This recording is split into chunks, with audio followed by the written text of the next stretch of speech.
Cincinnati Bengals defense. Cincinnati Bengals defense. Cincinnati Bengals CBD. Hey, that reminds me. Infinite CBD is a sponsor for this show, and we absolutely love them. We use them for everything. I have a lot of family that I got to visit last weekend that thanked me for getting them connected with Infinite CBD. They use it for all their ailments that they have back in the Midwest, because everybody back there is achy and sore all the time because they don't exercise properly. And then when they do physical activities, they're surprised that they tear muscles and whatnot. But Infinite CBD takes care of all that, including anxiety, depression. I use it to help me sleep at night. I'll take a couple, or if I have a hangover, they have it for the hangovers now. They have these little gummy bears also, the gummy bears. They have lotions if you have bad knees like myself, because I'm so overweight. Yeah, you got that. And the only guy I know that's growing a mustache on his actual nose. Right. It's very impressive. Just right across the nose, not below it at all. Well, like that is No, I know. It's all good. InfiniteCBD.com. Use the promo code Tony15, and only for the holidays up until Christmas, you save 30%. That's an unheard of deal. And so one more time, Infinite CBD, promo code Tony15, save 30%. Thank you, Infinite CBD. You guys ready to start tonight's show? That's it. We're in it now.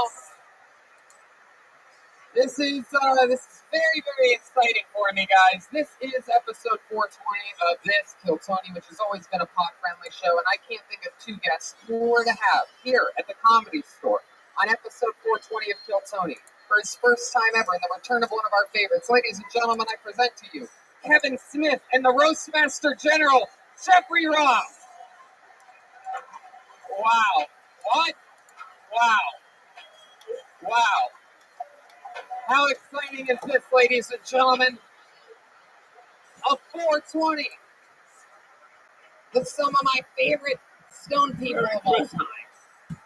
Yeah. Ladies and gentlemen, his first time ever on Kill Tony, it's Kevin Smith, everybody. He's here. How honored we are. How exciting this is.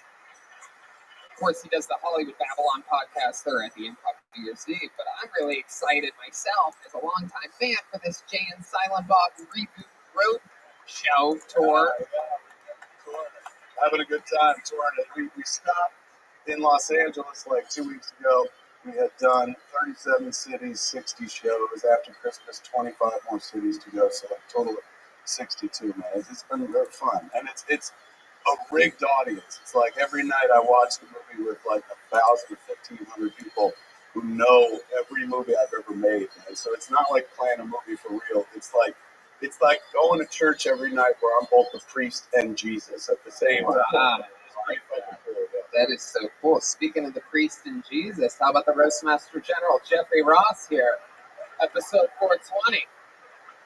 Good morning, everybody. Happy holidays. This is so great.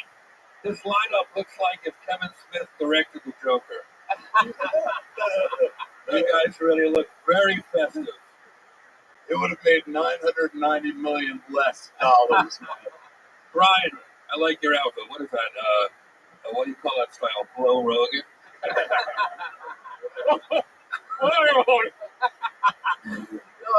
Every time you say ho, ho, ho, I think you're referring to your dating life. Oh. Brian. I do like mackerel. Oh my God. Santa Claus is real. Santa Claus killed Jeffrey Epstein. Great to be here, you guys. I love this. And, I don't know how I got out of the house during the holidays. It's so nice. I promised myself I was going to take a break from the fucking Comedy Store. But when Tony calls and he goes, we got a hot show, I just wanted to come out. And thank you for inviting me. Here we are, episode 420, ladies and gentlemen. 420 episodes. That's got to be 6 years. Yep, 6.5 years. Congratulations, guys. That is fucking amazing. Thank you very much.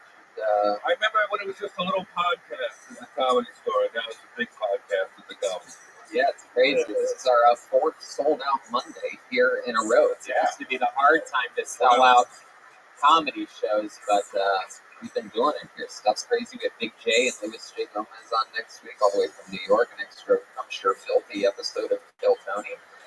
But, you know, one of the things that I love about this show is the band. Everybody, am I right? Oh, are they in town? Every single episode, they do different characters. We never know what they're going to be. They were getting ready in another room. Maybe it's the return of some of our favorite characters that we've seen. Maybe it's brand new characters that we've never seen before. Let's all find out together, shall we? Ladies and gentlemen, I present you the best damn band in the land, the Kiltony Band. Joel Jimenez, Chroma Chris, and Jeremiah's sister, Jessie Johnson. Here we go. Oh, wow. Look at this. Wow. Oh, my goodness. This is as exciting as it gets. This is, I believe, the Merry Christmas. This is the first time we've seen these guys, huh? Better believe it, Tony. Wow. These real Mormons? That's right. Wow. Look at you. Hey, how's it going? I'm Elder Thornberry. Oh, wow. It used to be Ramirez. They made me change it, though. Just happy to be part of the winning team, Tony. That's all. My goodness. I love you. You think you look like a Mormon. I think you look like the manager of every Popeye's chicken I've ever been in. That's right, Tony. I have a mirror. I think clearly the return of Jeremiah's sister, the one and only. Actually, I'm still walking. You're my brother. Without Mormon. Glad to finally speak some truth to his followers. There you go. Bill Watkins. What's in the backpack? I'm curious. It's a good question. A lot of fake stuff.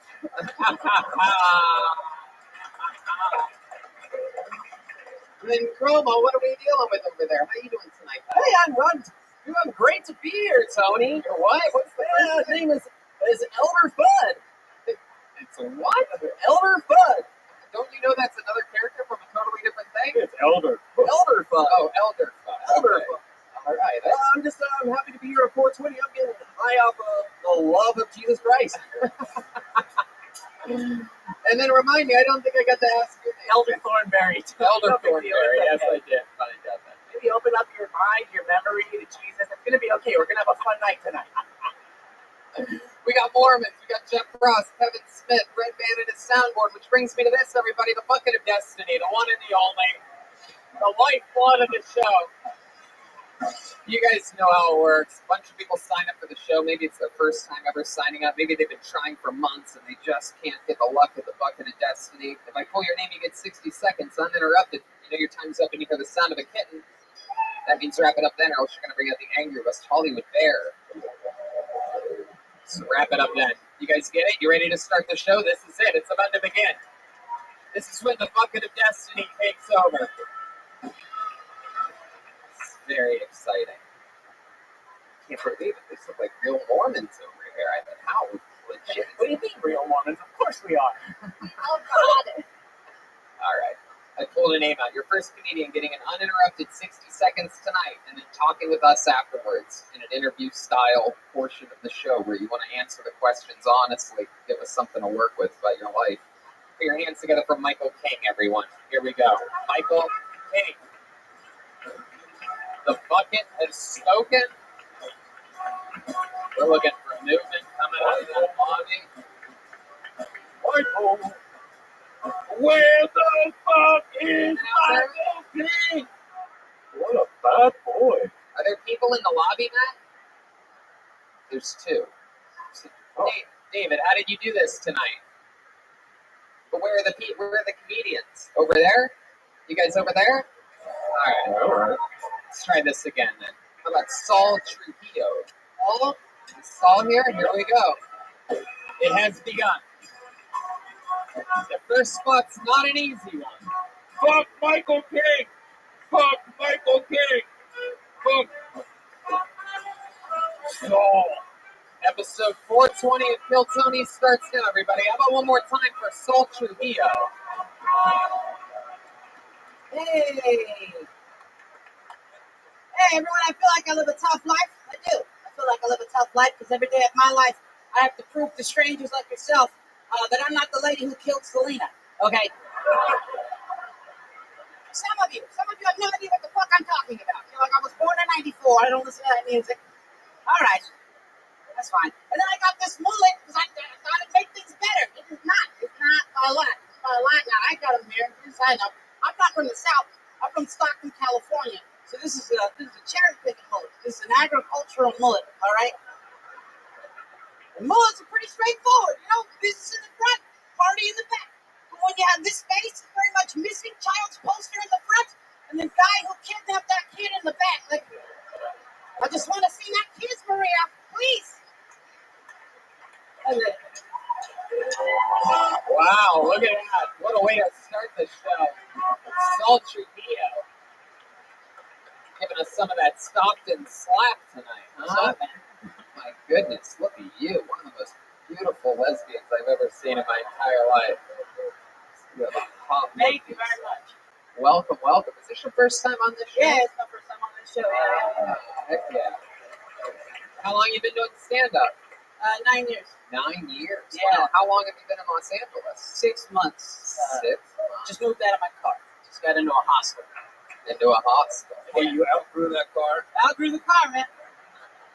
I have to confess, I've seen Saul and the Belly doing roast battles before, and he's been doing it. So it's the first time I saw you do any kind of stand-up, and you know, it definitely was awesome. Thank you. Yeah, Appreciate it. Yeah, I've seen a lot of people fucking eat shit and kill Tony. absolutely. It's not easy going into the cold room of you bastards and fucking killing it like Saul just did. Right? You know what, Saul? I got a little mushroom lollipop for you. Oh, hey, look at that. Yeah. I'd say I'm not going to eat it, but you know I'm going to eat it. And I want you to have it. Enjoy. I'm gonna have one too. We'll have it after the show. Thank you. All right. Wow. Very impressive, Saul. So tell us more about you. How do you survive? How do you pay for your hospital? I work at a coffee shop at the moment. Yeah, I got a job. A comic hooked it up with a job. Yeah, that's. And even when living in my car, comics are pretty cool. Let me stay at their places, like crash, like when I'm going on the road. So a lot of comedy store regulars. Yeah, you broke my fucking count. Yeah. That's just looking at it. It was just looking at it. Yeah. I love it. I love it. So the coffee shop, what else in your life? What do you like to do for fun to take your mind off everything? Smoke a lot of weed. That's why the 420 show. Yeah. Oh, yeah. I've done a lot of dispensary gigs, a lot of cannabis events. Yeah. Yeah, you're getting a joint out of this from the fine people over at Speedweed. Speedweed. That's fantastic. Their slogan is Speedweed for a slow man. So you are, I love it. What do you like to do after smoking pot? What are some of your favorite things to do? I have a guess. Yeah, what is it? Oh, okay, yeah. Yeah. Oh, I actually went to culinary school too. Yeah, so I genuinely like to cook. So. Wow. That's like a meth head learning how to Yeah. make meth. Yeah. My goodness gracious. Yeah. Saul, what do you think makes you that big? Like, is there some like secret thing that you eat that you like found out in culinary school? Like, what is it? You just try raw eggs or something? I used to be like literally like 450 pounds, so like down like 100. Oh, hell yeah. Absolutely. Yeah. Absolutely. What's your secret? Like Weight Watchers, or did you do any kind of diet? It was keto. Keto. Like, just dirty keto though, like not like real keto. Like just eat a lot of cheese. Yeah. Works. Dressing like Al Sharpton. Yeah. I look your set, but you look like Sonic the Hedgehog. Not worth it. At least God loves me. Jesus Christ. Kevin, what do you think of this young buck out here? He reminds me of being happier times. A couple years ago, I weighed a bit more, and then I went vegan. Used to be happy, now I'm fucking vegan. And so it reminds me of a time when I was much happier with myself than I am right now. That was some funny bits. I'm legit going to go home and steal that joke, tell my wife what Selena did. You're like, why are you doing random Selena jokes? I was like, I don't know, anniversary. Now, are you still on keto, Saul, or did that break at some point? I moved to LA and then broke my What was? Do you remember the moment that you knew that you were about to break being keto? Jim Ross was handed him a slice of pizza. That's it. I'm okay. Way to stand by it, man. I love it. Old. Is there anything else? It's a Hollywood metaphor right there. Cold pizza. Here, eat this, kid. It's cold. Welcome to Hollywood. Only Tom Cruise gets hot pizza. Is there anything else crazy about your life that we should know about? I would have moved to LA like a long time ago, but I like the horrible gambling addiction. Like, Oh, what do you like to gamble on? blackjack. Wow. I was gonna say your life.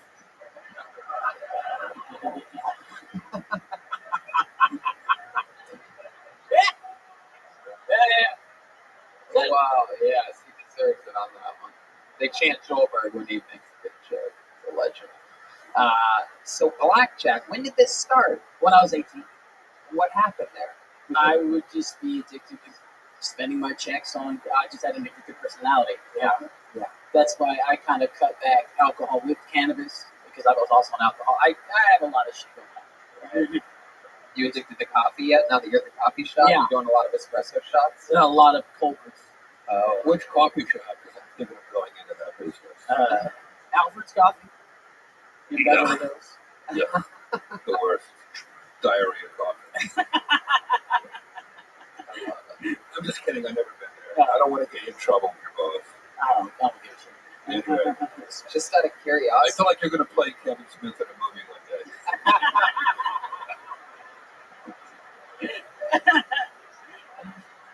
I love it. When's the last time that you played blackjack? Is this an ongoing? Probably 6 months ago, like when I first, like the first month of coming in LA, bro. Yeah, Yeah. because I told myself I wouldn't for a while. Because And then how much? What's the most you ever lost playing blackjack? 5,600. Wow. What do you think's affected your life more negatively, blackjack or applejacks? Hungry Jacks. Applejacks, obviously. Saul, you absolutely killed tonight. No cooler way to start episode 420 than with a guy like you. Unbelievable. The bucket of destiny has spoken. Saul Trujillo. I dropped his name, but go to Saul Comedy, all one word. SAUL Comedy. That's his social media. Hell yeah. How many of you like it when comedians do good on this show? How many of you like it when comedians do bad on this show? Ladies and gentlemen, I just pulled a piece of paper out of the bucket of destiny, and it is coming out in thick black Sharpie, everybody. And that only means one thing. I present to you Kill Tony Legend, the lady who started here and gets so lucky out of this bucket almost every other week. Make some noise for the one and only Aphrodite, everybody. Wow. Wow.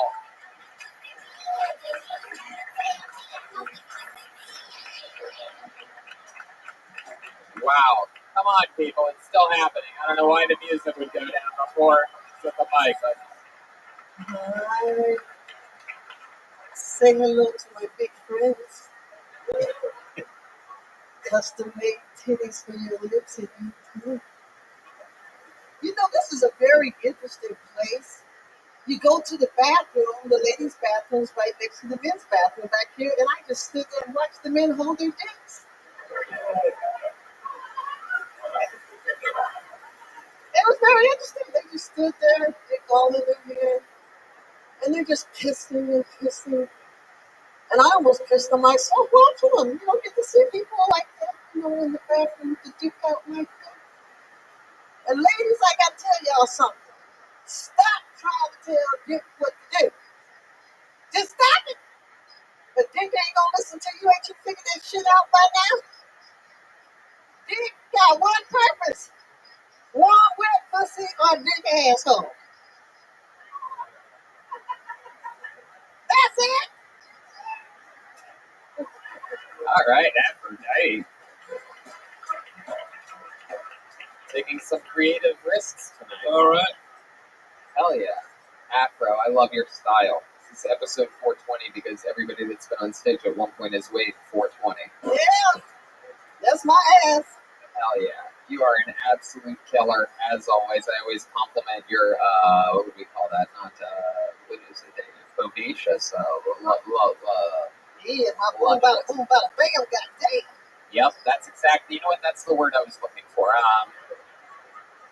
Aphrodite, did you write that joke in the back before the Yeah, show? While I did. were you actually watching guys hold Yeah, their I was. penises? Why is it? You can see them hold their dicks right back there. Goodness. You know, possible. Oh my God. I love it. You are one horny little guy. Yeah, my titty almost fell out while I was watching it. What? My titties almost fell out. They Oh got my control. God. You pushing them out? Yeah, how did they almost fall out? They got a mind of their own. They're illegal. They're just trying to jump off the roof. Yeah. If your titty will fall out, it'll take a lot longer than 56. You know, in Africa, it's sexy if your titties hit the ground. Okay, you're right. I'm glad to know that. I'm glad to know that because they already hit my knees. Aphrodite, you have such an incredible charisma. Remind us all, how long have you been doing stand-up? When did you start? I started here August 22nd, 2016. I got on the first time I came. That's right. Good luck even back then. Yes. And Have you gotten up anywhere since then? What? Where else do you perform other than? Well, I've done different shows. I have a podcast show now. I don't know, you know, about the sticky stuff like that. You know what I'm saying? All right. heck yeah, it is that. I started late fighting it, but I still. I gotta start at 12. Yeah. It's never too late to start, but I still don't think you should be going. I don't give a fuck. I don't give a fuck what you think. I'm kidding, Aphrodite. I'm just kidding. I've seen you here many times. I was sitting on your lap. You gotta spend more time after. I can hear you better when I feel We you. need a medic. We need a medic. Jump around. Knee is broken. Some kind of. This is emergency dick test. Oh shit. This is the greatest moment of my life. Well, I won't ruin it by getting up on it. Don't get up, Aphrodite. His dick might jump out. I told you motherfuckers out of control. Dicks cannot mind business. They can't do it. Wow. Tony, is it possible to get subtitles for this lady? I don't. I'm a subtitle. She's been on here 20 times. I've understood maybe 4 words ever. You're Aphrodite, that suction sandwich. This is true. Be careful, Aphrodite. There's a lot of steps back there. I don't want you. I don't want You you don't take taking some a good look. shit at 64. I don't want you taking a look. You're at something. 64 years I'm old. 64. You look terrible. I'm kidding. You look great. No, You look Afro, come on, don't do that to Come on. him. You're gonna Come make him. on. You're gonna make him come, Afro. Don't do that. No, don't do that because I'll charge his ass. Don't be calling free shit. Don't be Oh doing my that God. shit. I would love to see your guys' baby, Jufrodite. But speaking of common, I just got me double D. yeah. Speaking of common, I was doing a lot of it yesterday. Whoa, you hooking up with a guy yesterday? It's calm on my curtains. Look what it's there. It's calm on my curtains. No, stop it. You watch those curtains if there was Oh, no, comedy. I ain't never watched it. I don't see that comment on 95. God, sometimes you are just absolutely disgusting. Well, sexes ain't good if it's not disgusting, Tony. Shit. I agree with that. I like that gross stuff. The more disgusting, the better, right, boys and girls? As long as you're married. This is my friend. I like you. Aphrodite, have you ever had a lesbian experience? Hell no, I'm gonna pussy on this shit. My pussy is enough. And that's what Someday we I'll know like what to you do. said. Hell no, I'm strictly a dick up in this motherfucking plantation fucking, okay? Amen. You know? It's a great Kevin Smith. It just reminds me I have to call my mom tonight. You know, for Christmas. Oh my God. I was vibing to tell I'm like to get one of them motherfucking joints tonight. I'm gonna hit some of them motherfucking little okay, I don't give a fuck. You need to worry about your old ass. Settle That's for What you say? What you say? What you say? it's an infinite CBD. I'ma sit on your face after the show. Hey, don't threaten me with a gun. We You can got a run over. flat face, a flat motherfucking face, okay? Believe me. Tony, I think the crowd's really enjoying this Eddie Murphy character that got cut from SNL. Live from New York, it's Saturday night. Yeah. You saw that motherfucker ass? Heck yeah. Aphrodite here, I got a little marshmallow. Oh. Merry Christmas. I'm gonna give it a coochie rub. All right, Aphrodite. It's not a tampon, it's a I hate Santa lollipop. Claus. I hate it. I gotta tell you the truth. Why? I don't know. Jingle bells, all that shit make me feel violent. Is there any Christmas song? Can you give us a line of one Christmas song, maybe?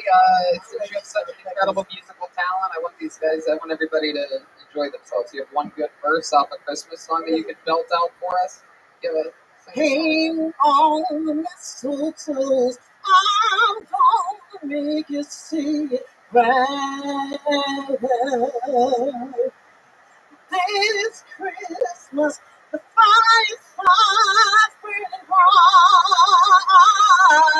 I said we'll carol through the night. And it's Christmas, Santa's gonna be a funky, funky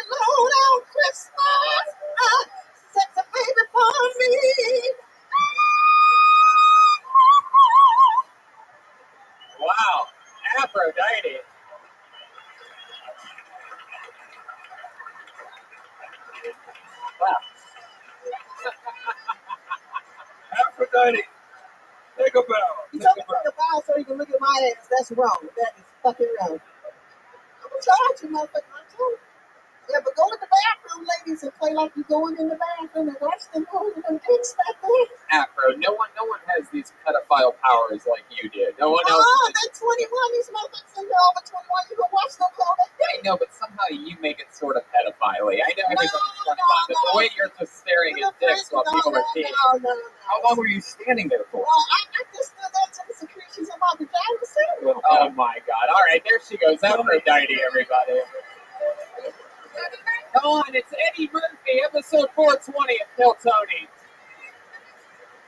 Oh, here's your joint. Wow, she's definitely cashing in on, my goodness, the great Aphrodite, everybody. Where's my joint? This lady takes no prisoners. She grabbed a pizza, a joint, she grabbed everything out of here. Took a soundboard. All right, let's keep this fun train moving along. Make some noise for Jimmy Rogers, everyone. Jimmy. I don't see any movement. Jimmy? No? All right. That's interesting. I think a lot of people just left. Make some noise for Garrett Ulrich. Garrett? There we go. Here comes Garrett. Lucky corner.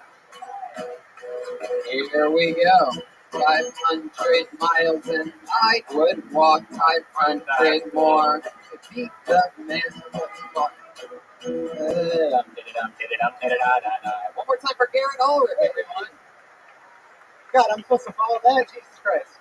Guys, my job has a lot of good benefits. We celebrate Edible Fridays at my job. It's pretty, yeah, right? I just take an edible and I don't tell anybody on Fridays. That's what we do. The problem is I'm a scientist, which is like, that shouldn't be doing that. Not a lot of people believe me when I tell them I'm a scientist, right? But everybody believes me when I tell them that I went to 4 community colleges. Which is great because I went to 6 community colleges. So, I also have a 5-year-old. Not a lot of people believe me when I tell them that. But everyone believes me when I say I only have half-time custody of my 5-year-old. Yeah, right. She's learning to swim right now. She likes to dive down in the bottom to get the rings, but she's too weak to dive down, so I have to give her a boost. Which means I have to grab my 5-year-old and throw her under the water. Like I grab her and like, ah! And it's crazy how good it feels. It's like, this is for every time you made me late. Ah! Guys, you know number 1 dad mugs? I hate number 1 dad mugs, right? I don't need one. I just need one that says I'm better than my mom. That's all. Hell yeah. Wow. Garrett Ulrich. Welcome, Garrett. Am I saying that right? Ulrich or Ulrich? Ulrich, yeah, Ulrich. Yeah. Ulrich. Whatever. Welcome. Great set. Thank you. All about you, right on normal things that are part of your life, your job, your 5-year-old, the whole thing. That's all I got. Of course. Yeah, that's great. How long have you been doing stand-up? 4 years. 4 years. All of it here in Los Angeles? No, I live in mostly Orange County, yeah. It's a trek for me to get there, so I don't think it's fun. Right. Is there a reason why you live by the beach? You like beach things? No, it's because that's where my baby mama lives and grandma lives. Life's expensive. I've never heard a white guy say baby mama. I think Aphrodite left some of her charisma on that microphone. I think she left a little more than that. I don't know. How do you look like Jay and Silent Bob at the same time? Hey, there it is. Schulberg is reaching max power back there. You've seen this before. The power of the Lord. So Garrett, welcome. Yeah, you're a real scientist. I am, yeah. I'm a scientist. Chemist. I make medical devices to treat brain aneurysms. And saving lives. Yeah. Nice. Yeah. Thank you. What's the deal? What do you think the deal is with scientists needing to have like crazy hair? Oh, Long hair is always every I'm the only one. I don't fit into my company at all. Everyone has like clean cut. I have a tie-dye lab coat. It's like I don't fit in at all. What do? They just test things on you to see. This guy always seems like he just had a brain aneurysm. Let's test it on him. Oh, wait, yeah, no, I don't know. I love it. So you met your baby mama there in Huntington Beach. feet? I did, yeah, in a sweaty bar when I already had a girlfriend. It was not a good. Oh my goodness. Great. How many times did you guys hook up before she got pregnant? What? No, not a lot. Just so much unprotected sex in my life. Yeah. Wow. I just had a lot. I bet that's what happens when you look like Matthew McConaughey's Passion of the Christ over here. You know what I mean? I just had another abortion recently. It's just Oh, jeez. My goodness. The Mormons. I just All right. I like to explain what abortion is to the. Oh, we know. I didn't believe you were a scientist because I don't believe it's science. Hey, Wow. Phil Watkins laying the smackdown tonight over there. My goodness, Garrett. I mean, now I have to ask, even though I really don't want to, but now I have to. You said another abortion so casually. Can you give us a plus or minus 5 on this? Like just the two. just 2? Are they twins? What are we talking about? Yeah. No one ever aborts twins, right? You can't do that. I would. I think it's even more reason. No, one was when I was 17, and then one was like whatever in between or something. How old are you now? 33. 33? Yeah, so I've learned nothing. all your best abortions are still ahead.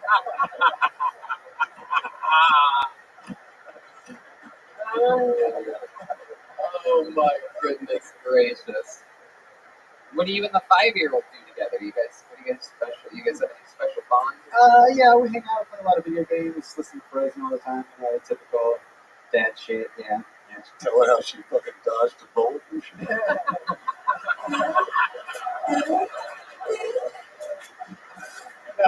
You know, you got a couple ghost siblings, man. You didn't fucking make it.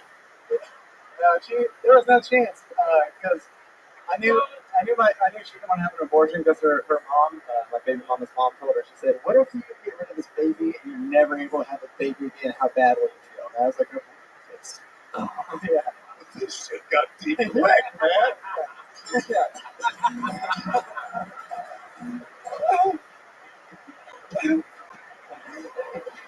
I'd say if it's any consolation, I would never abort your kid because I would love a kid that looks like Ashton Kutcher. That'd be amazing.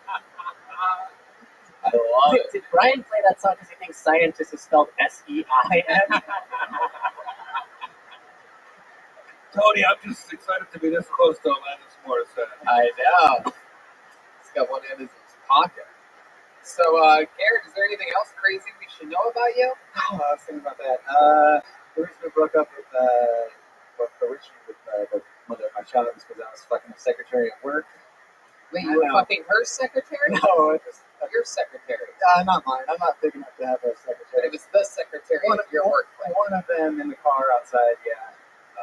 I'm a bad guy. What's the deal with infidelity? How did that go down? It's such a touchy environment. How did you hook up a coworker in the car? Find a way. It was pretty hot, actually. It was one of the best days of work ever. And then, We talking about backseat? You guys both went in the backseat, we drove down the road a little bit and just pulled over. We had to stop just before walking by a couple times. So it's not coworkers, but yeah. Was your pillow talk like, I'm going to give you a big fat abortion, baby? Oh yeah, that's what I leave with. Yeah. Wow. Let me guess, you drink coffee too.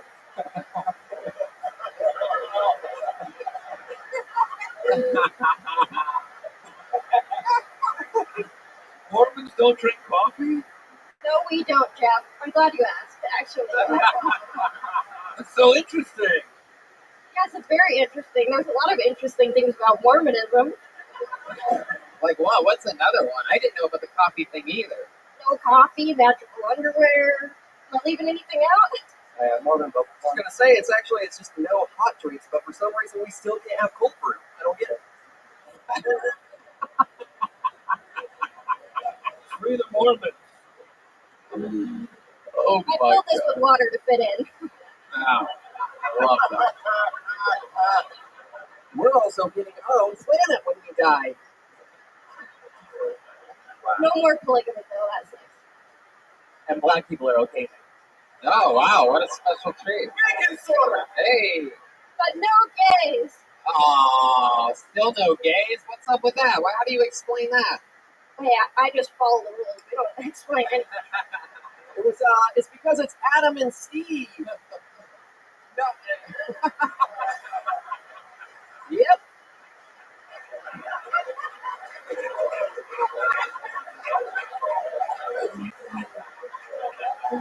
For those of you that don't know, Chroma Chris is the only person on stage that isn't a comedian, so when he does shit like that, it's 30 times funnier than if any of us do it. Well, let's just say I wear a helmet for a reason, Tony.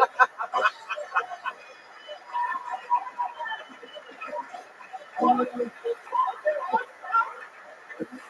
I feel bad for Garrett because this is the most laughs he's ever going to hear on stage. Yeah, it's true.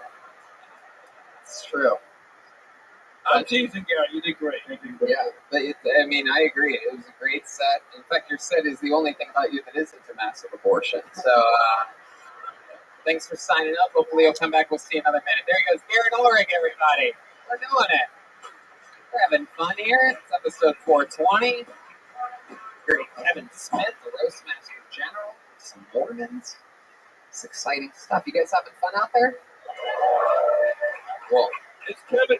Tony, it's Kevin's first time here, right? What do you think of the show so far? I'm having a fucking blast. I was sitting there going, oh shit, like what great use of the medium. Every podcast I've ever done like has something to do with fucking me, and this is like focuses on other people. And you are a whip smart, fucking quick interviewer, man. Like in terms of like, and this isn't just kissing ass because I'm on the show, but like this is what like a late night show should be. Like how you could get through so many questions and dig out interesting shit.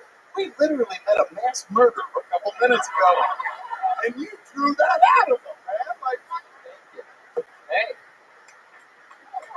That means a lot coming from you. Thank you for being here. hey, as a vegan, abortion's not murder, only meat is murder. So I'm excited about this. I think it's been a long time since we've had a. No, that's not how it works. Oh, I'm sorry. We're on to the next one. You're Jimmy Rogers, right? You in the bathroom? All right, let's let the audience decide. I'm sorry, Jimmy. It's a weird show. It's hard to explain. It's a minute. Give the guy a break. It's a minute. Oh, I mean,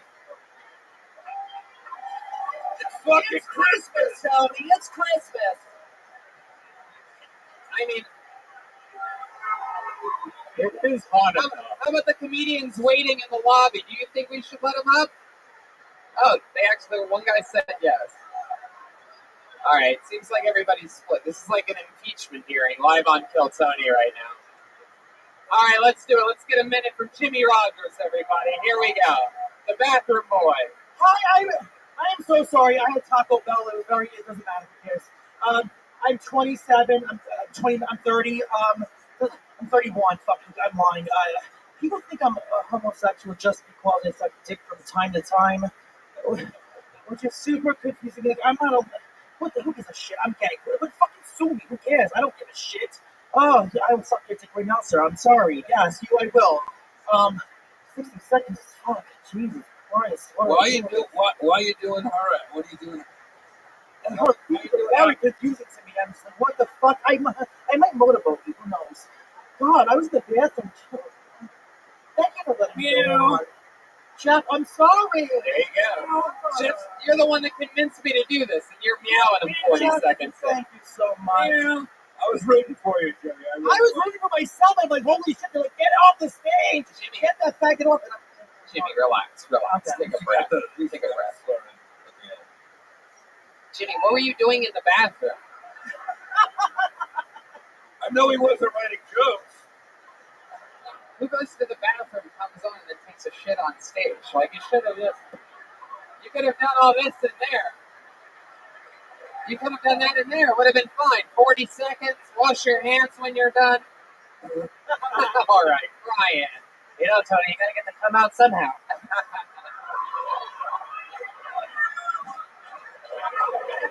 Look at that. Oh. I'm happy I came on. I bet you are. Came on who? The bathroom attendant? I love it, Jimmy. I've always wanted to have the guy on the show that is the guy from Beetlejuice who was remodeling the house for the entire time. Where the fuck did Paul Rudd I go? don't remember the movie. I think we're gonna make this one Mom. That's great. I haven't seen the movie yet. It's you, bro. It's you. It's you. Get ahead of this. You find out who's remaking that movie eventually, and you call them. You say, "I'm the fucking guy. It's me. Look at my fanny pad." Please help me. It's Beetlejuice, bro. Um, Oh my god. I was really rooting for this guy, and then all that gay stuff. well, Jeffrey's Adam Steve, remember? Phil, for the record. Phil, I'm sorry, shit, I don't know. If I'm gonna say all this anti-gay stuff, I'm Phil. I'm pretty sure he's filth too. Not anymore. He went to the bathroom, Tony. I love it. I'm Jimmy. loving shit on. I do. Okay. So, Jimmy, you are a weird character. I feel like you'd be a regular on Chelsea lately if that show still existed. I feel like you'd be on every episode. I'll take it. You'd be the new Chewie. Please, Chelsea, you're watching this. Please, I'm desperate. I love your style, though. Thanks, Jeff. I love the suede jacket and the fanny pack. It's working Thank for you. you. The safari shirt underneath. I love you. You're like a doctor's wife. I'll take that too. God. Oh, shit. Jimmy, what's the gayest thing you've ever done? I'm asking the tough questions here tonight. God's watching. Gayest thing I've ever done. She's like, what the fuck is going on right now? You're not wrong. The gayest thing I've ever done, I was a figure skater. Whoa, is that true? It's very true. Tanya Harding is nothing on me. Wow. I had the triple X at 11 years old. Are you serious? I swear to God, I'm a whole Can you still like jump and twirl around? I think I can touch my toes. From triple axle to triple XL. From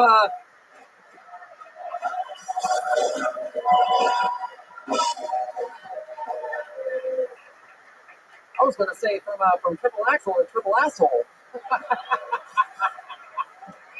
Triple axle to dripping asshole. Wow, the band is out of control right now. They are passing and shooting and making and rebounding and dunking. My goodness. How many of you think we should never have Jeremiah on another episode again?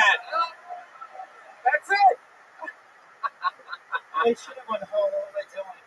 What do you mean? I don't know. This is fun. I'm having so much fun. Merry Christmas. What would you be doing if you were at home? Watching porn. I don't know. Wow. Probably still shitting. Do I look fat though? I haven't done that. No, you look great. You look great. Jesus, I lost 1 pound. Give me that shit. What, in the bathroom? I love it, Jimmy. Well, you ended up having the best of both worlds. You're the great comedian that got to use the bathroom and get called up on stage. You can thank Jeff Ross and the Christmas spirits and all that for that. Congratulations, Jimmy. Oh, happy Hanukkah. Come back again soon, Jimmy. I will come back. There he goes, everybody. Jimmy Rogers, everyone. I pulled a name out before letting him do that. It's an interesting name. Very rarely do we have a Karen on this show. I'm excited to see what happens here. Make some noise for Karen Brisky, everyone. Karen Brisky. Right?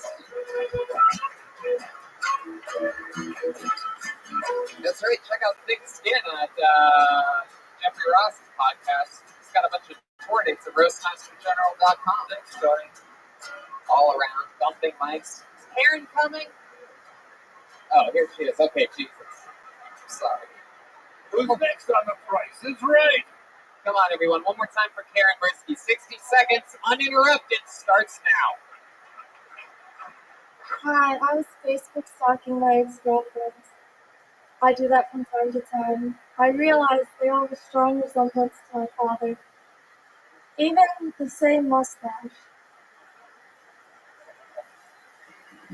I normally just date girls, but I have dated a dude or two in my life. And I didn't really date him. I was hooking up with the black guy. And my dad was kind of nervous about it because of racism and stuff like that. And he kept trying to say, like, don't do anything you don't want to do. But he didn't want to come out directly and say that. But I was like, Dad, why are you so nervous? Only white guys rape me.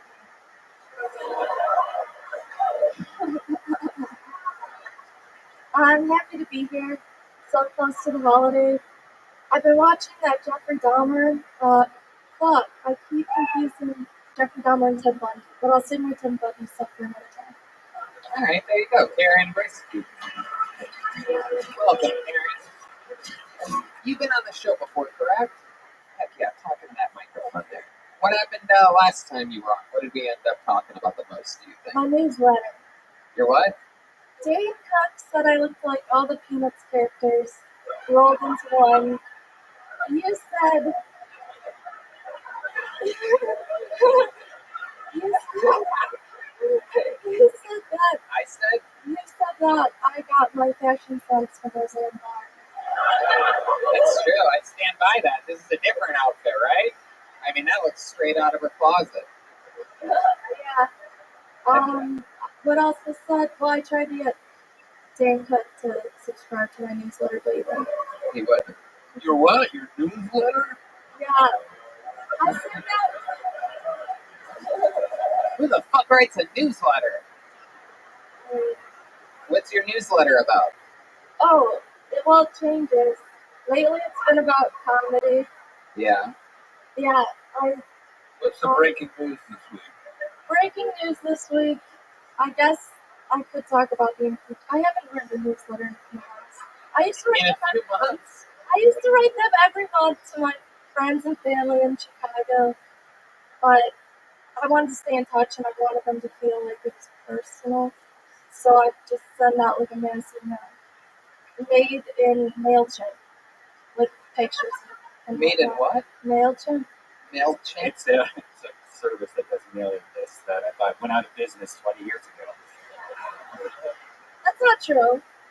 No, I know. I did think that. What? Wow. Are you kidding?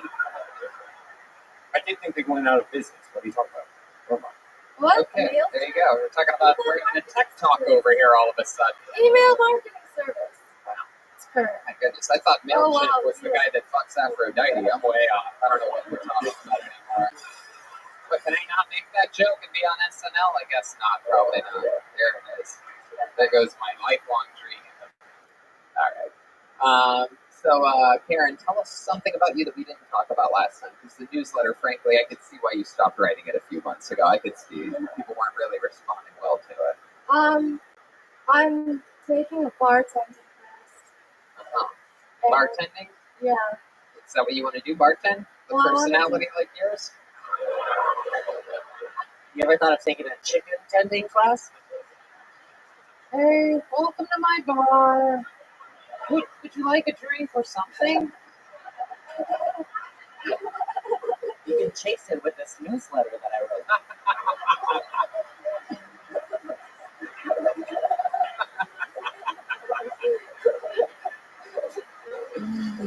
What are you gonna do with the bartending class? Hopefully meet people who can tell me stuff about comedy. Your clients are gonna drink themselves to death. They're going to never leave that bar. You're gonna have to sweep them up like it's showtime at the Apollo at the end of the night. It'll be called the Roseanne Bar. Hey! Somebody get a fire extinguisher. Chroma Chris. It's burning hot tonight. Wow! Look at this. This is what happens when Jeremiah's away. This is incredible. This is like the Lakers stepping it up with an injured LeBron James, winning playoff games over here. Well, you know, when you got the power of God, that works every time. Did you just Jesus the peace sign, Phil? I give a big fat kiss. That's the only guy I love.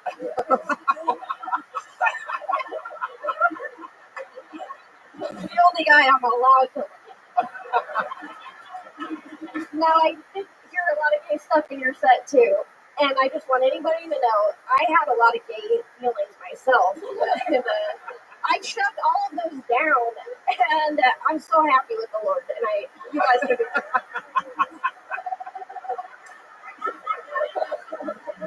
You can keep all your gay feelings in the backpack. Yeah, and surprisingly enough, we also have newsletters. Holy shit. Wow. You only like Jesus because he has long hair. You can just Yeah, I mean, he's really muscular and strong, and I like what he says. Sometimes in the back of him next to me at bed, just whispering into my ear the word of God. Wow. Jesus. Ew. God. You're like Aphrodite in the men's room. You're getting all hot and heavy over there. I understand how hard that was to watch those men in those days. My goodness. Wow. So Karen, what do you do like socially? You ever go hang out with friends? What do you do like in real life when you're not writing newsletters or taking a bartending class? Like you ever hang out with other people in normal life? Yeah. Like I go what? to the dog park with my dog. Uh-huh. And I have some other friends who have dogs. We congregate there. What kind of dogs? Oh, I have a dog that's real cute, but I don't know if this is a picture. He's a rescue. Kind of like you. I Perfect. am a rescue, actually. Foster kid. That's oh really? We have a lot in common with my dog. They went to the con. But you have a kid? Is that what you said? You adopted a kid? I was a rescue myself. Oh, you really were? You're a foster child. Yeah. Do you mind if I ask where? What's Chicago. Chicago. Wow. It was alright. That sounds intense. It was intense. Do you have jokes about it? Actually, it was in a house, hence foster. Is that what made you? Gave you a sense of humor to be a comedian? You think? Yeah, definitely. Because I feel like you take no shit. What? Like I feel like people. You seem like the type of person with your boots, like you like when Tony was like making fun of you, you were just like fucking Wonder Woman with your hands on your hips, and you were like, all right, I don't care, whatever it is.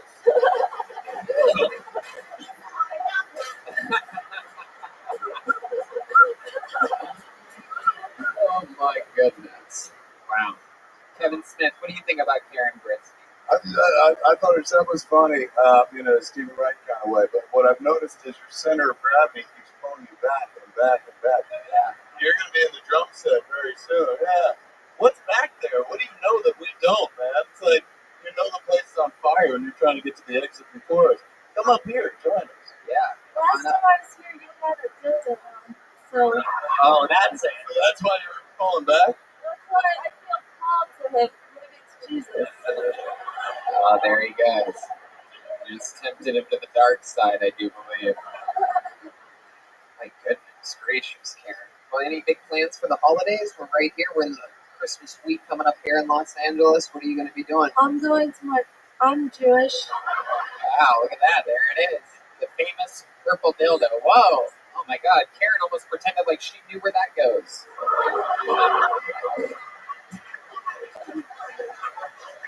I guess you're not going to need that marshmallow lollipop I got. Oh, Karen, I gave those up years ago. I'm doing a Hanukkah thing, Christmas thing with my friends on Wednesday, which is Christmas. I'm gonna bring my dog. She just got a new dog. I got them some stuff. I don't like. This is hella. I feel like you only know what to do with that if we put it in a bun. Now give it back. All right. Anything else for Karen, guys? It was a fun performance. You did it, Karen. I like your Brisky, vibe, everyone. Tony. I like your vibe. Yeah, I like your vibe, Tony. she is. She's rock solid. Great delivery. Great stuff. Karen Brisky, everybody. She's Karen stand-up, all one word on social media. Whoa! What? Wow! Ladies and gentlemen, what? Ron White on episode 420 of Kill Tony with a lit joint, as only he can do. But I do not. And if you do, I'm gonna kiss you. I'm gonna kiss you, and I'm gonna hold it. Wow, this is so exciting. Legend. It's the great Kevin Smith. You guys ever meet before? Kevin Smith, Ron White. How about this? Two just fucking superhuman beings meeting each other. Gonna watch some stand-up comedy together. You gonna stick around, hang out with us? For a little bit. I'm doing a set in about an hour and a half, so it's early. So I got a little time to kill tonight. I love it. I love it. I love it. David, grab a third chair for us wherever you are. He's already on. Okay. You guys ready for this? Get back to the bucket. Ron White, Kevin Smith, Jeff Ross. Who knows what else can happen tonight? You know this is episode 420, Ron. Thank you very much. I can't wait. Of course, I love it. I'm gonna be surprised if this person's here. This seems like a simple name. It seems like this person might not be here. That's what my gut tells me. Put your hands together for Lil N. Lilin, Lilin. Probably not a white guy. Is this a real person? Here we go. Here comes Lilin. Here we go. Lilin. Coming from the lobby area. That's trumpet, Tony. Yeah. Come on, guys. One more time for Lilin, everybody. We're live at the Comedy Store. 60 seconds uninterrupted starts now. One more time for Lilin, everyone. It's Lee Lynn, actually, but it's okay. White people can't pronounce my name. So I'm the evil bitch of Orange County. What's up? Clap if you guys believe in opposites attract. All right, that's like quarter of the room. I think I'm gonna be okay. I'm single, because I know I'm gonna find a nice guy because I'm an evil bitch. Right? That's how it works. So I'm divorced. Been divorced for 1 year now. Give it up for my divorce anniversary. Woo! So a Mexican man married a Chinese woman to get an American green card. This is 2019, folks. This is 2019. But we had fun. He's Latino and I'm Chinese. If we had a daughter, she'd be called a Cantina. Really like that. It's a good start in life. But he taught me some Spanish. Any Spanish speakers in the house? All right, you guys ready to learn a very useful face? All right, that's what I thought. Leland. On the show. Give it up for Ali Wong. Heck yeah. See that right there?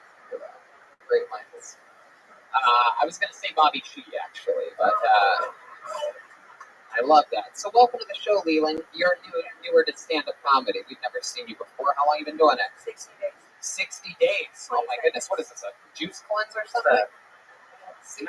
Is this a 90-day fiance sort of thing? Who counts the days like this? What happened 60 days ago? What made you start?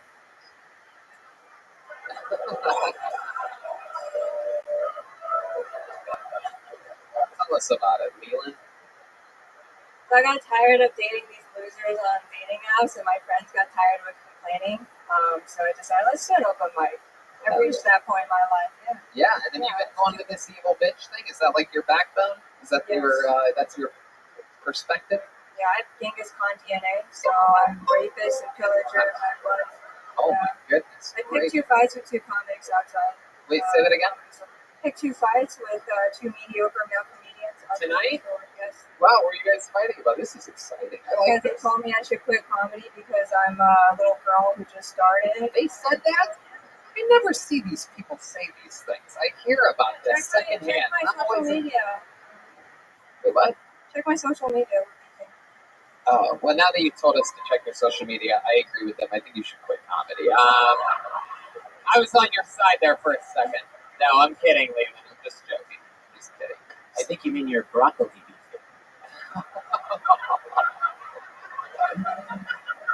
Oh. Leland, how do you know these guys? How did that argument even start?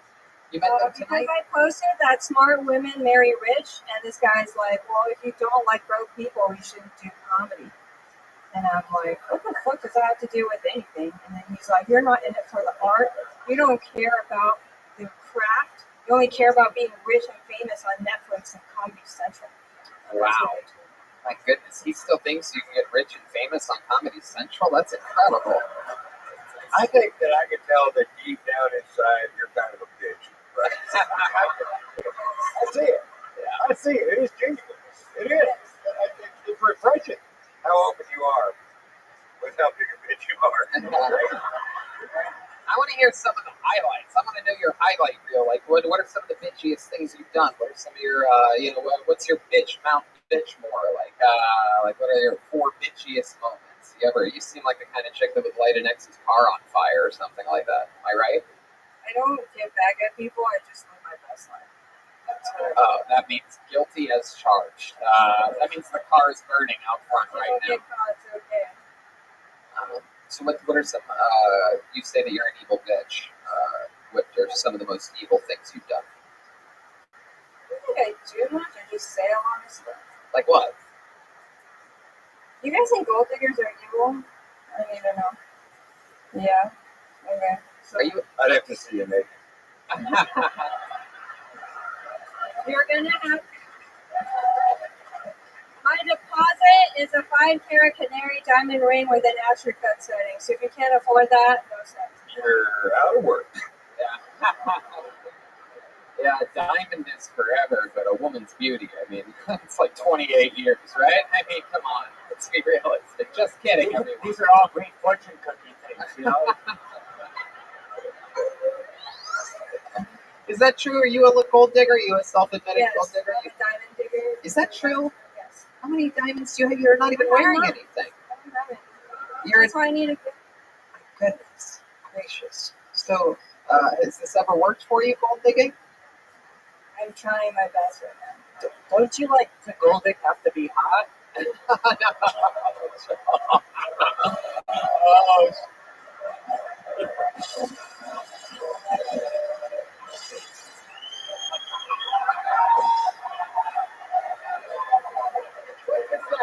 what is that? What is he lighting on fire? This is not going. I'll tell you what, it's broken. Incense. Is that incense? Yeah, sure, it is now. All right. Whoa! All right. Definitely going to be a fire alarm going off. You idiot. Turn it off, Joel. Turn it out. Turn it out. Your personality, okay? I love it. Wait, what did you say? You guys wouldn't know this, but rich men prefer women with personality. Is that true? Yes. And what a bubbly personality you've got. Yeah. Wow. That is resting bitch face. If you ever wonder what resting bitch it is, throttle down and you're just running on idle, right? And that's the mouth you make right there. Yeah. Small, glum. I think it's called Peking duck lips. I loved it. Do not repeat that. Tony, do not repeat that. That's in the spirit of Kill Tony. I love it, of course. I actually don't think you're there yet. It's only been 2 months. None of that matters.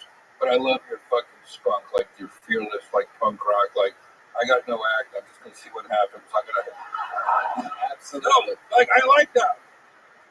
After 60 days, I'm okay with that. As long as you, like, follow the rules and don't disrespect the other comedians. I fucking like a little punk rock out there. Absolutely. If you wanna steal your ex-boyfriend's mother's coat and wear it on stage, you fucking do it. I love it. I agree. I mean, you seem like if you've been doing this years and that was your act and this was your attitude, I would be like, oh, this is a tough situation. But 60 days in, it seems like you're having fun. It seems like this is something exciting. It doesn't seem like she's having fun. She broke there. Look at that. The emoji totally changed right there. Went from the straight line to the tears out of the sides real quick. And also, I would say that, for real, you just need to be sure and enunciate. Be sure they understand what you're saying and don't mumble through any of it, because the content will come around. But you first have to learn that communication skill of making sure they understand and don't be timid at any point. And you're not timid overall. So anyway, congratulations. 100%. 100%. How about Kevin Smith? Do you have anything for this young whippersnapper? 60 days into show business, Kevin. You've seen it all. What's your happiest memory? I don't have one. He just told you to fucking speak up, man. Speak up. English is not my first language. Not bad. I feel. You know what? I've been corrected. What is your first language? Chinese. Oh, wow. Oh, boy. The protests are happening. I don't know. There you go. All right. Well, Leland, I mean, 60 days in, you're fearless. You're signing up for a show like this. You just got, I don't know, maybe like a combined total of a century's worth of wisdom for these three guys, right? Of like experience and information. So you've got yourself in a position 60 days in to be doing something. Go Leland, everybody. Chinese. Oh, yeah. Have a joint, Leland. Hey, do you want a joint? Hey, somebody throw her this joint. Let's sit on You Santa's got lap. Where'd she go? Here you go. It's coming at you right this way. You got that? Oh, there's Brandon. There you go.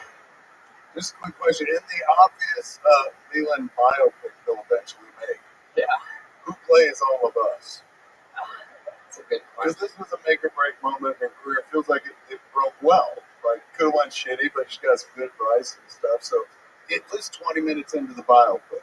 This is before she falls. I think The Rock plays me. I think George Clooney. I think, what do you want to play you? You're The first guy who came up was pretty good. Bring him back. He can play me.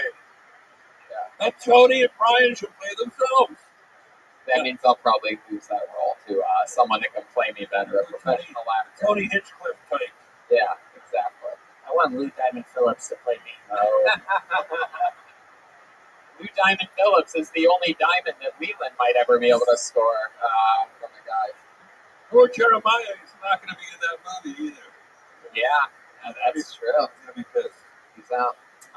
Well, we have a couple regulars on this show, ladies and gentlemen. This is an exciting thing. One of our regulars, the very silly and goofy William Montgomery, is back in Tennessee. What a nightmare. Yeah, he's probably pounding down antacid and eating bear pills or something like that. But our other regular is here, ladies and gentlemen. He's an unbelievable writer. These guys write and perform a brand new minute every single week. They don't come out of the bucket. It's a hard position to do. And somehow they come through every week with a brand new minute in front of this live audience on the internet. One of my favorite comedians, the regular on Kill Tony. Make some noise for him. It's David Lucas, everybody. Here we go. Monster. David Lucas. Yeah.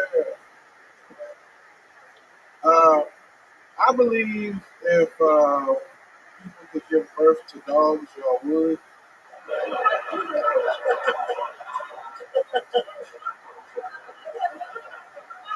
For real. White people are fascinated with dogs. Man. Y'all so fascinated with dogs, y'all get excited when y'all pick up their shit. Y'all don't invent a dog pick up shit bag. It's funny though because in a white household, a dog can fuck around and be left $1 million. You know what I'm saying? The only thing a black dog is gonna inherit is the dog house that the dog before him had. And if he's lucky, he might get a new hubcap to eat out of it. You know what I mean? Black dogs. Black dogs. I remember once. Oh yeah, dogs. I love it. New minute from David Lucas. David, always smashing, notorious for roasting the panel. Take it easy on these guys. I want these guys to come back. Yeah, I wore You look like a Christmas lap dildo. All right. All right. How dare you? You look like what Santa puts in the stockings of the bad kids.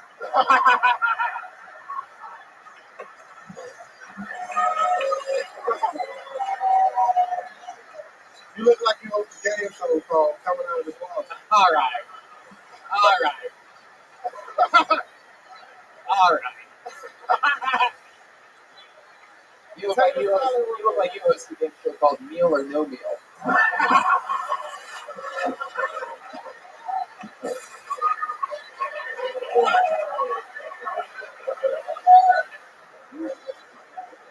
What are you staring at me for? What are we doing? We're done here. We're done here. You look like you put a dildo in the chimney for Santa to land on. Why would I do that? Why would I?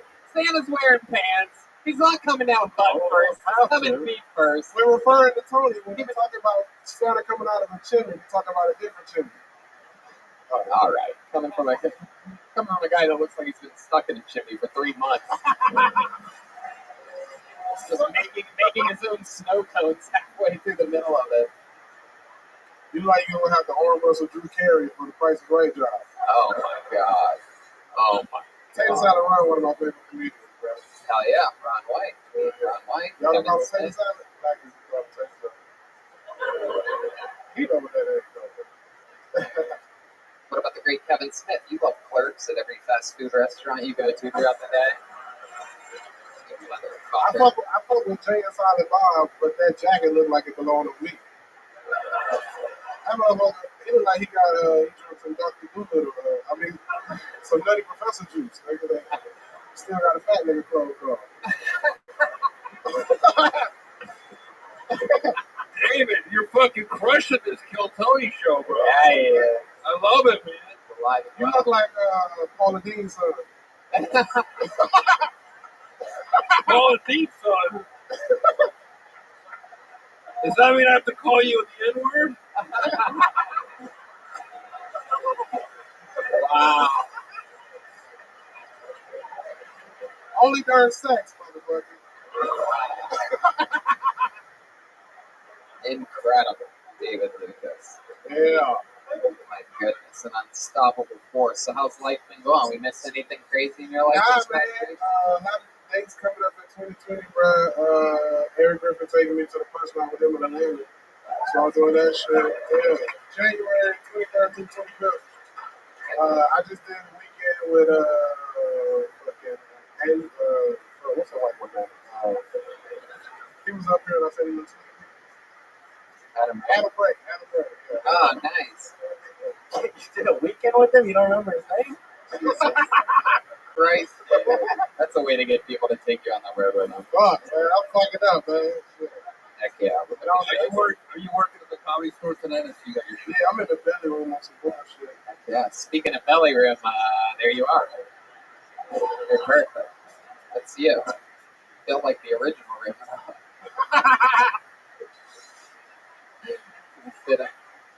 You look like you got a Christmas cactus. All right. Well, I actually do. Anyway, so David, is this true about white dogs and black dogs? Have you had dogs before? I was going to finish the story. So when I was a kid, man, I had a German Shepherd. Named Princess.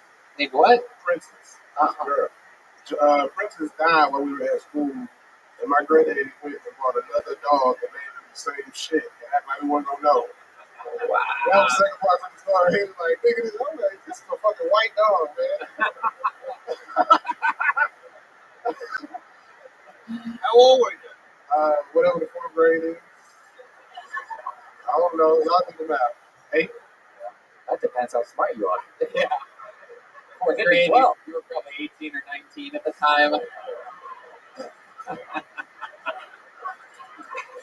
Tony only went to school to play dodgeball. He put his ass out.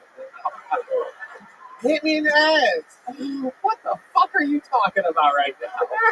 You like to play dodgeball and get hit in the ass? Come on. You like to play darts with your booty. Oh, come on. Not all of us can be the grand champion tug of war winner. Heck yeah. All right, David. Well, you did it again. Another incredible week, another brand new minute, and then came out roasting your favorite people. An absolute monster. This is a huge star you're watching.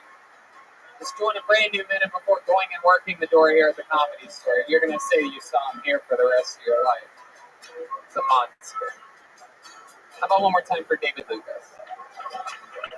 So, William Montgomery's out of town, but I figured why not do something fun and have a guy who has been on the show, I believe, 3 times total now. Every time he's absolutely destroyed. I talked about him on an episode of Rogan a couple weeks ago. He has Lou Gehrig's disease and absolutely steals the show every time he's been on. So we're just going to give him William's spot for the night. Ladies and gentlemen, I present to you the one and only Michael Lehrer, everyone. Here he is.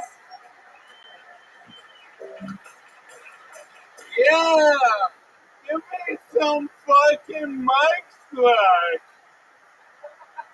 What the fuck? Hey, if you're not a doctor, no advice. Oh, you should try the paleo diet. Eat like a caveman, no legumes. Yeah, that's the problem. Legumes. If legumes cause this, my neurologist should blow his fucking brains out.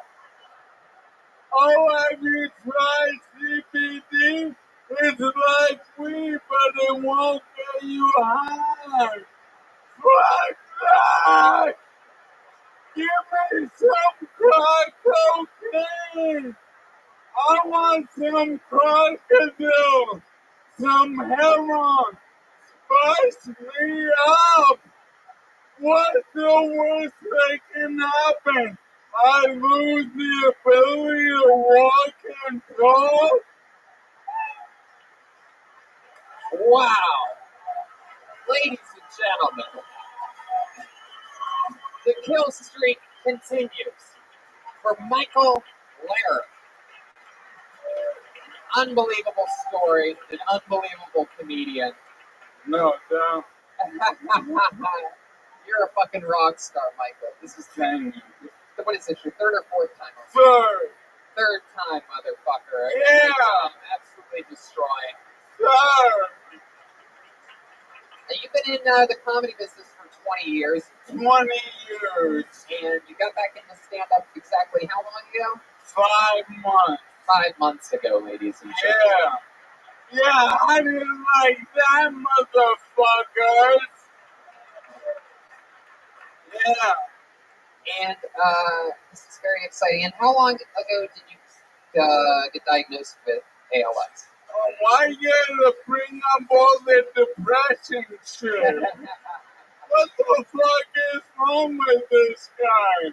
Well, let's talk about drugs and fucking. All right, fine. Whatever you want. Yeah, hell yeah. I get it from you. I get it from my nurse/girlfriend. Heck yeah. She's mad because my bucket list has too much butt fucking on it. You know, I think the butt is a really good sequel to the pussy. Like, the pussy is the Terminator, the butt is Terminator 2. Oh. The pussy is Godfather, the butt is Godfather 2.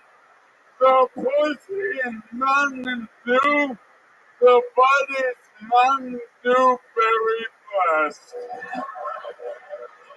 This guy is unstoppable. Fuck with me! Fuck with me! Fuck with me! No one wants to fuck with you, Michael. Everybody loves you. Everybody loves you. Guys, this is your first time seeing Michael Lehrer. This is what he does every time he's on the show. No doubt. I'm the hottest thing in Hollywood right now. You're absolutely right. I'm the next RJ Mike from Breaking Bad. You know, Walter's son, Breaking Bad, my ass been broke. Yeah, I can alphabet super Hollywood motherfuckers want a piece of my broken ass. Wow. I mean, what can I say, Justin? Wow. Hell yeah. Dude, I'm probably going to Skankfest. Wow. Yeah. Look at that. Yeah. Better invite me. Yeah, they're coming next week. Those guys are going to be here. I know. I'm going to corner them. Yeah. Hey, Puerto Rican rattlesnake. I'll put my butt on you and jujitsu your bitch ass. Wow.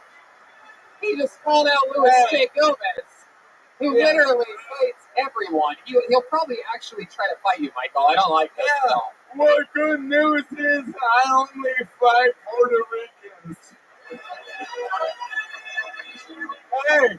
Hey, can I say something? You can say whatever you want at this point, Michael. I'm going to Skate Fest, alright?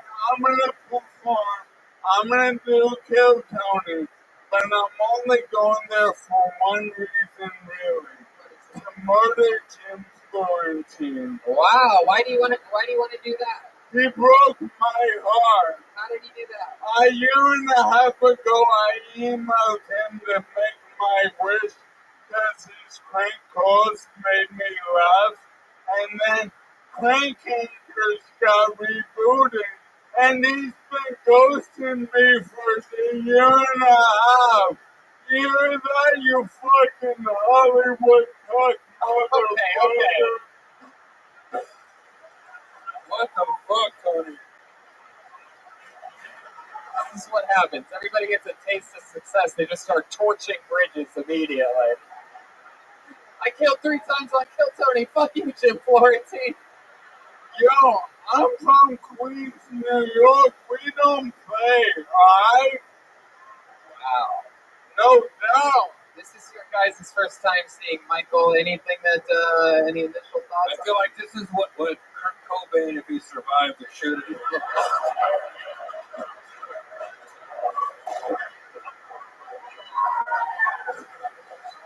He's still breathing.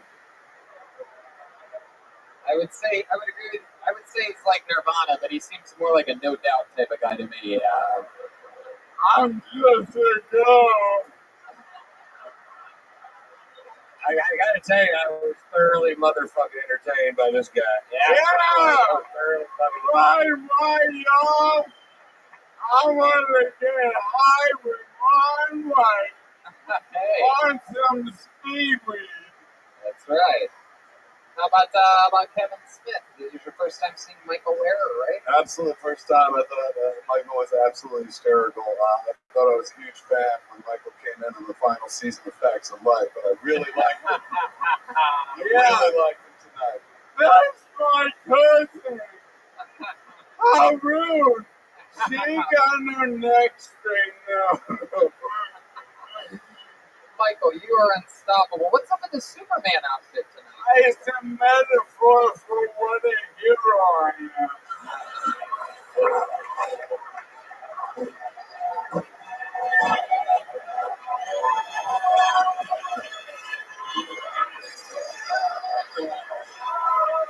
Oh my God. Wow. Clearly ALS does not affect one's ego whatsoever. I love it. It can get everything, but it cannot take down your fucking unstoppable confidence. Look at you. Look at this fucking guy just mugging the camera. Such an idiot. Doing his best impression of The Rock over here. Just imagine if he didn't touch the kryptonite.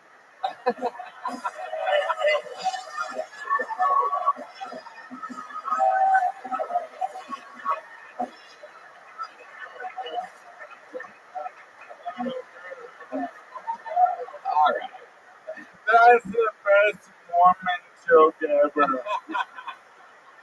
Well, Michael, you're an absolute monster, and you know it's just incredible, and I love your style. What do you say you come back next week and you can showcase the Louis J and Big J right in front of them?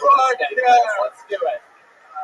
You won't need the corner. We'll put them on the hot spot. We'll see if they can turn you down in front of all these people. How about one more time for Michael Lehrer, everybody, huh? Standing ovation for the guy in the middle. He stands because Michael can't. There he goes, everybody. His wheelchair isn't the only thing electric about him. His personality is as well. Very powerful. I'm pretty sure that was Sasha Baron Cohen. Okay, pull another name out of the bucket. You guys ready for this? Want to finish the show strong? One more name, huh?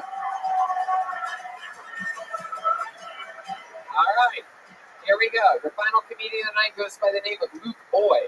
Luke Boy.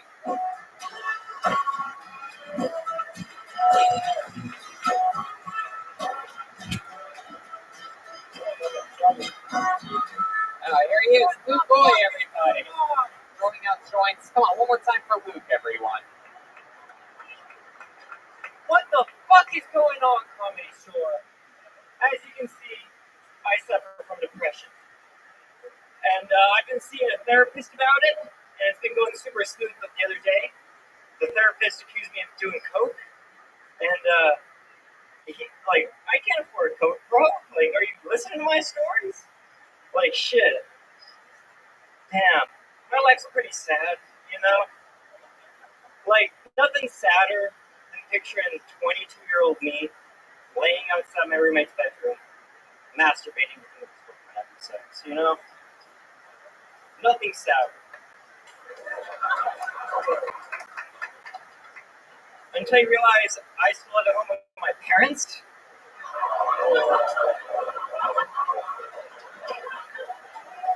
Dad was really laying it down last night. I'll tell you what. There he is, Luke Boy. I love it. Heck yeah. Absolutely. It's like they cloned Tony, but it's not funny. Oh, this poor kid. 21, pal? 22. 22. Absolutely. This is like so fucking surreal. Yeah. I was listening to this like 3 years ago, just being like, man. Like, Absolutely. I think just yesterday you just wanted to be a dentist. That's all you ever wanted. End up getting dragged to the North Pole and whatnot. So welcome. How long have you been doing stand-up? I've been doing stand-up for 6 months now. 6 months. Yeah. Heck yeah. It's nice to finally see another Mormon comic on stage. Phil Watkins. Just getting the Lord's name out there. Absolutely. Is that true? You still live with your parents? Unfortunately, yeah. Right. Where at? Huntington Beach. Oh, wow. Huntington Beach energy coming in here tonight. I hear there's a lot of abortions down there. Yeah, I was one of the failed ones, so. Yeah, you had to be here earlier on to get that one. I'm sorry. He's a guy that I knew I was missing something. But you know what? I just wanted to say that you went. You did great considering you went on after an exceptionally very funny show tonight. So if you just leave really last, is that what you said, Tony? You said he's the last comedian. I mean, if this is how we're ending the fucking show, then we need to do something else. I don't think we either all need to tell a Christmas joke, or we need to just fucking beat the shit out of this guy. You have any special skills or talents or anything like that? I don't have a special skill or talent, but I have a pretty good story that might still get me legal ramifications if they find out that I told it. Well, then maybe don't tell that one. He doesn't listen to comedy at all, so. Imagine we all get subpoenaed into some bullshit because fucking, I don't know. Well, let me tell you this. When I was your age, I also had no skills whatsoever. And nobody can really appreciate how difficult stand-up comedy is until you try to do it with that material. But I did not start doing stand-up until I was 29 years old. So you got me by 7 years. And if you want to have to be true to your nature with as good a stage presence after only 6 months, I think, fuck, why not you? Heck yeah. You could just be like Ron. You could be like Ron. Ron fucking White. Yeah. He's telling you that. You could be like Ron Whitest. No, you're not going to be, but I'm saying you could be. Yeah, I know. It for sure won't work. Does it ever? Fuck no, it never does. Maybe they can perform in the same city as you one day or something like that. Yeah, absolutely. You just did. You just fucking did. Yeah. I think you will be on your own blue collar tour because I think you're going to end up being a mailman. Yeah. You're like Larry the can't afford cable guy. I don't have cable at all, too, with this. That's cool. You're not missing much these days. Needs cable. You look like you watch everything on TikTok. He looks like he jerks off to Disney Plus. I love it. Well, Anyway, I agree with Jeff. We're going to get you out of here because we can't end the show. I know like you this. got to get. Hold on, I know. Tony, I know he's got to get. He's got to get back online in Star Wars. Yeah, it's weird. He's the second funniest sitting comedian of the night. I know. If you had ALS, they'd be fucking giving you a standing ovation right now. It's been 10 minutes. Everybody's already trying to steal Michael Lair's act. All right, there he goes, Luke Hoy, everybody. I don't know. What do you think, Jeff? How do we end a big thing like this? What's your advice, Jeff? Episode 420? You think we should just go? Here you go. I think this is illegal to give a 22-year-old this, but he says he's 22. What do you think the move is here? One more?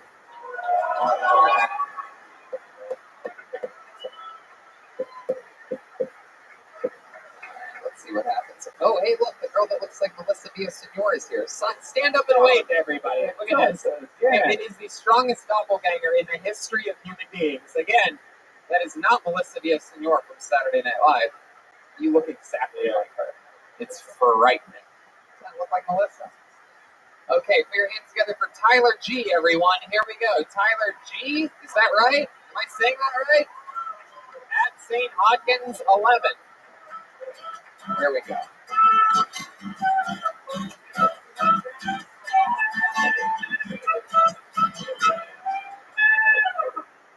One more time for your final comedian of the night.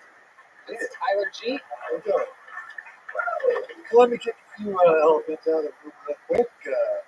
I don't go on marches with a bunch of dudes that look like me. Never owned a torch. Not a cop. One too many felonies for that kid. I know some guys in Idaho right now telling his buddies, look at this faggoty ass motherfucker. Probably about to tell us he's one of those homosexuals or something. That's what they do with the LA shows.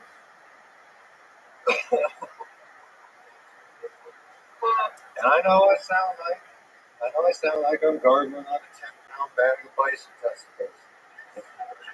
Oh my God.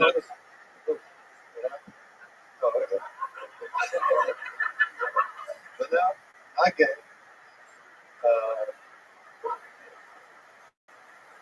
Shit. Wow. I'm just a little nervous. My goodness. Tyler, what a faggot you are. I know. I'm kidding. I'm not a faggot. I'm just kidding. It was just because of your homophobic material. I figured that'd be the coolest thing to call you right then. I didn't think It was just a joke. It's because you're talking about LA and homos and all that, so I called you a faggot because it seems like you would hate that. No, I'm not gay. I know I look gay, but I simply have Hinchcliffe syndrome. You sound gay. Straight white man that sounds and looks gay. Amen. Hinchcliffe syndrome. Okay, you got me there. Are you the guy that sends in the crazy drum videos every Yeah, week? Wow, this is it. That's the minute that you prepared? That's it. My goodness. Hey, Tony. I don't even think we could do this. First time ever doing stand-up. That's your first time ever First doing time. stand-up. All right. Well, there you go. There you go. I mean, I don't know. I just don't feel like we could even. I didn't think it was homophobic to call myself faggoty ass. Say that again? I really didn't think it was homophobic to call myself a faggoty ass. Oh, I didn't notice that part. Oh, okay. It all just seemed hateful and unfunny to me, so I wasn't. Definitely not hateful. No, it's all good. Sorry. I love the show. I love you.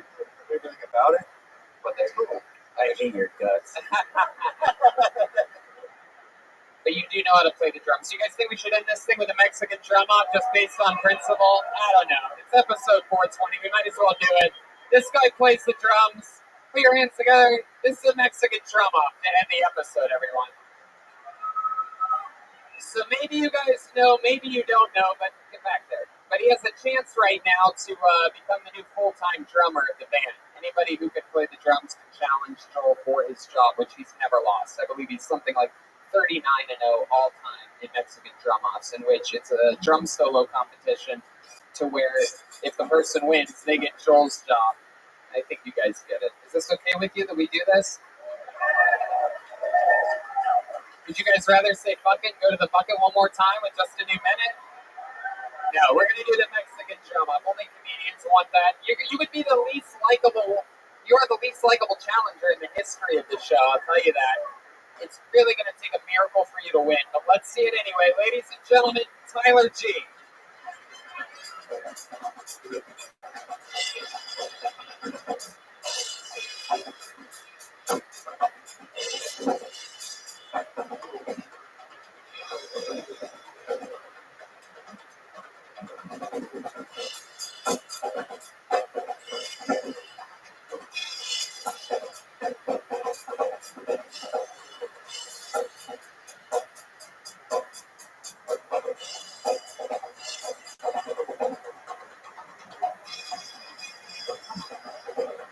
Wow, it's going on for a while.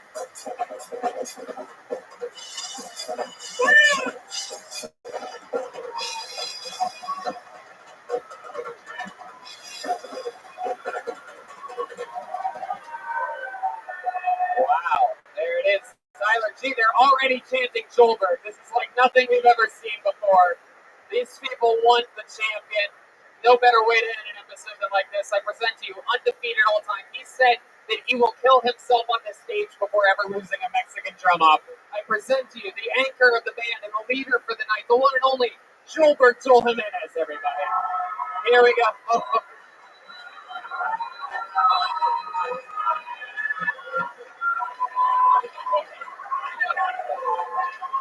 What the fuck is that?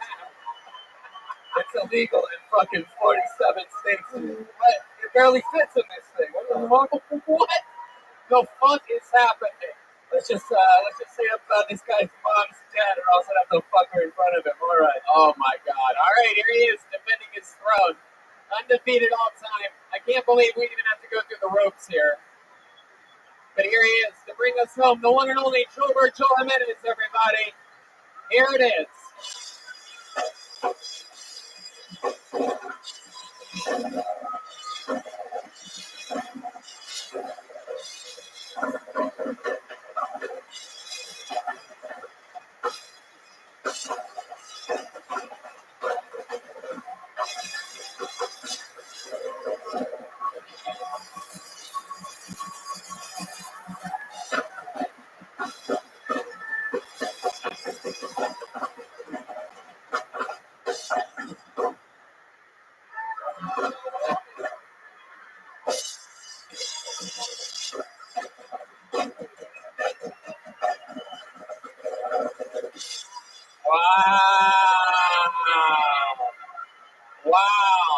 Wow. This guy should fucking kill himself right now. What an idiot.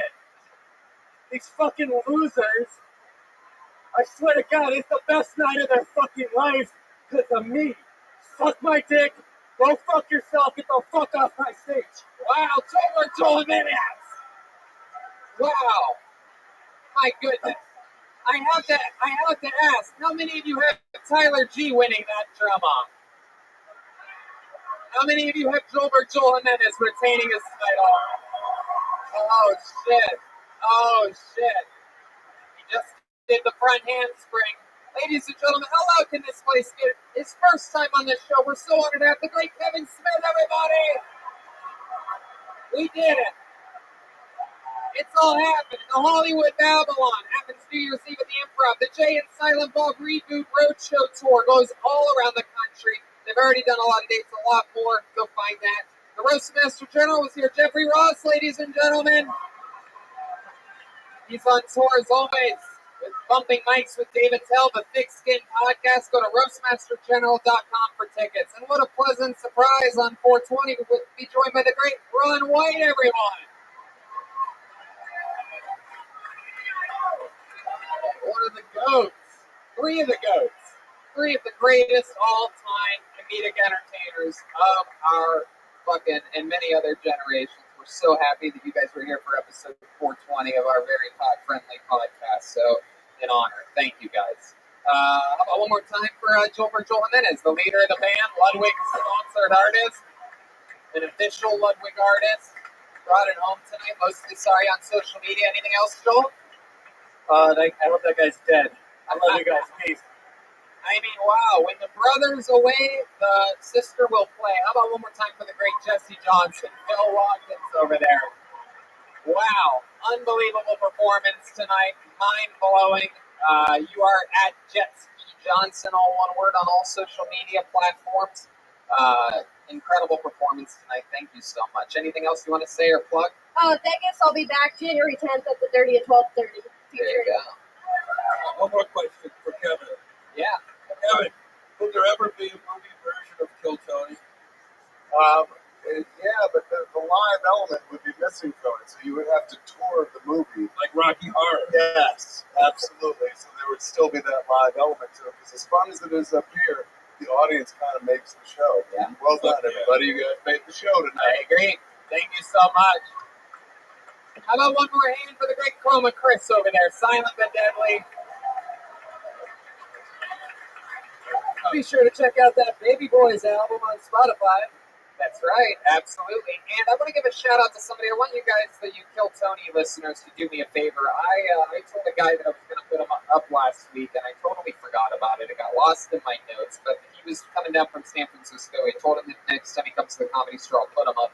He was here. He messaged me. I told him I'd put him up as a special guest treat, and I forgot. So go flood his social media. He's at Dave B Comedy, all one word. I told him I'd give him a shout out, because I felt that. He took a night off work in San Fran, came down here, paid for a hotel, had to drive 6 hours back. Yeah, I fucked up. I fucked up, so make it up for me. I never ask you listeners for anything. Go be a fan of Dave B Comedy. Dave pursued from Kill Tony Mania episode. The rare Tony Hinchcliffe mistake. I know, stare at me, give me the evil looks. Fine, I get it, people. Anyway, go check out all those tour dates, and shout out to Jeremiah, who's also on tour. Go to JeremiahWatkins.com if you live in Chicago or Detroit. And yeah, we're coming to you. It never ends. So go to DeathSquad.tv or TonyHinchcliffe.com for tickets for any of those stand-up shows. And don't forget to subscribe to our YouTube page, guys. Subscribe to it. Smash that like button or whatever the fuck they say. All these are on YouTube, and they're all done in 4K. It's awesome. So check it out.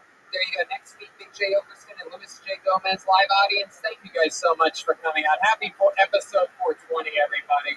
All right. We love you.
Hey, this is Rabbi coming live from the road famous Comedy Store main room for a brand new episode of Kill Tony, coming up with Tony Hinchcliffe. Wow, look at this. What a treat setup we have here. It's Monday night. We're at the Comedy Store. You guys excited? All right, sweet. Beautiful. Heck yeah. The great Brian Redband's here. Hey, everybody. Great Ryan J. Ebelt already drawing tonight's episode. This is very exciting. He draws every episode. All those prints are available at RyanJEbelt.com. A bunch of the Kill Tony books have been selling out over the Christmas holiday here, and those are all available at Amazon Prime. Just type in Kill Tony, and the first thing that pops up is every version of the book. It's good to be here, back at home, always having fun. I can fly to Texas tomorrow. Just release the final tickets for the 2 shows that I have in Plano tomorrow night. That's that. And then we go to Texas all together in 2 weeks. San Antonio, the 9th of January. Kill Tony and a stand-up show all in one night. Then we do the same thing. Kill Tony and stand-up 2 nights in a row in Houston, Texas, January 10th and 11th. Calgary, Kill Tony, January 23rd, and the weekend of stand-up shows, 4 shows, the 24th and 25th. I do stand-up alone in Tempe, Arizona, February 6th to the 8th. We do Kill Tony Vancouver, the 21st of February.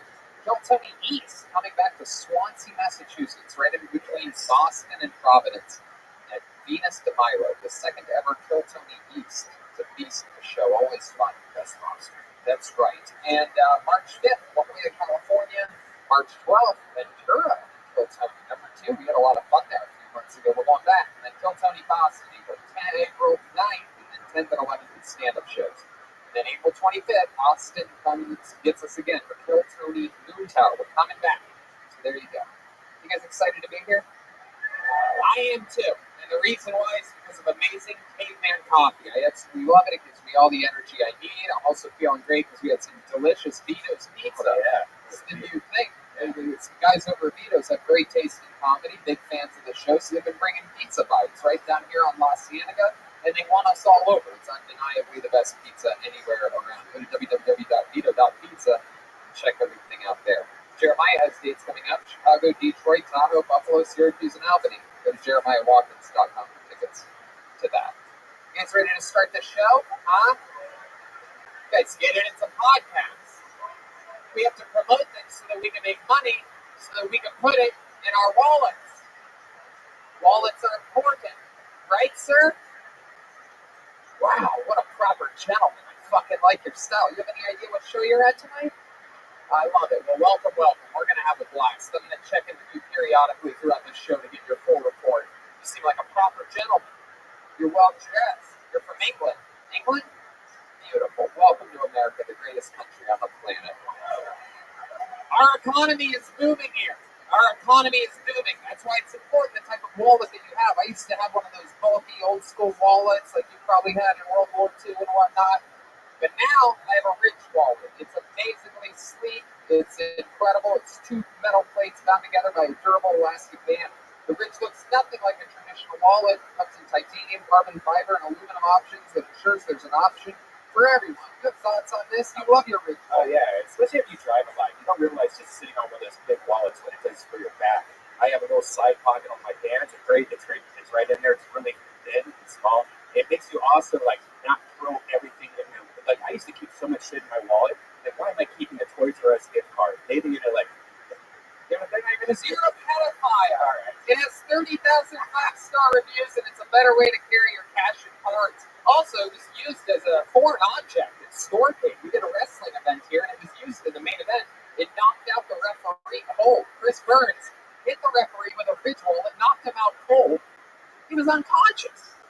And then the referee was out, so Chris's team won because the referee was knocked out. It was unbelievable.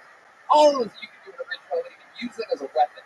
You get 10% off today with free worldwide shipping and returns by going to rich.com/KillTony. That's rich.com/KillTony and use code KillTony, link in description. There's a lifetime warranty. If you love it, free returns if you don't. Again, KillTony is your code, rich.com.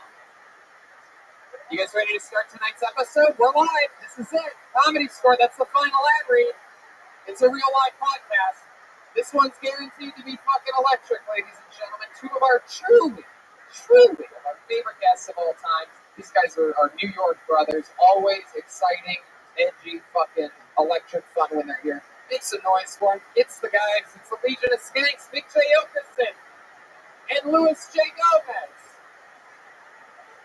Skankfest, Netflix, Comedy Central, the greatest comedy festival on the planet. These guys have it all going on. Our friends, welcome back. How are you? Thanks for having us back. We're so excited about this. I can tell this crowd feels amped. Was that sarcasm? I feel like you got that amped. It was sarcasm. They responded to like. I think it's a pretty good crowd. What do you guys think about this guy over here? He said he was here to be a fan of the Skanks. Which guy? Good. I thought he was here to show me my Christmas future. He's from England. This is your first time at the Comedy Store? Well, welcome, welcome. Oh, 'tis it. Lewis, of course, has Skankfest coming up. Skankfest Houston, as always, is on tour with Kurt Metzger. They're actually in San Diego this week at an American Comedy Company, but a lot of dates coming up with you and Metzger. Go to Louis J. Gomez presents LouisJGomez.com. Big J is going on a massive tour, the You Gotta Want It tour. It's available, tickets available at BigJComedy.com. The You Gotta Want It tour. Tony's just mocking the name of the tour. And Chet was so insecure about naming it. It's the first time he's ever named a tour. And Tony is snickering in his face. And Chet is heartbroken right now. Now, stand by it. You gotta want it. 2020. Coming to a town near you. BigJComedy.com. Of course, he has the bonfire. You guys are both on the Legion of Skanks with our brother Dave Smith. And we're so excited to have you back. You guys are probably the most team together guests we've ever had, Big J and Louis J. No doubt about it, in fact. So you guys know the flow, you know the show, you know that there's a band on this show, correct?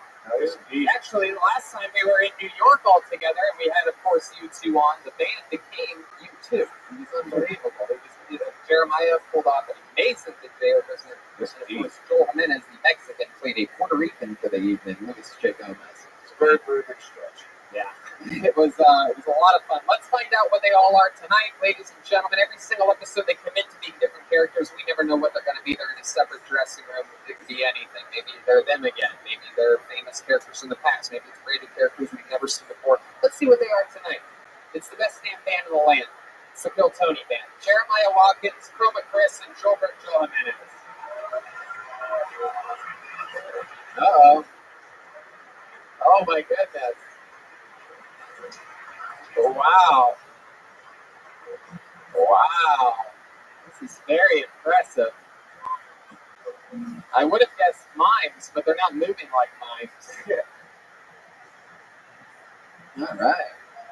Well, what are you, sir? Welcome to the show. You have a lot of swagger to you. White man talking into the microphone. Okay, what? On Kill Tony on a Monday night, feeling good inside, feeling good around the town. Louis J, Big J, lots of J, Smoker J, how you doing today? Are you? My name is Pino, like the breeze. How you doing? Pino? Pino, like the breeze. Okay, Pino. Nice to meet you. Welcome to the show. And you guys are poets? Is that right? All right. And then over here we have Chroma Chris, who appears to have a linked sausage for a mustache tonight. At least I can grow one, Tony. It's Slicky Ricky over here on the mountain. Oh my goodness, really a lighting change for that one? Wow, what is it? Slicky Ricky? Slicky Ricky and Pino. Okay. Slicky Ricky. And then back here we have, I don't even know what this is. It's like a French lady tourist or something like that. My name's Julio. Oh, wow. I'm here to smoke grass and grab ass. This is the first time we've ever had poets on. It's the band. So, That's not how poets act. We don't smoke grass and grab ass. We're Puerto Rican. Yeah, but it did rhyme. all right. Well, we have poets tonight. It's an interesting character that I never thought we'd ever see on the show. But you guys look the part. And we have Big J, Lewis, Red Band Soundboard, which brings me to this, the Bucket of Destiny, everybody. That's what these people all care about. It's magical. Everybody signs up before the show. Sometimes it's audience members. It's mostly comedians that are just hoping and praying that their name gets pulled out so they can perform 60 seconds uninterrupted on this stage in front of a sold-out main room here at the Mecca at the Comedy Store. And then we interview them, talk to them about their life. Answer the questions honestly is always the best policy. Just to find out more about you and what makes you different. You know your 60 seconds is up and you hear the sound of a hit. That means wrap it up then or else you're going to bring out the angry West Hollywood Bear. That's it. You guys ready to start the show? This is it. Guys. Alright. I'm going to tell you something. I get it, alright? A lot of you, this is probably your first time at the show. You're visiting from London and shit like that. I'm here every week. You guys need to make a little more noise. Are we ready to start the fucking show tonight? There we go. Here we go. How you doing? Sometimes we have to jolt you fuckers awake. Alright. So your first comedian getting an uninterrupted 60 seconds and then talking with us afterwards, staying on the stage, goes by the name of Chris Marvallo. Chris Marvallo starts the show. Chris Marvallo. Wow. Is there Chris anywhere? No. Is there movement over there? Chris Marvallo? David, you got anybody in the lobby? Luke, is there anybody in the lobby? No. Okay. Alright. That's Marcus. He missed his spot. I guess he beat it. Hey, that's right. Alright, pull another name out. Make some noise for Mia Mars, everyone. Mia Mars. We have movement over there? It is standing room only in the comedian section tonight. It is a lot of traffic. Yeah, sit at the table. One more time for your first comedian, Mia Mars, everyone.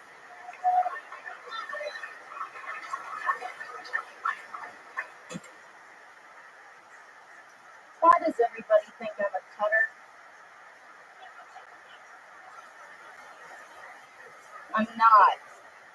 I burn myself with cigarettes like an adult. It's gonna get dark. Also, why does every guy who I put on Tinder want me to roleplay as a dead body? Starting to think it's me. Serves me right for using Tinder. Tinder's a sad place. It's where dignity goes to die. It's the Bakersfield of dating apps. So single. My ex-boyfriend and I had a suicide pact, but I kind of jumped the gun on that one, you know.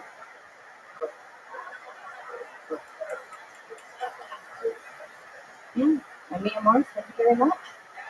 Alright, Mia Mars. Welcome, welcome. You've been on this show before, I remember because of your face. Yes. She looks like the girl from the movie Coraline. Sweet Coraline. Alright.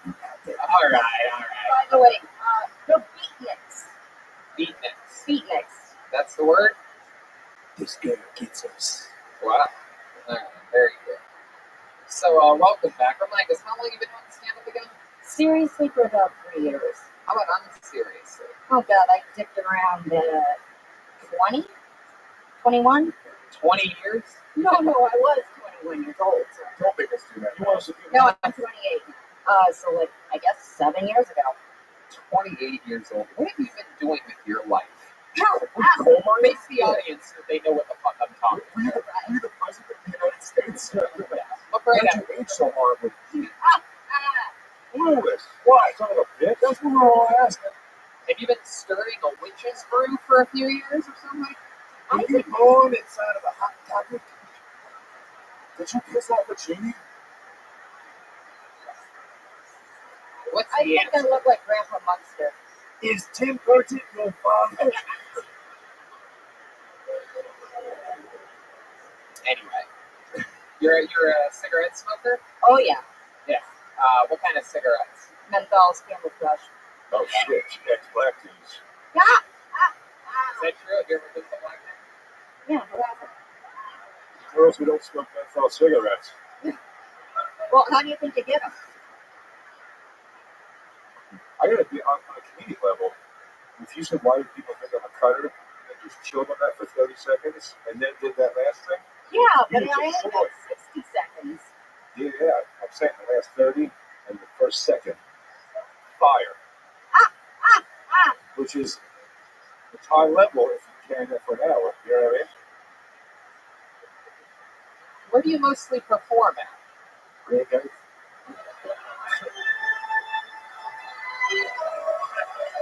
Whoa, strong shoulder chant coming from the middle there. Listen to that. These are some real fans here tonight. Hi, Taik.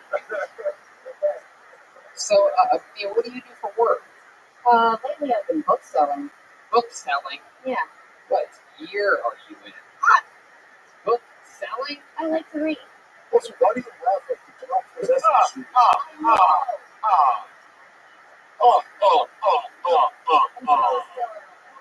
sell books. What? I rob the people think I'm a hunter. One cut. Two cuts. Three cuts.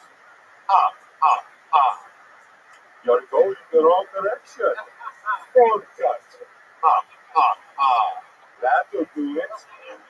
How long have you been selling books for? A couple months now, actually. A couple months. What kind of books? Spells and shit? You go to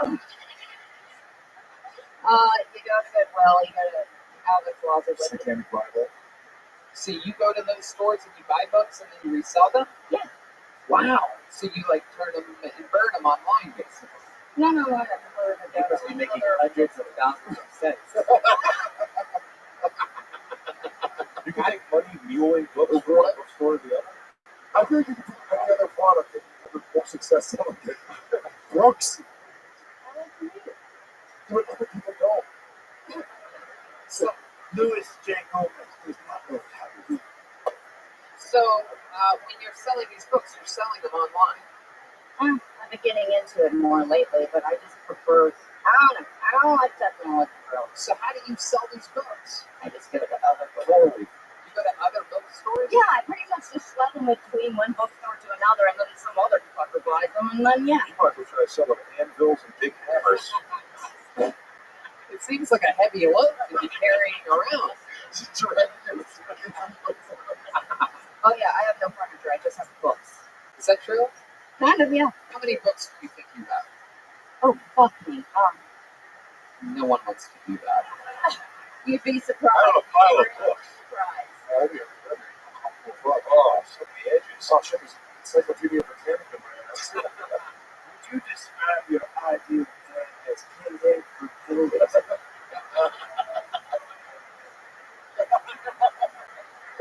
What is your current love life situation? Dicking around. I don't know, can't get over the ex. Every time I want to, like, get over them, fucking shit is up. Yeah. Oh, I thought he killed himself. That was No, I was like, by the way. That was a really good. Do you say his name in the mirror 3 times? How long were you with this guy for? like 9 months, something like that. I don't know. It was kind of perfect. Why was it perfect? Tell us. Look out at the audience. Keep facing us. I do. All right, you talk. You answer me, but look at them. Like you're performing on a live podcast or something. All right. Tell the world why was he the perfect man? Now we.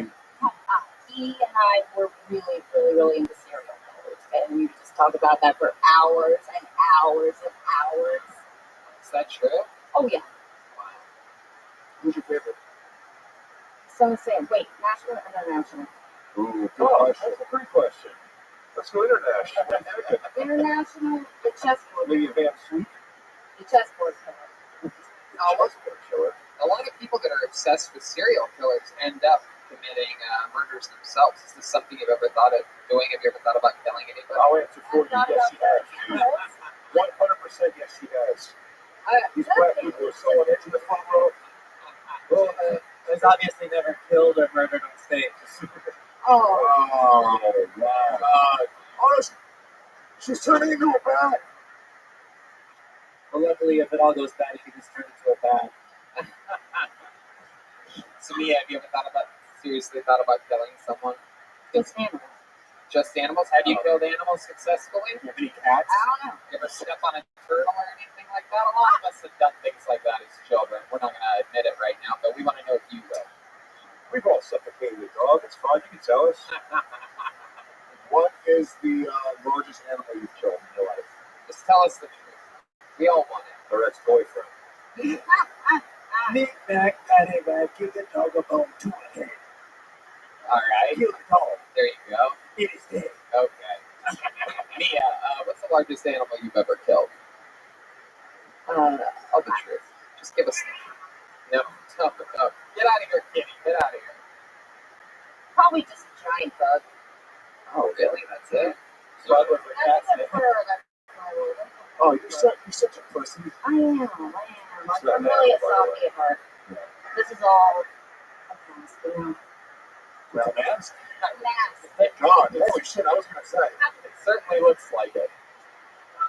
Oh, I thought it was no way I won't look like that.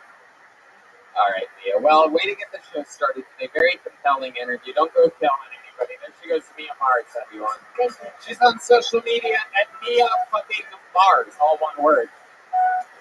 And the show has begun. That's an interesting one. All right, there you go. A little extended cut on that one comedian there, huh? Pulled another name out of the bucket. Make some noise for John Botelho. John Botelho. Is this John? Here he comes. We got the beat. Hey, yeah, we got the beat. We got the beat. Here we go. John Botelho, everybody. Come on, one more time for John. You clap. I was at a party this weekend. Took was eating on a tray of brownies. As I was in my third corner piece, I heard the host of the evening say, "Wow, those wheat brownies are going quick." And I said, "What wheat brownies?" She said, "The ones they're eating, they have sprinkles on them. Everyone knows that means there's wheat in them." I said, "Everyone doesn't know that." Like 45 minutes went by. Wasn't high yet, but I was still very hungry, so I ate 5 more. Yeah, then they definitely did start to hit. I know this because I tried to convince all my friends that Harry Potter's based on a true story. But the next morning when I woke up, they all had completely taken effect. I know this because I melted my mattress overnight. I did what anything I would do. I reached for my phone, and I Googled, "Can a human being become a mattress?" Nice.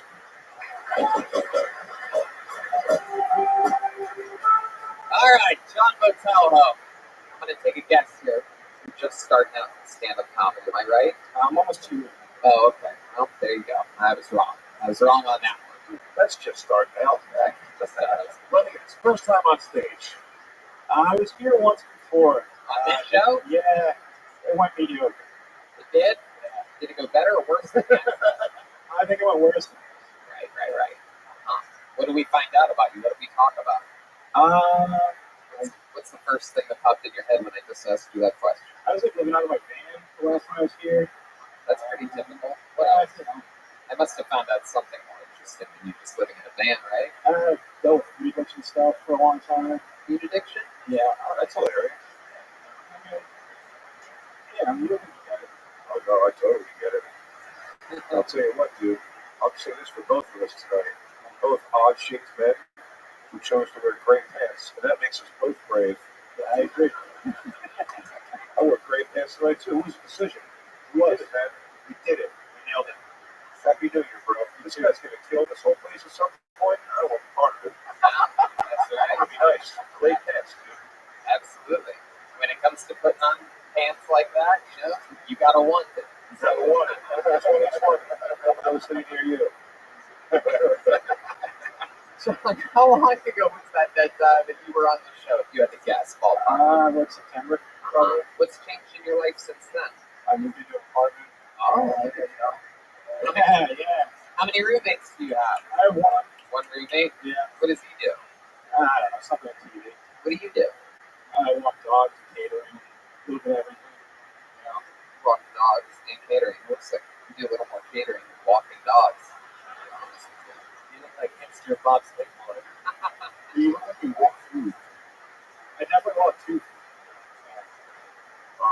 Yeah, so you have food addiction? Yeah, I love Yeah, well, I think it's Like what? What are some of the foods that you're addicted to? I mean, all the normal ones, but anything with like high fructose corn syrup, I can't get enough of that shit. Come on, name some actual things that are truly that you have to have. go for it. I had pizza and McDonald's from walking. Oh my god. You're wrong. Get up on this pizza right now. I want to watch it fall apart. Come on. talent in front of a drug addict. It's great. Yeah. No shame dealer. It'll make you feel bad. What's that? Like a jelly donut and little chocolate jacket. Yeah. Do you remember a specific time, when you really ate too much? Did you ever put yourself in what you thought may have been near like a diabetic coma or anything like that?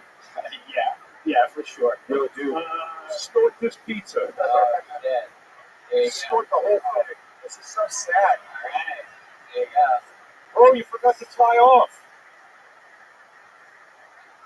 Oh, you have the vegetable one, at least. We came on that pizza right before the show started. It was a thing we were going to do. If somebody eat that pizza on the show. That's just extra salt, bro. I feel you. I'll see you at the meet. Some of that high fructose corn syrup.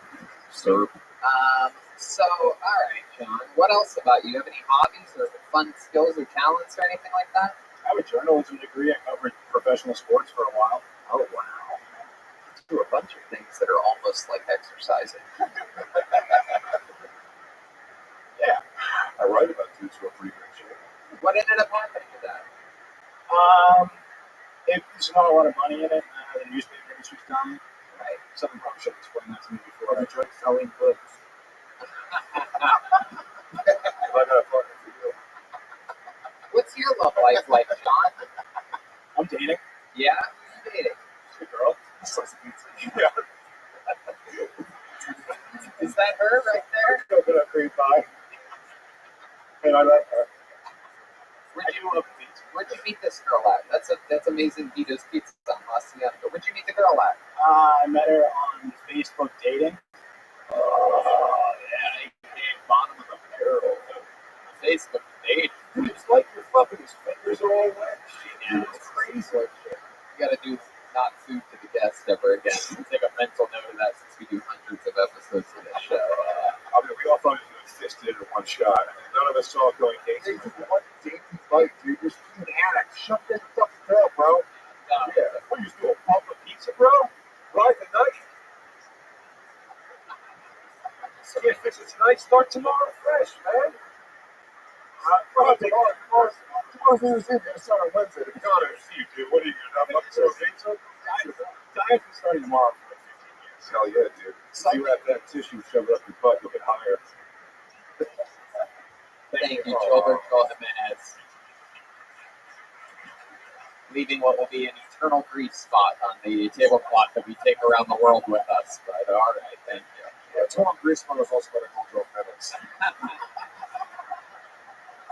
So, John, I'm going to be honest with you. I've never even heard of Facebook dating before. Yeah. Like, this is all new to me. What is meeting someone on that like? Is that like being in an aquarium that only has 2 catfish in it? I don't know. It just popped up one day, and it's like the other ones. I think it connects you based on things that you already like. So you just have right. And you and her both were like McDonald's, pizza, short walks. We're both old people on Facebook still. Did you try all the other ones, like all the tenders and stuff first? Or Chicken tenders, buffalo tenders. He couldn't find his true love on Postmates or Uber Eats, so and then 4 days to show up on a Facebook and a bag of delicious food. What are some hobbies that you guys shared that made you meet her? She's a little bit thicker too? No, she's in way better shape than I am. Way better? Yeah. So she's a little bit thicker too? No, she's in good shape. And how long has she been your age? What were some of the other hobbies that you guys connected to? Yeah. It was like a lot of nerd stuff, Harry Potter stuff, Star Wars, all the Marvel stuff. What did you think about the new Star Wars movie? I enjoyed it. I bet you did. You know? How about the Mandalorian? You a fan of that show? Yeah, it was fine. How can you better than a Star Wars movie? Do you think you liked the movie more because you were in a theater and you got to eat popcorn? Yeah. Do you feel gay voting Disney Plus?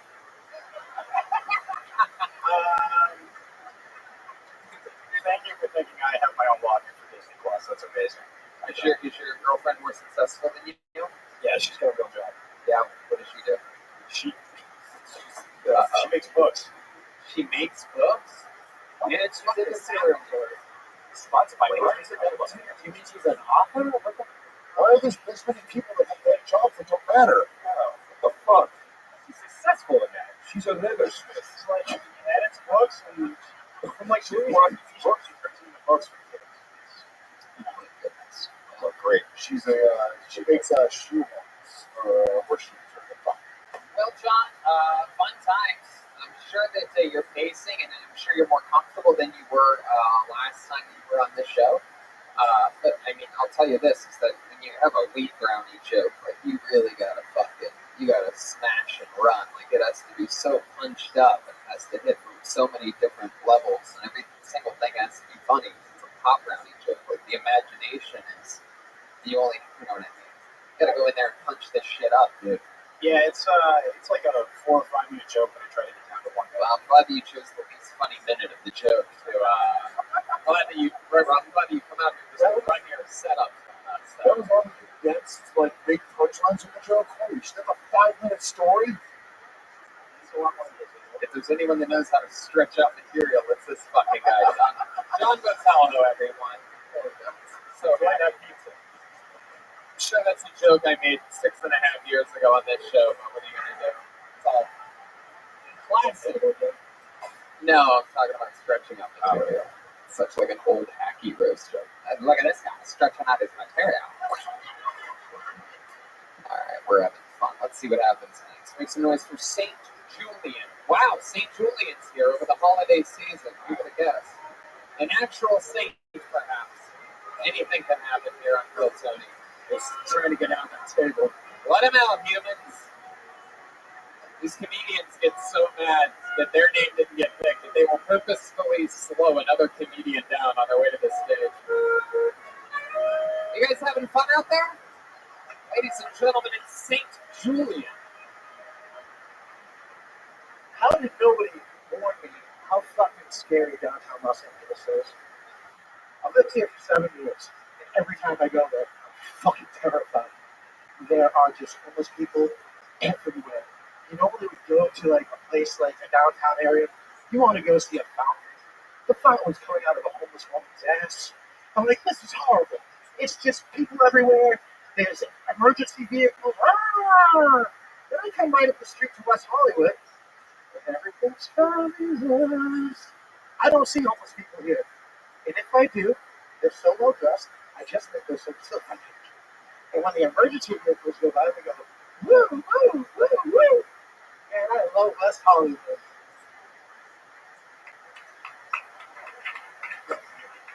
All right, 50 seconds in and out from St. Julian. Welcome, welcome. Is this your first time on the show? It is. Well, welcome to St. Julian. Thank you. Nice to meet you. Sick outfit. Thank you. Same one I'm wearing from Hit He does have that big J rock and roll style to him. Someone else was going to say it. Yeah. You're literally the only 2 people who are wearing the chain wallets. What the fuck is going on? No! Or you have the wallet. You, does that come in handy a lot, the old chain wallet? Like, you ever almost leave your wallet places and you're like, take. Oh, I'm sorry. I almost left my wallet there. Just dragging it, you feel it hit your ankle sometimes. Like, oh, I fucked up. My uncle killed himself with his wallet. I've had it ever since. And, see, don't you really tell? Don't you think that it might be cursed if your uncle killed himself with it? Financially, yes. He killed himself after he started comedy. This is my first time, so no. Hey, this is your first time ever on stage? Ever? Wow, congratulations. I figured if I was going to bomb, I would do it. So far, everything someone said to just bust his balls a little bit has been answered by, I was like, my uncle died, he died on the wallet, so it means something to me a lot. Everyone's like, nice jokes, jerk off. It's my first time. I was like, yeah, that was fantastic for your first time. This guy's Teflon. Absolutely. I don't know what, he's so likable, but I don't like him. I knew this was going to happen. I was like, well, I'll see you from New York. This was never going to happen. You guys don't think you could ever be friends? I don't know. Let's find out more about He's going to the big step. I'm going to put him on the stage. Wow. My goodness, look at that. Sure. Any compliment, I will take it. All right, so St. Julian, let's talk about it. This is your first time doing stand-up comedy ever. How old are you? I'm 42. 42? Wow, you are the opposite of Mia Mars when it comes to age. I would have have guessed younger than 42. Me too. I would have guessed 73 for Mia. And okay, I'm 42. That explains our wallet change. I 77, yeah. that's what I was. You've done your style in 1996, and you're like, you know what? I'm not going to sit for the rest of my life. Hey, bro, Give my education. High school, I was ready. Mark Nebraska tour solo comes around once in a while, plays a few hits. I'm ready. wow. So St. Julian, what do you do for work? I work in production. I work with restaurants. A little bit with entertainment, a little bit with hospitality. Hell's Kitchen or something. What do you? Like my current position, I work with like TV shows doing like audience coordination and stuff, and I'm working with them in the restaurant. One Iota? Yeah. 100%. Yes, absolutely. I know One Iota people when I see them. So, interesting. So you were from LA, born and raised? No, I was born in Boston. Right. How long have you been out here? 7 years. 7 years. And when did you realize that downtown was what it is? Why did you? 7 years. Oh, okay. Is that where you live around? I live now in Hollywood, pretty close by. To here. Yes. Right. So why did you go downtown? Most people don't even go downtown unless they absolutely have to. Sometimes, yeah. What do you have to do down there? I drove Lyft for quite a while in between. Oh, You use a heroin addict or something? there might be a chance here. Who knows? What are you doing? You're growing like you were his dad. What'd you do? I don't know why there's a Bubba Fett tattoo covering his track marks right there. It's the PC boys, but It's all Bubba Fett to me, dude. All right. What's some stuff about your life that we do need to know about? I mean, you're 42. Give us some highlights here. There must be something crazy. Ever have testicular cancer or anything like that? not yet. I'm hoping to avoid it. How often do you see a doctor? I saw every year usually. Every once in a year, or every bad girlfriend. I don't know. Like, yeah, Very good. whatever comes. Tell us about highlights of your life. We should know. I don't know. I was 35. I was somewhat self-employed my whole life, and I was like, one last chance to kind of get out of your town and do something other than just, having a life staying in that town. So I came out here with like $1,200 with a shitbox car, and I worked in whiskey go and hustling pizza. Did you abandon a wife and a child back home? Not even close. Oh. No, the girl I was with did get married 30 days later after a 5-year relationship. So, Oh, gosh, you just fucking about it. I got the job too. Yeah, it was great. Yeah, Let's check in with our friend Kino. Yes, just curious. What is the meaning of the tattoo of the harpsichord on the neck? So my family says Irish descent. I have a good friend from Ireland. It's the He died on a harpsichord, bro, so don't disrespect the tattoo. I'm a big Guinness fan. I'm just going to be straight up with. Yeah, no, I had a friend from Ireland. We just got matching Irish harp. There must be something interesting about you or your life that has happened to you. You once almost, this. What is the coolest thing you've ever experienced in your entire fucking It life? doesn't even have to be that specific. Can we let him answer? What we need to know, anything at all. There must be something other than you left Boston. God, it's funny. I feel like I thought I would be so interesting when this part happened, and I'm like, holy shit, you can really be interesting sometimes. I've had a lot of crazy friends, a lot of crazy life events, Like what? I don't know, I happened to go to Vegas one time and my buddies had a really crazy sized penile piercing. This is way back in the day. We actually were nervous that his shit was gonna set off metal detectors. Little did we know he then just was gonna fist fight everybody on the flight, have air marshal close to wait for the reasons. And the most interesting thing about you was your friends did. Wow. Prince out son of a bitch. You guys had I really should have gone. air marshals. You know, I'm glad she married that other guy. She was just, she is glad you out of that forward ass relationship. But what's the most interesting thing about me? My buddy Mark. Mark's balls are pretty big and loose. Oh man, Mark rules. I'm gonna hang out with this guy. Big, good dude. I'm gonna push Mark was up here telling someone right now. He would crush it. Mark can't be here. He's living life. What's your dating life like now? I'm seeing somebody. Yeah, kind of. What does that mean exactly? You're just hooking up sometimes? Oh, yeah. So, booty calls, or what do you mean? Oh, God, my roommate should ask me this shit. I don't know. This weird. your roommate? Yeah, he knows the situation better than I do. He knows your situation? Is your roommate Mark? What do you mean he knows the situation? He's just, I'm in my 40s, and I'm obviously not settled down, and I still hate, like, girls in their 20s. I feel like they're still trying to settle down. They either want to get, like, wild and, like, party all night, or they just want to get fucking married. Do you do that sometimes? Do you wild and party all night? Yeah! Oh, that's why Nothing you're not. professional, but That's yes. why you're not interesting. Now I get it. I think we've been a drug addict this whole time, right? Only weed and alcohol, sadly. I mean, or probably. No, really. I mean, don't get me wrong. I'm not drugs. Let's check in with Peanut again. Yeah, I think we all want to know if your roommate has a cool D2. I don't know about that one. I really thought this is really what my mom will see tomorrow. Me talking about my buddy's dick. And I literally thought, like, don't go up there and say something like, "This is who I work for." Ball sack, fucking cat. Dick to the leg, drinking cupcakes, no remembering in the morning, party all night long. Average white guy, this is my song. Wow, that's real poetry. Unbelievable poetry coming from Pino. He has his friend's balls tattooed on his lower back. Oh, Jesus, that was Slicky Ricky, Chroma Chris. Silent but deadly, coming off a unbelievable episode last week. We're even 11 for 11, I do believe. Amazing. Yeah. Were you going to say something there? Yeah, but I want to keep that streak going. I love it. All right, well, it was, you are, wait, that's right, you're John Botelho, right? I knew that was everything. Yes. I got it mixed up. Is that the name? Oh, there it is. Just Saint Julian.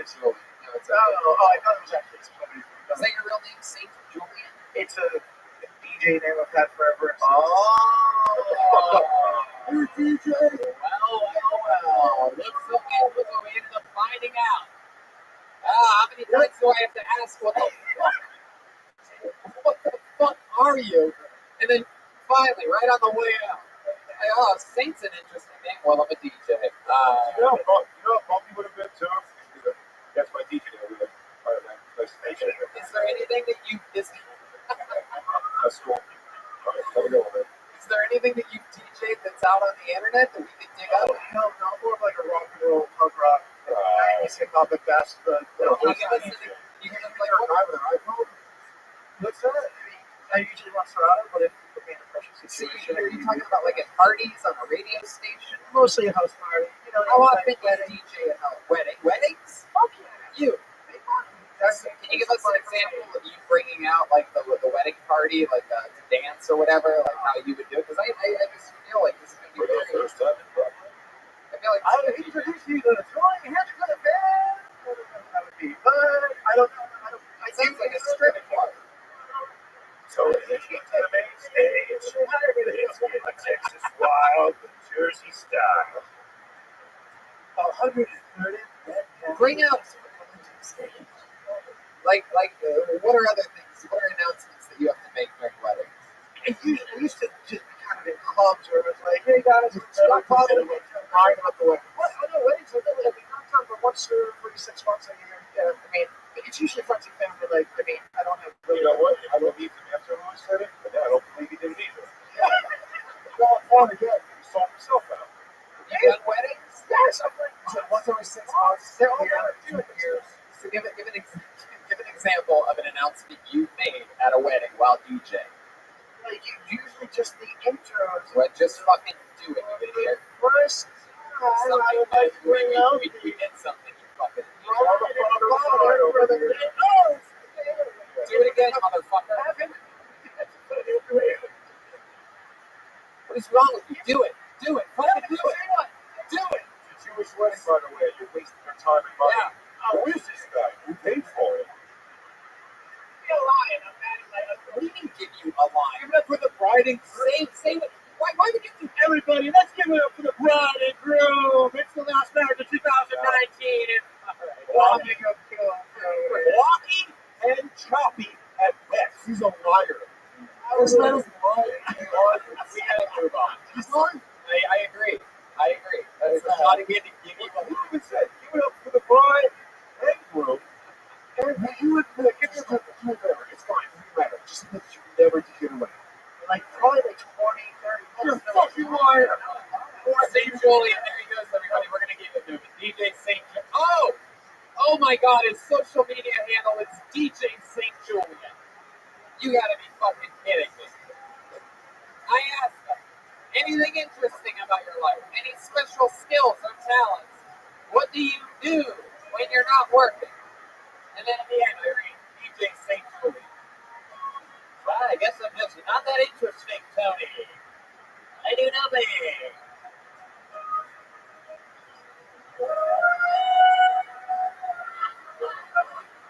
I mean, it's not even like trivia questions or anything. The questions are about you. It should be the easiest questions. It's your life.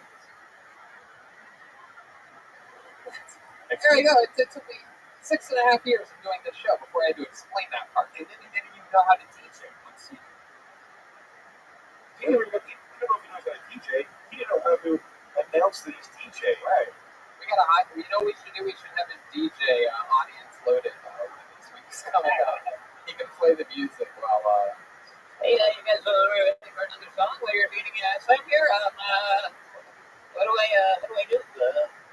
You're like, how old are you? I don't know. I gotta ask my roommate. They know my age better than me. Are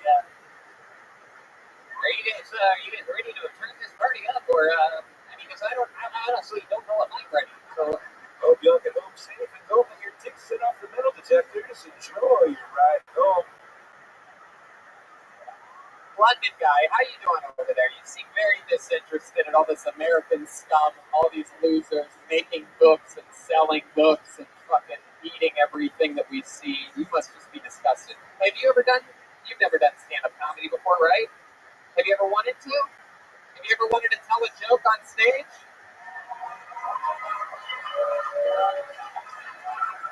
I think they want it. You want to come? Hey, come on! Yeah, let's have some fucking fun. He's going this way. Yeah, he's got this shit. Crowd surf him. Crowd surf him. Fuck yeah, it's about to go down.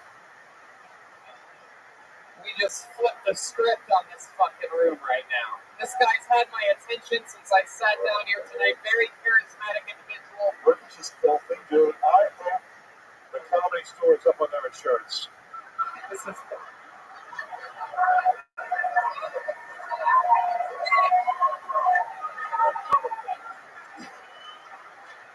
Ladies and gentlemen, make some noise. It's first time ever doing any comedy of any kind. Jonathan, everyone.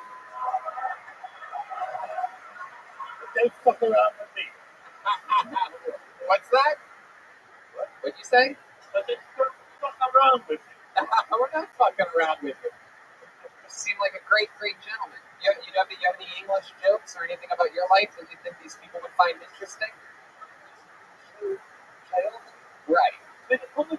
Of course, I'm sure there's been a lot of chaos taking care of Batman all these years.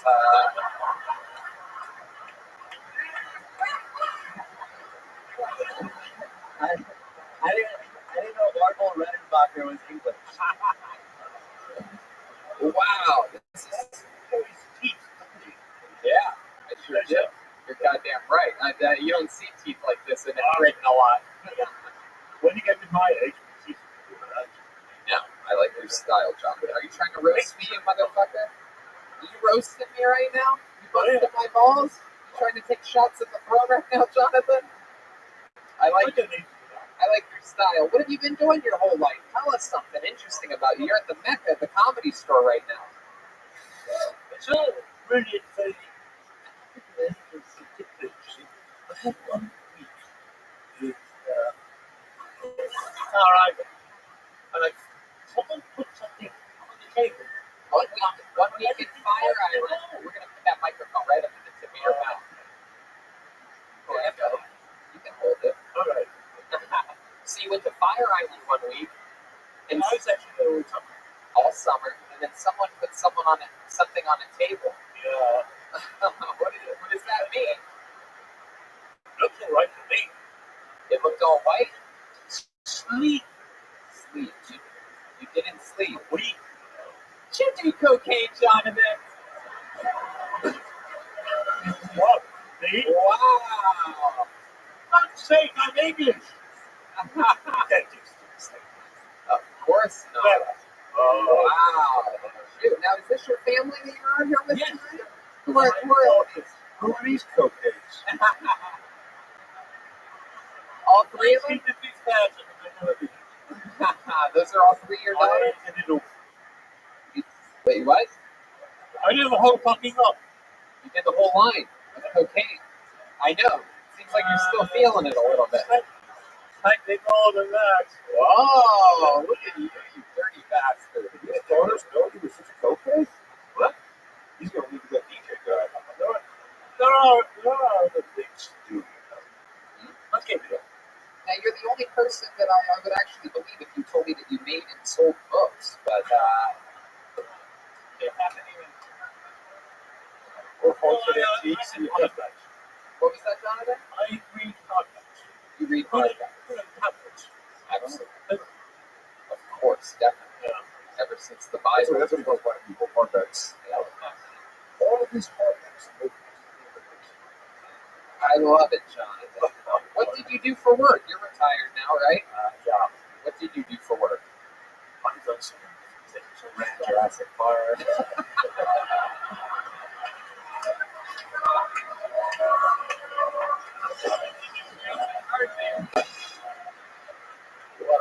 Wow, yes, that's what you look like. Bartles and James. I've been a waiter. I've been a bartender. I've been a chartered accountant. Chimney sweep. I've been what? What? Chimney sweep. Chimney sweep. You think sweep? Anyway. Wow. Is it strange if I ask how old you are? What? Would you be willing to tell us your age? Yes, of course. Have to do what? 71 years old. Yeah, absolutely killing the game. I love it. You look fantastic. You have such a cool swagger and charisma about you. I love a guy that can rock the glasses straight that keeps them on your head. You wear that well. And yeah, rock and roll.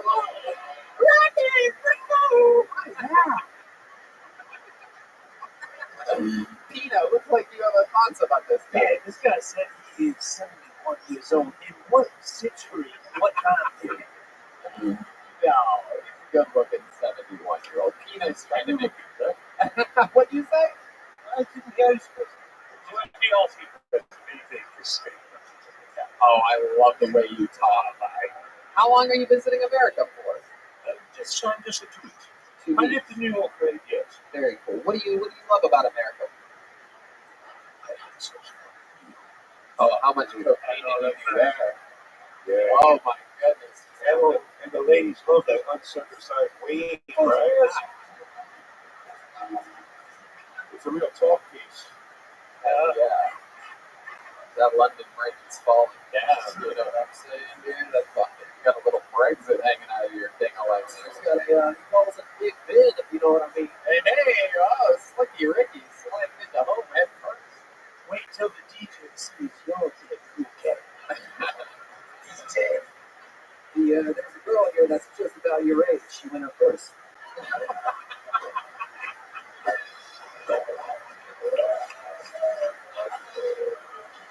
Chroma Chris has been on fire for weeks now. There's no stopping it. Wow. If you get Northern Green, she might be able to turn you young again. Jonathan, so let me ask you this. This is really a fun thing that we're doing right now. You jumped at the opportunity to come up here. Have you ever been on stage before? You ever give speeches or sing or do anything? You have any special skills or talents or anything like that? Plays. You did plays. Were you an actor? Yeah. Wow. Would you mind giving us one of your scenes? Could you do a line? Could you face out that way to the audience and do a little... I would buy it. I can't remember a damn thing. You can't remember a damn thing. I remember all my t-shirts saying they searched for my goodness. My t-shirt, he doesn't walk with a cane. That's just an act. Give us the best joke you remember from your younger days. The best joke. If you lose your memory, there you go. You got a stool right behind you. Extremely kind. Thank you. Yes, indeed. Thank you. Indeed. Actually, they were very nice to me on the way in here. They were? They were very nice and helpful for coming in yesterday. We are, all the door guys here. All the They thought you had a ghost in the office place. Keep in mind, sir, that was an F that got you that chair. That is true. He's Mexican, or as you call him, servant. What? You mean call a kitchen guard? Pino. Jonathan, have you ever done any kind of improvisation when you were acting? That would be a cross. Perhaps would you do a scene with me? Would you like to do a scene with Pino? Yeah. Why don't you move your Slow back down. Slow back down. No, come on. I'm not gonna let Jonathan fuck the shit out of Pino on this stage. Relax, though. It's all Blazer gang. Alright, so let's have a little scene here. And Jeremiah just slapboxes him. I just slung a ball. Nice. There you go. There's a bit of water here. Absolutely. That's right. And Jeremiah, you want to set the scene a little bit for us? Sure. Can we get a suggestion of a location? A location suggestion. This is the first time you've ever seen real improv. Aphrodite yelled the ghetto. I mean, we want to give him a fresh slate here. What do you think, Pino? Well, so far we've had Batcave, the ghetto. If you do Batcave, then it's basically going to have to be Alfred. So maybe you should give it like a different, a strip club. The real acting would be if you were Alfred Jeremiah. Pino. Let's do it. What do you want to do? Just pick one. Strip club. Okay, strip club. Strip club. You're in a strip club, Jonathan. You're in a strip club with Pino. You're going to give him any more info? You can't hear that. Jonathan, you're a stripper. I'm the stripper. No. How do you want to do this? I don't know. You know how improv works. Aphrodite, shut the fuck up. Jesus Christ. Oh, my God. A piercing fucking voice. Oh, get back. All right. What do you think? You're at a movie theater right now? Relax. There's a live show going on. Jesus Christ, Aphrodite. You're out of fucking control. All right, let's get a strip club shot. All right, strip club. This is exactly why I don't let Jeremiah pitch segments on the show, but here we are. We're doing it anyway. Thanks for the encouragement right before the scene starts. All right, there you go. There you go. It's been a scene on this show for 5 minutes already, but let's do it. Let's plow it home. Let's do this. If it doesn't work out, I'm gonna let Jonathan suck the cock and we'll get out of it. No, I'm kidding, Jonathan. I'm kidding. These are all dirty American jokes. All right, taking over. It's Pino and Jonathan, everybody.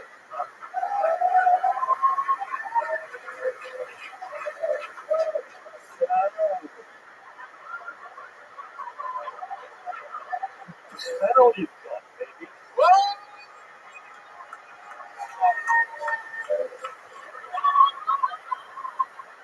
What's your name, big boy? Yeah. I suppose you think that's good. Oh. I loved it. That was beautiful. That all worked out. Absolutely hilarious. I'm looking at the daughters right now. I love it. He judged his actual stripping.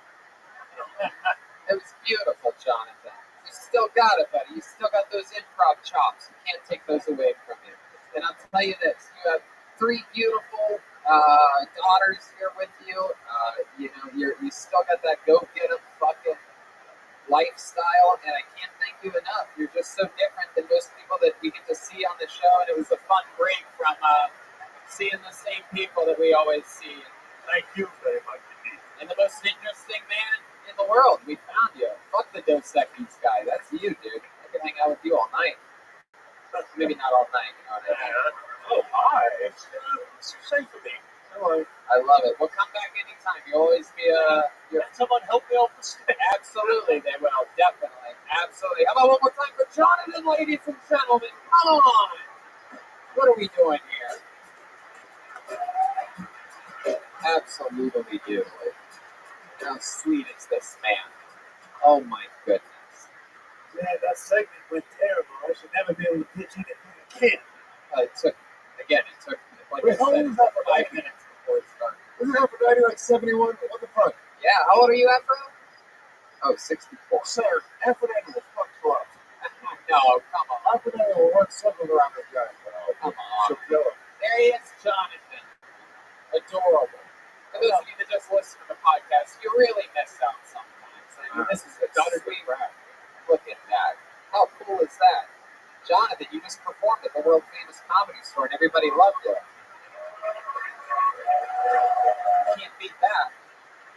All right. So before we get back to the bucket, I want to tell you we have regulars on this show, and everyone's here tonight. So it's about to get a little bit wild in here. This first regular, you know him, you love him. He's been one of the longest standing regulars in the show's entire history. He has a very unorthodox style of not telling the truth on stage and being very silly. He's very good at it. Very, very good at it. Ladies and gentlemen, I present to you the first regular doing a brand new minute. Make some noise for the one and only William Montgomery, everybody. Wow, look at this guy. He's back, everyone. William Montgomery. Stood up for Larry Montgomery, my dad. Why'd you fuck that up? You piece of shit. No, but seriously, you were all excited about Stargate Atlanta Season 5 coming out tomorrow.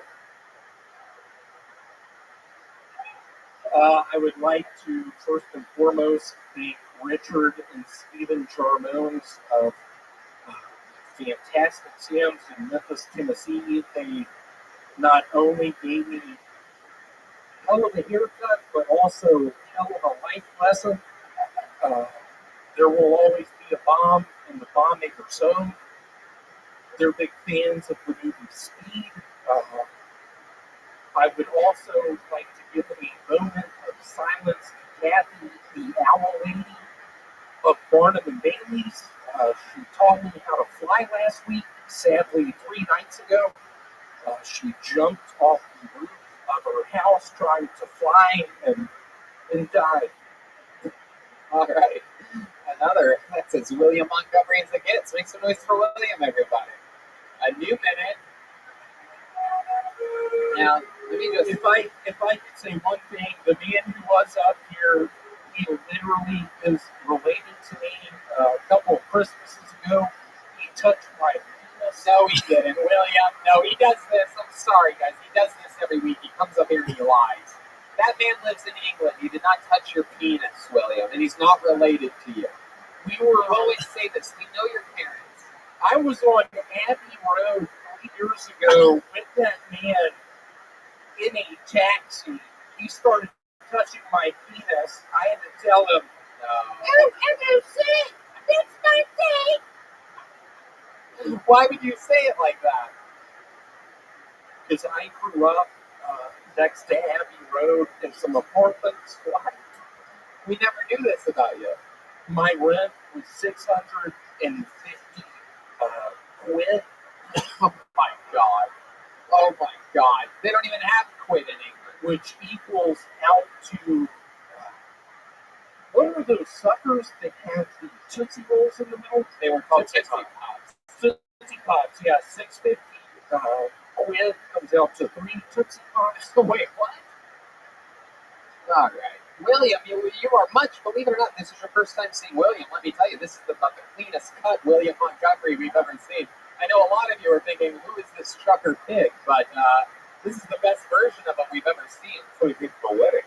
Just picture maybe a cut scene, me in a red van, literally in a cab of an 18-wheeler, just going through the parking lots, finding women, prostitutes, poisoning them, cutting them with our knives.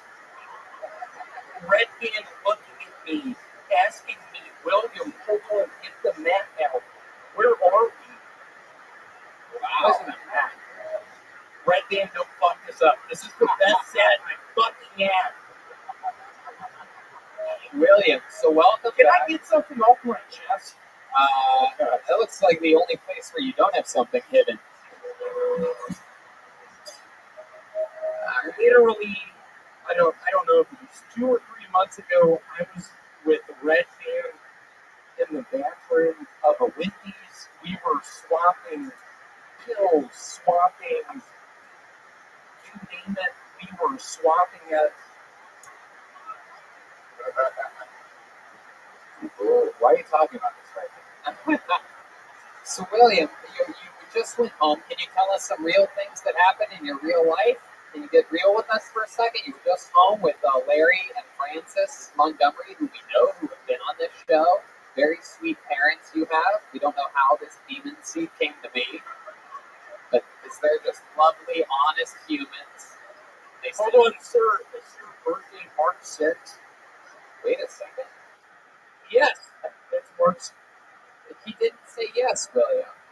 He actually didn't say yes at all. No, that comes fun. I got 2 pairs of Levi's jeans. I don't know if y'all wear the 505s. I'm currently eating 36, 32. Are you really? 36, 32. Redman, why'd you fucking put that on? William, can I be honest with you? It does seem like you are gaining weight in the middle area of your body and your face, like at a very fast rate. Have you noticed this? Have you ever heard of the cookie? It has one of the delicacies. It's called a prune. In the middle of it, it has cookie outer sides. Do y'all know that cookie? Fig Newtons. Fig Newtons. I've been eating fig Newtons like it's my fucking job. Ew. I forgot how to fucking swim. Tony? Oh my god. Tony, when William was in Memphis, me and David Lucas and I called him on a podcast and we ranked his mom and had her voice. You're going to look for that. Wow. What happened? Before I get into that, it is so nice looking. Y'all are so sweet. He's looking at my Jane. To the Skank Fest South. Thank y'all so much. It's a big announcement. William, they didn't invite you. They literally didn't invite you. That didn't happen at any point of this show. Last year you had an opportunity. That was perfect. Last year you had an opportunity to get flown out to Skankfest. Louis J gave you a chance and you got beat by a handicapped Asian man. Remember that? What was the game? It was a joke off, and William went with his best joke. And then the handicapped guy I like it when my mom is out of town because I can sleep on her side of the bed. There it is. There's the joke. But these people, how many of you have heard him say that joke before? Everyone raise hands. You clap hands when you're at a live comedy venue person back there. Yeah, where are we? Saudi Arabia? Yeah.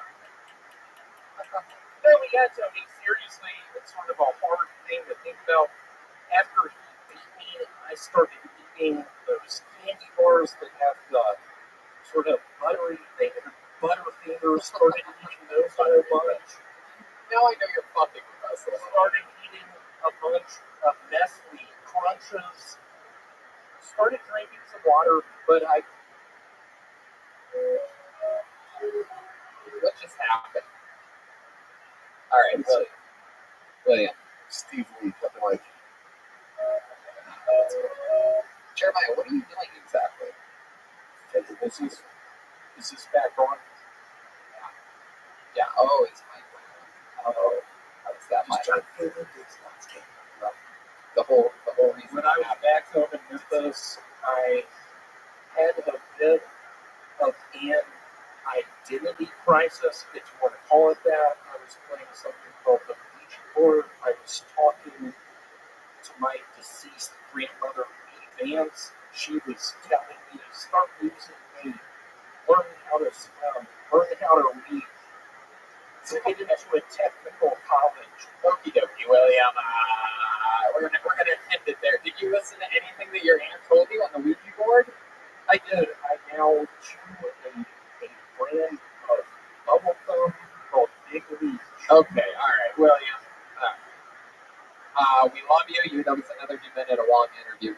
We got through. Nice. William Montgomery, everybody. He's back. We didn't have him on last week. He went back home. We found out nothing about his trip back home. Maybe we'll hear more about that next week. Ow. It's very strong. The more weight he gains, the more his taps on the back deeply affect me on his way out.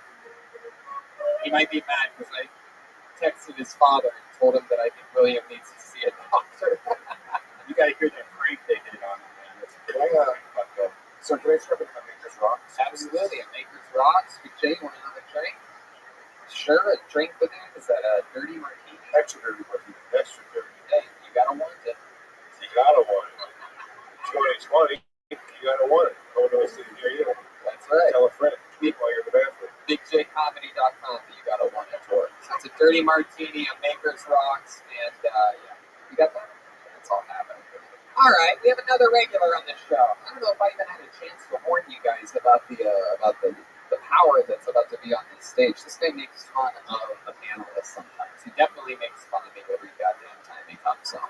We always get into a scuffle up here. But on top of his roasting style during the interview part, he's one of the best damn joke writers anywhere around here or the Comedy Store on any level whatsoever. He always has a brand new banger every single week. That's a lot of pressure I'm putting on him. This is a rough introduction, but I believe in him so much, I feel like I can still say it and he'll still come through. Make some noise for the great David Lucas, everybody. Here we go.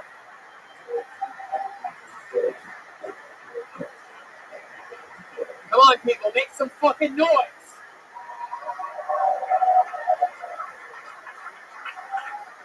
Yeah, let's see what kind of crowd we got. Jesus' mom was me too. Like, for real, she didn't ask to be pregnant. For real. She was asleep one night and a nigga named Holy Spirit was like, you gonna have a baby. She was like, oh my God, what's his name gonna be? She was like, Jesus. Like, for real, he was a Me Too baby. Had Jesus been born in 2020, nobody would respect his miracles because he was a Me Too baby. Like, fuck that walking the wall, that's a Me Too baby. You don't want to have him. Window abortion clinics in Jerusalem, so yeah. What kind of daddy was Joseph? You think gotta raise a baby, got a spirit to make babies. I don't know if anybody's making no diapers. Like There you go, David Lucas. Fuck yeah. Little Christmas themed birth of Jesus. Yeah. Fuck yeah. What's up, David? How are you? Why are you scanning me so hard already? You do the dumbest shit. Motherfucker look like a gay panda bear. Oh my God. How dare you? How dare you say that? Motherfucker eat dildo flavor eucalyptus. All right. All right. Okay. Yeah, they like this shit. Just gonna remember who's that excited over here. I tell you, last time I was here, I was here with Michael Biscuit, and people would be sticking with fuck. Oh, that's right. It was crazy. Literally, I've never been more concerned that one of the guests was going to fight another human on the show. Then you just kept going harder. I mean, you almost called him the white people, and I almost lost my mind. Hey, this motherfucker was a cross-eyed. He doesn't care. But you look like an Armenian demon. You look like Black Big J. Okerson. You look like Big J. Okerson. I know if I got to rub it down 3 times, you could come out. Sick outfit, dude. I should have emo bouncer looking ass. We're dressed exactly the same. You look like a 1980s bad guy. This black guy that has teal suits and rides a skateboard. You look like you take pictures out the oven and no oven look. You look like you're in a gang and you still read comic books under a blanket with a flashlight. Hold on, repeat that. Woo! Repeat that out of here. You look like you got caught in the drive-by with some magic markers. You look the guy from TM Dog, and you know which one I mean. wow. You like to hang out with Andrew Dice Clay, man. Oh, they were getting out. Okay, that's like a compliment. Oh yeah, well you look like you hang out with Dave Chappelle. That was fucking fun. That was fun. Hell yeah.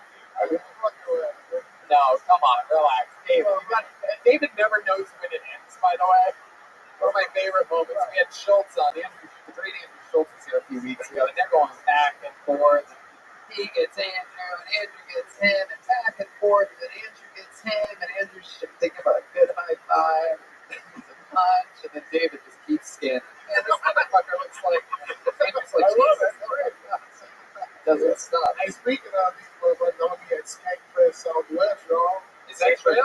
Wow, part of the New Nasty Showcase. Top 10 dirty, dumb, killer motherfuckers that are gonna take over the comedy scene. He was one of the top 10 in the country. Wow, look at that. That's huge. And also another Kill Tony alum, Allie McCoskey, is part of that list. Hey, absolutely. Love me some Allie McCoskey, our pride and joy. She is opening up for me tomorrow night, actually, in New Year's Eve show in Texas. So we're flying together for one night. William Montgomery just killed himself. Yeah. What a nightmare. What a nightmare. My goodness, great. What's going on? Poor William. I got a lot riding on this, guys. It's my best set I've ever had. Don't fuck this up right there. All right, well, anything else crazy happening in your life, David? Since the last time we've seen you? Nah, my birthday was past Saturday. Oh, wow. Look at that. Another excuse for you to cake on a random day. Look at that. What's wrong with your birthday? What? What's wrong with your birthday? What do I want for my birthday? Well, it's in June, but I know what it is. what are you going to get me? Chocolate dildo. I knew you were. I literally was going to say, what type of dildo are you going to get me for my birthday? And there you go. Stripper pole. Okay, I already have a stripper pole, but You making a liberty butt chicken clap? that's it. No, I actually used the stripper pole as a giant dildo. I got so broken in with so many dildos that I just detached the stripper pole from the wall vertically, and then I put it horizontally, and now I just run backwards with my hands. I bet your back pocket's touch. What the fuck is that supposed to mean? Hold on. What are you doing? What the fuck is that supposed to mean? I mean, you skinny. If your back pockets can touch, nigga, they ain't got no space in between. Well, I bet your back pockets are so far away they used them to measure first downs on football field. Son of a bitch. It's 10 yards if you're wondering. Why you up here clapping like a fucking circus monkey? I don't like that shit. This nigga lean back like a black person. You gonna run out the room? Like, what the fuck? You laughing a little too hard, my nigga. Wow. That's a great job. Come on, you can't give it to him. David, you fucking angry asshole. What's wrong with you? You haven't kill it. We like you. You're invited to our festival. Why are you so angry? I ain't angry, man. This is my demeanor. Demeanor. His demeanor. You're like an unsuccessful Patrice O'Neal. Shoot, you're gonna die soon. Relax. You were like a, let's see what it's like. You were like an 80s coke dealer. All right.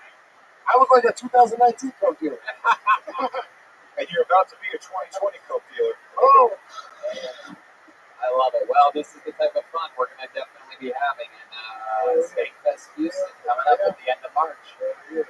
Take it to go. Let's make this that baby. What Kill Tony? Like all 3 days? No, I don't. 2 days. All right, yeah. Just At least try it's to- Check out today over there. You can do 17 shows for us? So here's some cool 17 shows. He literally just tried that. He knows we're not going to free. You're so shady. You're exactly as shady as you look, which is a lot. That's a lot. How about one more time for the great David Lucas, everybody? David motherfucking Lucas. There he goes. He did it again. Unbelievable. What do you think? Back to the bucket, huh?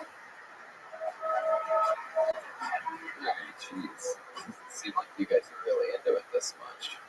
We got this fucking softball player here on her phone. Look at this chick. What's going on, lady? How are you? That clean up? Am I right? You play softball, right? Absolutely not. Hell yeah. Alright. You're gonna think about that tomorrow, though. Shouldn't be on your phone front row of the live show, especially the #1 live podcast in the world. Alright, I pulled a name out. Make some noise for Abraham McNulty. Minolikon? Abraham? Really, Eddie Abraham. And your first name's Abraham. You're next. Abraham Minolan? How about a hand for the band, everybody? Killing it tonight. Here's Abraham Menovia.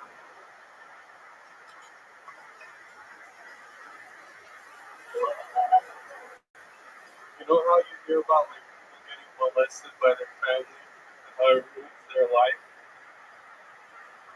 Well, in my household, that was a normal thing. I'll be walking through my living room. My girl would be like, I got your little thing faggot.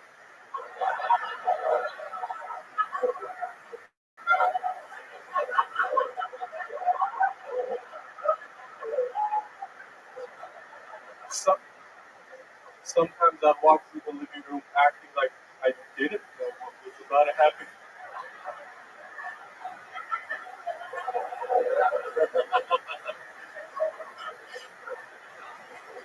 But you know how you hear about these Epstein-type billionaires molesting children?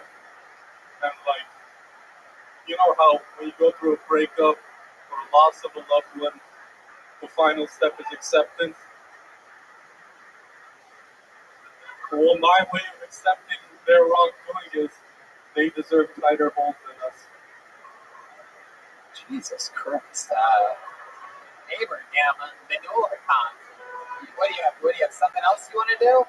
Okay, go ahead, Abraham. You little animal, you go ahead. What did you expect for them to fuck an 18-year-old Komodo sleeve pussy? Okay, stop, Abraham. Stop. I don't know why I let you go there. You got one more? No, don't do it. No, don't tag it anymore. Stop it. Pino. Hey, you got 3 more. Come on. No, come on, Pino. Stop it. Come on. Oh, let's get time. Come on, Pino. Abraham, what's up, pal? This is your first time on the show. I remember you, right? My first time, and I don't know if you remember me. Oh. A few years ago, I had like a meltdown here. On Kill Tony? No. Yeah, just at the I was just in the audience and I started heckling some guy and he started talking to me. You were heckling some guy, but not me. No. But I started talking to you? Yeah, like, you should go on Kill Tony, and I was like, no. This did not happen. This didn't happen? No way. I'll explain it again. How old are you? 23. You're 23, and you said a few years ago, so how could that be? Would it be a couple of years ago? Okay. So, what happened? Some guy was... What room? This room? This whole thing's a fever dream. Yeah, this is a nightmare. It's a sweaty nightmare, for sure. Who were you heckling? Was it Kill Tony or heckling on Kill Tony or another show? Another show. Right. So you were just in the audience. So No. the bird just went up. Impossible. And then some guy went up. Who? He was a nobody. And what did you yell? And then me and you were on a boat together. Yeah. And we were talking about starting this new business. Of course. Yeah. You said I'll be the only one for you. You'll be the only one for me. I'm sitting near you in the audience. This is how you remember this. I was leaving. And of course, there's a nobody that goes on after Bill Burns. That's the time of the night that he shows up. Right. So you also feel the special bond that we have together. Mike Tyson was there. Got a tiger. And you heckled someone, and I'm like, oh, dude, you should come on my show. Classy. You're hilarious. What were you heckling? Like, what is the... This kid's crazy. This kid's... You took an aluminum bat to the head at some point, right? You suffered from some type of concussion as a child? His echo was, my grandma used to touch my neck. I don't know if it was causing concussion. What ethnicity are you? I'm Armenian. Ah, that's what it is. It's not a brain injury. It's the blood that flows in your veins. Yeah. That's all it is. Anyway, so tell us about your life. You're 23 years old. You're a young buck. How long have you been doing stand-up? It's my first time. Your first time ever. My goodness. Wow. Second time with the heckle. Yeah. I mean, it's interesting. I wouldn't have guessed first time. I would have guessed a couple of years. I had you and the other guy backwards. I thought that was that one guy's first time. But here you are with extremely great timing. Maybe it was accidental, but you took your time from the start. You executed the jokes, you let the audience laugh, and then you started your tag. You didn't rush a minute and 20 seconds into a minute. You just did a minute, 20 seconds, and took your time. It was incredible. Donnell Rawlings said you gotta let it sizzle.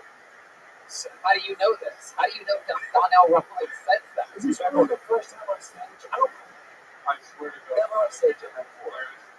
Answer my question about Donnell. How do you know he says that? This podcast. Gotta let it sizzle like Mike.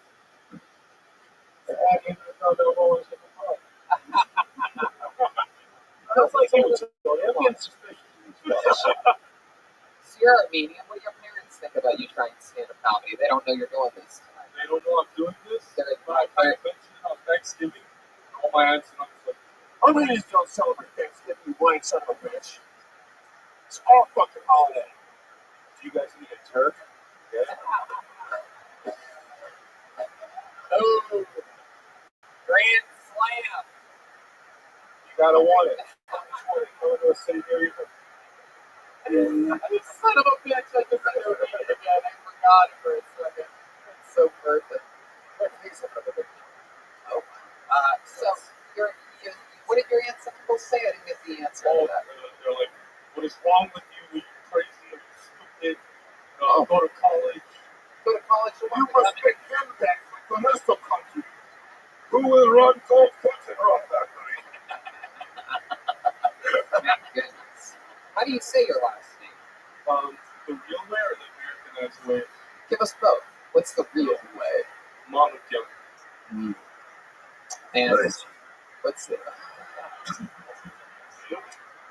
American way? Nelson. what is the American way? Medikian. The American way is Roberts.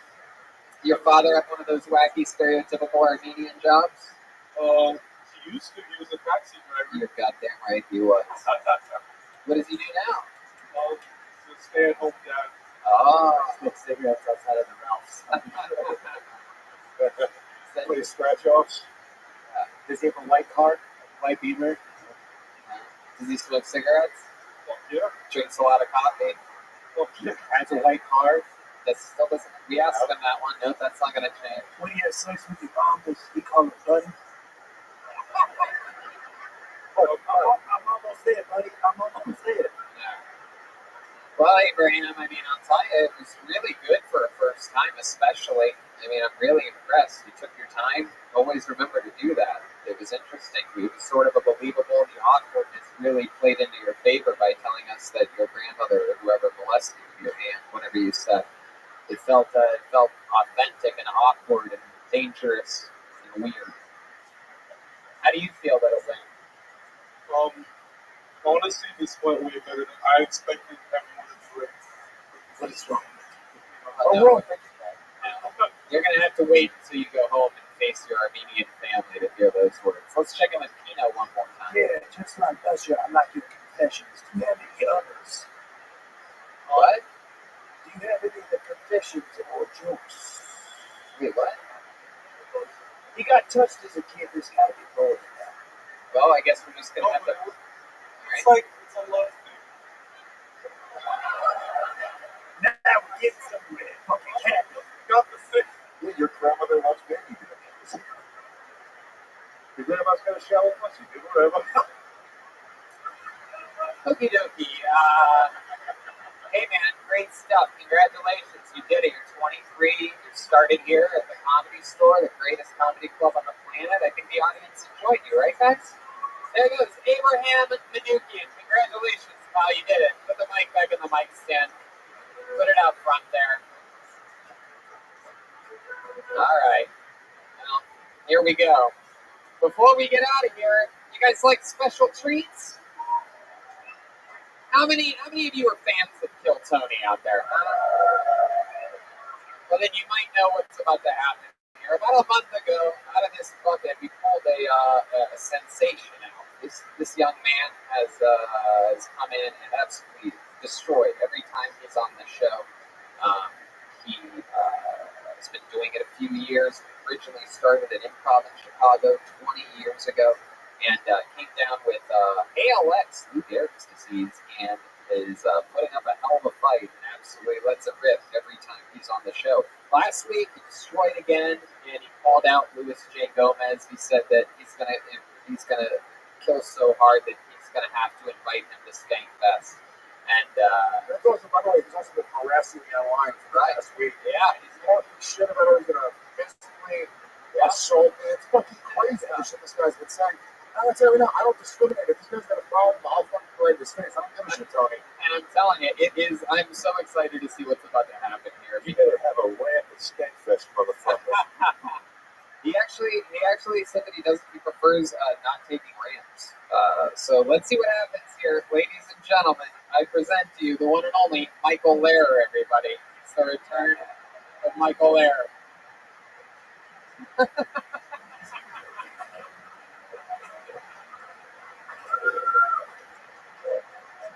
Holy shit! He's crawling from the back. This is his first time on the actual stage of the Comedy Store. He has left. He's been on the side of the stage every other week. He's been on the show. I hope the He's song holding up. He's saying "fuck you" to Louis J. Gomez right now. Louis, don't touch him. No, don't touch him, Louis. No, Louis, no. Where the fuck is David Deary with this chair? Come on.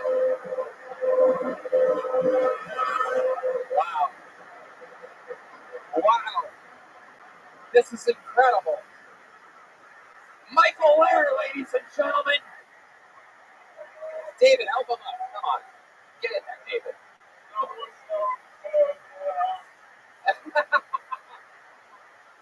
He's getting up in the chair. Ladies and gentlemen, his very first time on the actual Maynard stage. Any day now, Michael.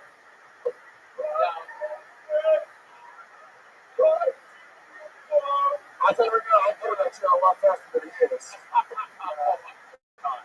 Did 8 minutes start yet? No, stop. It's not a contest, Louis. Thank God. No.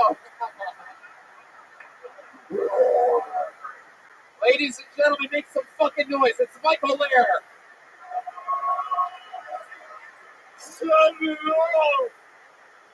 I've always been wanting to be that guy.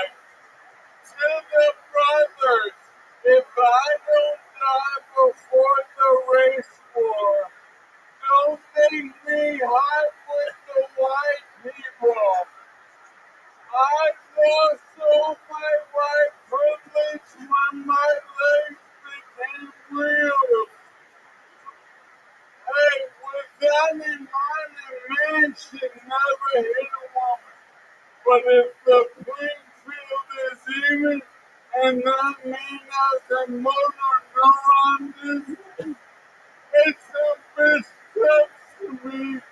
Was a knuckle on my shoulder. It goes both ways. Disabled women should be able to find children.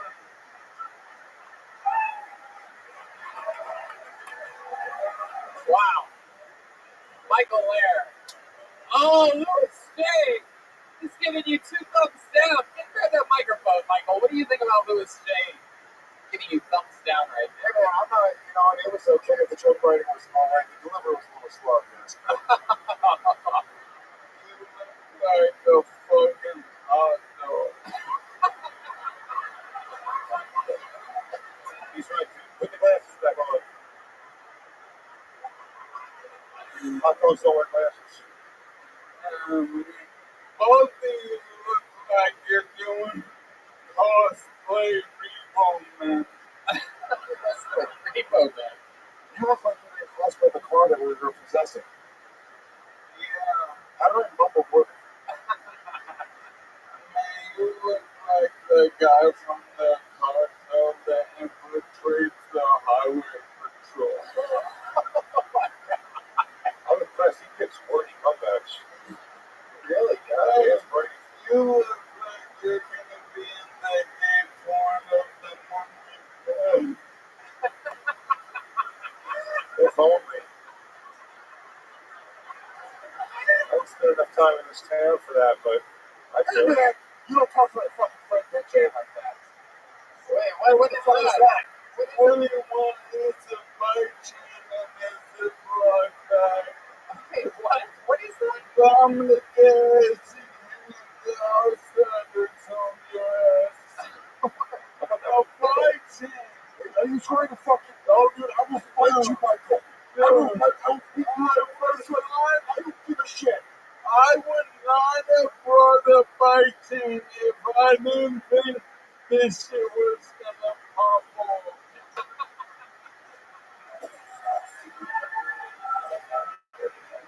No, Louis, no, say that out.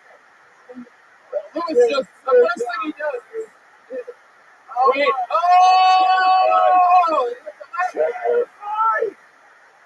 oh my God, what's about to happen? Let's fucking go, Louis, I I need need you to flip.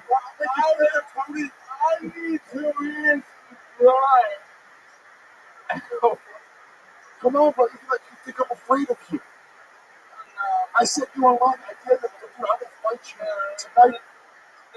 Tony. Oh! This is so.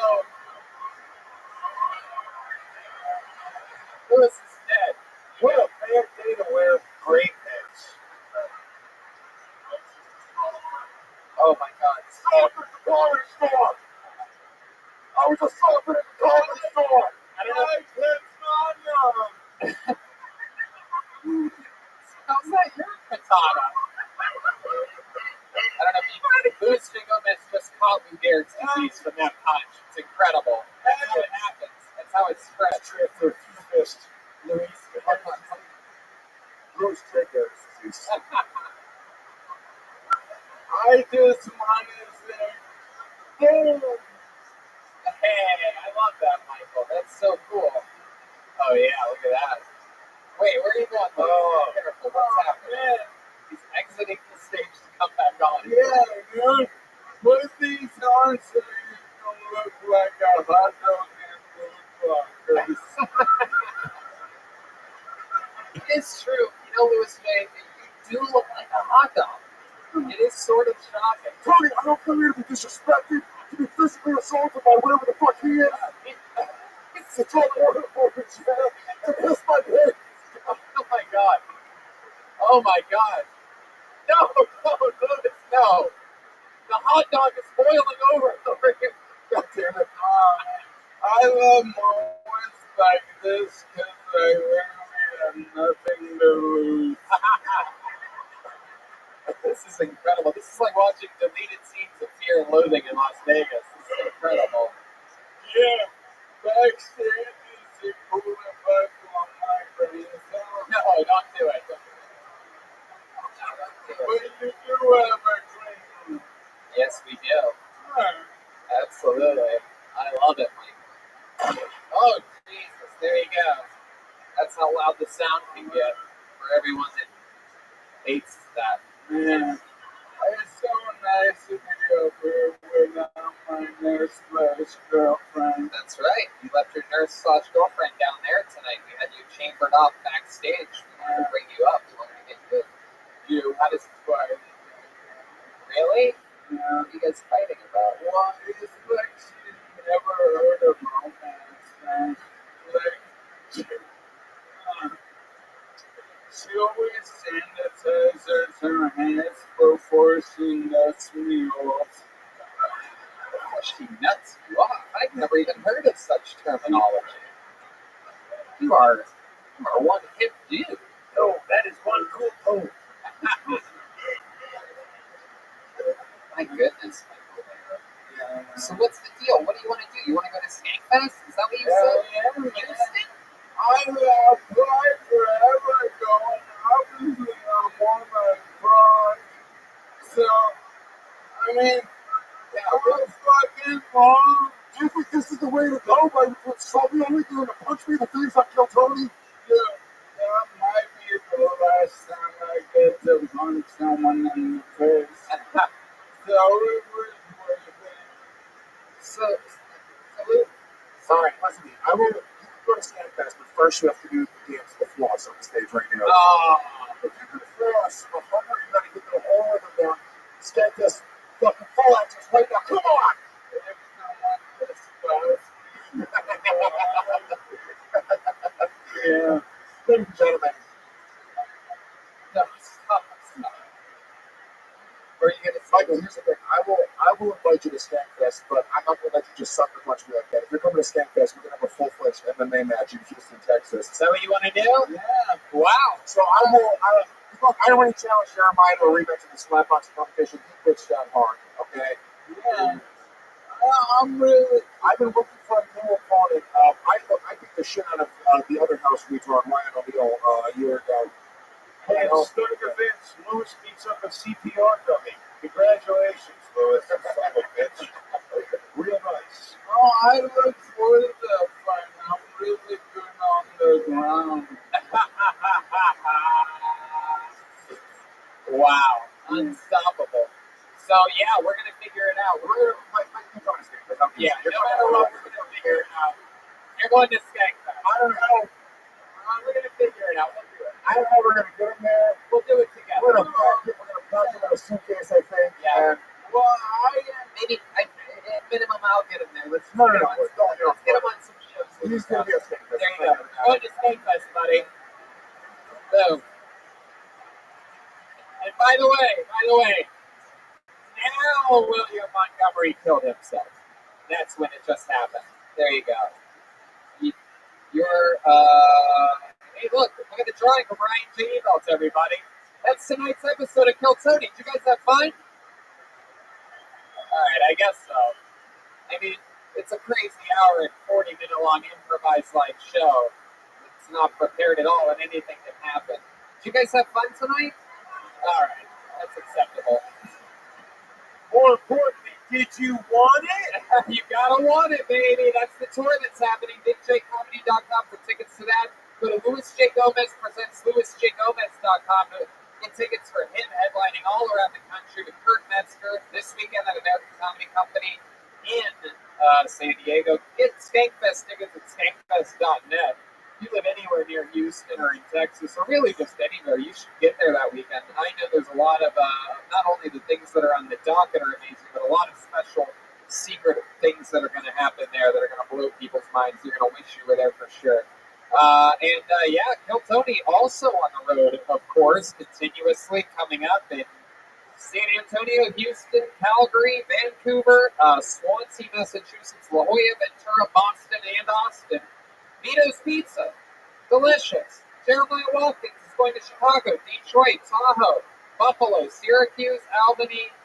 That's all at JeremiahWatkins.com. Jeremiah, anything else? Jeremiah Wonders is out now. New episode with Mark Ellis of Jeremiah Wonders up in Chicago, Zanies in Detroit this weekend. So come on out. That's right. If you're in Texas, I'm in Plano tomorrow night. These guys have a sold-out show here tomorrow, the big New Year's Eve Legion of Skanks blowout. I'm sad I'm going to miss it. Anything else, guys? Anything else you want to say? Or That's it, man. Thank you so much for having us once again, man. I really do appreciate it. All the LA love out here. I love it. Big J, Louis J. How about one more time for Jeremiah Watkins over there, the leader of the band? Chroma, we had Chroma Chris Van 1,000 again tonight. Chroma, what do you think about tonight's episode? There was a little bit of a poetic justice. Poetic justice. Beautiful. 1,000%. How about one more time for the drummer, Gilbert Joe Jimenez, everybody. An official Ludwig artist. Check out our roadcaster when we were in Ohio. Absolutely. 100%. All right, live audience, thank you guys so much. We'll see you again soon. Right, man? See you guys.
Hey,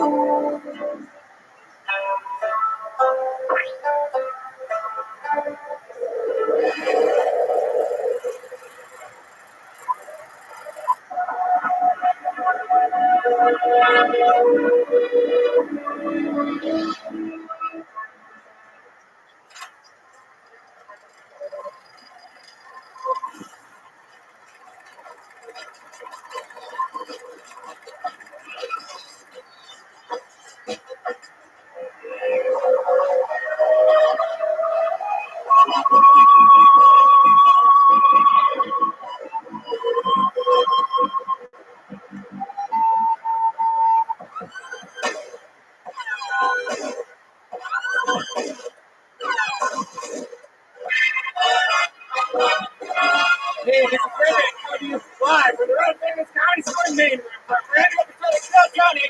We're up for Tony Hinchcliffe. Wow! What an eruption! You guys excited? We're here. It's Monday night. It's Kill Tony. Brian Redband is here. Hi, gentlemen. The great Ryan J. Ebelt is already drawing tonight's episode. While you all sit there doing nothing, he draws the episode right there, live with a blank sheet of paper in front of him. All those prints are available at RyanJEbelt.com, including all the Kill Tony posters and including Kill Tony the book, which is also available on Amazon. Kill Tony the book 3, 2, and 1. It's very exciting stuff. It's good to be here. You guys excited? Away from missile strikes and whatnot. We're all safe here at the world-famous Comedy Store. Beautiful. Nowhere better to be on a Monday night than here. And we go on the road this weekend. Kill Tony continuously doing tour dates, and it doesn't stop. This Thursday, San Antonio, Kill Tony in a stand-up show. Houston, actually the Houston Kill Tonys are sold out. Very few tickets remaining for the 2 stand-up shows in Houston. I'm headlining that feature all your favorite Kill Tony characters from every single week. And Kill Tony Calgary, I believe, is sold out January 23rd. But again, stand-up that entire weekend, the 24th and 25th. Jeremiah Watkins on those dates. And Tempe, Arizona, just me doing stand-up February 6th through the 8th. That's a gigantic comedy club. So if you live anywhere near Arizona, or in fact west of the Mississippi, think about coming to see me do stand-up in Tempe, Arizona that weekend. Kill Tony Vancouver, February 21st. Kill Tony East, back to Swansea to Milo. Beautiful, right between Providence and Boston, Swansea, Mass. February 29th. La Jolla, March 5th, and then an entire weekend of stand-up after that. Ventura, California, March 12th. Kill Tony Boston, April 9th, with stand-up the 10th and 11th. In Austin, Kill Tony at the Moon Tower Comedy Festival, April 25th. Yeah, but tonight's about tonight. Am I right, people? We're here. Everybody's cozy. Life is good. 2020 has begun. This place is packed. The things are thinning out here and there. But wait, that reminds me. 66% of men start to lose their hair by 35. Once you notice thinning hair, it can be too late. ForHims.com is a one-stop shop for hair loss, skincare, sexual wellness for men. It's time to write a new chapter, one in which you have hair. You know, my dad goes to Sam's Club. He's like one of the last people to have a membership to that. And he's been going it for years, getting this, I forget the name of it, this hair stuff. And it costs like $60. It's not prescription-based. It has no science behind it. It does nothing.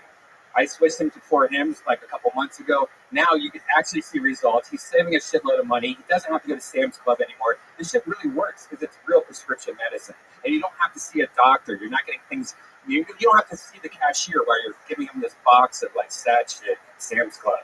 You get it delivered to your house.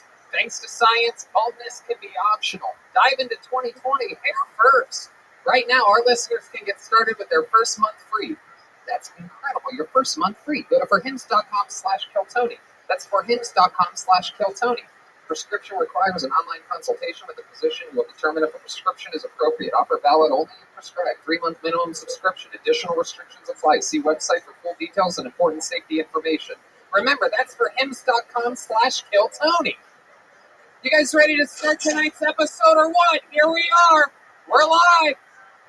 Number 1 live podcast in the world. Episode 426 or 427. Don't get confused that last week was episode 420. We're on episode 426. That's how high we got last week for episode 420, as we shot ahead 6 episodes. And as so excited about this. You know, I'll even say it, out of all the guests that we had for their first time in 2019, this was the most requested to be back. This is an absolute legend here at the Comedy Store. I don't like to use that word because sometimes that can seem disrespectful for a veteran comedian, but I'm telling you, this is the comedian that all of your favorite comedians, after doing their spots here, if they find out that this guy's on stage, which he is every Friday and Saturday night, this is the only human that closes all of the biggest shows here at the Comedy Store. And they all scurry in here, all your favorite comics, to watch him because he's a fucking monster. He's unpredictable. He's violent. Anything can happen. I present to you the return of the one and only Brian Holtzman, everyone. Here we go. Fucking icon of the Comedy Store. An icon, ladies and gentlemen. Let's get ready to rumble! Wow. I'm Rick James, bitch! I'm Rick James, bitch! Happy New Year, everybody. Thank you for having me back. We're so excited about this. Redman's going to let me visit his island. Didn't you? It's 5 Jeffrey Epstein's island, Redman. No, it's somebody else.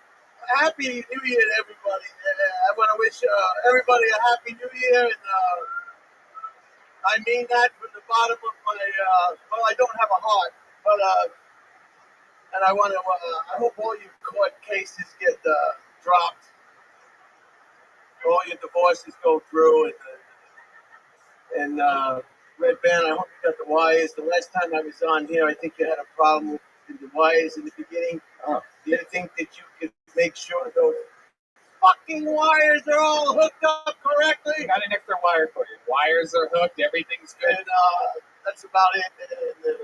Yeah, let's start the absolutely. Absolutely, we're starting it.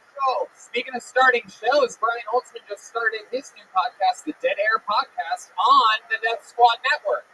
Brian's a real professional. He's the only guy. This has been both times. He hands me a laminated sheet with all of his handles on it. On Twitter, he's at Holtzman Brian. On Facebook, he's Brian Holtzman. His website is brianholtzman.com, and his Instagram is Brian Holtzman. And it even says, "Thank you, Tony," there nicely.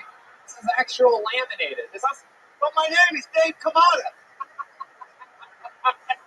I love it. Well, Brian, you may remember that we have a big wacky band on this show. Every single episode, they commit to being different characters. How many of you are fans of this show? Well, then you guys know what it is. Sometimes it's the return of famous characters that we've seen before. A lot of times on these home court shows, it's the debut of brand new characters we've never seen before. We never know what's going to happen. We're separated by an entire separate green room in the back. We never know what they're going to be. They took a long time getting ready tonight, so I'm excited to see this. Ladies and gentlemen, I present to you the best damn band in the land, the Kill Tony Band. Jeremiah Watkins, Roma Chris, and Joel Jimenez. Oh!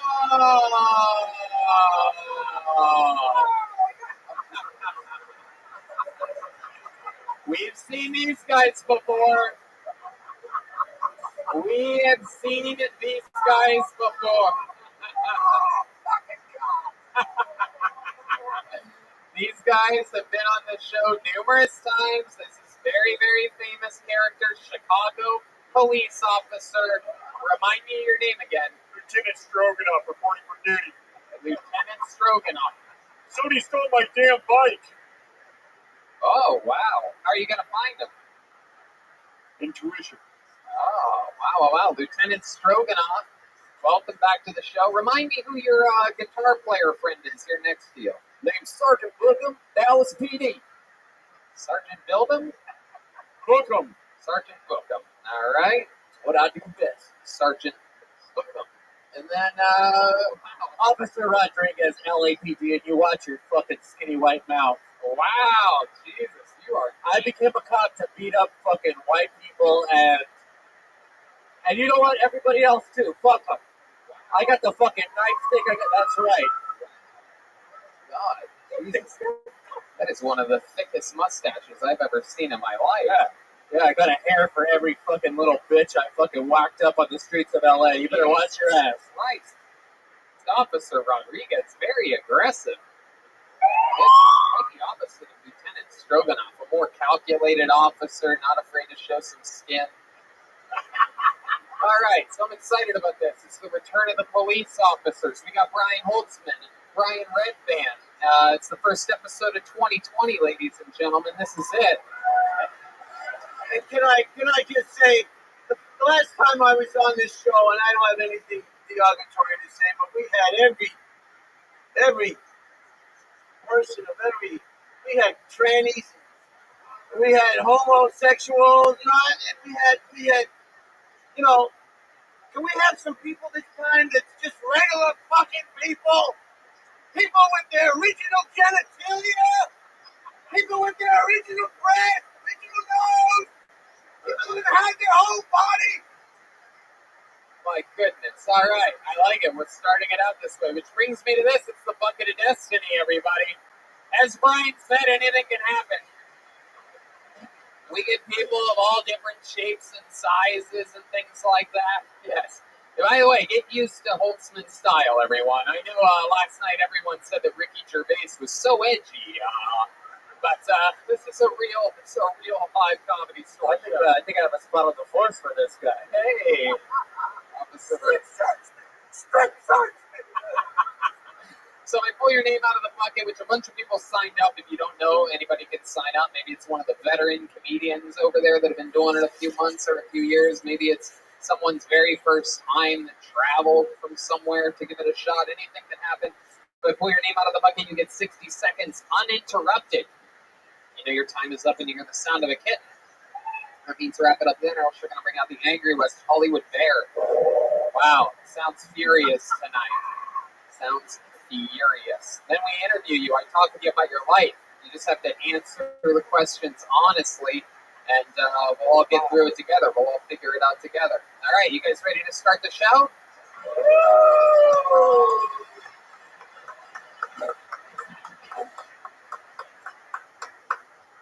Yep.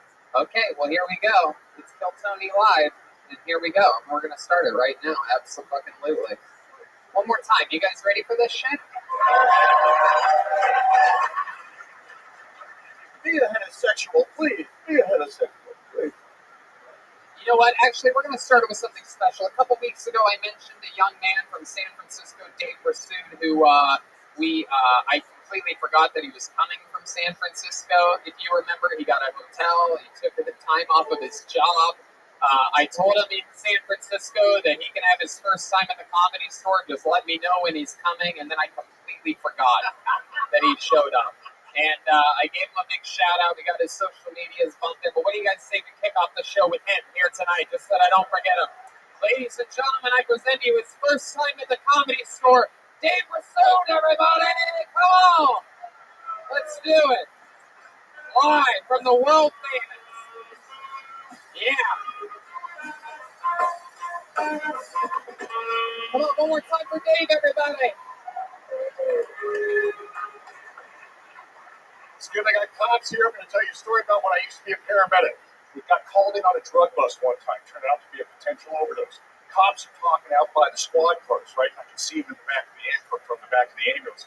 And they're talking. They're going, he says it's an 8-ball. What's an 8-ball? He says it's an 8-ball. What's an 8-ball from the back of the ambulance? I'm like, 3.5 grams. And the cops are like, thanks, Dave. But my partner freaked out. He's like, dude, what do you do? He says, you're going to get in trouble. I'm like, what are they going to do? Arrest me for knowing measurements? And just so you know, there's 454 grams in a pound, 448 in a dealer's pound, 112 and a quarter pound, 28 pounds, 14 and a half, 7 and a quarter, 3.5 and an 8. Okay, thank you. This guy likes it. And I firmly believe that if it hadn't been for the drugs in the United States, nobody would know the metric system.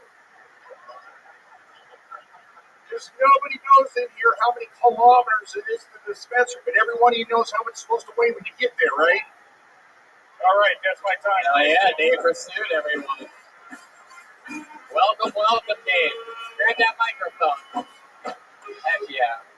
I love it. You made a mathematician come in his pants during that set at one point. I fucked up. I was a little nervous tonight, man. I know. That's what happens. You get on this red lacquer stage, shit fucking hits you like a ton of bricks. All these lights. All these... Why are you nervous? You hiding something? Hey, You been smoking weed? So welcome to the show, Dave. You drove a long time to get here, right? Yeah, I came down from the Bay Area again. Yep. So I came down and got a hotel. And tonight I'm actually going to use it, so it's okay. That's good. What the fuck does that mean? Well, it's because I forgot him last time, so did you drive back right after the show last time? Yeah. Got you. Just Yeah. furious, right? You were so angry at me. I very rarely ever feel bad for anybody on anything, but this one really got me because I specifically told you, and I take great pride in being a man of my word on this show. Yeah, you said you had me, and then at the end of the show, I'm sitting there, everybody's walking off. I'm like, what the fuck? Are you serious? Yeah. So, and then I was going to say some nasty shit to you, and then I just went, wow, really, dude? And you went, oh my God. So right. Cool. Yeah. I wrote back, and then we took care of it, and I felt terrible, though. No, and you sent me, like, Tony sent me an email, right? The next day, and it was totally heartfelt and everything, and I'm like, okay, cool, because he goes, come back on the show. The first email he sent, I'm like, oh, fuck, man, I feel like Charlie Brown and he's Lucy pulling the ball away from me. But then he sent the second one, and he said, I'm going to call out to social media. I've had that.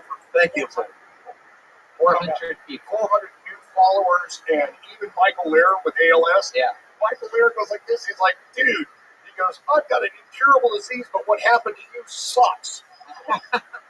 He's so funny. I mean, that fucking guy laughs already tonight. Yeah, they actually passed away last week, so it's actually I'm glad that you gave him a little shout out. Very exciting stuff, Dave. So remind me, how long have you been doing stand-up? The last 3 years real serious, but 9 years just dipping around in it. Heck yeah, dipping around. Look at you. And you were a paramedic, or? I was a paramedic on a specialized trauma rescue team. I got in an accident. I was out of that, and What was the accident? Somebody crashed into the ambulance. Wow. Were you driving? Were you on your way to No, I was in the back with a patient, and I got thrown into the cabinets up front, and this little lady was in the ambulance with me, and I'm like, ma'am, are you okay? She goes, I'm fine. How are you? You got thrown right past me. And I'm like, oh, Jesus Christ. What happened to the patient? She was fine. She was strapped in. Oh, my God. I was in the back of the ambulance. I went flying up to the cabinets up front, so that messed me up. God, what do you call it? An ambulance gets into an accident. Fucking Ghostbusters? I know we had 3 ambulances show up, one for me, one for her, and one for the supervisor. So we, you just hate to see first responders get fucked up. Yeah. It goes against everything we believe in. Sure. But you're talking like this is the first time that you ever got fucked over. Like this is the first time that you ever got fucked over by somebody? Little does he know that I was the guy who crashed into the ambulance that day. It was a hit and run. I wrote him a nice email, though. It was very heartfelt. Wow, it was great. I mean, I had all kinds of people that reached out. They said, hey, we support you. We'll be watching tonight, all that kind of stuff. And then one guy's like, oh, hey, you faggot. I'm like, really? Welcome to the internet, Dave. You think that's bad? You should see my everything. I'm like, you suck one dick, and this is right. That's what I said. That's the same thing. You suck 47 dicks, and this is what happens. No, but it was really cool. I mean, it's been great. There's a lot of people reached out. It was really cool. I appreciate you having me back. Of course. Well, thanks for getting the show kick-started off tonight. I love it. Is there anything else we should know about you, Dave? Any fun facts about you or your life? Well, I told you after the accident, recovery and everything, I swam from Alcatraz to shore, and then you asked if I did anything else, and I left it out. We did this thing after the accident. My daughter and I swam from Alcatraz to shore, 1.5 miles. She's a swimmer. That's how my father got to this country. Yeah. And then I did Statue of Liberty to New Jersey as well. So, we did that. Statue of Liberty to New Jersey. Also a professional bragger. Well, did you climb Mount Everest today? What haven't you fucking done, man? You get thrown out of an ambulance and now you want to, it's okay. I used to pick up patients like you, man. All right. Wait, what did he say? Call me crazy. Oh. We got a 5150 in progress.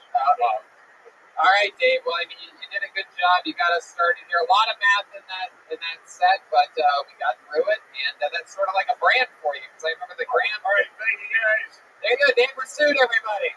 There you go. Hey, you got a CD. Whoa, look at that.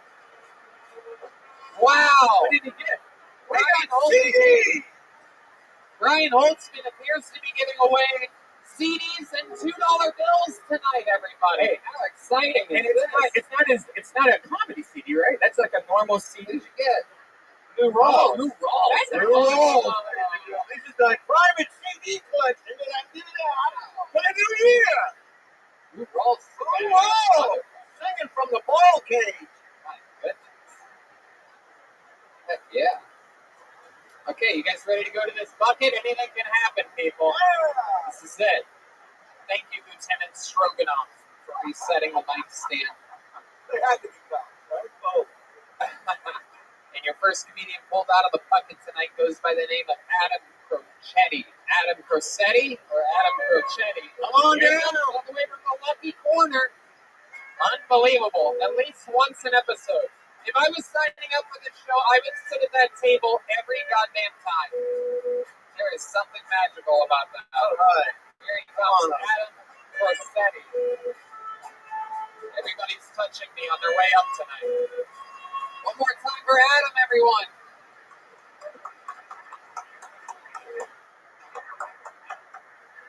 Damn you, Holtzman. I'm Rick James, man. Look like a game show host from hell. God damn you, Stroganoff. Best to get me a ticket up front. Well, the master been in my truck. Said you can't park in the comedy store parking lot. You gotta earn that shit. Put a masturbate in your truck in this parking lot. Get your name on the wall, goddammit. Chopping it up with Tony the other day out front. I was worried about going on the goddamn show. I don't want to get chewed up on the fucking Kill Tony show. Because I always hear him ask the question, how many of you guys like it when comedians do good on the show? Nobody fucking claps. It's an asshole audience. I don't trust this crowd. Fuck yeah. Way to burn bridges with everybody during that set. That was incredible. Just absolutely as bad as it gets.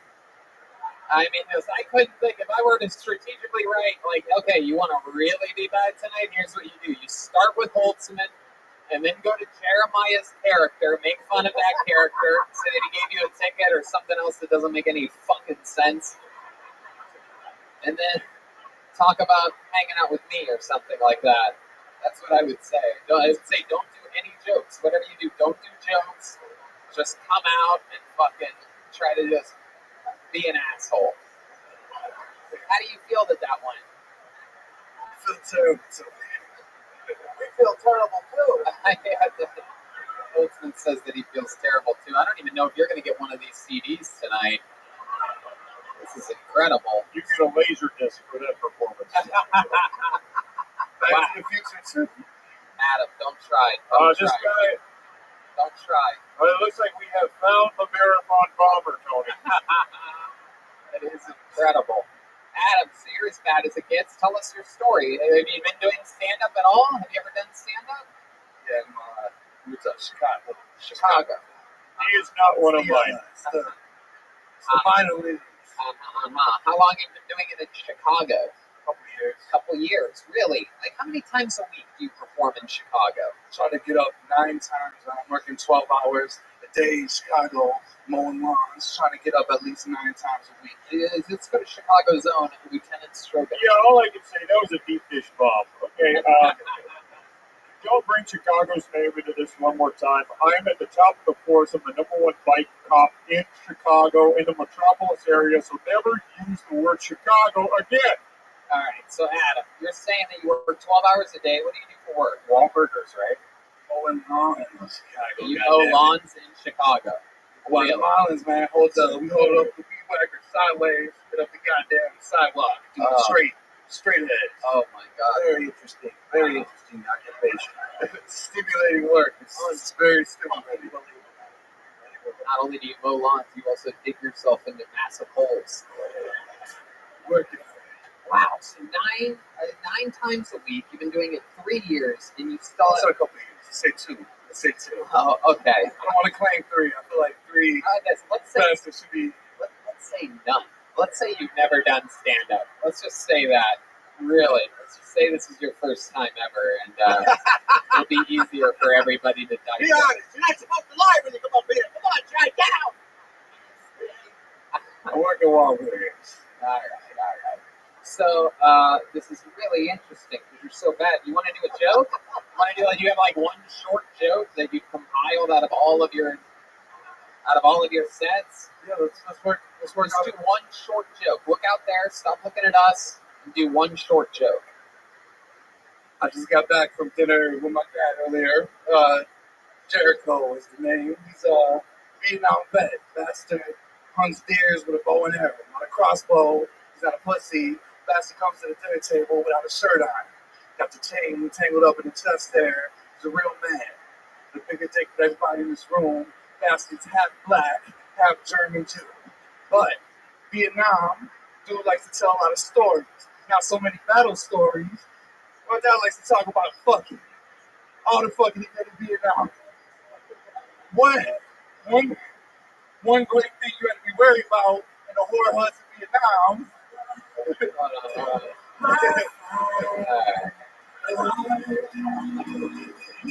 Wow. You got saved by Red Band on that one. From dying the slowest death ever. So you lived in Chicago and you're like, I'm going to go out to LA and show them what the fuck I got. Right? That's what everybody in Chicago is like, they don't even know I can make it out of Chicago. I could be anywhere if I wanted to be. I could be in New York. I could be in LA. And then you just come here and you fucking eat it as hard as you can. As you Backstreet Boys do. Let me get to the... No, dude. There are limits to these things. On this show, in life, there are limits to what anybody can handle and what anybody can do. Like in a normal set, let's say you had... Okay, relax. There you go. So let's say you had 20 minutes on stage, right? And that would be, that was your opening joke. That would be too long. Does this make sense? My dad, he hunts with a bow and he's got a chest and stuff. I couldn't possibly have... I can't imagine a scenario where you give us more unnecessary information. There's no way that Vietnam and his name being Jericho and all of these things were going to come together for this one fucking nuclear pop. There was nothing. Tony, all right, you know what? Then starting from where he cut you off. One thing you had to be wary of when you were fucking in Vietnam, it was a civil war. Half the country was against us, half of it was a friendly zone. Occasionally, the infidel pussy wandered into the goddamn war huts. You had to be wary of a razor blade in the vagina. My dad was a courageous man. He was still fucking. I think that takes courage. Hold on, no, stop it. For the love of God, stop it. Keep going. If I heard even one story about one razor blade and one vagina, I wouldn't be fucking.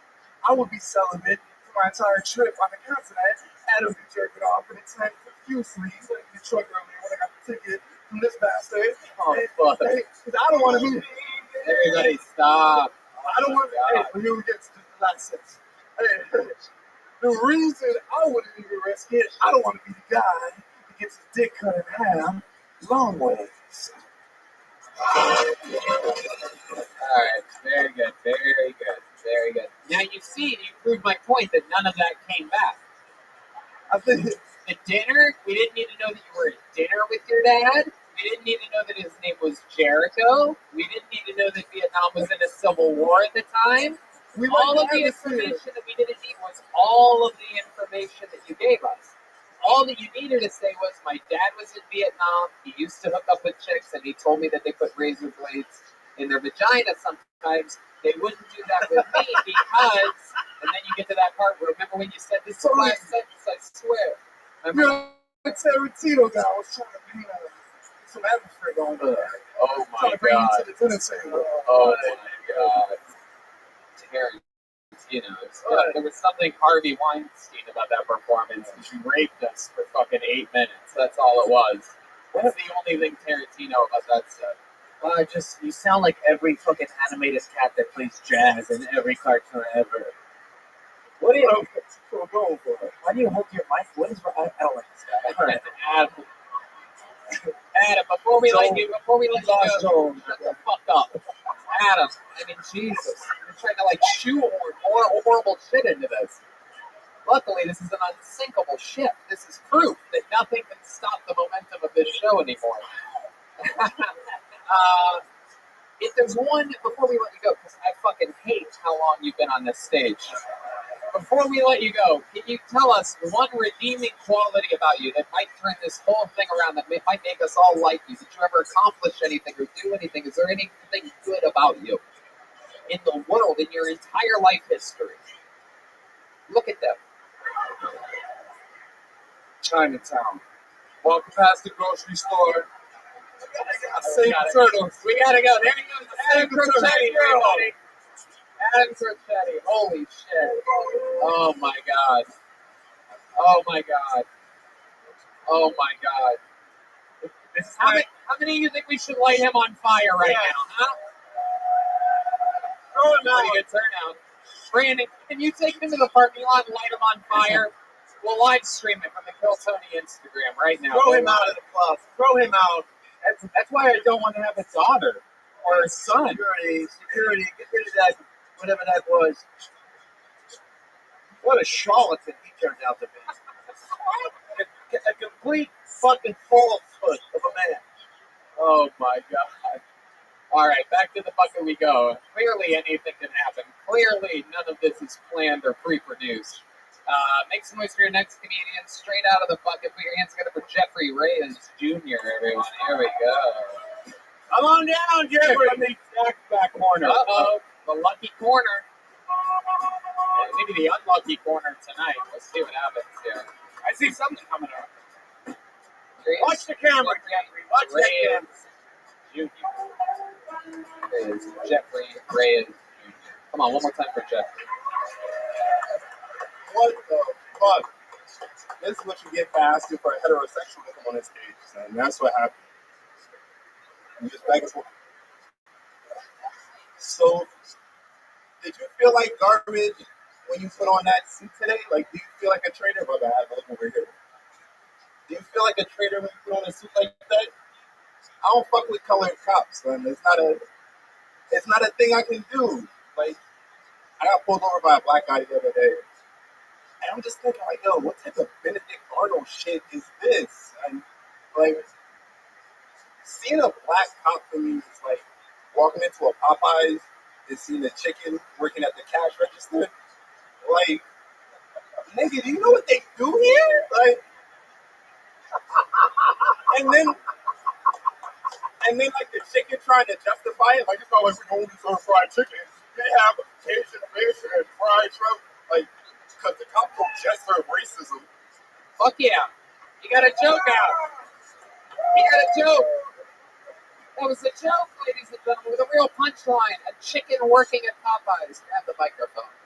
That was incredible. Again, you know what I mean? It's a race to get to these things. No matter what level of comedian you are, whether it's week 3 or, 15 years, you're in a race to get to your first punchline. It's a fucking, and you turn around, you look at it, you had this great joke up your sleeve, and it took you 45 seconds to get to the chicken part. You could have said, I hate black cops. Look at these cops. I hate cops. I got pulled over by a black cop. I'm like, do you know? Then you're in. You see? That's 10 seconds. So, okay, go ahead. Give a horrible excuse. What had happened was, you know the color guys too well. Sober chance of the guy. At least he's here. He wasn't represented last night on the podcast. Yeah, let's talk over the guest anytime. I love it, Jeffrey. Good stuff so far from everybody pulled out of the bucket. That's very good. Jeffrey, go ahead. Oh, so finish saying what I was saying? Yep.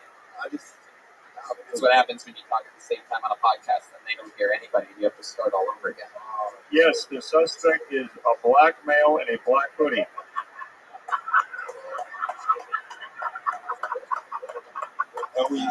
So I was just going to say, I thought I should talk about the dude that came up earlier. How did I not say something about that? We didn't have to. We all wanted to move on so badly. Acknowledging that would be the wrong maneuver. I just thought that was I'll acknowledge what Lieutenant Stroganoff just said a moment ago. You are a black man in a black hoodie. It's not a hoodie? It's a hat hoodie. Looks like a hoodie. It's a transvestite hoodie. You're not sure which one. It is.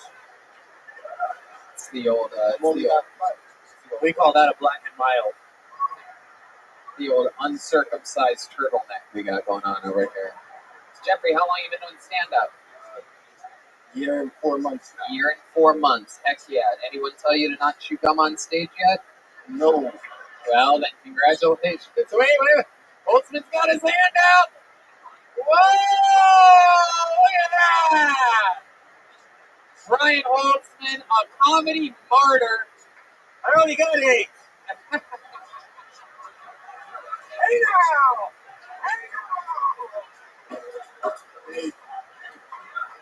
Holtzman's saving it for his private collection. I know you have a whole basket of those. I love it. So a year and a half, Jeffrey, all of it here in Los Angeles? 2 years. All of it here in LA? Oh, yeah, all of it. Yep. Is this where you're from? Where are you from? I'm from Camden, New Jersey. Camden, New Jersey. Oh, I'm sorry. Heck yeah. It's pretty cool. You ever been out there looking at the beach there in New Jersey? You see guys swimming for the Statue of Liberty right at you? The bragger. Do you know how to swim? Yeah. Oh, okay. I'm actually Puerto Rican. Oh, you are? Half Puerto Rican. Your mom's Puerto Rican, dad's black? My dad is Puerto Rican. My mom's black. Wow. Good guy. Oh, interesting stuff. How do you make money? How do I make money? Yeah. You make money doing comedy. I'd like to know how you do that because I'm having trouble doing this. I try to make money. Right. How do you make money? I don't. That's not the question. How do you survive? How do you live in Los Angeles? How do you have to make a certain amount of income to be able to live and eat? Well, I have some money saved up. How'd you save up money? Oh, I used to be an accountant. You used to be an accountant? Yeah. Oh, bank robber. Very good. You went to school for accounting? Where at? St. Peter's University. St. Peter's University. Oh, very, very interesting. Where's that at? In New Jersey? Jersey City. Very cool. Very cool. Say that like he's supposed to know where that was. No. So now you live in LA. How long you been in LA? 2 years. 2 years. What do you do for fun? Drugs. What kind of drugs do you do? All the drugs. All the drugs. What's your favorite drug that you just can't go without? Oh, chronic. Chronic? Other than chronic. Come on. We all. That's, yeah. We don't consider that. Hey, Tony. Yes, Lieutenant Yeah, Stroganoff. you've been being the good cop. Can I be the bad cop now? Yeah. What kind of drugs do you do? Are you guilty? All the time. Okay. All right, so what are we talking about here? You keep saying all the kinds and then weed. Can we get something in the fucking middle, maybe? Maybe something of any substance? Like acid. Acid. Okay, that's a white people drug. What else? Crack. No crack. Coke is fun. Coke is fun. How often do you do that? A couple times a month. Wow, I believe he's had look at you. My goodness. That's interesting. Mr. I saved up money. How much money did you save from accounting? Enough to see if I can be a comedian full time. When it runs out, if I'm listen to that old head back there clapping for you. You ever think of saving up enough to buy the rest of that hoodie? The hood? Never mind. What's your love life like? Non-existent. Take it. Just take it. So when you do these drugs, you never do them with a lady? Oh, occasionally. But it's non-existent. Why do you think that is? Your love life. I'm not looking to be in a relationship. How about hookups? How's that? How about hookups? Occasionally. So like occasionally, like when's the last time you hooked up with a girl? A couple days ago. What's that like? Was that from an app or did you meet her in person? Was she soliciting her services to you? Did you leave your socks on? Socks and sneakers. Socks and sneakers. We didn't hear your answer there because there was the sound of a pig for some reason on it. Because we know what she looked like. Okay, very good. Yep, stick with me over here. Officer Rodriguez, you're being very hostile towards this man. You might want to back down or I might have to write you up. Okay, so back to you, Jeffrey. So this chick you worked with her as an accountant? Yeah. And you guys hook up on the regular? Sometimes. It's like a great time. But the accounting you did, that was back in Jersey or out here? No, I didn't come out here. Oh, okay. But how long ago did you retire from accounting? About a year ago. You saved up your money and now you're just spending it as you go. What's your living situation? You have roommates? You live by yourself? Yeah. With all the money that you saved for doing accounting for a few years? Yes. Okay. And you do cocaine twice a month? You live by yourself, you're doing blow. Sounds like a good roommate to me. We're stealing all this shit in the house. Lieutenant Stroganoff? Yeah. Are you aware that you're being recorded right now? You are treating this like an interrogation with just one-word answers. We would like to get a little bit more from you, if that's okay. I don't feel like fully comfortable in this situation. If I'm being completely honest. Okay, then we're getting somewhere. Why don't you feel comfortable? Like police don't really fuck with me. So I can tell. These are uniforms. The black button-up shirt I got at the Goodwill, you idiot. Me too. Me too. Jeffrey, it was fun trying to talk with you here tonight. Oh my God. Good attempt. Jeffrey Reyes Jr., everybody, your third comedian tonight. Hey, you got a $2 bill. What CD did you get? Little Elephant Joe. A little Elephant Joe. Very nice. Everybody loves a little Ella Fitzgerald in their lives. Let's keep this fun train just moving along. Let's not slow down the momentum at all. Make some noise for Matt Jones or Malt Jones, perhaps? Matt Jones? Matt or Malt? Here we go. Come on down. Come on down. You're the next one. He's got a hoodie. He's got a hoodie. Matt Jones, I do believe it is. Yeah. Time for Matt, everybody. Come on. Yeah, Matt. So, I like living in Los Angeles. I'm senior grade. Most of you guys are from here. My favorite part about LA is we don't have seasons, so nobody realizes how old they're getting. Like, cougars, like, tap out, like, everywhere else, but they don't tap out in Los Angeles. It's like, I'm 81 years old. I got frontal-lobe dimensional. Suck your dick. Like, I'll show you my new tramp stamp. It's of a Model T Ford. So they tap out everywhere else. It's like the metric in the Midwest is just those mom jeans get like higher and higher and higher to where eventually it just turns into a denim snuggie. Like at the end of their life, they just zip it up and it's like, well, Cheryl's stuff. I need a coffin, you know. Been dating a lot. I'm on all the apps. I'm on a really, really gross one called Plenty of Fish. You guys ever heard of that? All the women on there, they put like a little disclaimer that says they don't like creepers. Okay, that's it. Finish it? Yeah. Like, no creepers. If you're a creeper, please don't contact me. Do you think creepy guys actually abide by that? Like some guy's just on his keyboard and he's flustered like, fuck. Well, if she doesn't want me smoking cigarettes on her window ledge, yeah. You're fogging up a glass of my breath. There you go. Fuck yeah, Matt Jones, everybody. Absolutely. Absolutely. Welcome to the show, Matt. You've been on here before, right? No, I actually never have. I feel like I've seen you around for a while now. Yes. Just never done the show. My goodness, you've been signing up for a long time? Oh, like 2 months.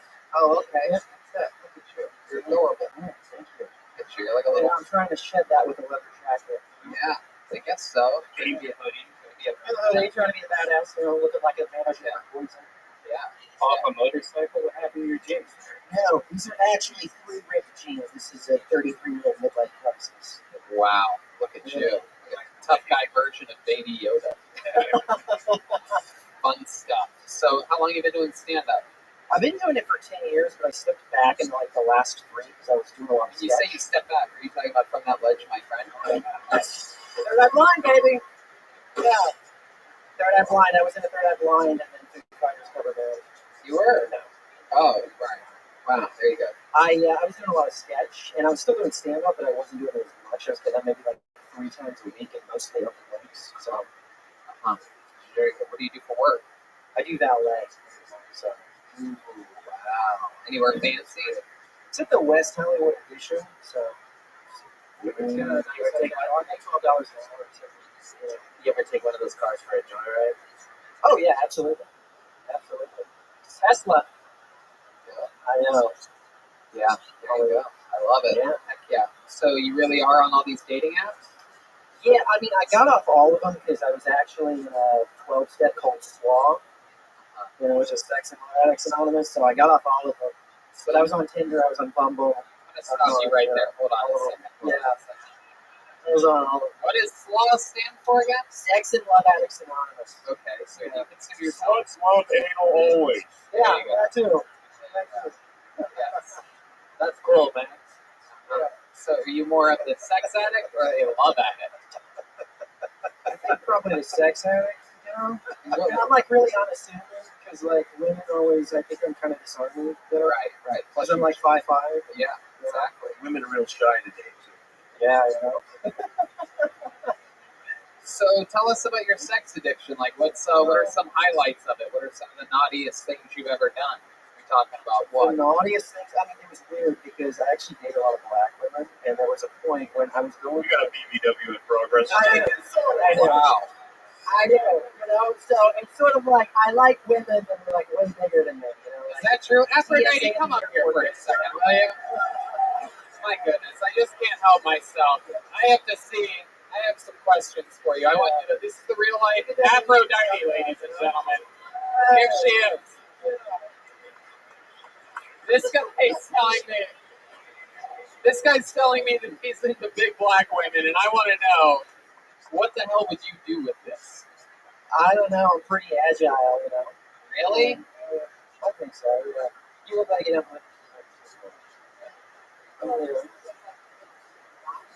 and dying? Really? Why? Because I'm so skinny? You're with a big black woman. Like, would you let her get on top of you? Yeah. Really? Lay down. Let her get on top of you. Let's see what happens. Yeah. Yes, you can. Yes, you fucking can, Aphrodite. Come on. All the way down. Get down there. Yeah. Hold on to the microphone. All the way down? Hold on. All right. I don't know. Jeremiah's going to help you. Do not jump on my jacket.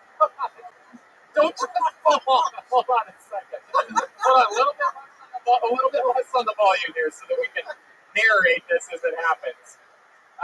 So, first of all, Aphrodite was just about to fucking sit on him for a second. For those of you listening to this podcast that don't watch it, I apologize. I mean, this is an absolute hazard. Whoa. Aphrodite said that she can't get down there. No. What is the plan here? I don't know. I'm like nervous now. Oh, wait a second. See?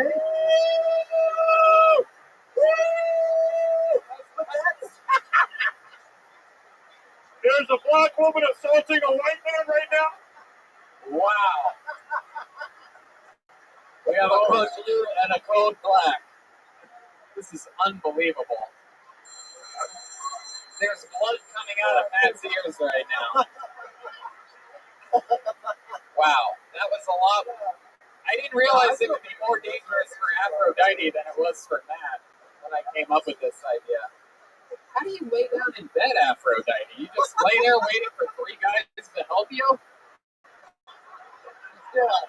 I don't know. I think that's what I did do. a while back. When I go to sleep, it's like sleeping on top of Mount Everest. It really is because my ass hikes me way up in the air, and then I just kind of lay back on a pillow and look down from the mountain. Hey. All right, so hand the microphone back to Matt for a second. I want to see. So let's say Aphrodite invited you over for some, she makes delicious fried chicken, and she invites over comedians. And I have to say that so that I don't sound racist. I couldn't just say Aphrodite invited you over for chicken, and then I have to say she makes it for comedians. She invites them over, and then she's like, "Hey, I want to show you something in my bedroom." And you'd be like, "What would you say to that? What would be your first move?" I think whenever I was in the prime of my thing, I would be like, yeah. But now I have a little bit more. No. I'm talking about back then. Back then? You're talking about now? Yeah. I don't know. I got a lot of recovery under my belt. No, I'm talking about back then. Back then? Oh, yeah. So what would you do? What would be your first move? Whenever I went over there? They were eating chicken?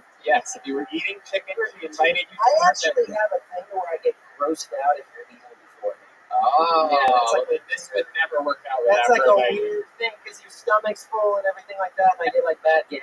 Aphrodite always just ate something. Aphrodite. I can't deal with this. I have to have the plant test shit, fucking the big dick. I can't deal with this, man. I can't deal with this shit. Oh, I'm right here.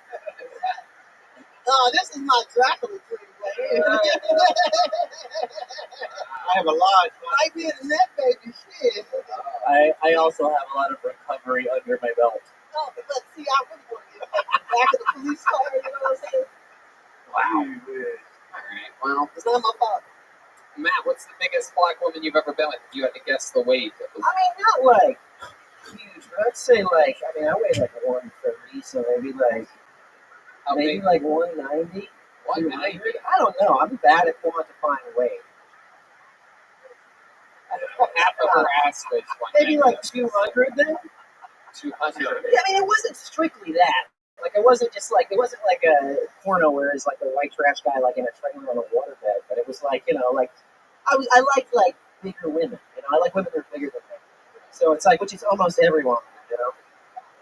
All right. I mean, maybe like, all right. This whole thing. I think the blood stopped going to your head after Aphrodite sat on you. But this was fun. This was a fun experiment. How about one more time for Matt Jones and the great Aphrodite, everybody? Ooh. Aphrodite got a Prince CD. So Andy Griffith, way to go. And Matt Jones got Andy Griffith. I feel like Brian Holtzman is giving the CD, is stereotyping these people as to what CDs they're going to buy. Well, you know, black people like black music. Right? That is true. Black people like black music. And he gave Matt Jones fucking Andy Griffith CD. Just as white as it gets. Dopey shit? Yeah. You know, I was at a Chick-fil-A the other day. They tried to baptize me in line. Oh no, you don't have to laugh if you don't want it. All right, pull another name out. You guys having fun out there? All right, let's see what happens. Clearly anything can happen. Make some noise for Jason Rodriguez, everyone. Jason Rodriguez. I fought the law and the law won. Jason Rodriguez.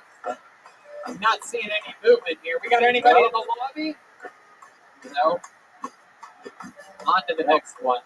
Make some noise for Andrew Mercado, everyone. Andrew Mercado. I fought the law and the law won. I fought the law and the law won. Here he comes. Andrew Mercado.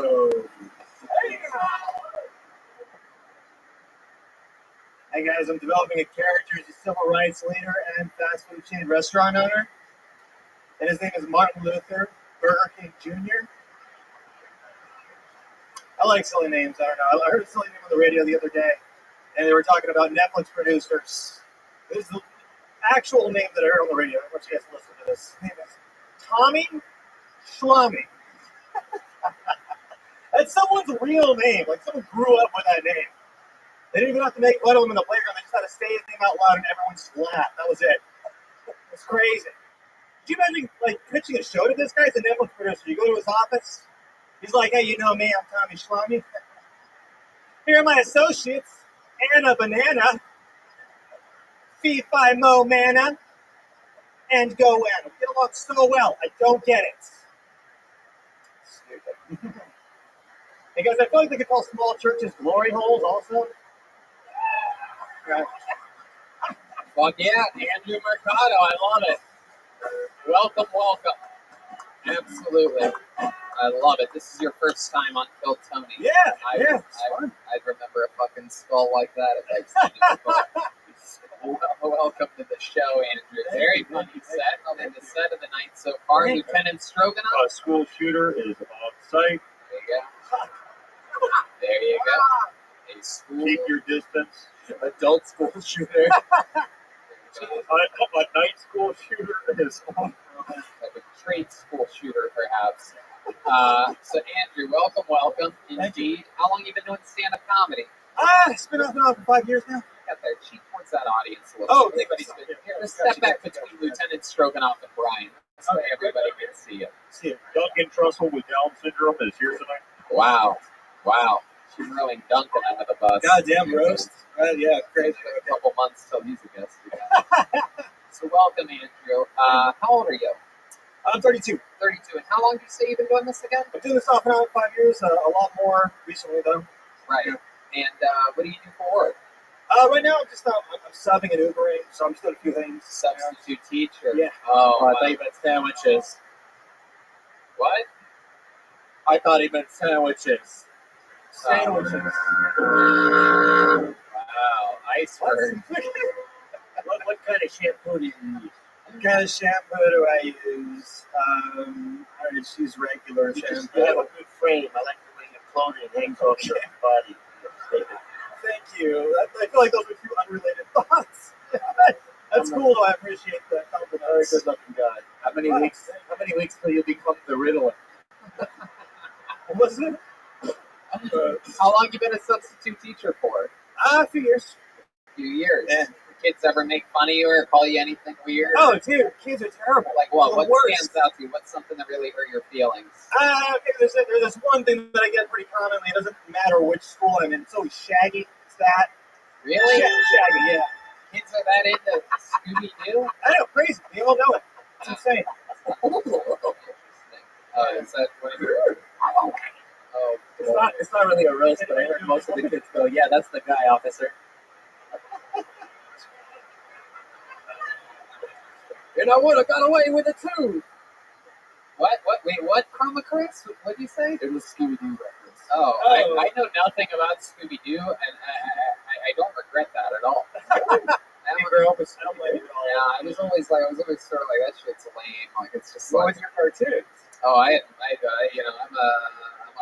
one of those older kids, you know what I mean? I'm a Ghostbusters, Teenage Mutant... Real Ghostbusters? What? Like what cartoons did you grow up? Ghostbusters, Teenage Mutant Ninja Turtles. Nickelodeon business was booming when I was a kid. All the green ooze on everything. Double Dare. Fucking. I was a big pro wrestling fan even as a child. Me too. Yeah. It's a Me Too movement going on up there right now. I remember the Ghostbusters cartoon was a really good one. Yeah, it was great. Absolutely. You know, they based Egon after you. That's an inside reference. That's why I don't make cartoon jokes up here. Go ahead, Lieutenant Stroganoff. Yeah, how are you allowed to substitute teach when you're not allowed 500 yards within a school? That's a good question. Oh, man. It's good. That was funny. Yeah. I like your glasses. Thank you. Appreciate Did you that. raise your hand back there, Chroma? Just signal for He something? fixed my helmet. Okay. Andrew Mercado, so tell us about your Mr. life. What are some fun Aquarius, how facts you that people doing? would be surprised to know about you? I mean, I you was seem like you asleep. have a lot of Looks good. Hello. How was your day at work? Hello. Can you hear me? Apologies, I fell asleep last night. How was your day at work?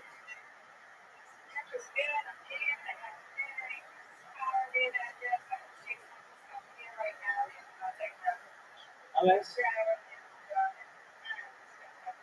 Okay. Oh, I'm sorry to hear that. Can you put some Advil?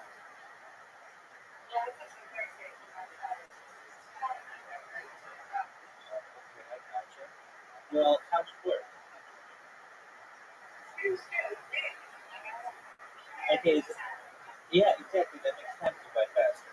Okay, very well.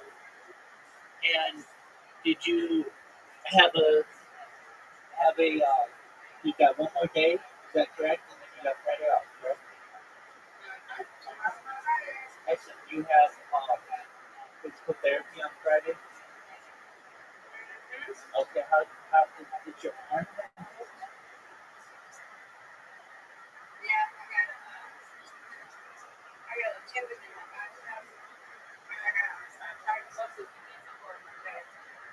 Oh, what?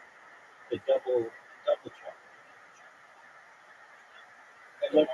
And what do they massage?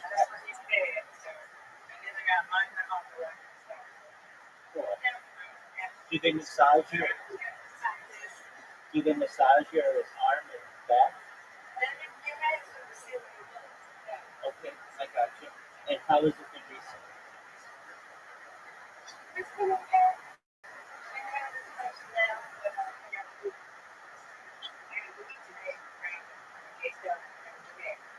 Okay.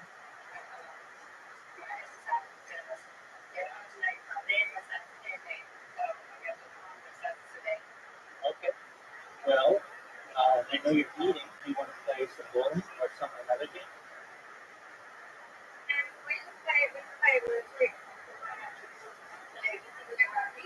Excellent. All right. I'll send you an invitation. You should have that invitation. Okay.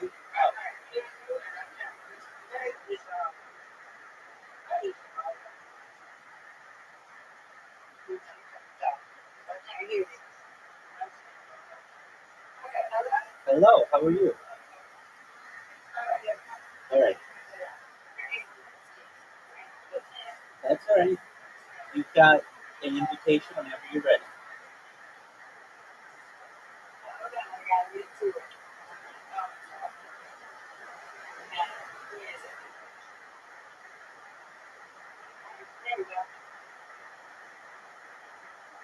Rainbow Shop. Here we go.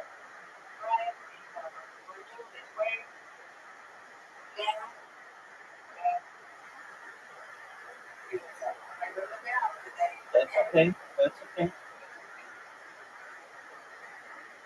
Got 7 off the bat. Oh, that's perfect. That's perfect. You can mute the one that is making noise. There you go. There you go.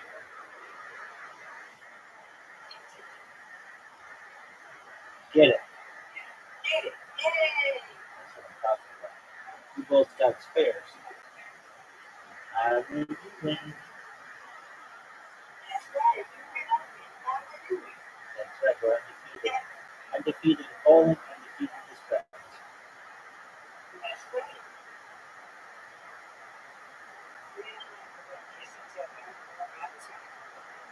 There you go.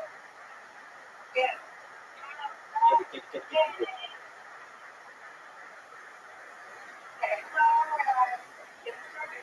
I'm trying.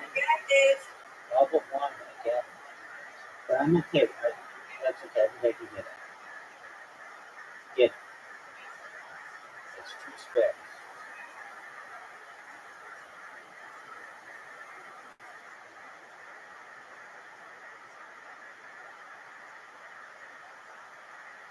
Oh, nice stripe.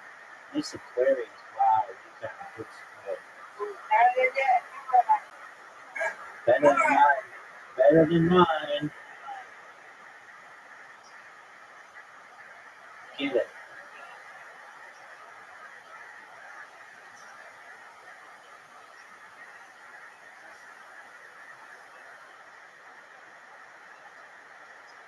Get it nice and slow.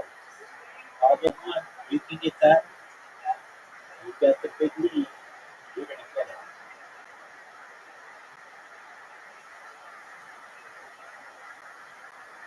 it. Get it. Oh, just get it.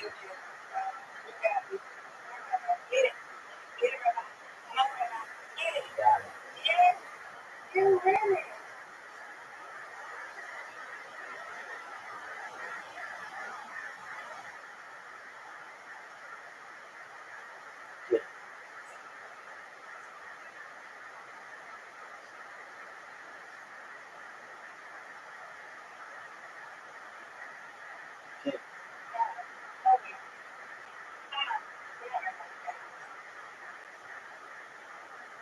Get it.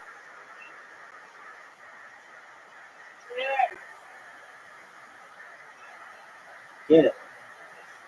Oh, this is going to be a record. This is a record.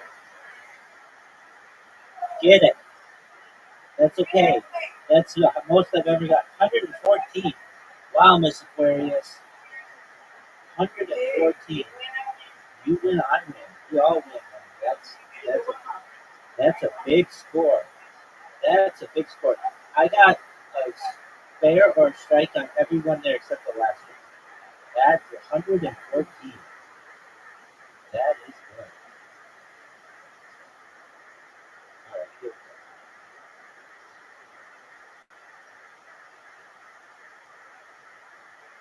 go. You're gonna get.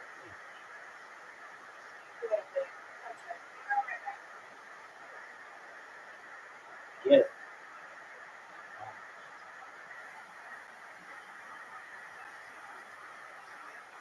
Yeah, I don't like those ones. I'm not good at it.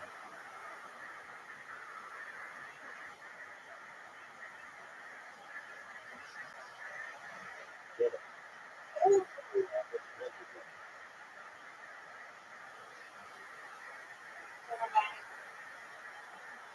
Nice strike. Nice strike.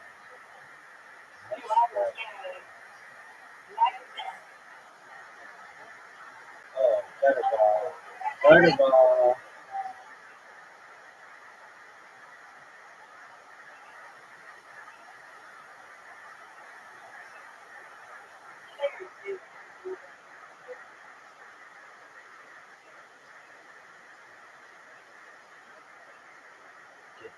Get.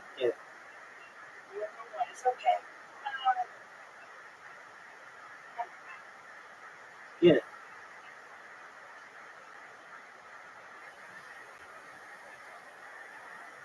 Oh, terrible. I go from 114 to that.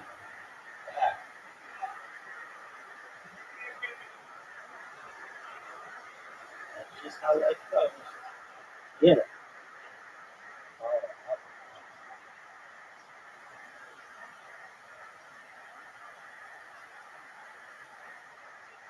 get it. Perfect. That was beautiful. Nice and slow. Right on line. Really, really nice.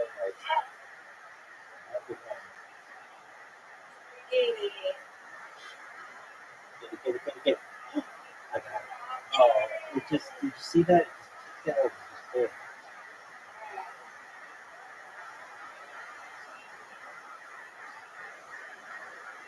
Oh, that's good.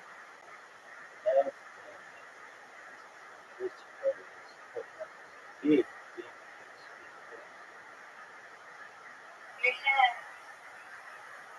Oh, get it again. Nice there. Nice there.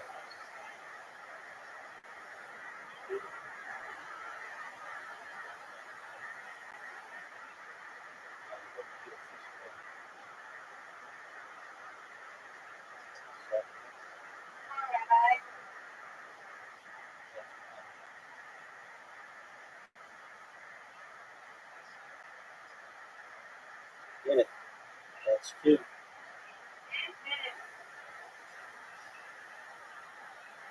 Come back with my life here, Miss Aquarius.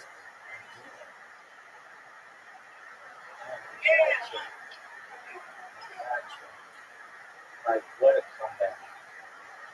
Oh, man. Okay, sounds good, Miss Aquarius. Wow. Good games. You enjoy your meal and your nap, and we'll talk later, okay? Take care, Miss Aquarius. It was very fun. Pictures on your walls with yarn attaching, like sort of like you have like conspiracy theories or something like that. I'm the complete opposite of that. I actually am. I don't know. Like if I'm talking to somebody who's a conspiracy theorist, I'm usually really skeptical about what they're telling me. Sure. So what are things that you're into or passionate about? I like alty, weird, sad music, and like that. I don't know. I just like weird, absurd shit. Do you play sad music, or you just? Not really. No. I saw somebody around here wearing a Daniel Johnston T-shirt. It was a host, and I identified with that. So shit, I was gonna say this. So you're into sad music. What else? I don't know. It's just the first thing that came to mind. I'm not really sure why. I remember this guy. We charged him. Hold on a second. Go ahead. Yes. I remember this guy. We charged him last year for using the word space-time continuum too many times in a conversation. right, there you go. Glad you finally got that out of your system. Glad you really needed to get that one out of there, Joel. I saw you leaning towards your microphone. They don't let me carry here at the Comedy Store, and you're all lucky. My God. Okay, we have an officer who's gone AWOL. It's flying off the handle right now. My Stop. Wow. So, you're into sad music. What else about you? I don't know why that was the first thing that I know, very bizarre Very answer. strange. I know. I like film. I like video games. Stuff like that. Uh-huh. Yeah. I like comedy a lot. Right. You're just naming genres of things. Very interesting. Who doesn't like those things? It's a renaissance, dude. You want to name something specific within those genres that I'm into? Yeah. Okay, gotcha. Really, anything of any? Some of my favorite comics are Rory Scovel, Pete Holmes. I like Mark Maron. Wow, People look like at that. you. My goodness, you're a real. Peter Chin. Who? Jesus. I don't know who Peter Chin is. I don't know Peter Chin. No. Oh my God. Your dating profile photos, what are they? Dating profile photos. My Yeah. first one is me sitting down with two cats. With a hat on? Yeah. Like literally, that's literally what it is. The second one is me on stage doing stand-up, and then I don't remember what the rest of them are, honestly. What's dating life like for you? What is I mean, that? it's not going great right now, if I'm being completely honest. Really? Shocker. I don't really give a shit as much as I used to. Like the last person I dated was, it was a good 8 months ago, to be honest. Like that's, Did you bury the body? Was that from a dating app? She's very close to me. We're very close friends. We still talk a lot. Yeah, Are you dating one of your cats? So she put you in the friend zone? You guys don't hang out anymore? I mean, I guess, but like we legitimately dated for like 5 months, so it's not like Right. fucked. You fucked. Is that what you're gonna do? I don't know. Did you tell her you loved her in those 5 months? Did I? Sorry, what was that? Did you tell her you loved her in those 5 months? Okay. All right. Down, kitty. Down, kitty. Did you tell her that you loved her in those 5 months? That's a yes. The pause is a yes. It's funny. I don't think I told her like directly, and it's like we were kind of like hovering around it. She didn't want to stay, and I didn't want to stay. It was weird. That's why it ended. Yeah, you don't want to love it. You don't want to love it. When's the last time? Totally. No, I understand. I had like a long 5-year relationship, and it was like it's painful when it's over. Obviously. How did that end? How did the 5-year relationship end? How did it end? She broke it off with me. She broke it off with me at 4 years, and then she wanted to get back with me. And then a year later, it was over again. So I don't know. She just love just kind of fizzled out. That's all it really was. Like it was. We were pretty close for a long time, and then over time, she just got fucking tired of me, I guess. So. She met Bubba. Yeah, sure. That's like. It's a good replacement for me, for sure. Bubba, yeah. Oh my God. I love it. So Andrew, that's very fun. Well, welcome. Thanks for performing on the show tonight. Andrew Mercado, everybody. Random Andrew Mercado.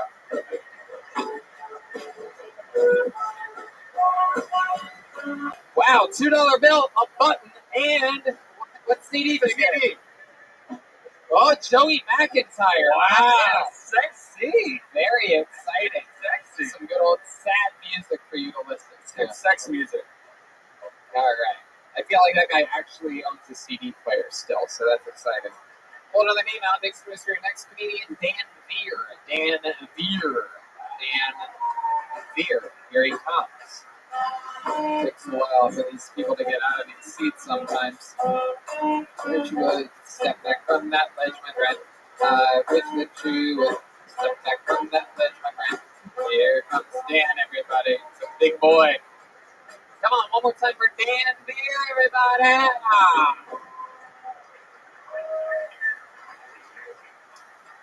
So I think America's pretty politically divided right now.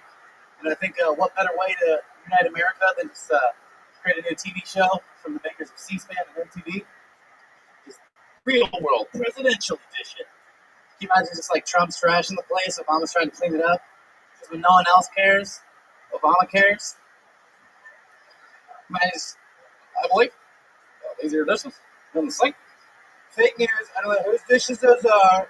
Never seen it before. Probably made in China. They probably were. They're gold plated and have your name on them. Listen, I don't do chores. I do horrors. Bill just pops his head on like hashtag painted. Like him and Clinton are Bush and Clinton are just on the porch, like smoking weed, painting. They don't give a fuck anymore. Bush is like, I like painting. Some of my favorite painters are like Pablo Picasso, Donatello, Michelangelo. Clinton over there like, I'm a bit of a Jackson Pollock myself. There you go, Dan Beer, everybody. Hell yeah, big boy. Look at you. What are you, 6'3", 6'4"? 6'5". 6'5".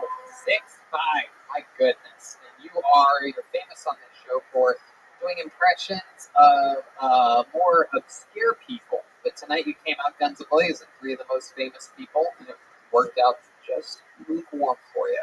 That's like right in the alley that I go for. As long as I didn't get kicked alive. I know, we've always had this. We found this out. You've been on this show, 2 other times? And both times we've noticed that your impressions of famous people don't go as well as the obscure ones. Have you learned any new obscure impressions since the last time? Yeah. So I've been really working on my Rodney Dangerfield. Okay, that's not that obscure, but sure, go ahead. He just kind of reminds me. Yeah, go ahead. Let's give us a I did this for my family. Okay, we needed to know that. Go ahead. All right. So my dad's name is Richard, but no one ever calls him Dick because once I hear him talk, it's implied. Okay. How about any other ones? Any other? Growing up was tough. I never got anything new from my family other than reasons to cry. My dad always said, if you want something to cry about, I'll give you something to cry about. So he hands me a mirror. All right. I'm asking you if there's any other impressions other than Rodney Dangerfield. Do you have 6'4" Rodney Dangerfield? No, he's kidding. I tried it. I tried to do it flappers like 3 minutes. Isn't that what you meant, Tony? You just wanted to keep doing it? No, it's not what I meant. No, I've never seen Rodney Dangerfield jokes not work before in my life until Dan Pierce started to do this. Is there anyone other than Rodney Dangerfield that you've learned recently? I'm trying to think. So I'm a big fan of Grandma's Boy.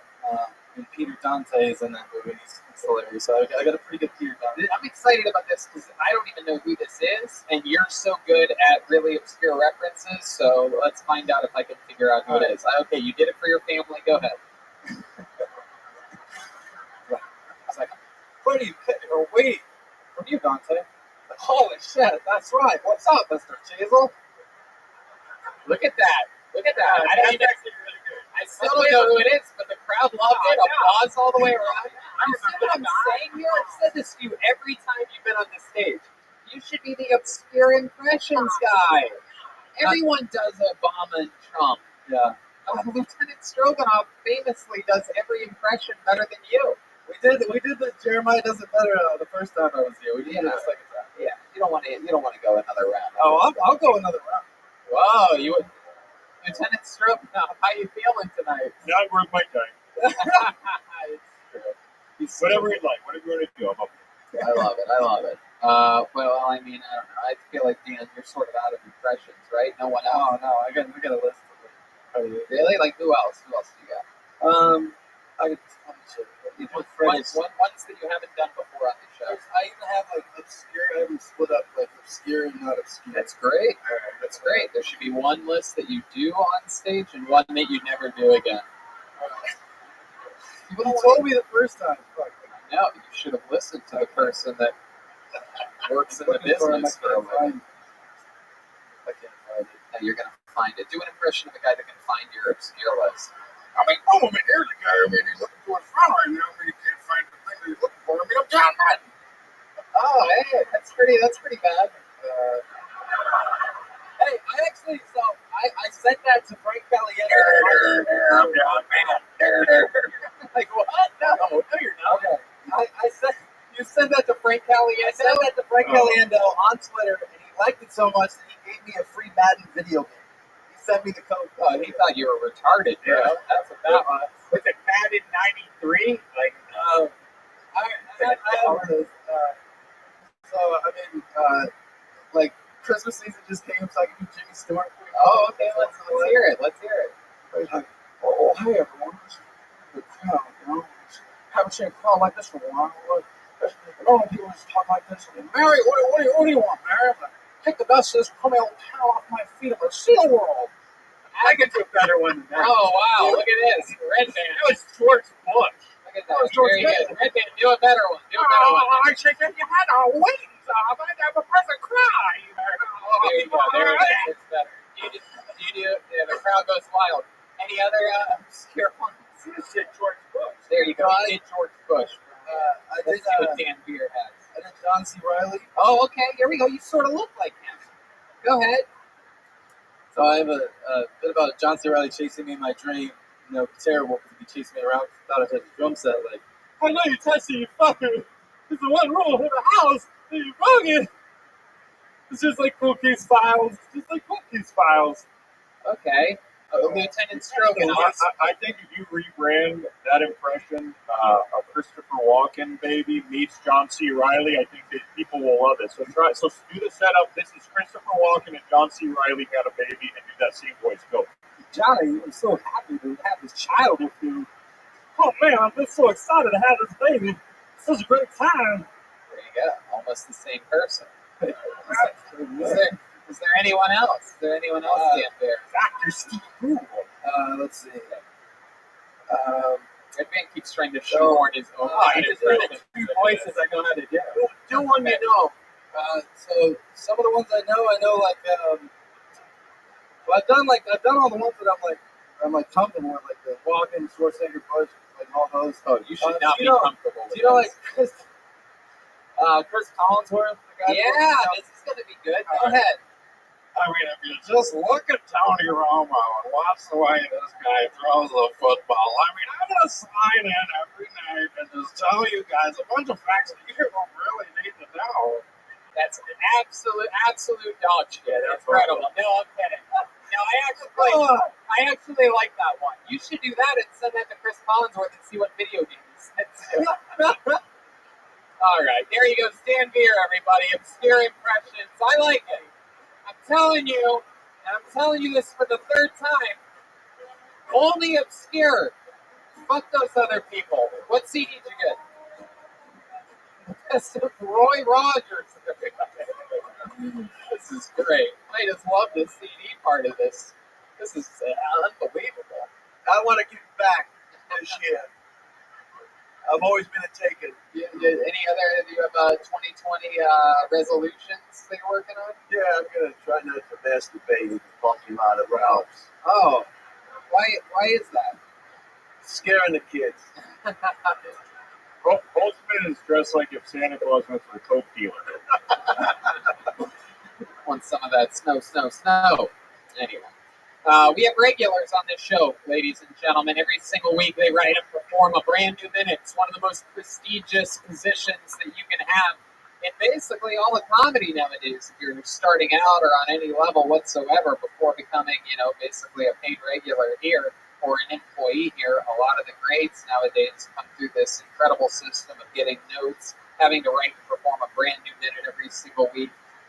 They get a fan base, they get agents and managers. It's a really big deal to be a regular on this show. I believe this guy holds one of the records for being the longest standing regular ever in the history of the show. Very unorthodox style. A lot of people love him, a lot of people hate him. Ladies and gentlemen, make some noise for one of my favorites. It's William Montgomery. There he is. Here he is. Live, in the flesh. The one, the only, the big red machine, William Montgomery. Let's give it up for Jimmy Buffett, Atlanta. I don't know where I'm going to go when the volcano blows.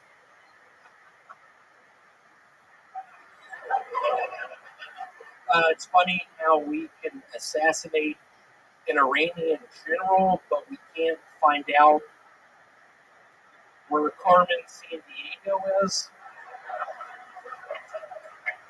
I think she's Filipino. I'm a big fan of the Power Rangers, only when they don't have their costumes on. What are those people? Filipino? They look Asian, but they have Hispanic names. I don't get it. I've been going to a bunch of gay bars recently. I'm looking for my father. Wow. William Montgomery, showing the difference. Yeah, crowd goes wild, and you know that's not easy to do. Can I let y'all in on a little secret? Oh yes, it's not about to be a secret anymore. There is a product on our market called bubblegum. It's something you chew. You can blow bubbles. I was with my cousin Taylor 2 years ago. He gave me a piece. And I was like, Taylor, what is this stuff? I'm hungry. What do I keep chewing it? I don't get it. He was like, William, put your tongue in it, try and blow a bubble. I did. It got all over my face. Wow, that is impressive. Who the fuck threw that? What happened? What did they throw? Oh, someone's throwing gum at you. Oh, wow, look at that. Do you know Let's that guy? give it up for Robert Martinez. He looks Asian, but he's Filipino, I guess. William, did you just find out this week of what Filipino people are? I did. I've been working still at the storage unit place. Somebody got a 10 by 20. That's a high price item at the storage unit place. They burned me, if you want to call it that. Yeah. How did they do that? Got the dollar special, moved out in 5 days. I put my name on the line. My boss said, William, why are you allowing this to happen? Why did you let it happen? I was Red Man, I think that's a fun song. Do you actually want to put on? No, it's okay. You don't need to take requests right now. It's okay. Jimmy Buffett's Volcano. Why would he do that? What would happen if he played that song exactly? What do you think would happen? Put on Volcano. Is there something that you have planned for this? There is. Okay, here he goes. Oh, he's bouncing around a little bit. Uh-oh, what's he going to do? He's looking at the audience. Perhaps planning some of those famous winks that he gives out or something? Nope, not much. Just stalling for time. Really? My guess is he has less than nothing planned for this. Oh. I don't know. Oh, he's singing. I don't know. Oh, he's singing. I don't know where I'm going to go when the volcano blows. Oh, wow. I don't know. Oh, my goodness. I don't Someone know. did karaoke with Filipino people this weekend. I don't know where I'm going to go when the volcano blows. All right, okie dokie. William, always fun. Is there anything else we need to know about you before we let you Look at my arm, Tony. Yeah, you got blood work taken. I know. I think Got blood work taken today by an Armenian lady. Oh, wow. I don't trust them. They look Hispanic, but they speak in an Eastern European dialect. I don't know if you've seen Speed 2. Very similar to the bad guys in Speed. Tony, here's my point. Yeah. Truly, heart to heart and Holtzman, me and you've been a crusader. You've been just a guy behind my back. 3 years ago, I got me too. They found out I was kissing bitches in the Chili's parking lot. I had sex with a couple of girls who were passed out. I don't give a shit. Wait, what? Wait a second. What? What do you mean you had sex with people that were passed out? There was some Filipino Oh bitch. my goodness. Oh my goodness. William Montgomery. I opened up her butthole. I put my penis inside of it. My God. I was chewing bubble gum. My cousin Taylor. I see what's going on here. You're just going through all. My cousin Taylor was present. He had a taser gun. He tasered me. I didn't give a shit. I was living on the edge at that time. There you go. Literally and figuratively, I was climbing mountains. Absolutely. I'll pay for the next day. Hey, look at that. I think Holtzman just offered to buy you a prostitute. How do you feel, William? Y'all don't repeat us. I just pray to God she's African American. Why is that? Why is that? Why do you pray that she's African I American? grew up in Memphis loving 3-6 Mafia. There was an artist, female artist named LaChat, who I was really into. I was watching her videos with my other cousin Andrew. We were all on the internet. We were all on, you name it, we were on it. We were on Poplar Avenue. We were in our. All right. Okay, William. William? William, are you okay? Tony, I'm just so worried about on the 16th, my doctor's appointment for my blood test. I know, and you're not allowed to cancel it either.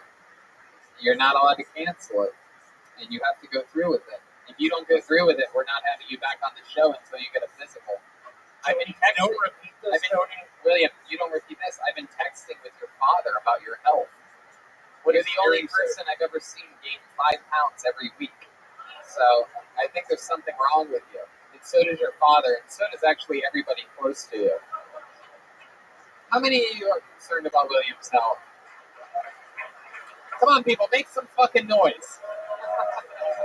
And don't think I can reverse it? Yes, yes, you can. And how do some of the other comedians feel that got a better response in your set tonight? Hey, Jeremiah, can you say that a tad bit slower, please? I have something called what's that thing called? Diverticulitis. Diverticulitis, lupus. Holtzman, get my back on this one. What is that thing called where you have an inner ear problem? Tendinitis. Vertigo. I've had vertigo. Columbia. What is that? Columbia. All right, there he goes. William Montgomery, everybody. On to the next one we go. Another fun appearance by William Montgomery. There he is. Jim Neighbors CD. Look at that. Very exciting. Oh, he's just hugging a stranger on his way out. Very good. We have another regular on this show, ladies and gentlemen. He is a roast guru. He notoriously makes fun of everyone every time he comes on the show. He is an unbelievable joke writer. Probably one of the most, he's just unbelievable. You guys know him. You love him. Make some noise for our other regular, the one and only David Lucas, everybody. Here he is. Here he comes, David Lucas. Here he is, live in the flesh. Hell yeah. Yeah. My baby mama, as a result of taking one for the team,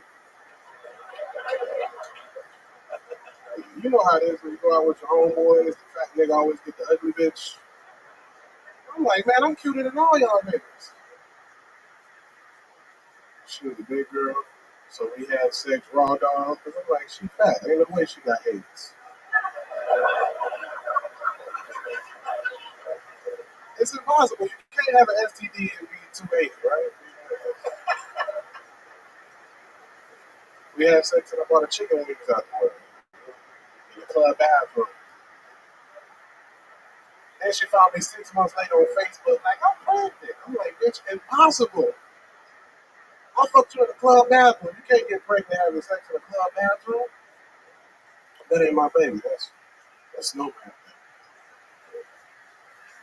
It sucks though because when you got a baby mama that's go ahead.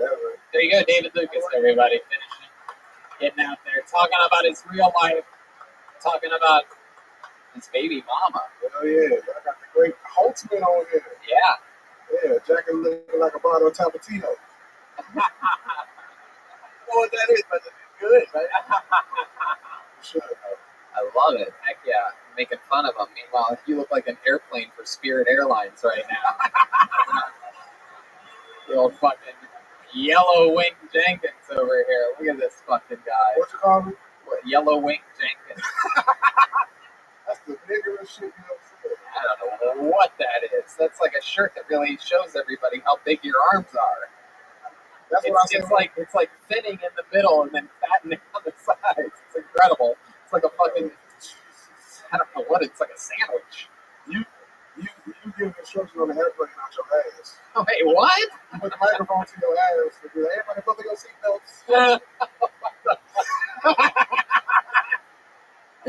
Why would my ass say that? Oh, That's hilarious. you can make your booty cheeks talk. My goodness. Wow. That's my favorite David Lucas joke yet. You can make your booty cheeks talk. Makes sense barely.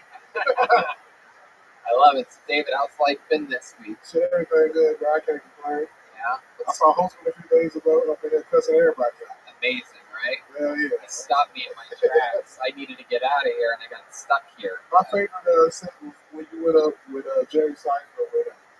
You remember that night? Who are these people? Who are these people? I don't know, Jerry. How you gonna tell us a fucking joke? Who are these people? I don't know, Jerry. That one? Is that what it was like? Yeah.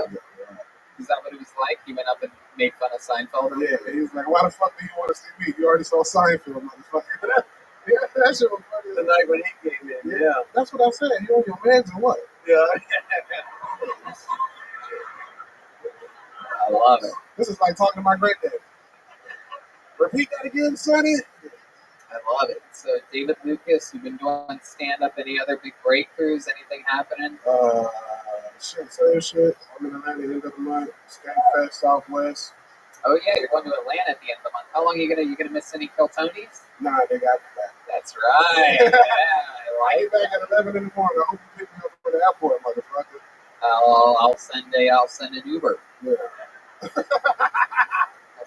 I'll send an Uber Black and an Uber XL because you're both of those things.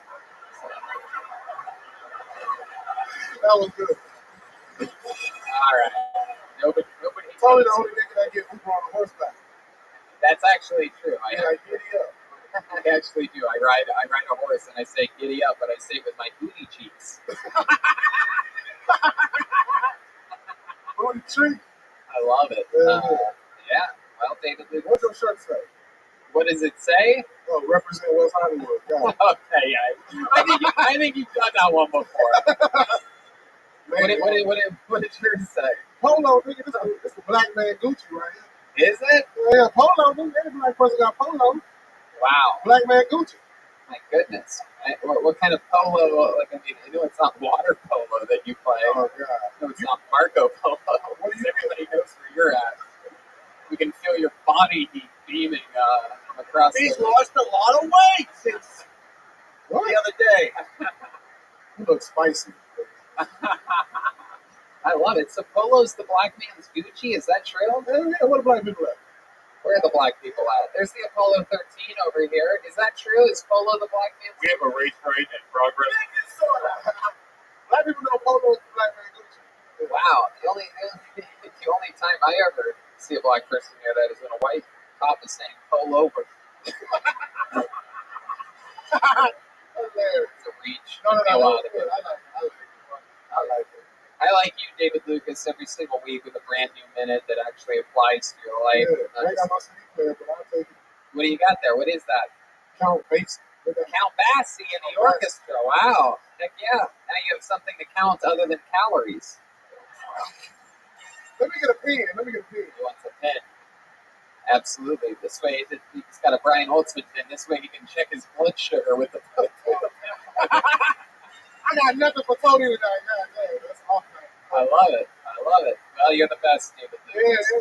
Got enough on next. There he goes, David Lucas, everybody. Hey, every breath you take. What do you guys think? Back to the bucket, huh? I love it. Back to the bucket we go, where it stops. Who gives a fuck? You know what I'm saying? Jeez. All right, this looks like a fun one. Put your hands together for You Chaw Me, everybody. You Chaw Me. Uh-oh, she's very excited right in the front. She cannot believe it. Here she is. Come on. Come on, good and loud for You Chaw Me, everybody. It's her first time on the show. Can anybody coach me right now? Thank you. Okay, thank you. Any single here? I'm single. Because everybody's fantasy. you guys ever been to any buffet? Don't you think they're same? They're exactly same, right? You go to a buffet, you pay an entrance, and even been told, or you can eat. You go to single party, you pay entrance, and you've been told, or you can eat. I really love the single party idea because that makes life easy and simple and very to the point. People go to the single party either looking for love or looking for girls. If you go to the single party, I'm gonna give you a very good tips. You are welcome. Forever, okay. I have 10 hours tips for you. First, please bring a cup of water or anyway like alcohol. It doesn't matter. Why? Because during the 2 hours single party, you are gonna be the queen of the party. Whether you look pretty or ugly or whatever, because you're gonna get so busy. First, one guy walk to you, talk to you, and then 2 more, 3 more, 4 more, 5 or 6 more all walk to you. And they ask a question at the same time. You got super busy. Yes, I'm from China. No! Okay. You taught me. Okay. Oh no, I have 9 hours left. Oh shit, you go a long time. Thank you. My goodness. Brian's ready to offer you the ice house, though. I'll say that. I need something sucky. All right, very good. There you go. Way to really ease into it, Red Band. Red Band. There you go. I love it. You saw me. This is your first time on Kill Tony. Yellow Band. Oh, okay. There you go. Yeah, it's my first time, and also this is my 5th time for the stand-up comedy. 5th time doing stand-up comedy ever. Yes. Hell yeah. I love it. Heck yeah. I'm sorry, can I have the napkin? Oh, she wants a Sorry, napkin. because I She's going to use it as one of those flu masks or something that they wear. thank you. Oh, Jesus. Wow. She's just going to cover her face when she laughs. He's going to add it to his collection. He has his collection. There you go. Absolutely. You chop me straight into the pocket. I feel like I'm still in the dream. Like, I still need somebody to punch me. Sorry, can I punch you? No, don't punch him. Don't punch him. Don't. No, don't. You chop me. Just relax a little bit. Just let things happen to you. No, Brian, I think we have a live Me Too happening on that stage. That's her name, Me Too? Yeah, that's her cousin's name. There you go. Very good. I'll just wait for that fucking sound effect to be over. There you go. Okie dokie. All right. Very good. Wow. That's the sound of Red Band coming in his pants, ladies and gentlemen. Utah Me. First time ever on Kill Tony. Very exciting stuff. I loved you in the movie Parasite. You were fantastic. Congratulations on your big Golden Globe Best Foreign Film. Which film? Very good. So, how long have you been in America? 4 years. 4 years. And you were from China? Oh, yeah. You're from China. What part of China? Southern China. Southern China. Yeah. Is that the part that's protesting right now? I don't know. I don't care about the political. You don't care about what? Political. Political. Yeah. Okay, very good. Does anybody else? I only watched Kill Tony. Yeah. Is that show? Yeah. Oh, okay. Do you know the very first time I was here, I do not know, it's just like lottery, call the name. So I was so excited. People say, you're funny, go Kill Tony, you're gonna get famous. I was like, okay, I took a picture. I was sitting there and asked the comedian, how long is the show gonna be? They said, until 2 a.m. I said, that's so exciting. And I took selfie and I said, hello, I'm Anita, to Kill Tony, please support me. And I do not know, you just do the lottery, so. How long were you here till? 2 a.m.? She just Still waiting for the show until 2 a.m. Then I go. Wow. 2 a.m. I've never heard of a Chinese girl taking a selfie before. I'm not that. You're what? I'm not that because I said I'm gonna hit this show, and then when I go back to home, I got hit by the car. You got hit by a car? Oh my god! Yeah, I'm sure you didn't cause that accident at all. Very easy. Go on red, stop on green. What kind of car do you have? What kind of Toyota do you have? It's a vintage car. It's a Beetle. It's a Beetle. It's a Tiffany blue one. Tiffany Blue. Mm-hmm. Very good. I love it. I think I've met her before. Very exciting. I like your host. You like my host? The style, yeah. Thank you. You're very quick. Yes, indeed. Absolutely. I don't know. I just know you're quick. Yes, absolutely. Yes, indeed. Can you say it one more time for me? No, I'm kidding. So, what do you do for work here? I'm a student right now. Yeah, what do you? Theater arts. Theater arts at UCLA? In Pasadena City College. Pasadena State College? City College. Pasadena City College? What's going on over here? You're so busy. Brian Holtzman. Do you want to get some drink? Yes. Relax. Oh my goodness. I know I make you feel nervous. You do. Do you have a boyfriend, Yucha? Is that your name, Yucha? Am I saying that right? Yes. Okay. Do you know your child meaning in Chinese? No. Superman of the universe. Wow, that's a lot of words. That's for Yucha. For girl. Yes. Joelberg, you just want to say it? Salt Lake City, Utah. I can always tell. What is that? It's a fun fact. I want you all to pay attention to it. Maybe not this episode, but maybe for in the future. Anytime you see Joel holding onto the mic, lingering on it for more than like 9 seconds, that means he has something that's not funny that he's about to say. But he's gonna say it anyway, no matter what, because he's already held onto the mic for so long that he's gonna get it out. He cannot help himself. And by the way, I'm not kidding. I knew you were gonna say Salt Lake City. I fucking knew it. Because it went through my brain, and I'm like, not good enough to say. And then I see him in my peripheral vision just, let me take my home in here. I thought it was great, Tony. Why the fuck I'm up here? Goodbye. Goddamn right, we love you, Joel. We love you. Whether you're hot or ice cold. Are you going to call me back? What? I'll call you back. Oh, there you go. There you go. Have you ever been with an American man before? Yeah, You ever been with a human waterman? Huh? Hey, that means you have a crush on me? Yeah, he will crush you. Yes. Absolutely. Wow. So you got kimchi? Oh, wow. What a good question. I make a good kimchi. Yeah, he eats vegetables all the time. Yeah. You could tell by his everything. You had a Korean girlfriend before. Yeah, she's still. No, I mean, I don't know where she is. You like Koreans? You get along with them? I'm good. I like Korean food.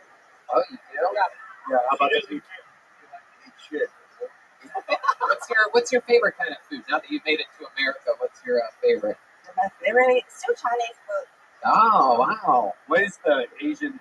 What's the version of Asian that you hate the most? Like, if you were to take one Asian out of the water, what would it be?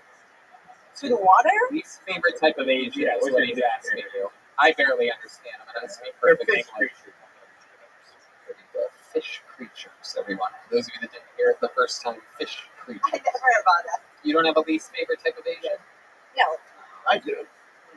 I got about three. I love it. So, Utah, are you going to stay here after your studies in Pasadena? If you became the guest here. The what? Or you want to be the co-host or like something? Co-host? Oh my God. Yeah, that's what we need. We're really missing out on someone that barely understands the American language. But can you say world? World. Wow, that's very good, actually. It's very impressive. Better than some. That's exciting stuff. What's something interesting about you that we should all know? Like a fun fact about you, Cha. Like, do you ever have any accomplishments or special skills or talents or anything like that? You good at like yo-yoing or something like that? Yo. Like host a show? You host a show? Mm-hmm. What do you host? Well, a lot like event host. What? Event host. Oh, okay. But funeral. Funeral. You're a funeral host. But funeral. I know how to throw a party, but only funerals. No funeral. No funeral. No, yes, I also like the contest, like a competition, like. You do this here in America? In China. Oh. Sometimes in America, but it's only for Chinese. But that's like a job, right? You get paid for that. No, I can work here. Oh. Yeah. You can't work. I cannot. Oh, yes, you can. What do you like to do for fun? You go to parties or anything like that? You talked about being single, going to single parties. I don't know. Go hiking, traveling, or go to the beach. Go to Oh my goodness. Wow. Come on, she's Asian. Come on. Hey, wait a second. What was that? That's Don Barris. Whoa, Don Barris, what are you coming up here? Say hi to these people, Don. Heck yeah. Don Barris, live on Barris. What's going on, Don? Can we get to take the microphone? I really had fun watching this. Congratulations to you. You are wonderful, but you understand why I have to leave. Because this piece of shit over here, all he does is put people acting like she sucks cock. You fucking asshole. Wow, the rivals of late night, the king of the OR, the king of the main room. That's not what I'm saying. Oh my goodness. There you go. So she goes to school in Pasadena. That just happens to be where the Ice House is. Brian, you host a show there bi-weekly. What do you think? What's going to happen here? You going to invite her so I can make my from the Ice House to the Ice House show? Because if you don't, I will. Lord, Hey, actually, oh, someone doesn't want to get in trouble with little Korea over there. Huh? I just got a text. She's really, Uh-oh. really upset. You are going to slap that big Chinese face right off of her if I do that. Luckily, she's short. I don't think she can reach your Chinese stature. Okie dokie. One more time for Yu Cha, everybody. There she goes. Her first time on Kill Tony.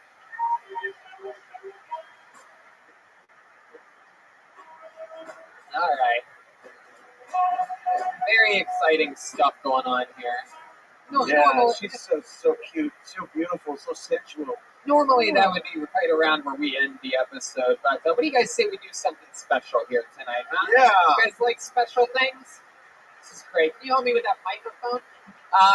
For the last few times the past few weeks, we found a young man who got pulled out of the bucket who's absolutely blown our minds. He absolutely crushes every time he's been near or on this stage in any way, shape, or form. We love him. We fell in love with him here on this show, and he's going to perform another brand new minute. And ladies and gentlemen, he's taken Kill Tony over by storm, and he's here for you once again. He came down with Lou Gehrig's disease a few years ago. He's been doing stand-up for only a few months. He's an improv, former Chicago improv player turned stand-up comedian that we find hysterical. Ladies and gentlemen, I present to you once again Michael Lehrer, everybody. There he is. Wow. Here he is, live in the flesh. Come on, people, make some noise for Michael Lehrer, everybody. Set it off! Man, I'm a traveling comedian now. I love fun. Airports are like yoga pants conventions. It's a fun lover's paradise. Every lady looks like Spider-Woman from the waist down. I never leave home without my nurse/girlfriend. I'm real lucky, 'cause my disease causing me to cough and choke a lot. So holy moly do I come my brains out. I even let guys go down on me now. Mostly Uber drivers, some Lyft. But you know what? Half the reason I'm in the wheelchair is 'cause my dick's so heavy.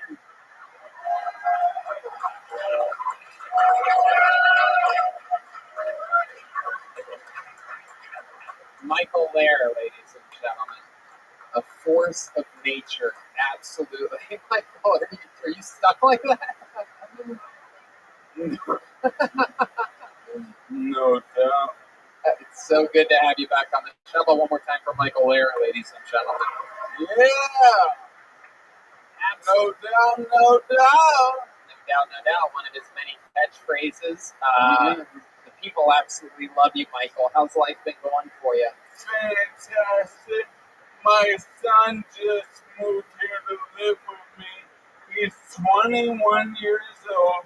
I wasn't there when he was born or for the first 21 years. But now I'm gonna make it up soon for the next 3 months. There he is. How about you stand up thing about the great Colin Lair, I do believe his name is right there, 21 years old. Tony's gonna go from Paul Lair to Paul Bear. All right, there you go. Tony. Yes, Michael Lair. Tony, Yeah. his last name isn't there. Oh, really? Yeah, wicked fun, dude. It's he. I wasn't there when he was born. He doesn't have my last name. Well, you know what? At least karma hasn't come back around in any way to punish you for that. Agree.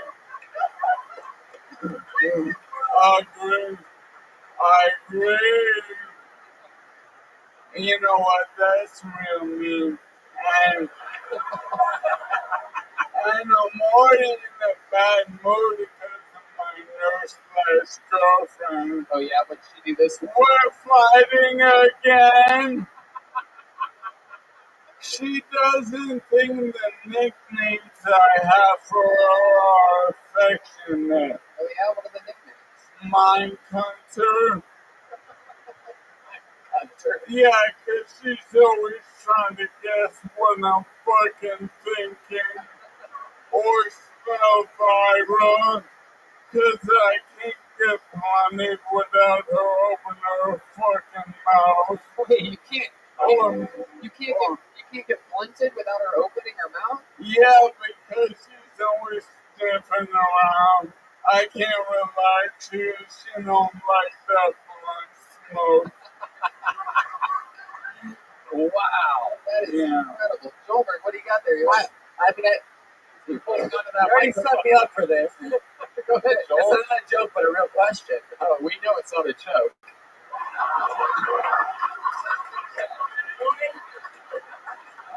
You said she won't give you the ass. I'm just wondering why not. It's like she should just give it up at this point. You know, you don't have so much to live. It's like, oh no, it's because not because of her ass, it's because of my gigantic cock. Oh, I feel you. No, Jesus, Joel, way to go for a never high mind. five. Don't high five the handicap guy. Don't high five the handicap guy. Yes. My God, Joel. I've been saying that in my head all night, and I still did it. I do. My hands move slower. Let's go for one. Uh-oh. Hey, look at that. You almost knocked me down. So, you know, I mean, it's absolutely, I think it's to everybody incredibly intriguing, your story and your style, the fact that you come on every week just starting stand-up comedy and you figured out a way to take all of those years of Chicago improv training and turn it into a vessel for your stand-up comedy. And it's not easy to do. In fact, most people that have an improv background come up here trying to do stand-up comedy, and they seem like they have Lou Gehrig's disease. Meanwhile, you have all of this experience and Lou Gehrig's, and you channel it to. It seems like you're on an absolute fucking mission to destroy. And so I'm the most dangerous man in America. I absolutely love it. And I've been bringing you back. I've been inviting you here the last 3 weeks in a row. And I just figured, why the hell shouldn't we make history here tonight and announce you as the first ever third regular in the history of Hilltop. Wow. Look at that. Confetti, ladies and gentlemen. Dreams coming true.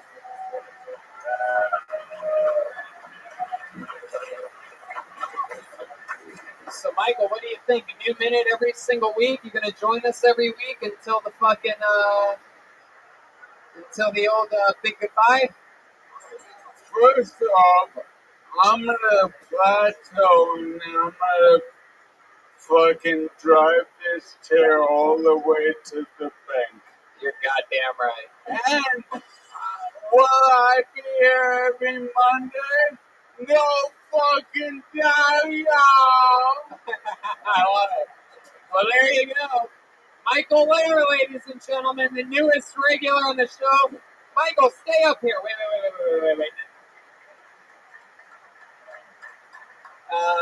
Yes. Michael, why don't you stay there we're going to do one more special thing. You guys want to do one more special thing here tonight?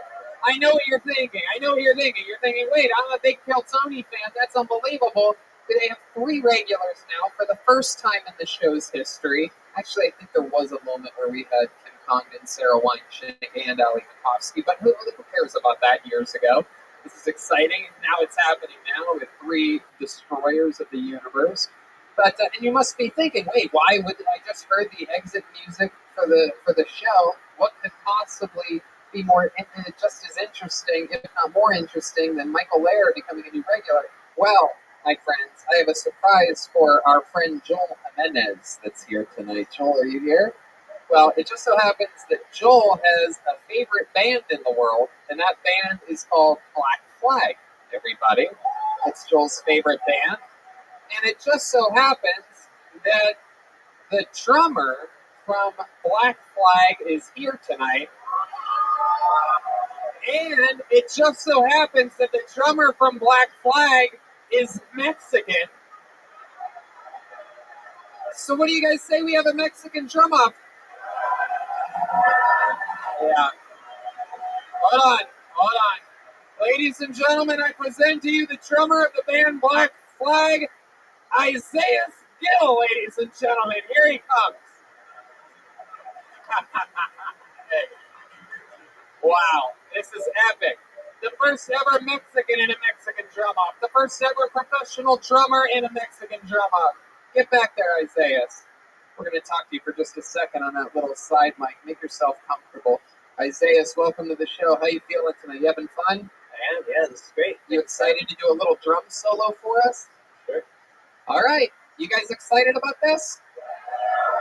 Now, let me remind you that that if you win this, you are the new drummer every Monday for the band Kill Tony. You take Joel's job. You can basically do the exact same stuff that he does. You can just hold on to the mic for 9 seconds and then say something not that interesting. But also, wow, Jeremiah just has no idea what he's doing up here tonight. You are just a little lost puppy up here. There's one camera there and one there. You don't want to block both of them.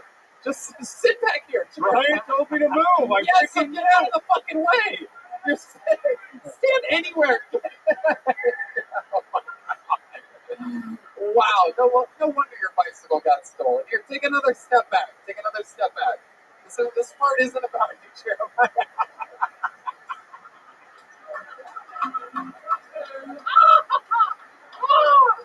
All right. Okay. So you can play the drums 30 to 40 seconds or whatever, play it as hard and as good as you can. Try to take his job from him. Does that sound cool with you? You're his favorite drummer of his favorite band. Let's see what happens here. Ladies and gentlemen, I present to you Isaiah Gill.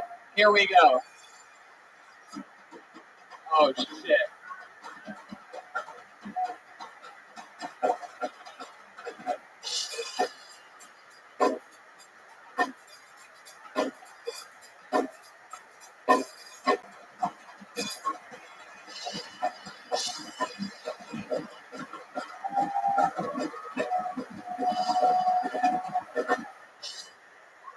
Wow! Ladies and gentlemen, he's getting put through the ringer tonight. This is exciting. I can't wait to see how he's going to compensate here after a rocky episode. I bring out his favorite drummer in the world to possibly take his job from him. But I will tell you this, he's undefeated all time. He has said numerous times that he will die on this stage before ever losing a Mexican drum off. Let's see what happens. He's going up against his favorite drummer. I present to you undefeated all time, the one and only Joel Jimenez. Wow! Oh my God! He's got a luchador mask, a Modelo, the purple dildo. He's got a new dildo. What is that? It's a new dildo. What the fuck, man? Oh my God! He just deep-throated a dildo. He threw his can of Modelo. There's a luchador mask on the ground. He's bringing out the troops again. Jeremiah blocking every camera somehow. He's taking off the purple dildo. He's got one dildo around his neck. He's wearing the gold singlet that we saw for the first time just 2 weeks ago. He's furious. Ladies and gentlemen, I present to you the reigning, defending, undefeated drummer of Kill Tony, Sober.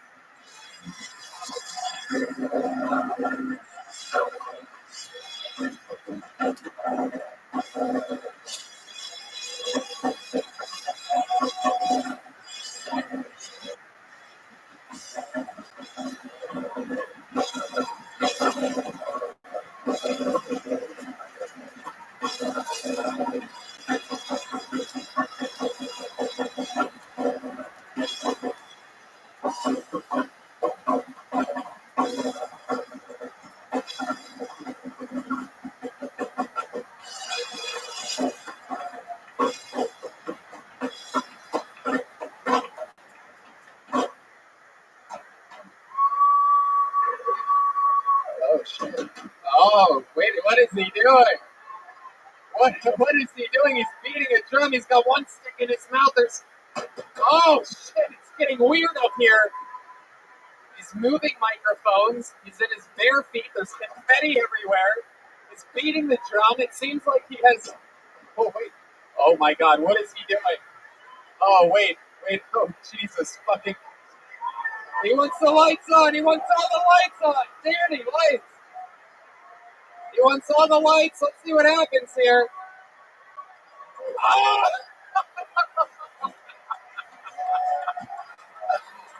The crowd goes wild. Oh my God. He overextended a backflip. That is mind-boggling. He literally did almost die up here defending his job. You think I'm fucking playing around in this bitch? Jeremiah, just lay down. I'm fucking ready to die. I almost did. I proved it to you. Fuck the bullshit. That's what's up. Shout out to Modelo, homie. Wow. Unbelievable. All right. Well, let's see what happened here. Isaiah, take a step out here. How many of you have Isaiah Skill winning this competition?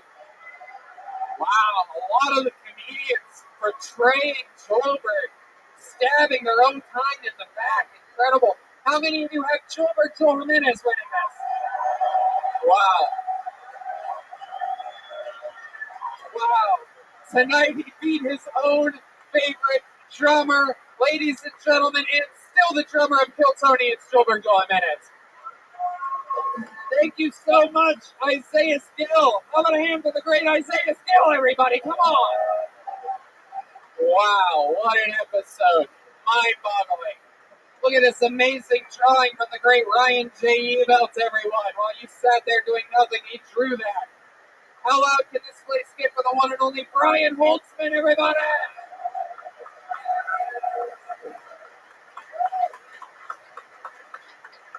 Guys, we're going to help him get his bicycle after this. How about one more time? Good luck for Lieutenant Stroganoff. You can catch Jeremiah Watkins headlining all around the country. Tahoe, Buffalo, Syracuse, Albany, all that in February. JeremiahWatkins.com. The Big 8 calendar is still for sale. Who would have guessed that? Jeremiah Wonders. I'm sure there's a new episode out. Yeah, a new episode with Pete Holmes. He returns to Jeremiah Wonders. Check that out. The video drops on Wednesday. And I got a new merch store up at JeremiahWatkins.com, so check that out. JeremiahWatkins.com, the new merch store. Get yourself some merch. How about one more time? Silent but deadly Chroma Chris, everybody, huh? Roma, what do you think about tonight's episode, huh? All pros and no cons, Tony. There you go. That's a cocktail. How about one more time? He almost died up here. Joel Jimenez, huh? Come on. Man, he's an official sponsored artist by Ludwig. You guys gotta change my name to fucking Joel the Giant Killer, Joelbert Jimenez. All right, there you go. I think I broke my foot, to be honest. Why does it look like Joel has my nose and a leg lock? Because I do. Man, I mean, this is crazy. In true Black Flag fashion, I had to rise above tonight. Thank you guys. I love you guys. Wow. Powerful. Powerful, powerful, powerful. The fun train never ends. It just keeps going. San Antonio, Houston, Calgary, Vancouver, Swansea, La Jolla, Ventura, Boston, and Austin. Red Band? Hey guys, check out GuinnessS. We have Brian Holtzman's new podcast, and David Lucas and William Montgomery's new podcast. So check it out. That's right. And make sure you follow Brian Holtzman on Twitter at Holtzman Brian, Facebook Brian Holtzman, website BrianHoltzman.com, and Instagram Brian Holtzman. Thank you, Tony. We love you guys. Good night, everybody. Thank you so much.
Hey, this is Rabbi coming to you live from San Antonio, Texas, for a brand new episode of Kill Tony. Give it up for Tony Hinchcliffe!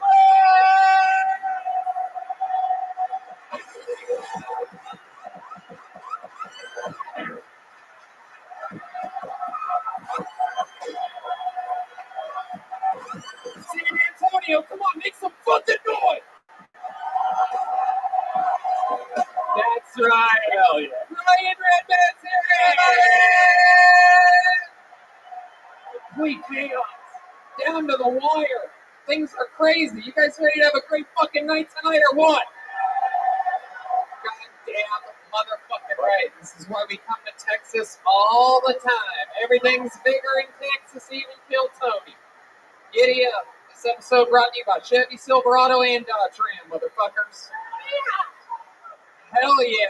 I'm so excited about this. We always have fun. A lot of crazy things happen here in Texas, and we've always had fun every episode that we're here. The fun train continues tomorrow in Houston.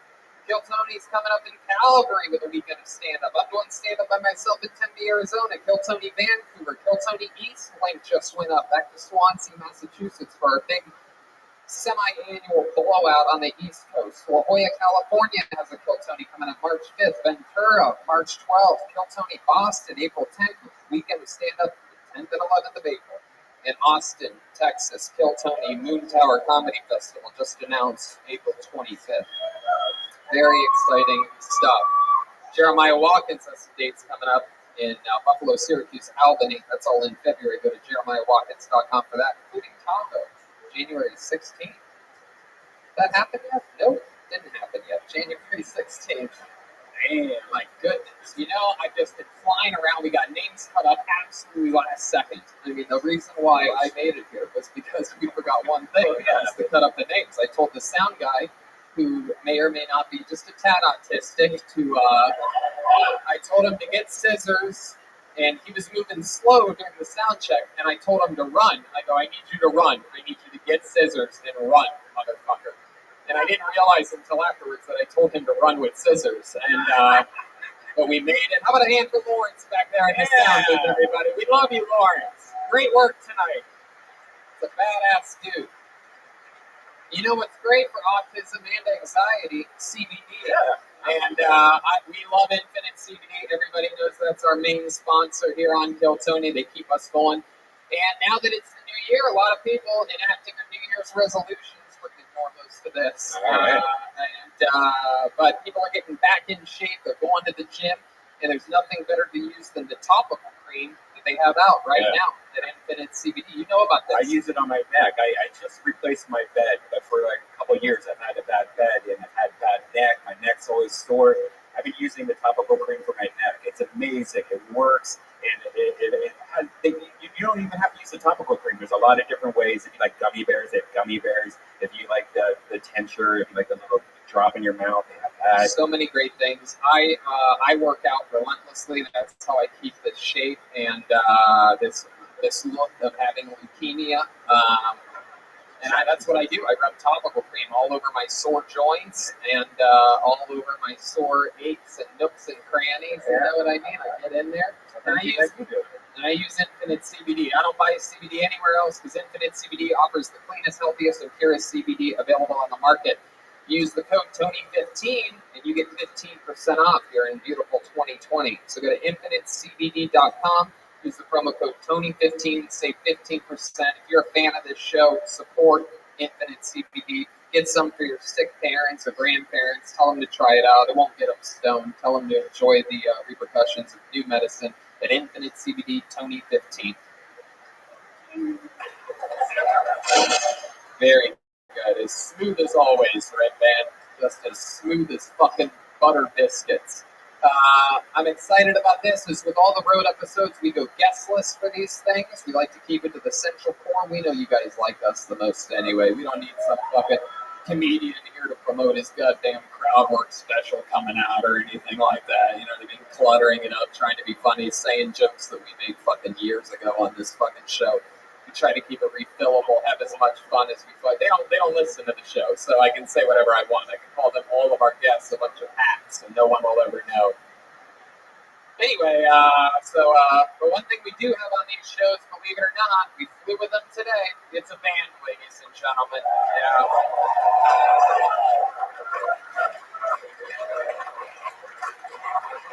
Having a stare down with this fucking cool lesbian lady with the silver hair over here. She's not smiling. The tough little cookie, huh? There's a little smile. Look at you. A smile, lady. Have fun. I know she is a lesbian. Is that a guy? That's not a guy. Is it? You're a lesbian, right?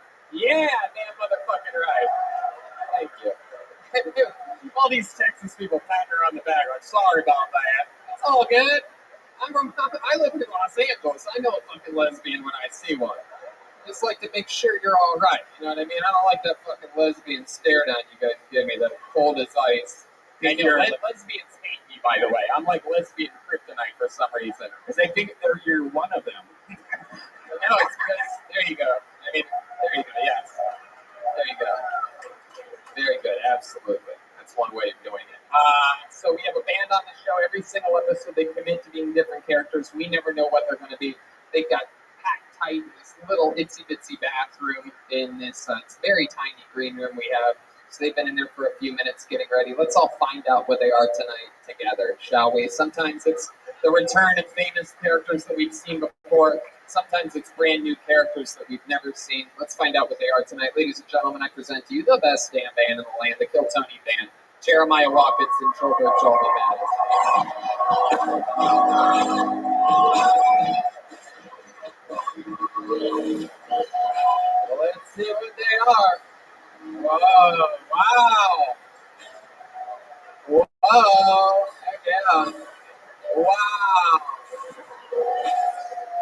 Basketball players, everybody. Fuck yeah, no doubt about it. Those are basketball players.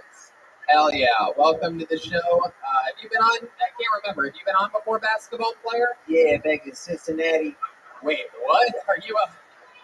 You're Back in Cincinnati, bitch. Oh, wait a second. So Yeah. you guys both are sort of like, And we street ballers, dog. Oh, all right. Yo, my name T-Switch. That's my boy Rimjob back there. I'm gonna write this down. Okay. T-switch and rim job. Is that correct?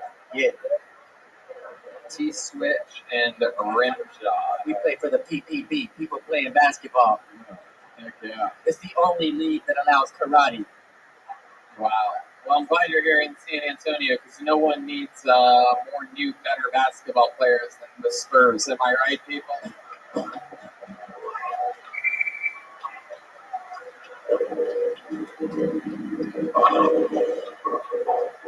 I'm a bad guy.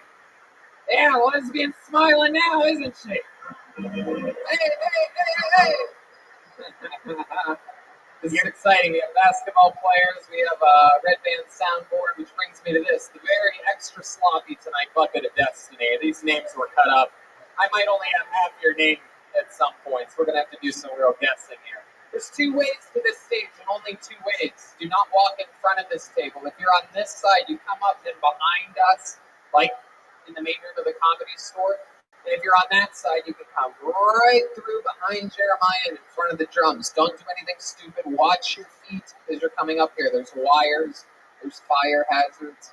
Be safe. I know you're nervous, and then it all turns into a blur if your name gets called. But please, as you get close to the stage, try to focus. Take your time. When we say the names, Lawrence is going to turn on the house lights for a second, just like this.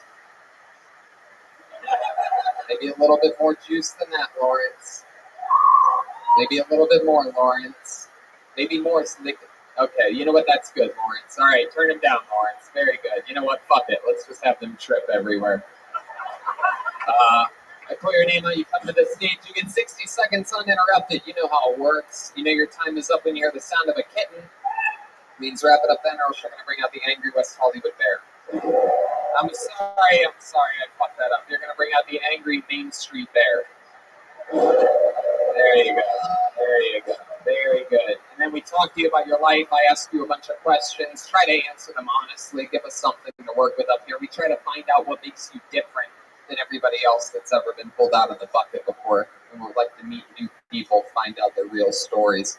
The guy with the Spurs hat turned it backwards after I made the joke. Son of a bitch. You guys ready to start this fucking thing at San Antonio? We're back. We missed you in 2019. We were here in November 2018, and we're back January 2020. Our first episode of Kill Tony on the road this year. We're going a lot of places. We're about to announce some crazy worldwide stuff, but it starts right now, right here with you in San Antonio, and your first comedian going up tonight, getting an uninterrupted 60 seconds, goes by the name of Nate M. Nate M. Here we go. Here he comes. Right there. Look at this guy. Hey, we're talking basketball. You turn it down, Lawrence. There you go. One more time for Nate M, everybody.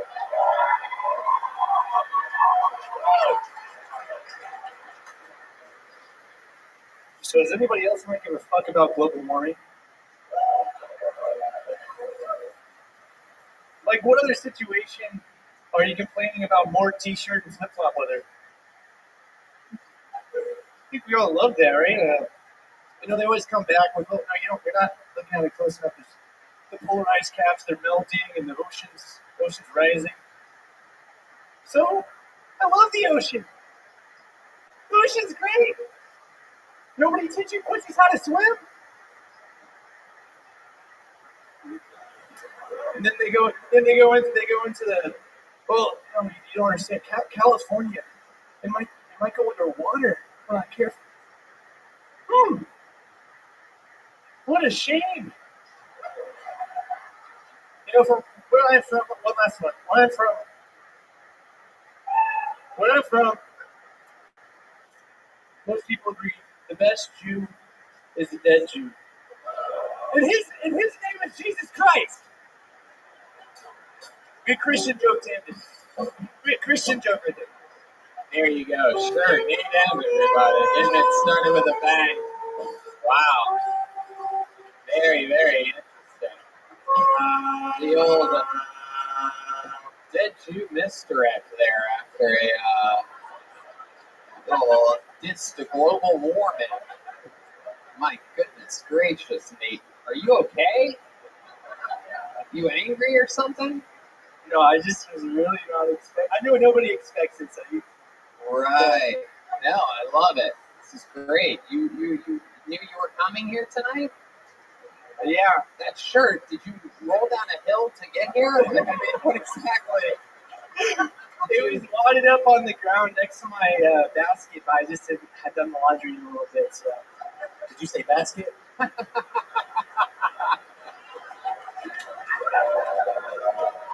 we know karate. Wow, that's our first Goldberg fan of the night. Fucking 2 minutes into the show, this guy's already sinking 3-pointers. I love it. Heck yeah, that shirt is a divine. I mean, I very rarely do I ever see anyone in a moment like this that they prepare for, right? And that shirt has more wrinkles than the fucking Golden Girls, dude. It's incredible. I've never seen anything like this before. Do you do your own laundry? Who does your laundry for you? Tell the truth, Nate. I can tell you're loading up a lie right into this fucking rifle that you call a brain right now. Do you chew your shirt before you wear it, or is that a chewable shirt? Yeah. Who does your laundry, Nate? Well, it's your mother, isn't it?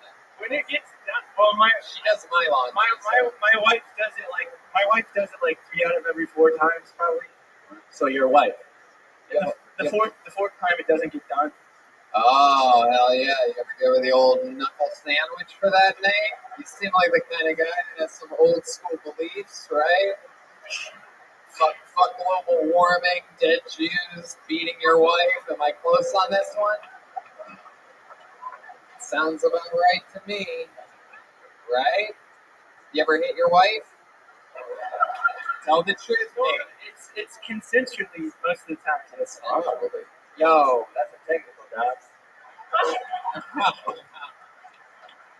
So this is your first time doing stand-up comedy? Yeah, it is. Yeah, it is. Absolutely. How old are you? 23. 23? Look at you, you young buck. Absolutely. What do you do for work? He's a boat sail mechanic. Okay. All right. Starting this. Nate, what do you do for work? I serve at a movie theater that does dinner. You work at the Alamo Draft House. I didn't. You think you're not allowed to say that? Is that what you're saying? They kind of. I don't know if they would like what I said that much. Right. After that set, you are absolutely correct. They would not like that at all. My goodness gracious, Nate. How long have you been working there at the theater? About 3 months. Okay, 3 months. What did you do before that? I worked in Natural Bridge Caverns. All right, what's that? It's a cave. I actually worked at the zip line, so I did the zip line off. Yeah, you look like a zip line guy. Awesome. Put that shirt on a fucking zip line. Let it fucking soak in the sun a little bit, that fucking thing. What do you do? Where do you keep that? Inside of like a condom or something like that? Like, it just looks compacted, Nate. What does your wife do for work? She serves too, but she just got a job over at Oracle. At Oracle? The computer company. Yeah. Very good. Wow. Oh, the Matrix character. That would be crazy if she was working for the Oracle. That would be pretty nuts. That's a big job. How long have you two been married for? You're 23. She's 23 too. She's 21. Look at you. How long have you guys been married? You fucking weirdos. Married at 21 and 23. Jesus Christ. I already see how she does the laundry. You know this ain't gonna last long. My God. We got married in June. You got married in June. How long have you guys known each other? How long have you been together? How long have you been prematurely ejaculating all over? And how long have you been using that shirt to clean it up? There you go. There you go, baby. That's how it's done. Well, how are you? Yep, go ahead. Yeah, we've been together since March of 2017. Right? Yeah, I'll do the math on that. That seems like a lie. Known each other a couple years. March 2017. What's your birthday? Hers is May 1st, 98. May 1st, 98. So you started dating her when she was 18? Yes. Oh, suspicious as fuck, isn't it? Suspicious as fuck. Wow. Nate the Snake over here. Look at you. My goodness. So where'd you meet her at? What was she doing at the time? Was she perhaps at a Chuck E. Cheese or something like that?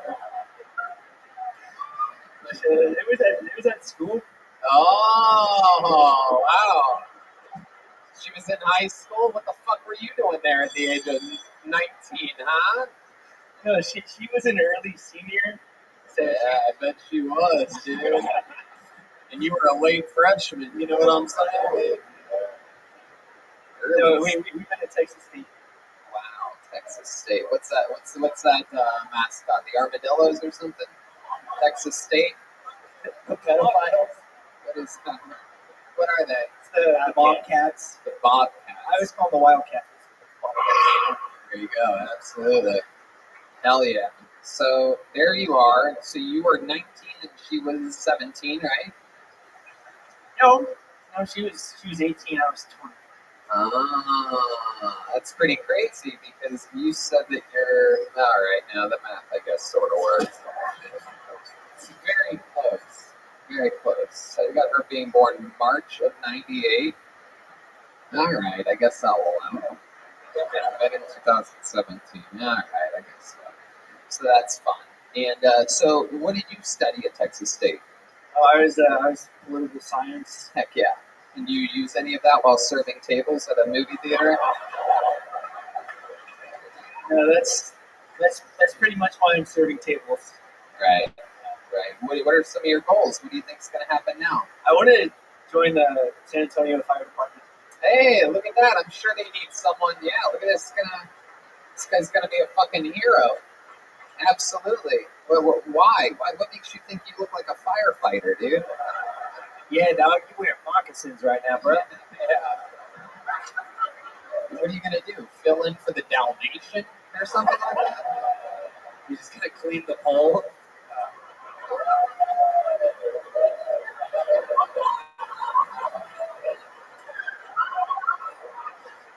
Down, boy. My goodness. What makes you want to be a fireman? Because your favorite age of girl is 9/11?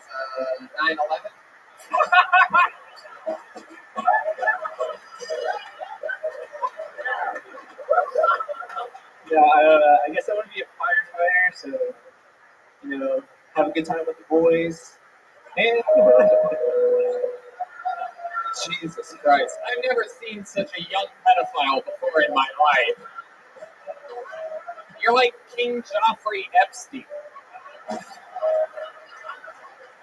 you know what, Nate? It takes a lot of balls to sign up for this show, and you got it started here tonight with a lot of fun, so thank you very much. This is first time ever doing stand-up comedy. Come on, San Antonio. It's Nate F. We're playing basketball. Motherfucking basketball. All right, we got another name out, and sure enough, like I said, we have the half of someone else's name as well. I mean, it was me cutting these names. I couldn't leave it up to Lawrence. Look at him back there. The lights are still on. He has no idea what's going on. This guy cannot take orders. I gave him directly what to say before the stand-up show, right? Like, you know how they give announcements before a stand-up show? And we run a pretty tight ship. We do this all the time. And a lot of places, they'll say, before we start the show, give it up for your headliner, Tony Hinchcliffe, we're missing that. People clap, and they go, also here, Brian Redbound from Joe Rogan. They clap. It's this long, horrible process. So I told him exactly what to say, right? Cell phones off, no recording. This is before the stand-up show, not this part. You're allowed to take pictures, videotape moments of this if you want. But anyway, this is for the stand-up show. So I said, here's what you do. No cell phones, no pictures, right? No recording of any kind. And now your first comedian. Are you guys ready for a great show? You can do better than that. It always works. And make some noise for your first comedian, Joel Jimenez, right? And he goes, perfect, I got it. I repeated it 5 times, right? And then the show starts, and I told him to keep the door open because I wanted to hear it, because something told me something was going to be a little bit wonky about this intro. There's no recording of any kind, no cell phones of any kind. Are you guys ready to start the show? Come on, you can do better than that. Well, in that case, let's get ready to rumble. Ladies and gentlemen, we were dying in the green room. We literally died. I had to come back to life. I pulled another name out. You guys having fun yet? Here we go. Your next comedian goes by the name of Ishmael Ali. Ishmael Ali. Dreams are coming true. Here we go. Here comes Ishmael, everybody, right there. Oh, yeah. He's a serious man. You can go lights down for him.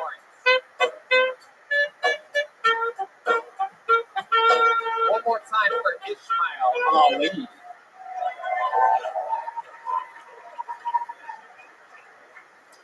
My name is Ismail Ali. I'm half Arab, Hispanic. Just one of the many things I have in common with Shakira. I'm also gay. I mean, I'm gay, but I'm not. You know what I'm saying? And being gay, it's one of those things you can't really prepare for learning that you're gay. One day, I just think I'm a normal guy. I see a cute boy that can crack their kids, and now this is my life. I don't know, I have a hard time getting into the gay community in general, I think, because I don't break into fashion, I can't dance, and I don't drink or smoke meth. So, I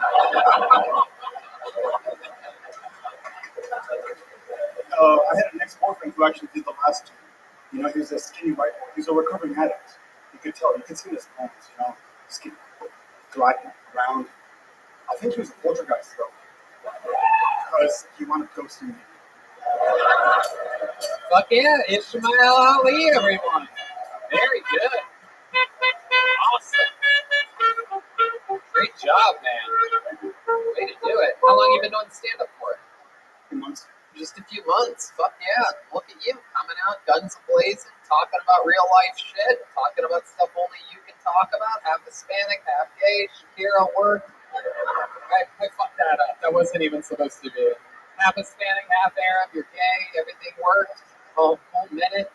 I would have guessed longer than a few months. That's a solid performance. Appreciate it. Absolutely. You're from Texas, born and raised? Yep, San Antonio, actually. San Antonio's very own. Absolutely. Hell yeah. My goodness. It must be hard being you've known you're gay for a long time? Since I was 15. Since you're 15. How old are you now? That's your quinceañera, dude.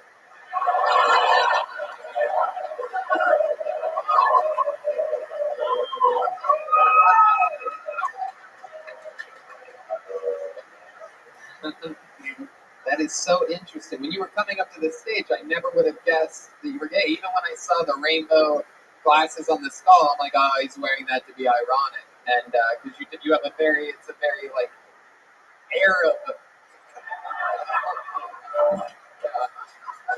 Let's check in with T-Switch. Yeah, man, I knew he was gay. Those kids don't lie. Shakira, Shakira. Hey, oh shit, he really is gay. That's the best I got. Wow. You're the second toughest gay person I've seen tonight.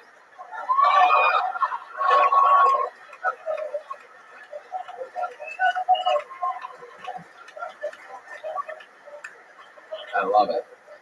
So, awesome, man. You've been doing this a few months. Is it tough being a gay guy in Texas? You know, everybody here, I always come out guns a-blazing and joke about it right from the beginning of all my sets in Texas, how manly the men are and how fucking tough everybody is. Now you're a pussy if you ain't a tough guy and drive a truck and all this.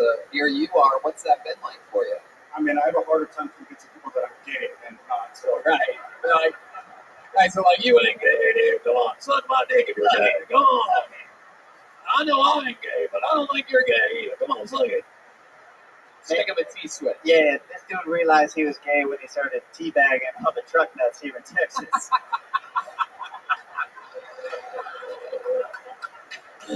Oh my God. T-switch, all right. I don't think the act outs are going to translate. Didn't really need it. Available on video.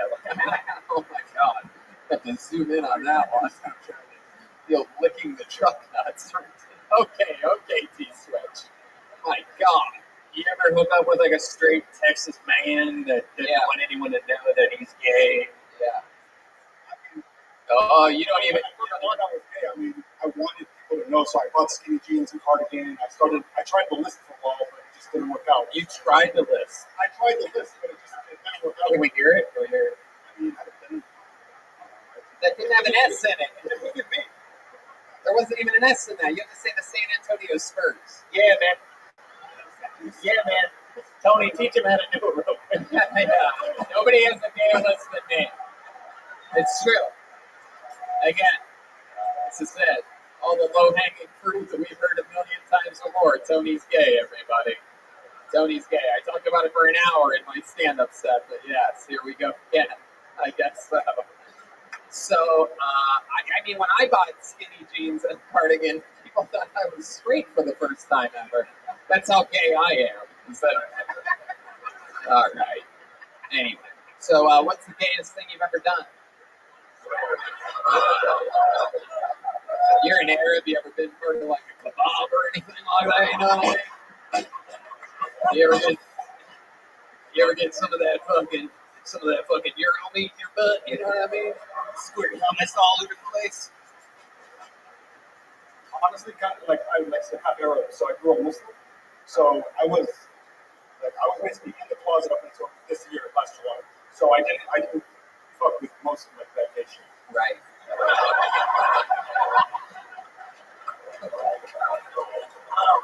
Wow. So Muslim. So that means when you're getting butt fucked, you have to face east or something like that. Yeah.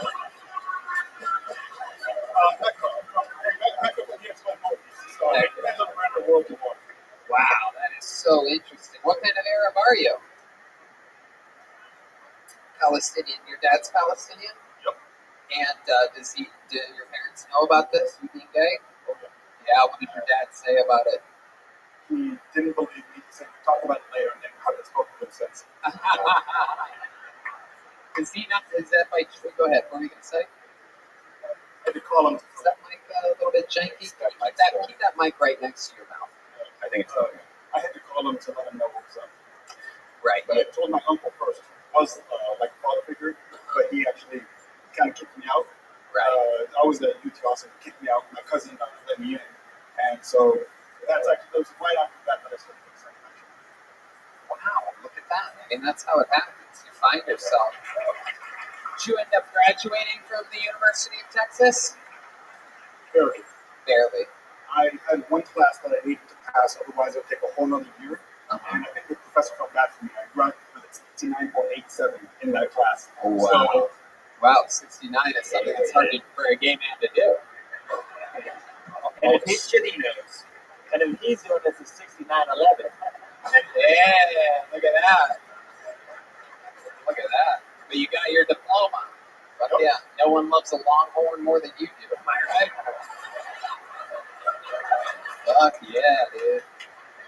Absolutely, dude. That fucking spread offense you guys have over there. Alright. What do you do for work? I actually have a third round interview tomorrow. So I'm in between jobs, but hopefully tomorrow I'm going to get my job in Austin. Oh, okay. What's the sales position? Very good. Yeah. Fuck yeah, man. What else? Do you currently have a boyfriend or anything like that? Or are you just sort of dating around? No, I don't have just been looking for Billy. Hopefully I'll be moving sauces and I'll find. Give me that fucking microphone. This fucking thing. What's happening? This microphone's so much from Texas that it hates the gay guy. Yeah. Hello, yes, 1 and 2, 3. Oh, absolutely, doodly. It's a little bit of a wobbly connector here. Lawrence. Yeah, we have another bad cable. Lawrence, we gotta get you, buddy. Come on, Lawrence, you motherfucker. Lawrence, you gotta come up here and expose yourself to these people. If you make out with Ishmael, I'll give you $20. What? What did I say? Lawrence has his own chant happening here. This is incredible. Only in San Antonio do they chant for the... Tony, we're about to have Lawrence of Arabia right now. Hey, Lawrence and Arabia all at once. He's got a stack of cables. There he is. Lawrence, everybody. Here he is. Everybody loves him. Everybody knows Lawrence. Lawrence, you having fun tonight? I will if we get a good chord. You're right. I told you he was a little bit autistic, everybody. Come on.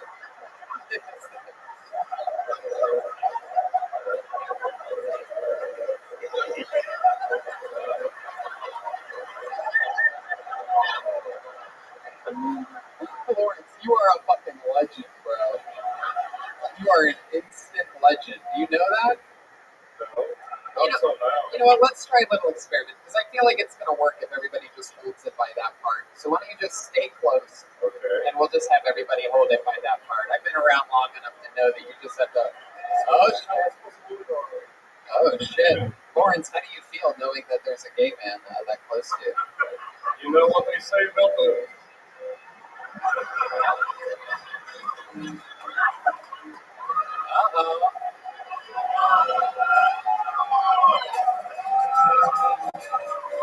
Lawrence, is there any part of you that wants to give Ishmael a little kiss right now? Whoa.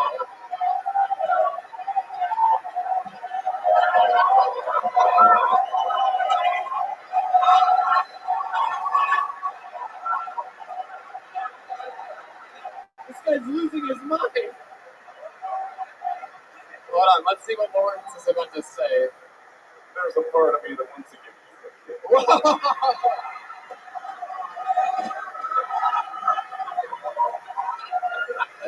Jesus Christ.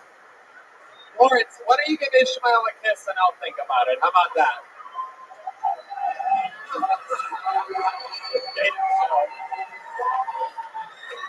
All right. I thought about it. It's not happening, Lawrence. Oh, how is the kiss on the cheek somehow gayer than open mouth? And now give him a beheading. Hey, look at that. Absolutely.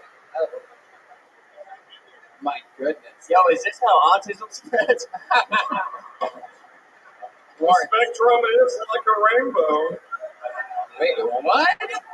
Oh my God. That is incredible. Lawrence is killing. Can we get Lawrence a raise here tonight, huh? Yes! All right, Lawrence, I'm just going to have everybody hold it by that part. I think we have it pretty much fixed. Let's not even wobble with the bottom part. Just hold on to that black part. We know you'd probably love that, Ishmael. Aesthetically as I do. Yeah, just hold on to the handle part there, Ishmael. I think we fixed. Yeah. Lawrence, great job. How about another hand for Lawrence, everybody? Stay close. If we need you again, get ready to come up here, all right? Surprisingly, not the first creepy butler we've ever had on the show. Yeah. Definitely.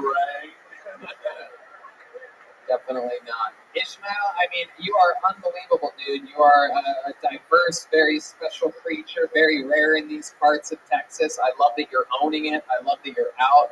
If your uncle and your father don't respect your decisions, just know that here in San Antonio, over the years, things have advanced, and these people seem to be very welcoming to a person of your type. And it's an evolved time that we live in, and you should be very proud, because there might be a half Palestinian, half Hispanic kid out there listening right now that feels gay, that's afraid to come out and chase his dreams, and here you are doing it in the heart of Texas. So if you can do it here, you can do it anywhere. Ishmael Ali, everybody. Booyah. Wow, what a show so far. Very exciting. Hispanic, Arab, and gay. That's as much diversity as I would expect in an entire episode of San Antonio Kiltonian, all with one human. Wow, it's an Old Navy commercial.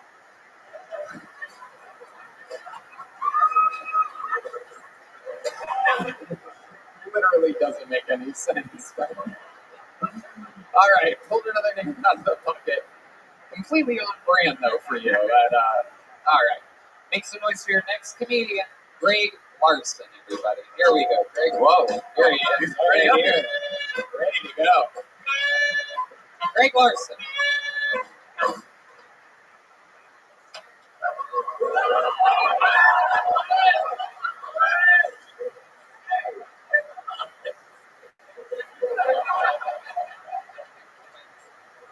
We're good? Okay. One more time for Greg Larson, everybody. I'm a ghostwriter, which means I write books for people who can't write themselves. My oldest client is 95 years old. So in his case, I'm his actually almost a ghost writer. His name is Carl. Carl's like a classic creepy old dude. He always says weird stuff to me. The other day he said, "You know the only difference between rape and ravishment? Salesmanship." Which is awkward because his book is about sales. I was like, "Carl, you really got me rethinking that chapter on overcoming objections. Where did you get this information?" My mom didn't call on my birthday again. I mean, she's like dead or whatever, but just send a card. Sound effects. Oh, wow. Love it. So, here we are. Greg, you are a writer? Yes, sir. That's true? That's what you do for a living? Yep, author and ghostwriter. How long have you been doing that for? About 3 years. What do you mostly write about? Sales? That's some of it. A lot of like CEOs who want to have books in their industry. They come to me. Very interesting. Very interesting. Did you go to school for that? Yeah, I have a master's degree in creative writing From Old Dominion University in Virginia. Old Dominion University in Virginia. Yep. Very, very cool. And how old are you? 31. 31. You've been doing stand-up for a couple of years? I've been doing it seriously for about 3 months. How about not seriously? Got on stage for the first time about 12 years ago. 12 years. Absolutely. And then you took a little break. Yeah, I think I got like embarrassed with bombing so often. Right. And just stepped away from it for like 10 years. Absolutely. Here you are. This is your, so you've been doing it a couple months here in San Antonio? I live in Austin, so I do open mics there. Very cool. It's a pretty big scene there in Austin. I don't think a lot of people know that Austin might be the third, fourth, or fifth biggest comedy scene in the country. That wasn't a joke. It's like a few people trying to get like ahead of the joke. Like, no, that's a real one, guys. Greg, interesting. How'd your mom die? She starved herself. So she had a long mystery illness for a long time, and she decided that she was just going to end it by stop eating. Wow. My goodness. I know one lady in this room that will never stop eating. It's a eating pussy joke. Now that you didn't like that one, you don't like, no, thumbs down. It wasn't food, it was eating pussy. All right, forget it. Do you ever write your own books, or do you only? Yeah, I basically do ghostwriting to support my own writing. My second memoir is coming out next spring. You ever ghostwrite something and go, man, I should have kept that for myself. I should have that without me. Yeah, you can't. It's somebody else's work. Right, you can't really do that because it wouldn't get published if it was under your thing, because it's just the fast way of doing it, and a much easier way to make money is having someone else pay you because they want that recognition. A lot of people don't know this, but I made a lot of my first money in show business, writing jokes for very famous comedians, and it was an unbelievable opportunity. I think it's a lot harder than people think, You know, you have to be very, very good at it. But once you get your legs underneath you, have a little bit of money, you can write something really good that is really good. Yeah, and you have to like imitate somebody else's voice too. Exactly. Which is fun, but incredibly challenging. Yeah, the whole book sounds really, really hard, but these people just love it. You talk to them and you get updates from them, like, hey, here's what I'm thinking that you would say. Well, I do phone interviews with them, so Right. like I transcribe those interviews, so like I'm able to get like some of their voice in that. Right. But yeah, it takes a lot of work to nail down most people's voices. Interesting. If you have what's your love life like? I just met somebody actually last week. Was it Ishmael Ali? I wouldn't complain.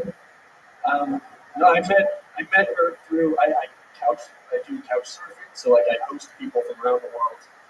They like to crash in my couch if they need a place to stay. So like competitively or like and yeah, she's coming up from Costa Rica and she just like have you met her before? I'd never met her before. She just like sent me a request like, hey, I need a place to crash. And usually it's a very platonic situation, but like we just connected. We kept talking. Yeah. Dude, you're about to get catfished like a motherfucker, bro. What are you going to do when she can't even fit on your couch? I met her last week, and that's when we got, I don't know, it's that fiance show. You met her. Yes. Yeah. She's about to steal your identity, bro. Yeah. That's what's going on here. She had a good butt. Yeah. yeah, does she have a big butt? Yeah. Costa Rican ass. Yeah. People know the famous Costa Rican big butt. Has anyone ever come up to you from the back and said they love you as the host of Hot Ones? Turn around. Hey, there he is.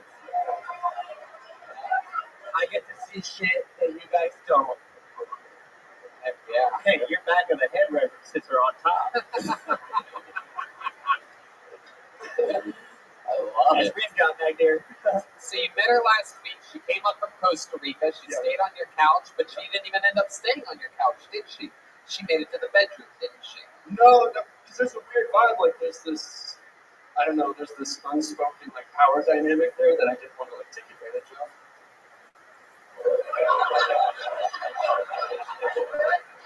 She's a strange woman coming into a guy's house. Like I'm gonna like wait for her to. So this thing that was supposed to be platonic that ended up not being platonic, and then she showed up, and then it sort of became platonic again.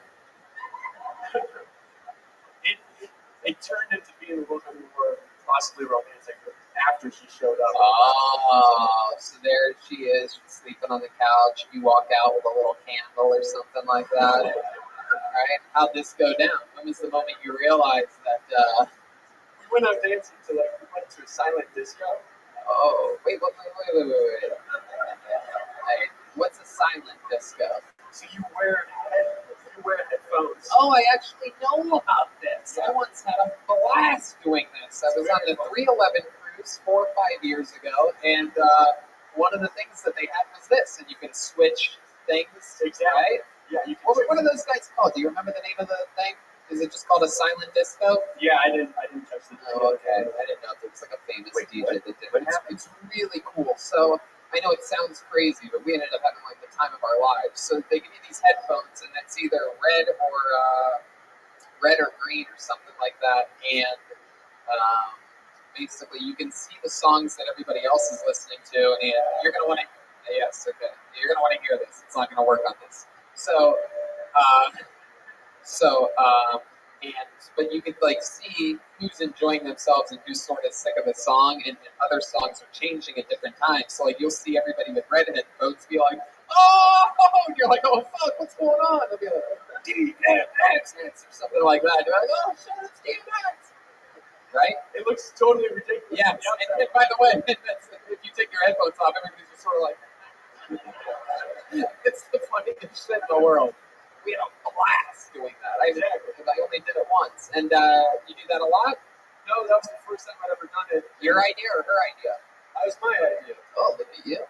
I love dancing. You do? Well, you know what? Why don't you give us a little... Now you can hit that.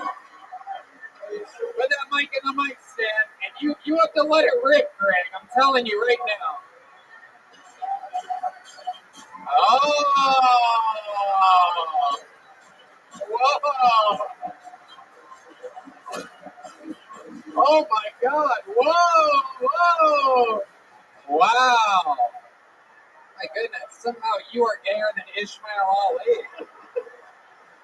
I just got word that after seeing that, Ishmael's now straight. Back to you in the studio, Tony. I just got word that Ishmael Ali's uncle is no longer talking to Greg Larson. What was Bill Burr doing? Wow, yeah.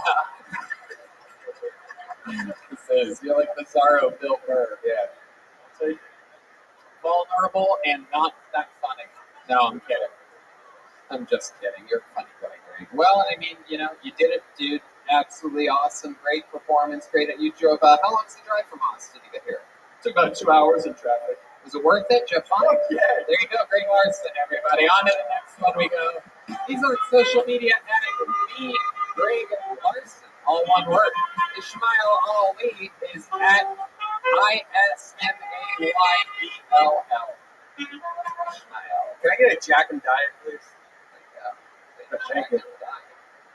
You know, that diet's going to help you out.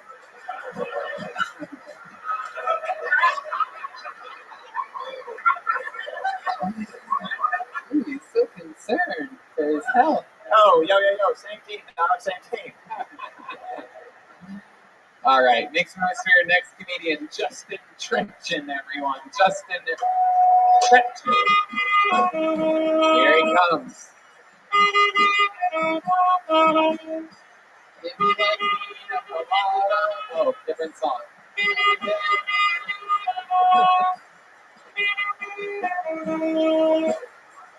I believe I can touch the sky. One more time for Justin Trenchen, everybody.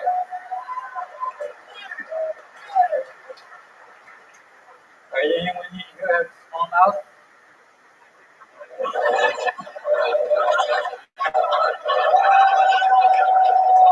No one has a small mouth. Are you kidding me? I'm the only one that has trouble eating bananas. Get the fuck out of here! Dude, I can't go up from the top. It's too good, right? I gotta go in from the side, lumberjack style, like one point at the top, you know?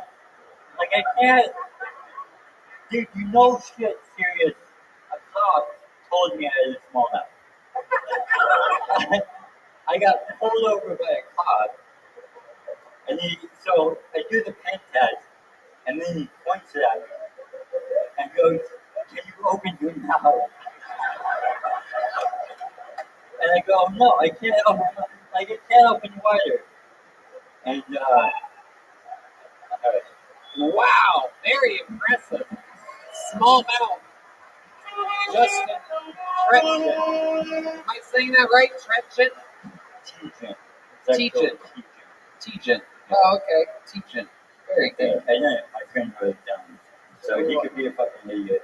I don't even. He could have fucked it up. I don't even know what you're saying. Your mouth is so small, I can barely understand you. I also have a speech impediment. Yeah, no, you do. Yeah. Absolutely. I can confirm that. A lot of people don't know I am a speech professional. So let's check in with T-Switch. Yeah, we're looking for a shooting guard on our team. So if you want to join Rim Job T-Switch, we'd love to have Little Mouth as an addition. Hey. Look at that. I fucking love to. Oh my goodness. Do you eat everything through a straw? I absolutely fucking hate straws. I'm one of those people that hate plastic.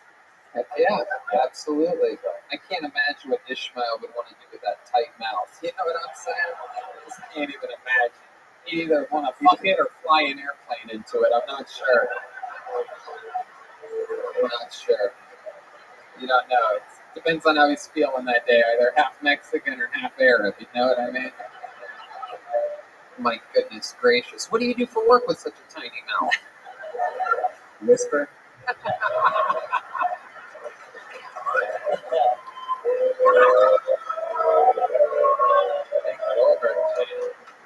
I work with kids with disabilities. Oh, wow. Someone you can really relate to. They have small mouths and speech impediments as well. Yeah. I love it. I love it. That is so cool. How long have you been doing that for? I actually have a disability, so I fell into it. Oh, what's your disability? I have muscular dystrophy. Oh, muscular dystrophy. Actually, the reason why I got the test is the cop that I had a DUI. Right. It's like, I have a disability, I can't do the test you want me to do. So he had me do the pen test for a fucking long time. Remind us all one time exactly how muscular dystrophy works, because we have a new regular on the show, Michael Lair, that has Lou Gehrig's disease, ALS. So we've learned a lot about that as of late. Oh, some of you know. I'm interested to know a little bit more about muscular dystrophy. It makes your mouth shrink. That's the first sign. Then what happens? I'm actually the wrong person to ask because I don't like to find out about my disability because I think it's gonna like psychologically block me from doing shit if I find out more. That's why I don't research AIDS at all. Yeah, I told him. I just let it ravage my body. I purposefully shut off Philadelphia halfway through the movie. Same thing with the Freddie Mercury movie. Same thing with Forrest Gump. Puts Neosporin on all its stores. That's true. That's true. I just rub a little Jack and Diet on them. CBD, if it gets CBD. That's right. The topical cream. I use the promo code Tony 15. Go ahead. The diet is working a lot better on you than you guys. Wow.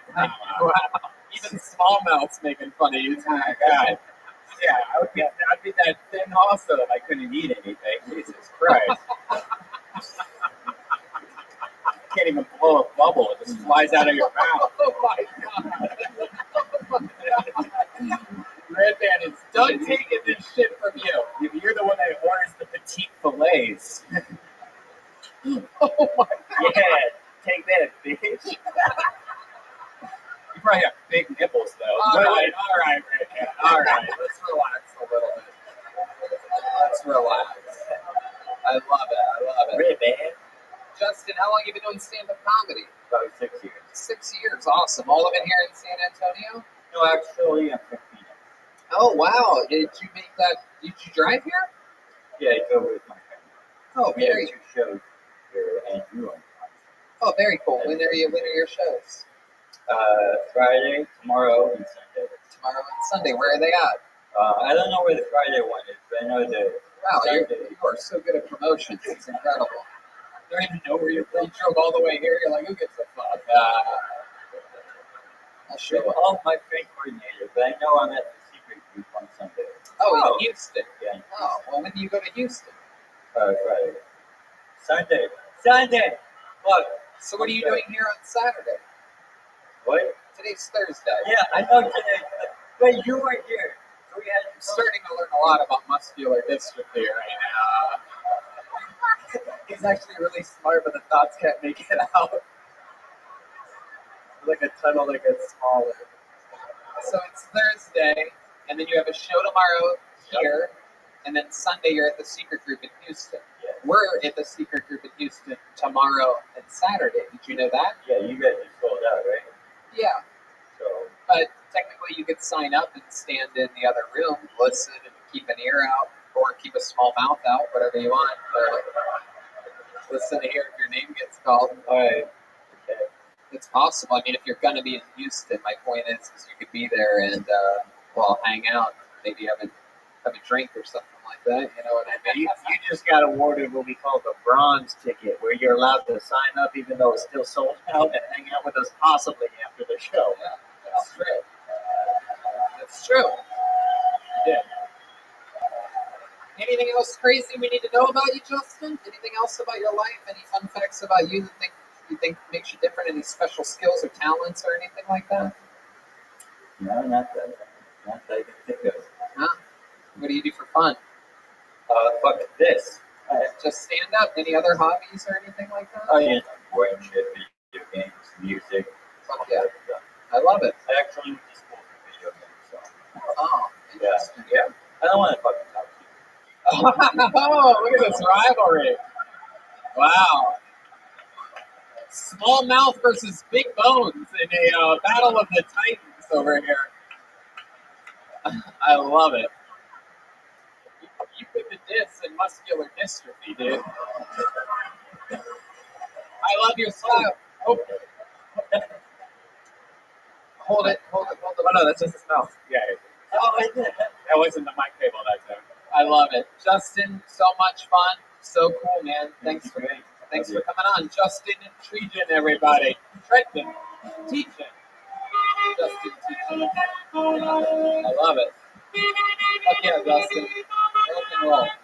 This industry isn't contagious, is it? So stupid.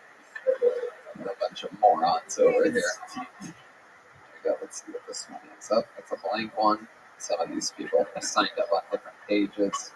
Oh, this looks like a fun name. This looks like a made-up name if I've ever seen one before. I'll be really surprised if this is this person's real name. It sounds like something I'd use in a joke. Make some noise for Leroy Jenkins, everybody. Leroy Jenkins. Is this real? Is this Leroy?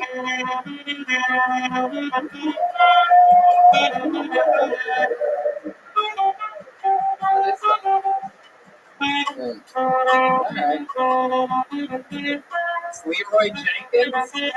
Wow, come on, Leroy. There you go. There he is, Leroy Jenkins, everybody. Make some noise for Leroy, everyone. God damn. What an audience tonight. Hi. So, any single people in the crowd? Let me see your hand.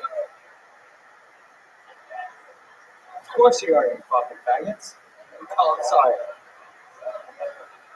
So, any of my niggas out there? Yeah! Yeah! Oh, yeah. I see you in the fucking crowd. Alright? Any Bloods, any Crips? Alright, no. It's cool, it's cool. I'm drunk as fuck. I'm pretty sure most of you are. Alright? Why the fuck you laughing, man? Why the fuck you laughing? Wow. Leroy Jenkins.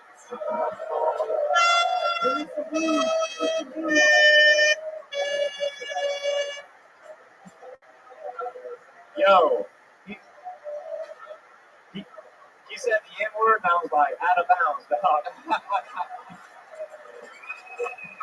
Oh my goodness, Leroy. Did you prepare for this? Were you expecting this? What's going on? No. I was not expecting this at all. Did you signed up as Leroy Jenkins? Yep, I am Leroy Jenkins. Right, I know your name's not Leroy Jenkins in real life, so like you really got me there with that laugh you did at yourself. You're not fooling anybody, but Matty B. Wow. Rapper. Yeah, no, it's okay. It's all right.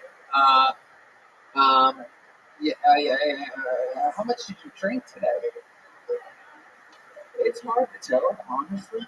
Yeah, it's okay. Yeah, you're just a little bit too loopy to even be up here, pal. It's hard to tell. That was like 9 N-words ago. I mean, the black guy loved it. We have Israel Adesanya up here. Absolutely love it. Take a bow, Israel. Stand up, wave to these people.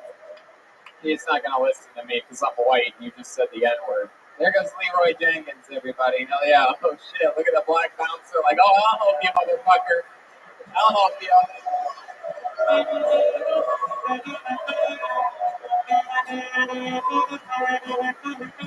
Wow. How many of you want to light him on fire right now, huh? Maybe after the show. Maybe after the show. It's a blank name. Blank name. Ooh, they scratched their name out. Someone got scared. Okay, make some noise for Eric Vegas, everybody. Here we go, Eric Vegas.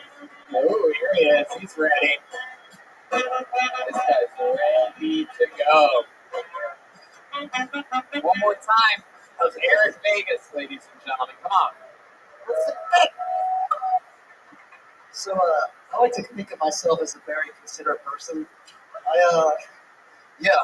I'm that guy you'll see doing a mild to fast jog along crosswalks. That guy. if you go slow on these crosswalks, you're kind of a piece of shit, wasting all our time. Anyway, I respect my time and the time of others around me. And anyway, this middle school substitute teacher of mine, Mr. Tubbs, really cool guy. Like big frame glasses, white beard. He has a dragon button-up shirts. He's a pretty cool fucking dude. He'd come out of nowhere and he'd say, "Oh, you're wasting time, boy!" Anytime us and our friends are just fucking not doing our work or anything. This phrase has stuck with me ever since, you know, and it comes up whenever I'm wasting time. And sometimes I'll be on the verge of doing some masturbation seconds, and Mr. Tubbs appears in my head and says, "Oh, the first wasn't enough, boy.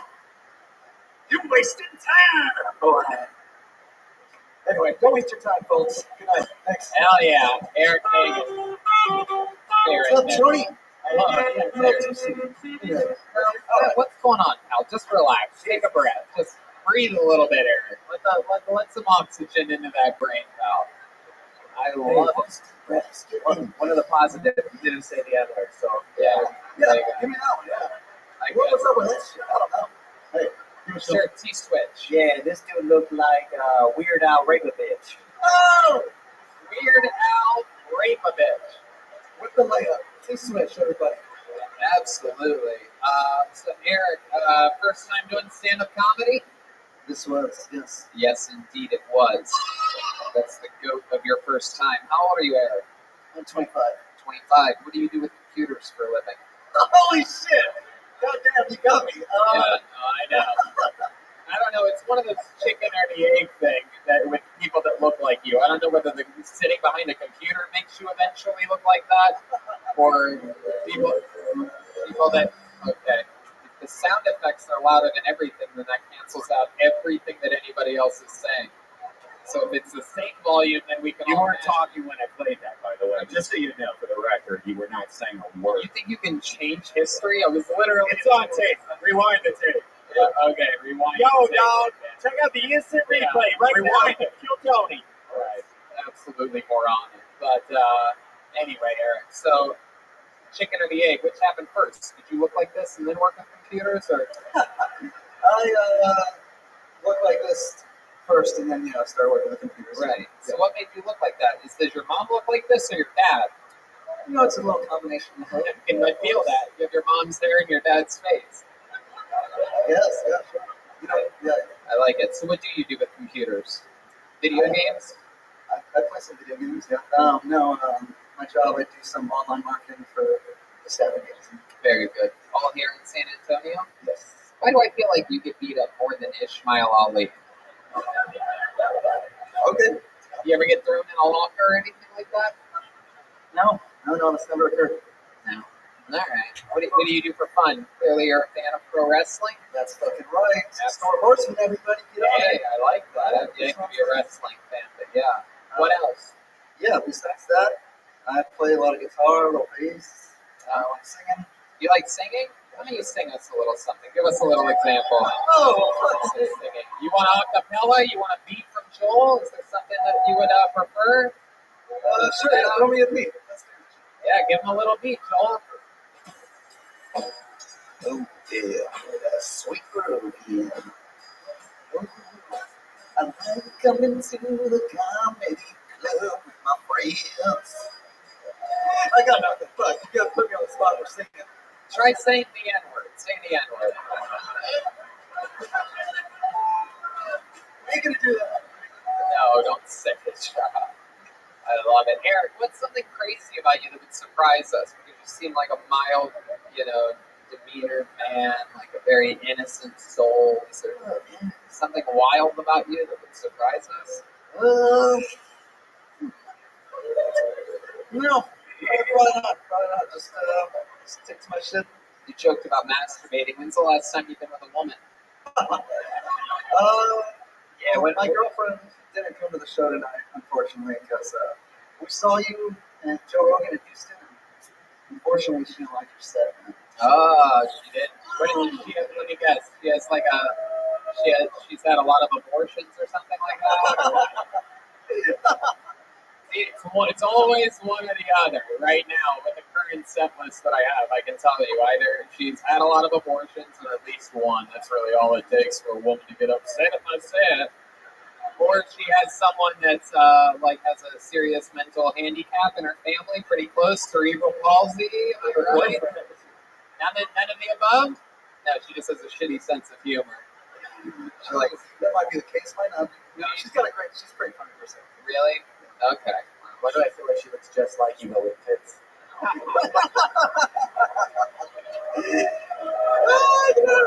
That's a good question.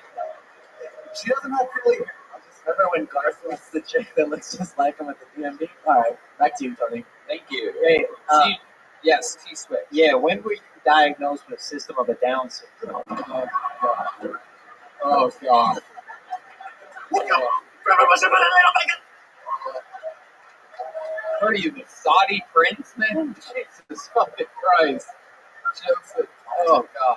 Anyway. But they love it. Way to play to the live crowd, I guess. Yo, but you didn't really answer Tony's question though, because he asked you the last time you played down low, and then you brought it back with that your girlfriend just doesn't like him. I don't see how. Is there something that she said specifically about my set in Houston that I performed? I performed 30 minutes in the arena that the Houston Rockets play in. I can't imagine it going any better than it did because I tightened up every nook and fucking cranny and destroyed 360 degrees in the middle of a basketball arena. So I'm interested to hear if she gave you any exact notes about what she didn't like. You were there. I couldn't have possibly have killed any harder. So you tell me what she didn't like. She didn't pinpoint. Yeah, you know the answer. You're just censoring it right now. She just said you drove all the way from Houston to be here, right? No, from San Antonio. From San Antonio. You guys drove to Houston for that, just the two of you. And she said, I'm not coming out tonight. I don't like Tony Hinchcliffe. I asked her the other day, hey, you want to go see the Hinchcliffe? And she's like, I didn't really like the set. That was it. That was the extent of it. She loved it. You saw me literally a month ago, and you're like, I have to see his full hour. Yeah, right. He called her Tony in bed one time. And then, I don't like it. Tony got it. That's all that Did she specifically say, if you get called, you better tell him I didn't like his shit either? Did she tell you to send the message? To tell Tony specifically? Never mind. No, she did not. She did not. What did she do for work? She's a GIS analyst. You know what? Let's call her right now. I want to ask her about this. I'm going to ask her about this. I'm going to ask her what the fuck she didn't like about my set in Houston, Texas. You serious, Tony? All right, you guys want this? Let's do this. I don't know if she'll answer. Oh, she's going to answer. I'm going to put her in speaker. You're damn right you put her on speaker. You put the phone right up to the bottom of that thing. Or if Black Guy's going to answer.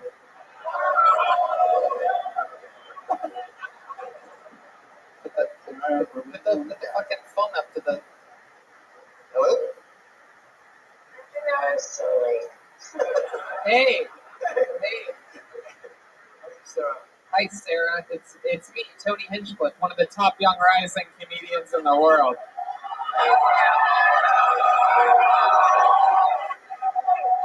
So, Sarah, I just got word from my new best friend in the world, Eric Vegas, that you didn't like my set in Houston, and I find it really hard to believe that you didn't like me. So now we have you live on the air on Kill Tony. You're being recorded. It's no big deal. It's just the #1 live podcast in the world. So now my question is, can you give me some notes or pointers on how to be the type of comedian that you would like more? What didn't you like about my set at that sold-out arena in Houston, Texas? Okay, number one. Holy shit. Hold on, wait. We gotta be quiet. Everybody shut the fuck up. All right, number one. Go ahead, number one. That's all I got. No, wait. Sweetheart Sarah, we didn't hear you. The crowd went crazy after you said number one. What did you say? Number one, what? Number one, be funnier. What'd she say? Be funnier. She said be funnier. Okay, well that's a bad note. You have any? What's number two? Pretty much number one.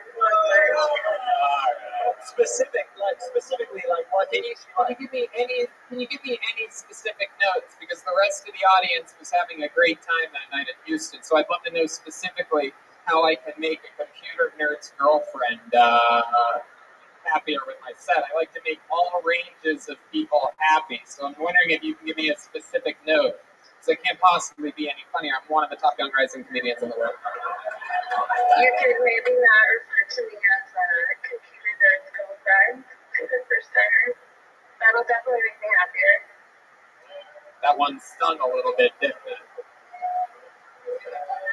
All right, come on. Can you give me just think about it. Give me one specific note on what you would have liked more from me that night. Maybe a bit more memorable too. What? Be a bit more memorable. All right, lady, you're crazy. This lady's crazy. Yo, memorable.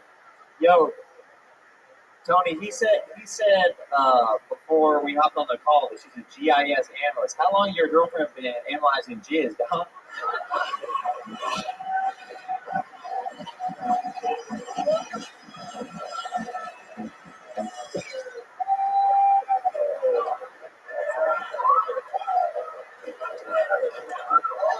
What are you doing? Put her back on the phone. Hold on. You're live. Sarah, are you there? Sarah, rattle off some of your favorite comedians, just so that I can get sort of an idea of the type of comedy that you're into. Just don't overthink it. Just start rattling them off. I know Amy Schumer has to be one of them. Was hilarious. What was that? What? I said her bit about the deep cup was hilarious. Thank you. I rest my case. I rest my fucking case. Amy Schumer fan. Jesus Christ. Is she a little bit thick, your girl? In all the right areas. What? All the right areas. In all the right areas. You know what that means.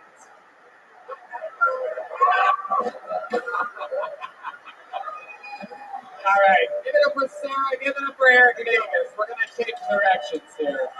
Thanks, everybody. Bye. Eric, thank you. That was a lot of fun. Your girlfriend not liking me made it very interesting. I actually like that a lot. That's hilarious. Did the math on it. You see me do the fucking math? It's Amy Schumer fans. They hate me. Very rare. Your odds of finding an Amy Schumer fan in Texas are the same odds of finding a half Mexican, half Arab gay man. So, her bit about, she lost me at her bit about.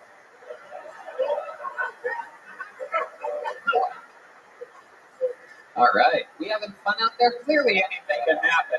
It's a special episode. I like this episode.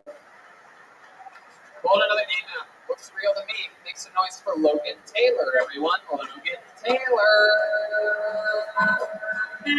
Oh, hell yeah. Oh, hell yeah. It's going to be good. Come on, everybody. Make some fucking noise right now.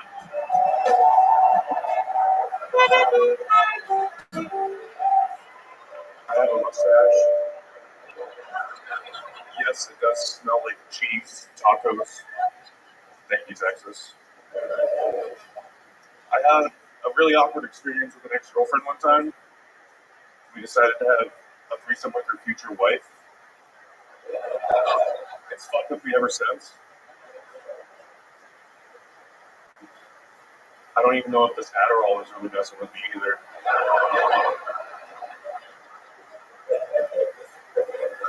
I might have a drinking problem. This whole state has a drinking problem.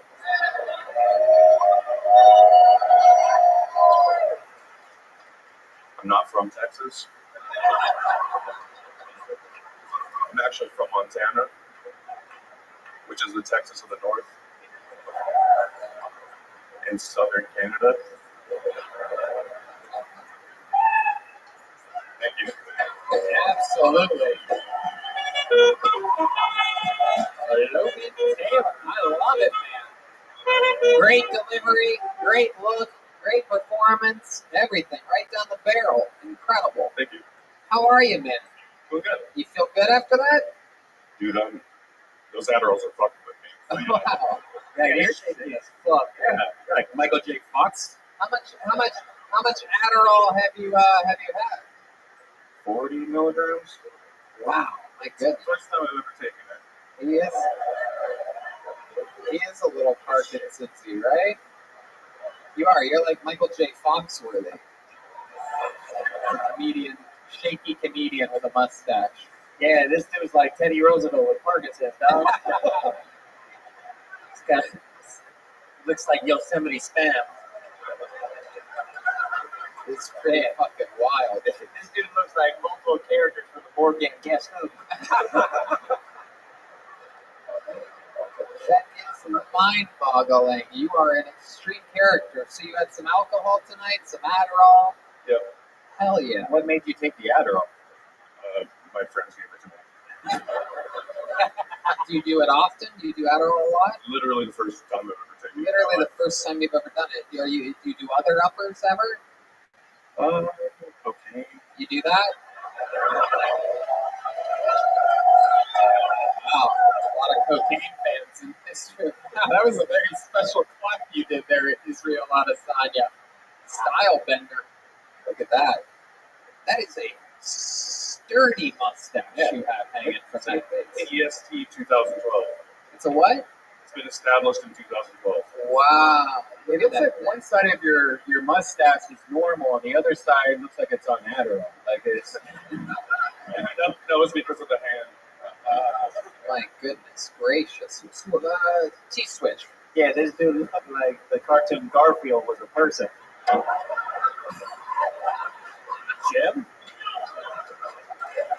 It's like everything.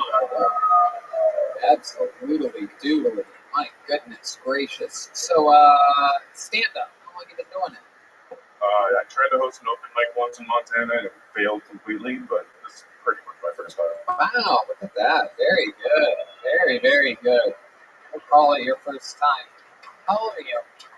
31. 31. What do you do for work? I make pasta for Japanese people. Pasta for Japanese people. My goodness gracious. What do you call that? You don't call it pasta, do you? It's literally just making noodles. You make noodles? You boil noodles? Well, I'm in charge of putting them in a box, but yes. So it's hard noodles. Pasta manufacturing. Right. Right. So it's dry, the pasta. Correct. What do you put over your mustache when you're doing that? Beard net. Oh, so you fit in with all the other Japanese people. You're wearing a surgeon's mask while at work. Asian people love those surgeon masks. Absolutely. My God, you are an interesting character. T-switch. This dude, he looked like Wilford Brimley after he got out of the pool in Cocoon. That's specific, but it's true as hell, dog. Such a weird one. Wow. So, what do you do for fun? Hobbies? Special things you do up in Montana? You look like the kind of guy that cuts firewood or something like that? No. For fun? I don't do any of that. I sit at home. I smoke weed. I Yeah. drink beer. And you smoke weed and what? Drink beer. Right. What do you like to do after you do that? You ever do anything interesting, like dig a hole or suck on dry erase markers for fun? I have sex with MILFs. MILFs? Oh, look at that. So you could call that a MILF mustache. It's a powerful shoulder chain. MILFs have you been with? Oh, just two. Just two. You're allowed up to 5. Look at that. Are these your friends' moms? Where are you finding these moms at? They're all from work. All from work. Are they all Asian? Well, Asian milk doesn't count, by the way. That's not a real milk. There's no sun damage or anything. No, there's no actual Asian milks, but I do work. They're not Asian, or they are? They're not Asian. I don't really work with Asians all that much, but I do have someone that I worked with before, and I recognized that I fucked his mom because she has portraits of her kids as tramp stamps. And Shut the fuck up. I'm kidding. So she actually literally I saw his signature on a piece of paperwork one day, and it all came rushing back. And I was like, what the fuck? Because she has her kids' face right above her ass cheeks. And then, did you come on with kids? Yeah, Did you? No, you came inside of her, didn't you? Yeah. Wow. Look at that. Whoa, man, that's an intentional foul, dog. My goodness gracious. Wow, the MILF man over here is making a special delivery. My goodness. So if you had to guess the age of the oldest MILF that you've been with, what would be the number that you guess? Oh, it's okay. It's okay. It was 45, and that was the most recent. 45, that's the most recent one. What do you think it is about these older women that you like? What draws you to them? You can bust it out of it. Wow, that's what you're into. Wow. Look at that.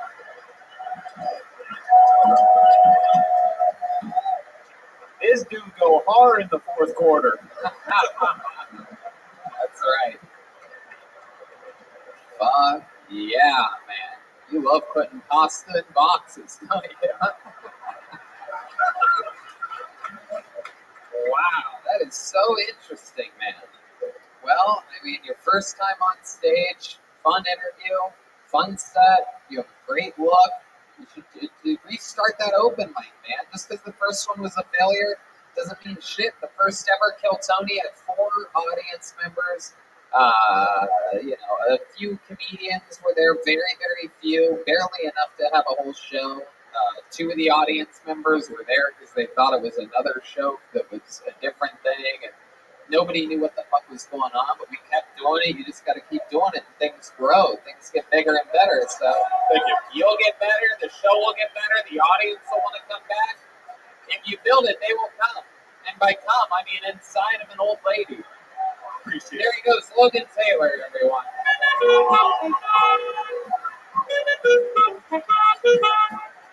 Oh, this guy's getting a standing O from some people over here. Oh, what's a MILF? Is that Team Montana? All right, this is cool. I believe we know this young lady. I believe she's been on a couple episodes of this show. Make some noise for Angel Pitts, everyone. Angel Pitts. Yeah, here she is. It's Angel Pitts, everyone. One more time for Angel, everybody. Hey, y'all. I'm here, y'all. It's crack lagging this motherfucker. What's up? So, a little about myself. I'm mixed, all right? I ain't black enough for black people. I ain't white enough for you folks. And I'm a disgrace to Asians all over because they don't like the interracial shit. But I'm cool with my mom, right? Like, we this close. She called me and she says, hey, baby, how you doing? And I'm like, well, you got with a black guy, so it's kind of hard for me to do my hair and shit. But I'm going to keep it moving, though. It helped me get the bitches. I'm married to a woman. And I think the real reason why I never had a real boyfriend is God built me like a football player. I never heard no man say, damn, Mom. You looking good with them broad-ass shoulders on you? Boom. Angel Pitts. Get that microphone. You're going to need that. There you go. What's up? What's Is going this your second or third time on Phil Tony? Second time ever. I remember you being on before. Can't forget girl like Angel Pits. Yeah, so What's up? What's up? You're exactly what I love about this show. Is someone that gets better since the last time we saw you. You're talking about your real life, real stuff again that only you can talk about. Everything's about you. That's beautiful. How long ago was the last time you were on? Was that November 2018 here in San Antonio? well, actually, it was in West Hollywood 82 weeks ago in 2018. I'm Did you say 82 weeks I ago? love that. This shit, I know it. You're goddamn right. Yeah. Actually, Jeremiah and his buddy, they were like British soldiers, and I was like super happy, and I was like, damn, this is lit. Yeah, you were at the world famous comedy store. Absolutely. I was super happy because I saw your stand-up years ago, and I was like, damn, I love that guy, and then I went to LA and saw you. I was fucking stoked. Right, you saw my stand up. You weren't like, no, go without me, Houston boyfriend, fucking computer nerd. You weren't like Sarah I at love you, all. man. Right, you have a good sense of humor. I do. You're goddamn motherfucking right, you do. It's funny. Angel, you said you're mixed with what? Cabbage Patch Kid?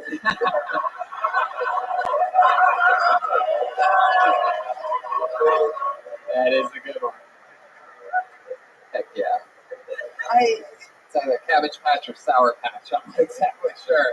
Somewhere in the middle there. Patchy. So you got married since the last time we've seen you. Where'd you meet your wife at?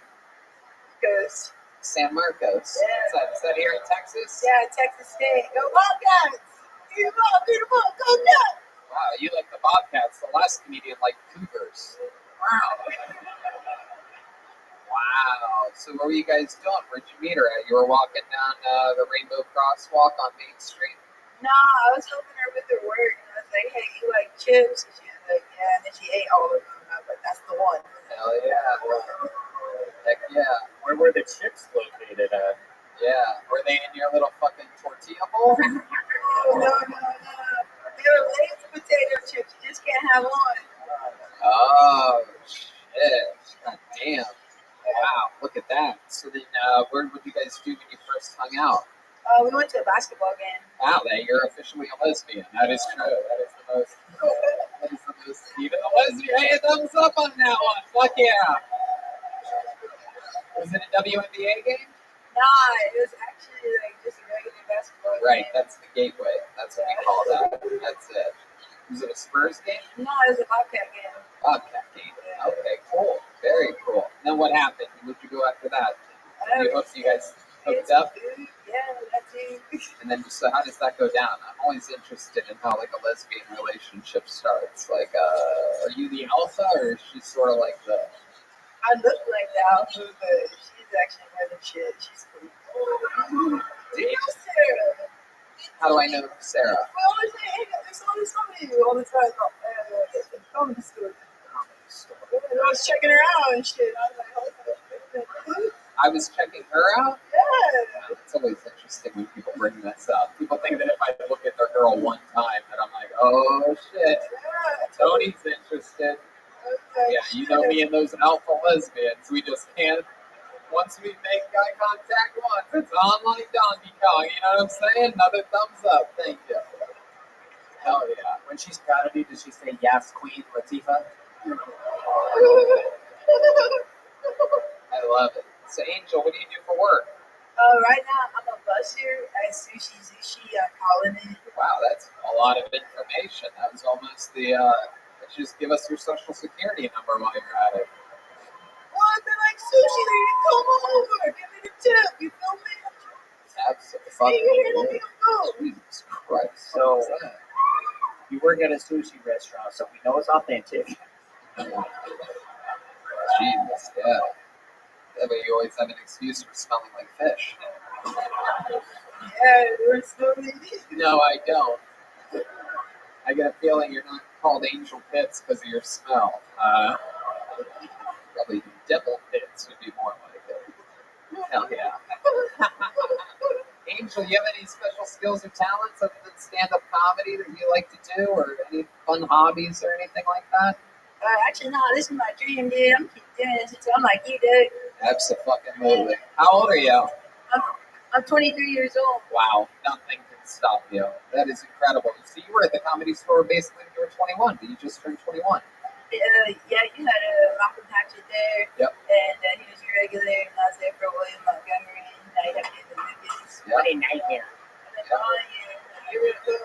Very cool. Starting at 21 at the Comedy Store. You've been doing it a lot since then? Yeah. So that's the way to get there. I mean, this is how you do it. And you just keep fucking talking about you and taking chances, taking risks, and doing it continuously.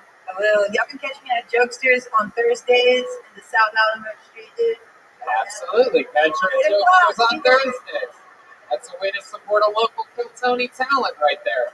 She's on social media and Weird Hippie with 3 P's. How about one more time for Angel Pitts, everybody? Hell yeah. Angel Pitts. What a sweetheart. What a sweet, sweet girl. I like it. The rare, likable, nice lesbian, everybody. No, not that one. I love it. How fun. That's a blank one. Here we go. Oh, Jesus Christ. This guy's been on the show quite a few times. He follows us all the time when we're in Texas. He has created quite the name for himself on the show. Always interesting. Make some noise for Nikki, everybody. Uh-oh. Here he comes. Nikki. Right when you think no one else could possibly flirt with Tony tonight. Here comes someone that is peeking through my window sometimes. Nikki, everybody. One more time for Nikki, everyone. What's up, San Antonio? So I had the craziest dream yesterday. I woke up, I was in a hotel room. I was in bed like this.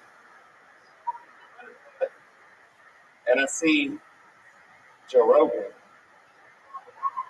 And he turns around and he goes, pull out that sweet Italian sausage.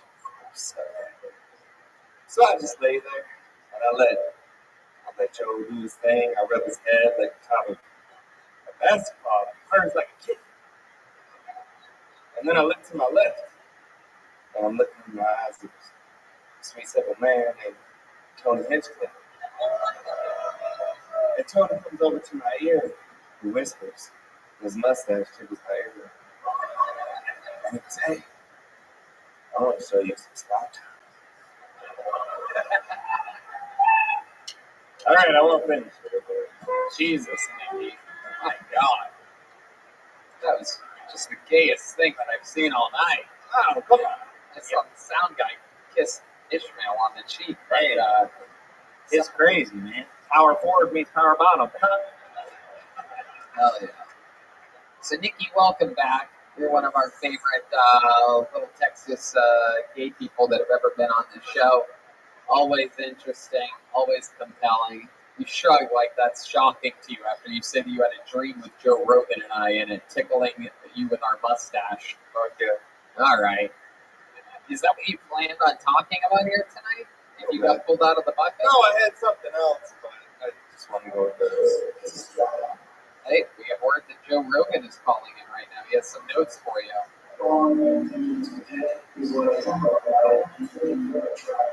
Oh, wow. Look at that. It's actual Joe Rogan. Joe, what did you think about his performance here tonight, Joe? Oh, wow. Okay. Is there anything you'd like to say to Joe Rogan? He's on the fucking thing right now. Joe, just be on your podcast. Well, let's see what Joe has to say about this. Oh, wow. Joe. My goodness. I think that's a no, Nikki. Well, wow. So what's been going on in life, Nikki? You have a boyfriend or something like that? What's shaking? Yeah, you know that. We're good. Actually, Saturday is going to be our 1-year anniversary. Oh my goodness. What are you guys going to do? What are you going to celebrate? What are you going to shove up your ass? Probably cake and then eat it out. There it is. There it is. Wow. So 1 year with this guy. So what does that mean? What's that like? Don't gay guys aren't the relationships a little bit faster? Isn't there like a quicker turn over there? You have to hold it by the mic. Stop holding the wire part. You get your right hand. There you go. It's okay. It You sounds like that? like it. Yeah.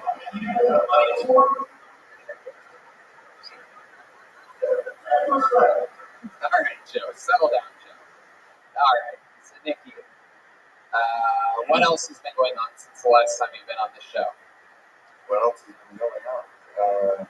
So recently I had to pull my gun on somebody. Wow. And A pistol? I got fucking, yeah. What is it? 1911 6 Hour. Wow. I would have guessed an AK-47. I don't know. Gay gun jokes as fast as you can come up with. Anybody do better? 357 Magnum condom. Hey, that's good. That's a good one. I like it. What kind of gun was it, Nikki? It's a Tommy gun.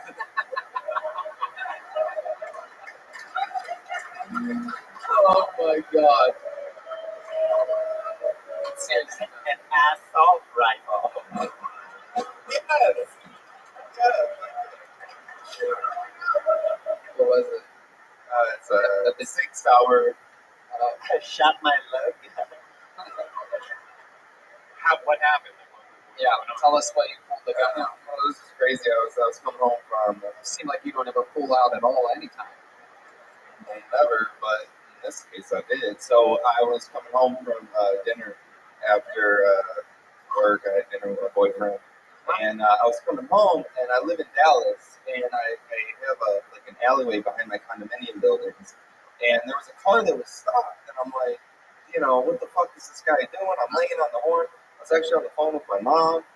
There's this fucking asshole in front of me. And you could tell that he was like reaching over and doing something. But not only that, somebody leave or some shit like that. So I was like, I'm gonna get the fuck out of the car and confront this person. So I grabbed my gun. Make the story a little bit more. All right, fuck. Right, so I grabbed the gun. I knocked the window.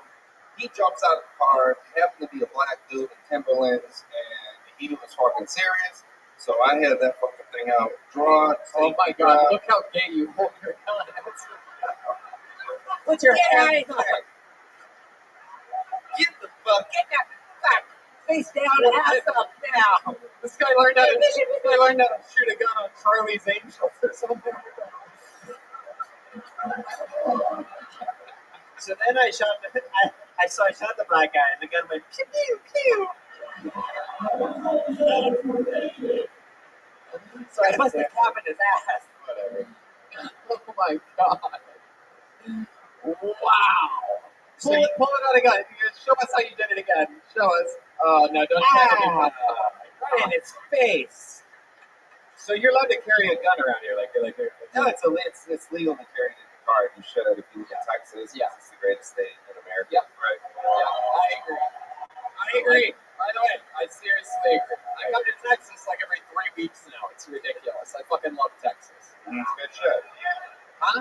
It's good shit. You can pull guns on people. And I agree.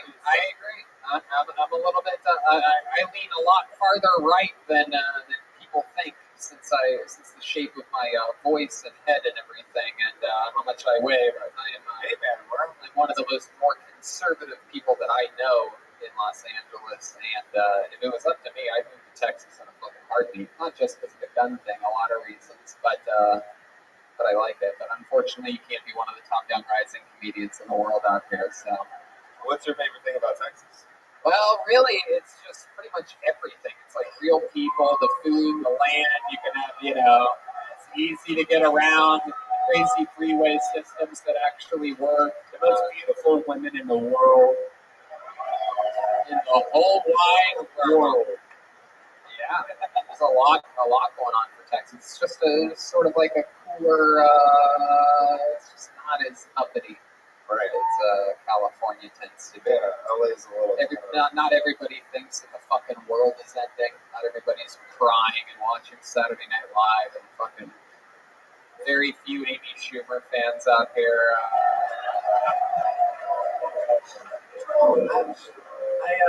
I realized that in your story, the guy being black and wearing Timberlands had nothing to do really with anything. Yeah, you were scared. Well, no, because if he was like a trippy dude, I'd be like, I'd like keep the gun still right here, but he was ready. I find it interesting. It's one of the things you can always tell. Like gay guys are so interesting, right? Because you said Timberlands before he even stepped out of the car, so that means you knocked on the window and you're like, "What kind of shoes do you wear?" Oh, fuck, Timberlands. It's getting scary. So you know what I mean? No. Yeah, No. I'm saying that's what you did. That's not what I would have done. I would have gone around him in the alleyway. But of course, you trying to rear end the fucking guy.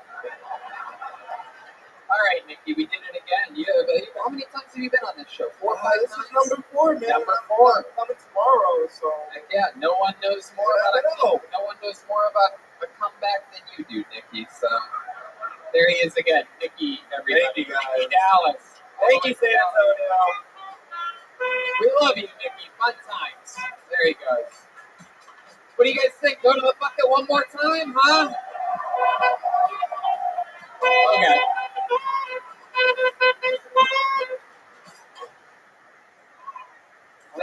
Lady. Somebody pull a gun on that lady. Oh shit. Lady, you're unbearable. Stop yelling shit, especially during people's sets. It's disruptive. Makes me not like Texas as much as I do. And that's how you get them to fucking shape up. Oh my god, everybody's gonna hate me. All right, hold another name out. Make some noise for Victoria Thompson, ladies and gentlemen. Here we go. Victoria Thompson. Basketball. We're playing basketball. We're playing basketball. Here she comes. Victoria Thompson, everyone. Come on in, Victoria. Here she is, your final comedian of the night, Victoria Thompson. How about them Cowboys? Texans? So,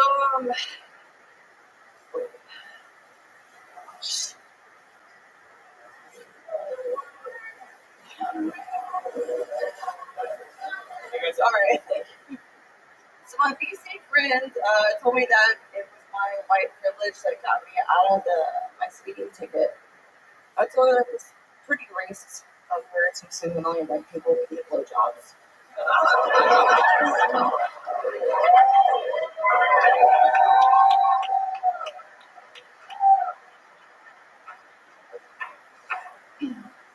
So Instagram is a great name for a drug dealer who had 3D prints cocaine.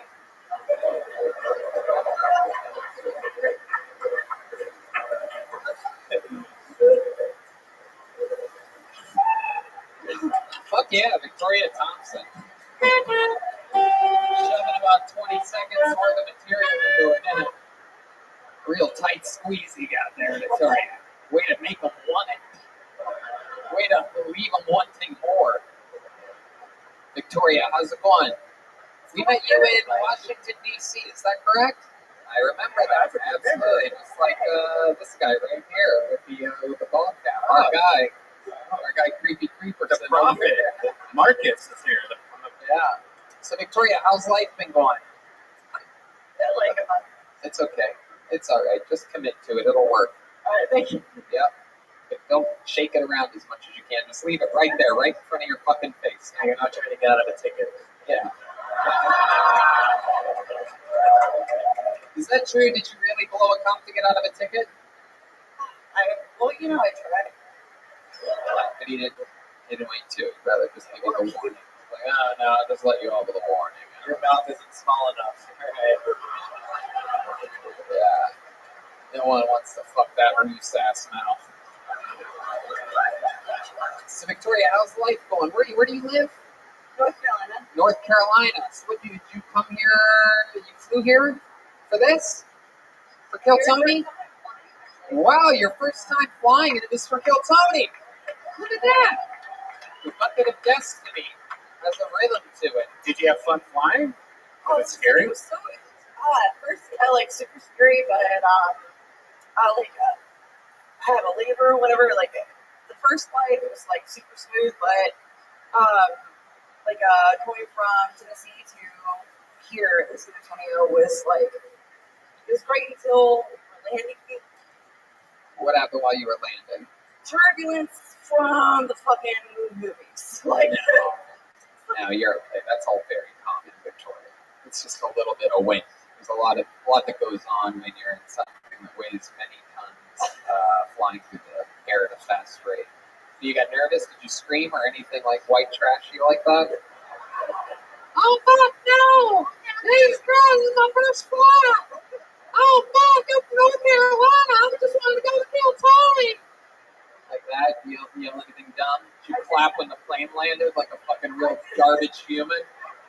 Like a real fucking bozo? I'll blow the pilot, I swear! Just get me out of here!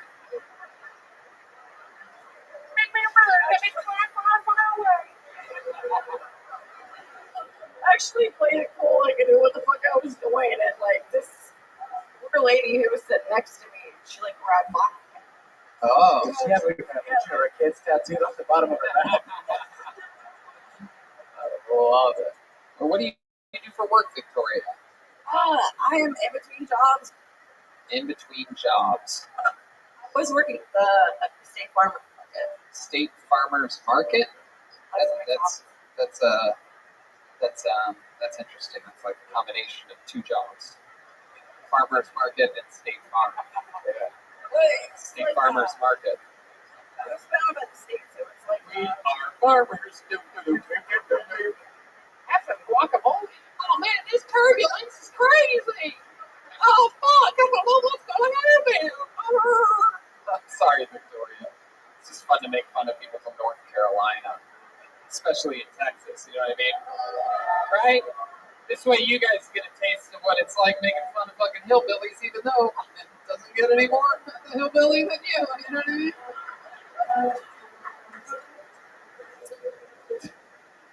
What are you playing over there, Jeremiah? Hey, there you go. That's great. He knows all the insurance songs. What the fuck? Victoria, this was awesome. You got up tonight. I just don't feel like this is a way to end an episode, though. I'm going to try to squeeze one more person up here. How about one more time for Victoria Thompson? There she goes. Let's see what happens here. Victoria, awesome stuff. Way to go for it. Got a little shaken up. Sometimes it's not easy. The pressure, 2 flights and the layover. You flew in today, Victoria? Flew in today? Yeah, see, that's you're a little bit out of your element. Need to rest up a little bit. You going to the shows in Houston? Oh, very cool. All right, we'll see you there. One more time for Victoria Thompson, everybody. Okay, this is it. Your final comedian of the night. You guys ready for this? Because we can end it now if you guys want to. We can. All right. I just don't want to have you guys out too late. We're going to be doing a meet and greet after this. Ryan J. Ebelt drew specific Texas prints for this run, so if you guys want any, we'll sign them or whatever after this in the lobby area. Jeremiah brought some merch from his new Jeremiah Watkins merch store. I brought some Tony Hinchcliffe pins. If you want, I could draw a mustache on them with a Sharpie, leave a little space in the middle, whatever you guys want. Anyway, your final comedian of the night will go by the name of Dante Verduzco. Dante Verduzco. Here he comes. He's excited. Arm up in the air. Jeremiah, make some room for him. There we go. Come on, people. This is it. Dante Verduzco. Do you guys think it's weird for me to close the blinds before I masturbate? could you help me convince the people at Starbucks? It's bad enough they got my name wrong. I said, call me Daddy, D-A-D-D-Y. No, truth be told, I don't like caffeinated drinks. They remind me too much of my parents. Yeah, you know, like once they hit you, you can't really go to sleep.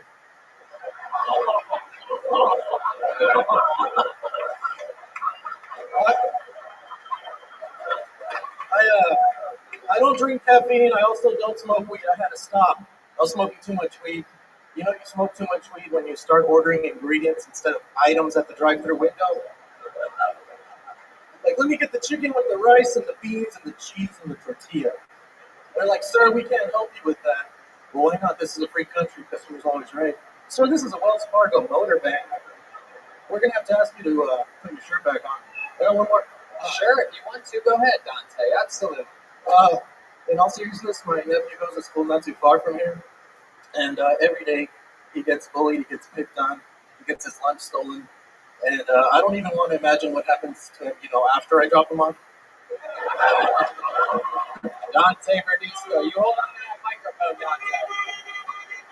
Look at that. The crowd loves you, Dante. Wow. Dante.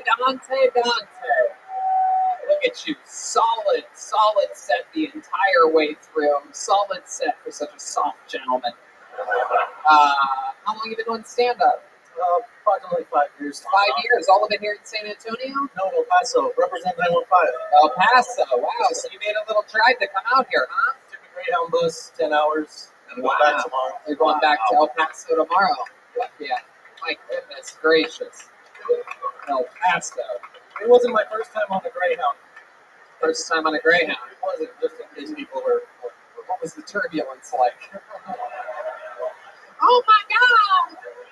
Oh, thank God the old lady grabbed my hand. Anyway, so 10 hours on a Greyhound. My goodness gracious! Wow. So now you know what it's like for your parents who landed in El Paso, and we're just like, ooh, this is good enough. El Paso. You ever seen El Paso before, Joel? No. It's more Mexican than Mexico. It's literally. Sounds nice. Literally. Can you drink the water there? Take it easy, Esteban Curry. Wait, what'd you call him? He's trying to fucking roast me, this fuck. What'd you call him? I was on your side, you fuck. Look at this. These Mexicans. Different gangs. That's what happens. Flour and corn tortilla. That's right. That's right. Two different worlds. Yeah. One's hot, one's mild. One's home, one's away. Hey. I love it. So El Paso, Texas, 5 years you've been doing stand-up there. Yeah. And you came here all the way for this, for Kill Tony. That's incredible. 10 hours means you traveled farther than the lady from North Carolina did. That is mind-boggling. It's great. A brown man on a Greyhound. Incredible. Wow. What do you do for work in El Paso? I'm a teacher by trade, but my license expired, so right now I'm just a landlord, property management. Hell yeah. Absolutely. What kind of teaching do you do? Social studies, geography, history. Very good. Very good. Fuck yeah. And your license expired. What do you have to do to get that back? 2 years. Got to just reapply. I don't think I want to teach social studies anymore. I think I want to teach ESL. What's ESL? English as a second language. Like. Oh, yeah. Absolutely. Yeah, or special education. Yeah, special education. Absolutely. You can learn some of the old tiny mouth Jenkins over there. I love it. What do you do for fun? Any hobbies or anything like that we should know about? I like to read, play guitar. I speak Italian. Do you speak Italian? Yeah, I have jokes about it. But Can you say something in Italian that something romantic or something like that for the ladies out there? Dal finestre alle pareti, finché il sudore gocciole passa mie palle e tutti questi family station. Wow, look at that. God damn. Oh my God. Wow, this wetback just made Herman have a wet front. That's incredible. Wow, look at that. Yeah, T-switch. Yeah, his Italian roughly translates to, I came in my pants the first time I saw you. My goodness gracious. What did you say to her? What did you say in English? I said to the windows, to the walls, to the sweat drips down my nose. Wow, look at that. My goodness. Little John from a big one. Wow. Dante, is there anything else crazy about your life that we should know about before we let you go? I taught myself how to read. That's about it. But that's it. I love it. Well, man, what a way to close an episode. You're an absolute monster. Next time you make it to a Kill Tony, wherever it is, wherever it may be, hit us up on your way in, and we'll give you a minute on us. How about that? Dante Verdusco, ladies and gentlemen. What a way to end an episode. Did you guys have fun tonight? All right. Well, we're gonna be slinging posters, signing and taking pictures with you. Make sure you form a decent line. For those of you listening all around the world, don't forget Calgary, Tempe, Vancouver, Kiltony East, La Jolla, Ventura, Boston, and Austin, all coming up soon. Nitro Caveman Coffee, Infinite CBD. Thank you for everything. How about a hand for the one and only Jeremiah Watkins? To switch. He's got a new episode of Jeremiah Wonders out with the great Pete Holmes. He's got those dates that I mentioned earlier. He's going to Buffalo, Syracuse, and Albany in the month of February. JeremiahWatkins.com. Also, Tahoe coming up on the 16th. Anything else, Jeremiah? Yeah, follow me on social media at Jeremiah Stand Up and check out my YouTube page at youtube.com/Jeremiah Watkins. Love you, Texas. Absolutely. Guys, you know him. You love him. The one and only Ludwig's very own Gilbert Torres. Can I give a shout out to Yoni Levin from Best Barbecue Show and 2M Smokehouse? They brought us a bunch of delicious food today. It was Hell yeah. Oh, my goodness. Say it again. Say it again. Get that plug out there clean. You guys all need to try this fucking barbecue. I know you all have your favorite place, but this guy, Best Barbecue? Yeah, Best Barbecue on Instagram. And you have to spell out barbecue. Best Barbecue, all one word. And we got it from 2M Smokehouse. And his name's Yoni Levin, so thanks a lot. 2M Smokehouse is in Austin, is that right? Yes. No. Here. Wow, unbelievable Get the stuff. corn. Get the corn. Yeah, get everything, the corn, the potato salad, the pickles, fucking the brisket, the meats, the sausage, everything was incredible. We thank you so much for that. And we thank you guys. Thanks for coming out. We'll see you again next time, right, man? Guys, thanks a lot. I love you. Good night.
Hey,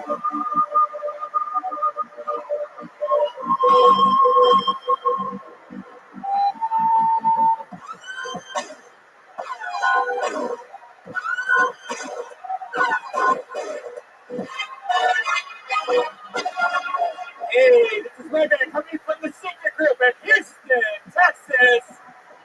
For a brand new episode of Kill Tony. Now for Tony, let's get it. Houston, let's see how loud this place can get all at once. Okie dokie.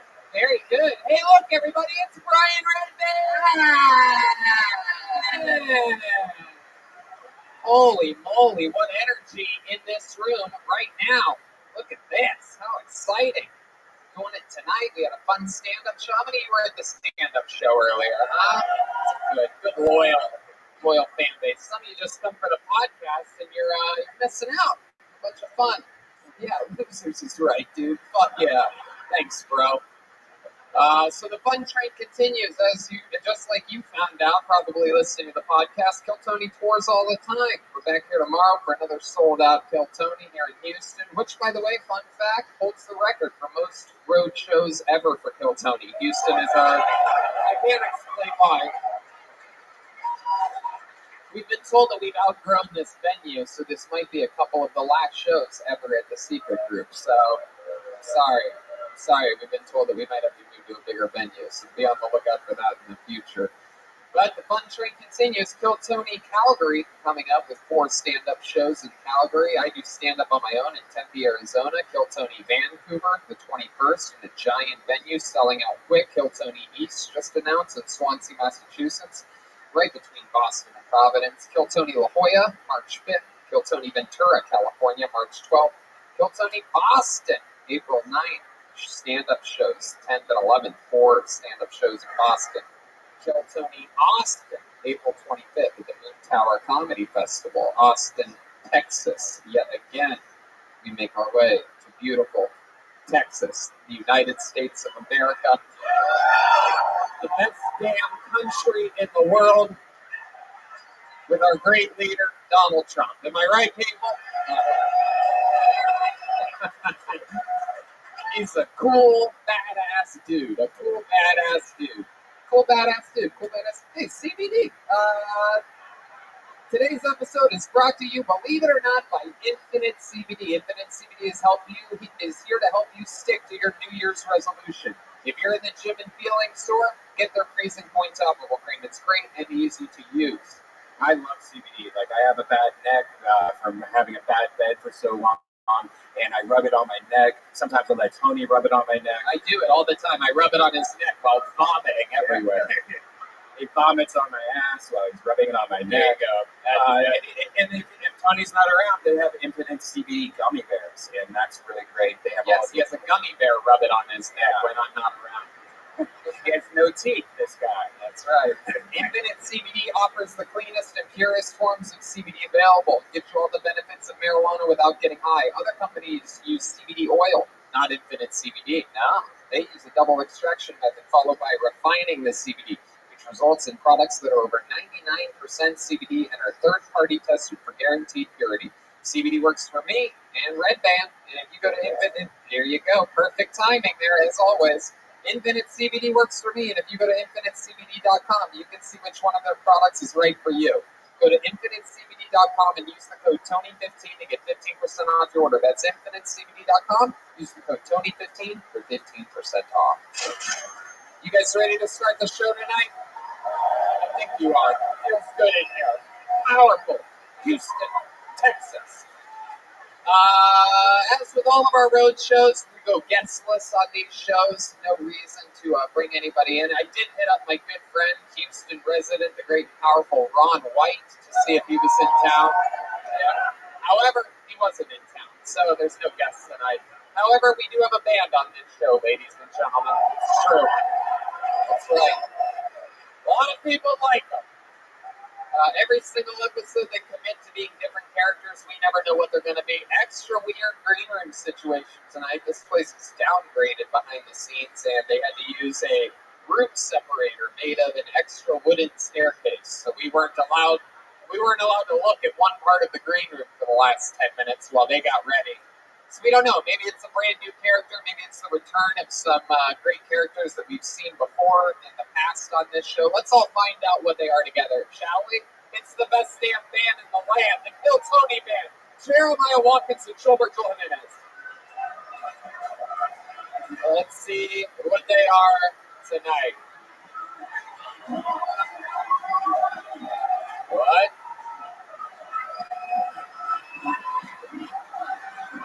Wow! Look at that.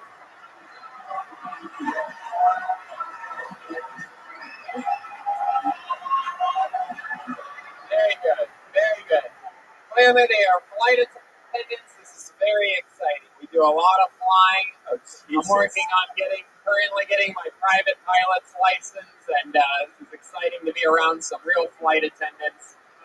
Normally, in the type of flying that I do, I don't get normal flight attendants in the back of the airplane, so it's going to be exciting to get to work with a couple tonight. This is the first time you've been on this show, correct?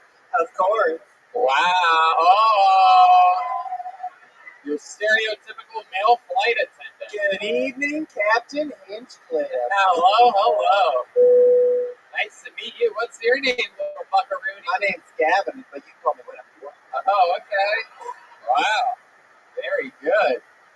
And, my goodness. I don't even know what to say about my God, this person looks like they were in one of the planes on 9/11. It's so funny you say that, Tony. I almost was. Oh, really? Yeah, the name's Daryl. I didn't get to make it because I was blowing it. I was talking to a pilot. That's so stupid. I was serving him some nuts, if you know what I mean. All right. He was ready for takeoff. You have a little accent on you. Are you from Texas? No. Oh, well, give you a real chance to get the audience on your side on that one. I was actually born and raised in Houston. Anybody heard? Oh, there you go. He knows how to do it. That's what an extra decade of improv experience will get you right there. Eat it up, you little gray-haired Mexican. All right, so we have a couple. You son of a bitch. With such southern swagger. Where are you from? North Carolina. Oh, wow. Yeah, way to get the crowd in a frenzy. I don't need them. Oh, wow. Okay.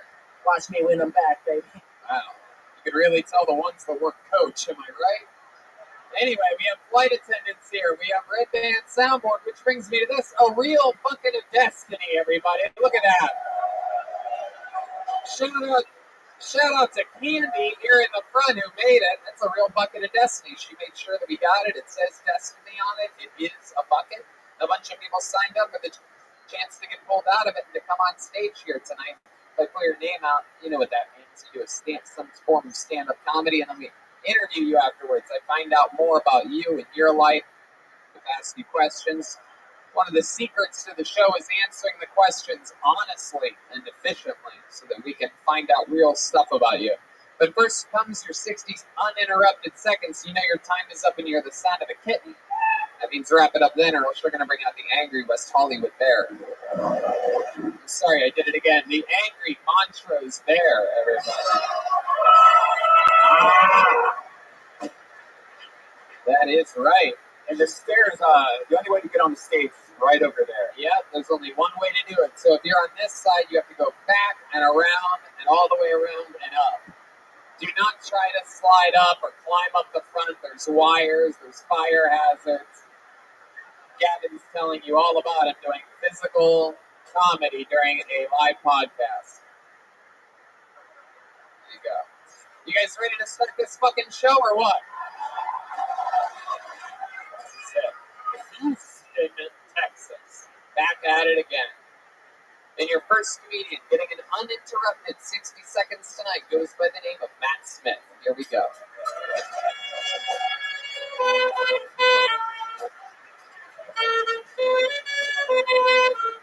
And here he comes, Matt Smith, making his way to the stage. Everybody's clearing out so that Matt has a clear pathway.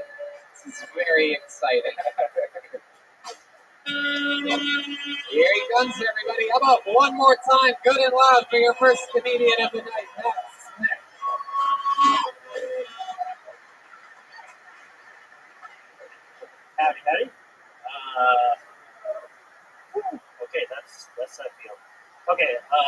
know if giving squirrels antidepressants would make them more or less suicidal.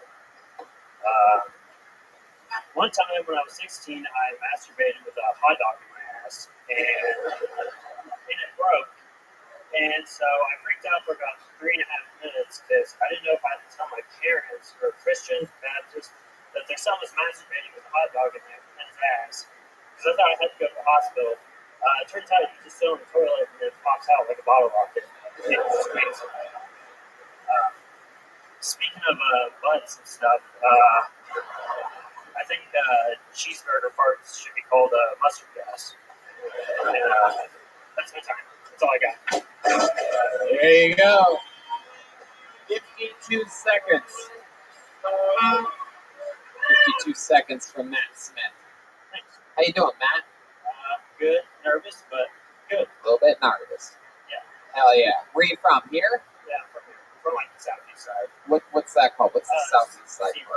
Seabrook. Oh, look at that. There's an owl, I hear. A lot of owls down there this time of year, right? I don't know. Anyway, first time doing stand-up? Yes. There you go. First time doing stand-up comedy. The goat of the first time. We could tell. We could tell. We could tell. So, hot dog in your ass. Is that true? Yes. Was it Is this a cooked hot dog, a cold hot dog, a frozen hot dog? It's cold. It was cold, like refrigerated cold? Yeah. Right. Yeah. And how much hot dog were you able to get up there? I got about 3/4 before it broke. What? Do you use the hot dog juice to lubricate it at all? Yeah. Actually, that's exactly what happened. But I didn't actually know that the butthole was so dry because I was like just a horny 16-year-old. I don't know. Show us with your fingers how much hot dog until it broke. How much what? How much hot dog made it into your asshole before it broke? Wow, that's almost a full hot dog, David. Go ahead, Gavin. So you tell me you put a cold hot dog up your butt. You raw dogged yourself. Yeah. Yes, sir. That is true. That is true. That is technically a raw dog. Was this hot dog kosher or uncircumcised? You're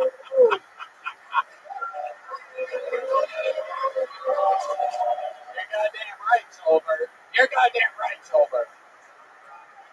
So, Matt, was this the first thing you ever shoved up your butt? You broke the seal with a fucking cold hot dog? Yeah, well, no, I bought a... Yeah, I was gonna say, you had to work your way up there a little bit. What did we start out with? Some fucking Cheez-Its or something like that? Oh, yeah, a mini carrot from the horn dog to the corn dog. No, it just started with a hot dog, and then years later, I bought a strap-on. Oh, wow. We are clear for takeoff, honey. You bought a strap-on and used it on yourself? What did you strap it onto? No, a hot dog? No, my girlfriend. Your girlfriend put it on? Yeah. Oh, okay. Yeah, she didn't really know. I just kind of did it, and I was like, hey, you down with this? And she was like, sure, I guess. She broke up with you immediately after this, right? No, actually, we're engaged. Oh, really? Yeah. Look at that, Brian. Yeah, Brian, maybe if you shoved a few more hot dogs up your ass instead of your mouth. I've actually always wanted to try that. Like, I've always wanted to put a little lipstick on the end of it, shoot it out of my ass, and kiss somebody on the cheeks, and it looks like a baby kissed them. That's cute. I like that. Wow. Red Band testing out his new minute of stand-up. Okay. Wow. So, Matt, how long you been engaged for? How long you been with this girl? We've been together for 7 years, engaged like a year now. Wow, that's so cool. What do you do for work? I clean pools. You clean pools? Yes, sir. Jesus Christ. This is all sounding like a porno. Are you sure you don't make them dirtier? Well, we do know he loves the deep edge, you know what I'm saying?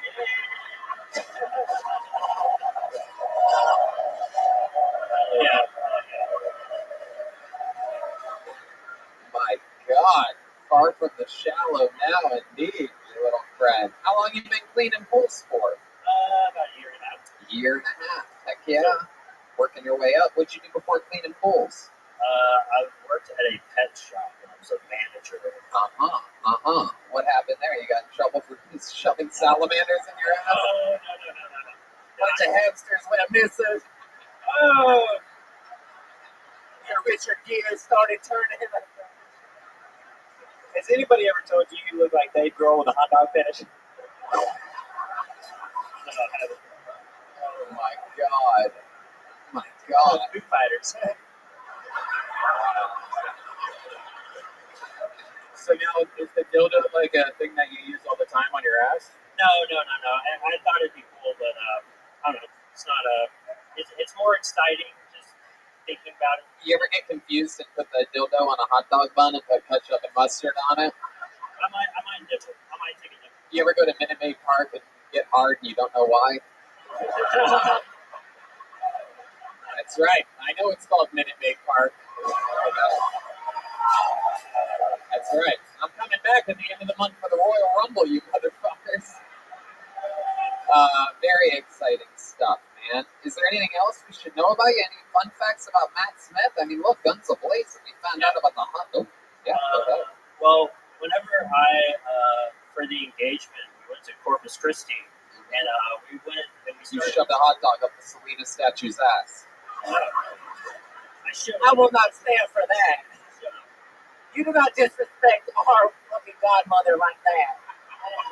She would have loved it. I didn't hear you, but you shut up, right, Redman. So what did you do for this engagement? You went to Corpus Christi? No, we actually went to where Selena got murdered at the hotel. And Wow. What a great date. Then we went to the graveyard and saw her side. Then we saw the memorial, and I asked her then we went to the hotel, and then I asked her the question.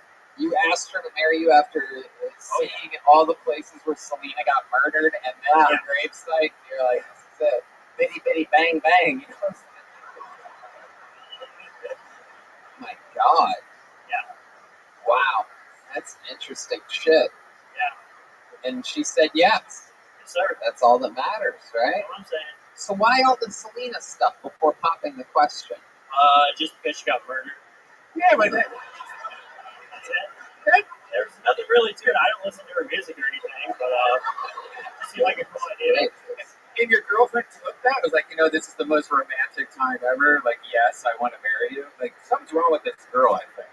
Well, I mean, it could go both ways, but Oh, we know you go both ways. Right? All right, there he goes, getting the party started. Matt Smith, everybody. Here we go. He's on social media at Radiant Creek. All one word. All one word. Radiant Creek. Oh, this looks like a fun name. Let's see what happens here. Put your hands together for your next comedian, Fluffy Ray, everybody. Fluffy Ray. Where's Fluffy at?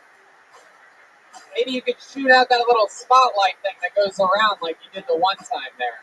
Something like that. Yeah, let's see if we have. Is that Fluffy over there? I think we got movement from Fluffy. And is that Fluffy? Fuck yeah, people. Make room for Fluffy Ray. Keep coming, Fluffy. Keep coming, buddy. You got it, pal. Keep coming, Fluffy. This guy walks sideways. What the fuck is he doing? Who the fuck walks like that? Oh, okay, I see what's up. Make some noise for Fluffy Ray, everybody. Sure, there you go, Fluffy Ray.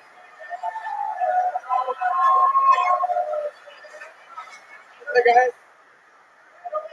So actually, some of my friends wanted me to just tell y'all a story. There's this one time where I actually kind of successfully completed a front flip.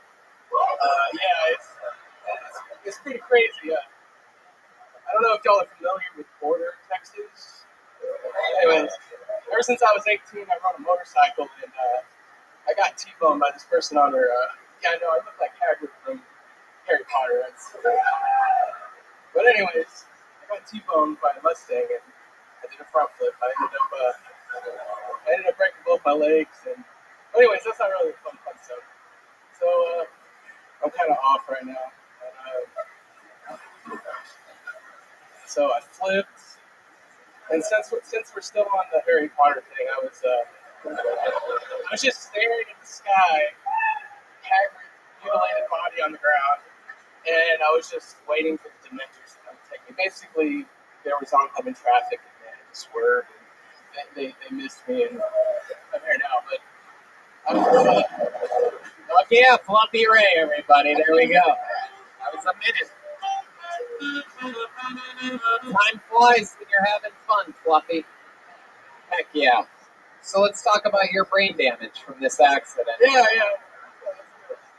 How's it going? First time doing stand-up? Kinda, yeah. You did it a bunch before the accident? That's what happened?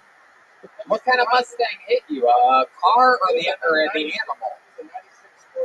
96 Ford Mustang. How many hot dogs fell out of your ass when this happened? So I'm like, he wants to shove the hot dog up his ass. He just doesn't know that he did it. It's still there. He sat on it at a barbecue. What? There was about 5 of them. That happened? I think I shit myself when I hit the ground. Oh, okay. I don't think you know what successfully landing a front flip means. Oh, you're right. Also, you ordered a T-bone during this? Heck yeah. So, Fluffy, I love it. You're from here in Houston? I'm from San Antonio. Oh, okay. Oh, look at that. All right. People are booing other cities here. People that, by the way, look like they've never played a sport in their fucking life. Cheering for other cities. I love it. So, San Antonio, you made the drive here today. No. Oh, you live in a city called Cut and Shoot. You ever heard of it? Called Cut and Shoot? Cut and Shoot. Wow. What the fuck? What are you talking about here? What's that city known for? It's nothing. There's nothing there. It's all country. There's nothing there. Just you. I love it. I love it, Fluffy. I noticed you were walking sideways the entire way up to the Unfortunately, stage. yeah. So are all comedians named Fluffy 400 pounds?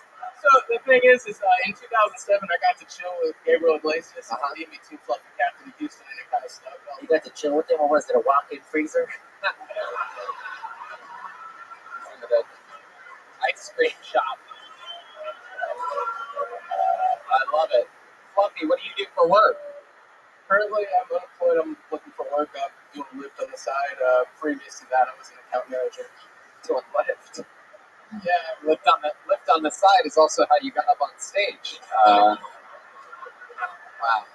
I love it, man. Very interesting. What do you got over there, Joel? He's holding onto that microphone a little bit longer than usual. What do you got? I was going to ask if Lyft is short for forklift, because he lifts a lot of forks. So that was a crazy thing, actually. When I was in the hospital, they couldn't actually lift me up. Then I was sad. Operated on the floor. They had a.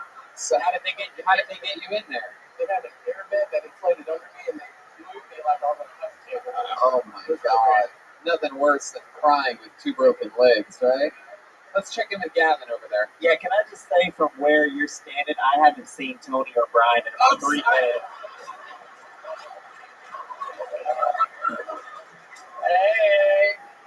Hey, Gavin.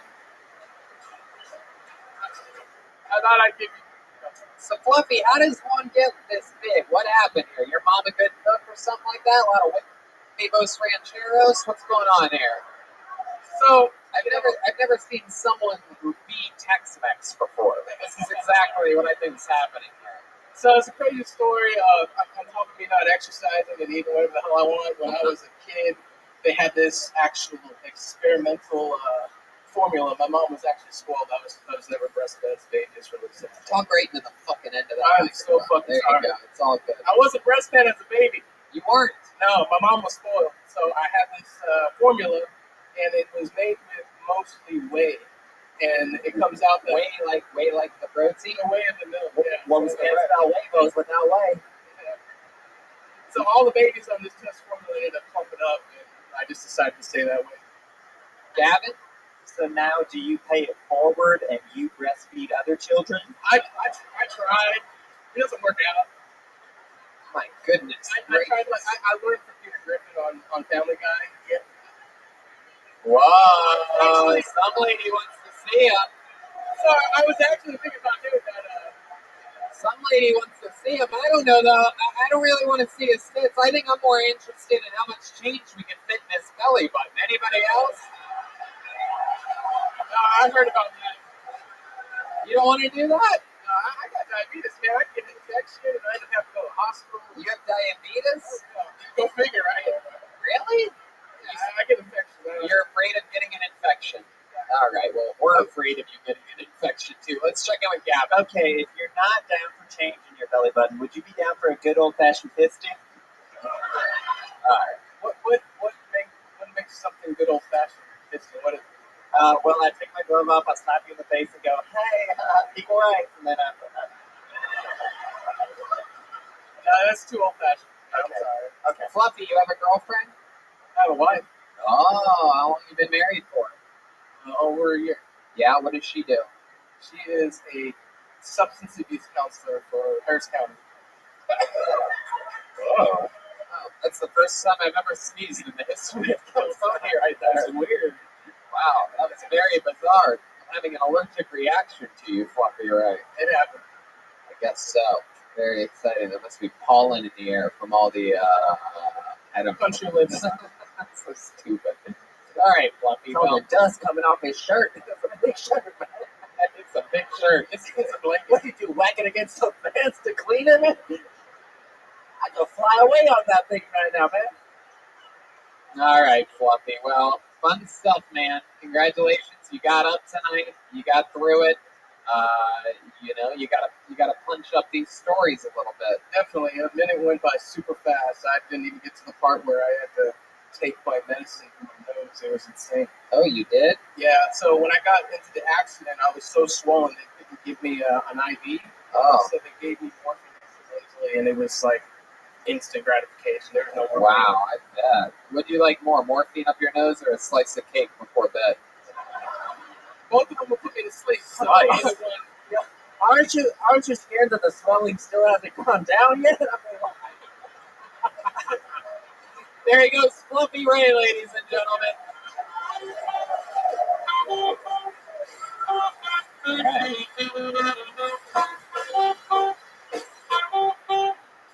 Wow. You should probably wait till you call the next name because there's a roadblock right now. Yeah, exactly. That eye always looks like Fluffy Ray's arteries right now. It is slow moving. Everything a little bit slower here in Texas. Let's see what happens here. James and Zachary, everybody, is next on Kill Tony. Fun show so far. Let's see what happens here. Here we go. Yeah, let's see if we got movement. Oh, here he is, James Zachary, everybody. Come on, one more time for James.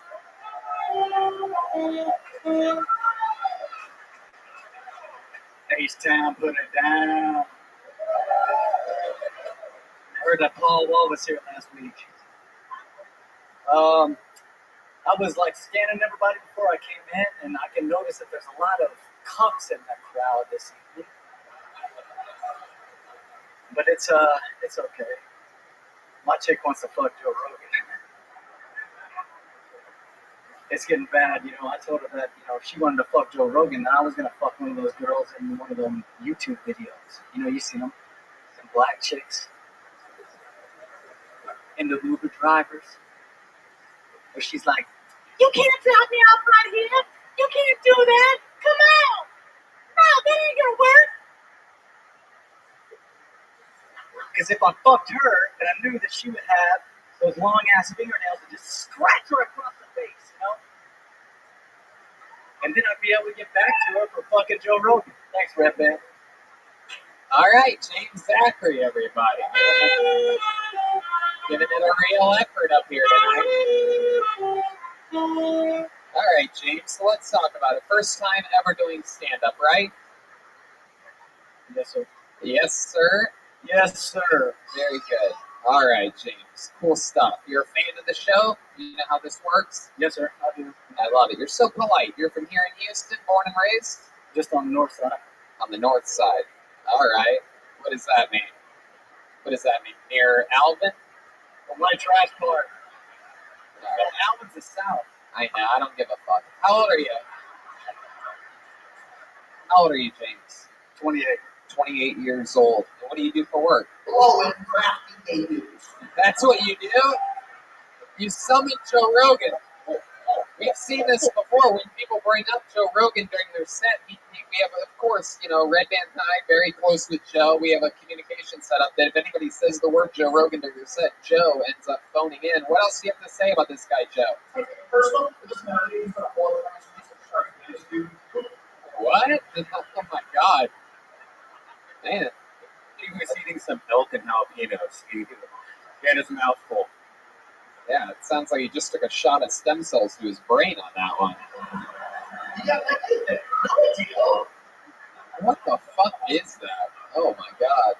All right, let's talk to James for a second. So James, that's just as bad as it gets. I mean, really. Like, we know your girlfriend wants to fuck Joe Rogan. Yeah, we all do. Absolutely. Clearly she's into guys that are around your height.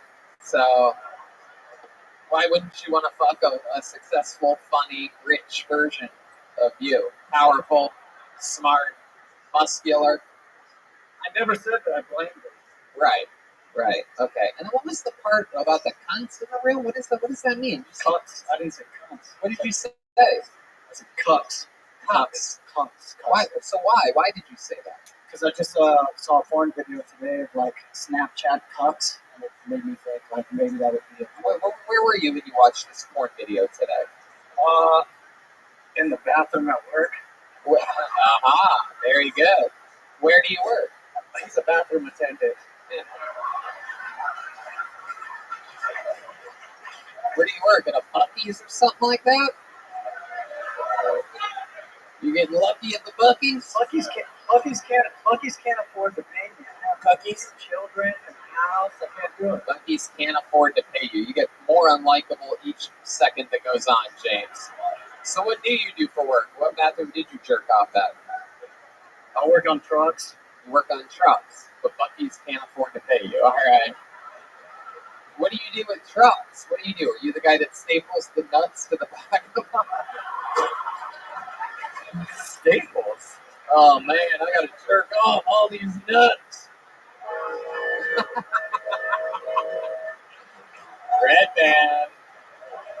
Nailing it. What do you do with trucks? I feel like you can't even get inside of one. What do you do? Make steps for that, Tony. Come on. All right, thank you, James. What do you do with trucks? What do you do for work with trucks? Your job that you do every day. Most days of the week you do a job. You said it's with trucks. What do you do with trucks? The trucks that you work with.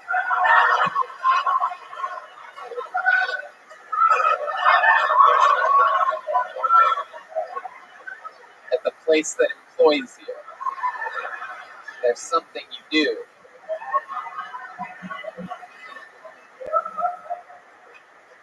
I attend to lot lizards.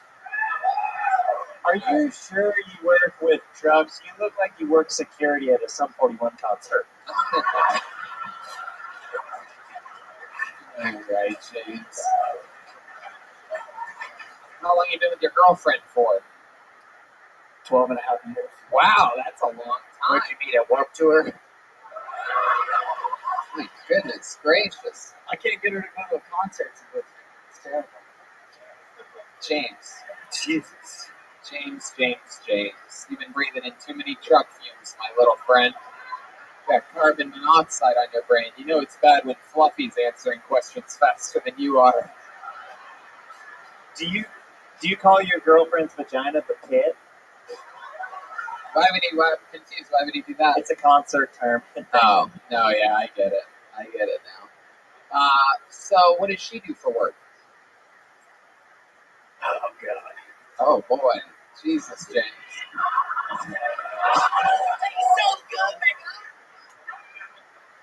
At where she works. She's a cheer coach. She's a what? She coaches cheerleading. You know? Oh, okay, yeah, I know what cheerleading is, you fucking fuck. Fucking fuck. James, is there any redeeming qualities about you? Something that maybe in your life that you've done that'll make this room like you? Let's see. see. in your entire life? You're 28 years old. I give to the homeless every day. What do you get? What do you? All right. We're gonna keep it moving along. There goes James Zachary. Everybody gave it a shot. Gave it a shot. Sometimes I wonder if fans of the show that sign up and it goes like that, I wonder if they stay fans of the show or if it becomes hard for them to listen to episodes after that. These are things I genuinely think about, like the negatives of having a show like this. Because I wouldn't be able to ever listen to the show again if that happened to me. Like I'd be like, oh, every time I hear the sound of a kitty, I smell truck fumes and feel sad inside. It's blank. All right, on to the next one. You guys having fun out there? All right, this is interesting. Put your hands together for Kyle plus one. Kyle plus one. This is exciting stuff. There we go. Here comes Kyle. Everybody moving at a very Texas-like pace tonight. Quite incredible. Oh, he's speeding up. Oh, there we go. There we go. Prepare for the sound of someone being out of breath. Here he is, everybody. Kyle plus one.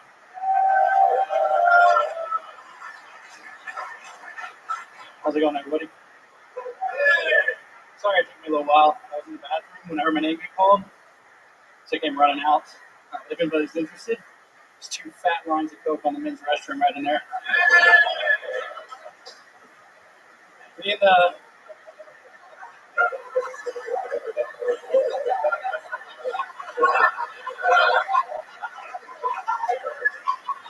and my girlfriend, we like to have sex every now and then, and when we do, she likes it kind of rough. And I'm a big guy, obviously, pretty muscular, got a lot of strength. So she told me that she needs to come up with a safe word in case I, take it over the edge sometimes. So I said, okay, hey, figure it out, let me know what it is.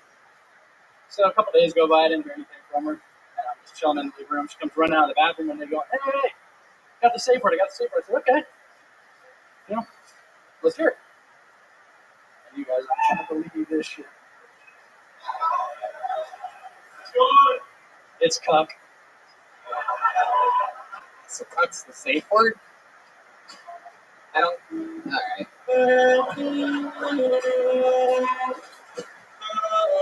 What made you think that would get a big laugh at the end of it? Maybe I'm confused.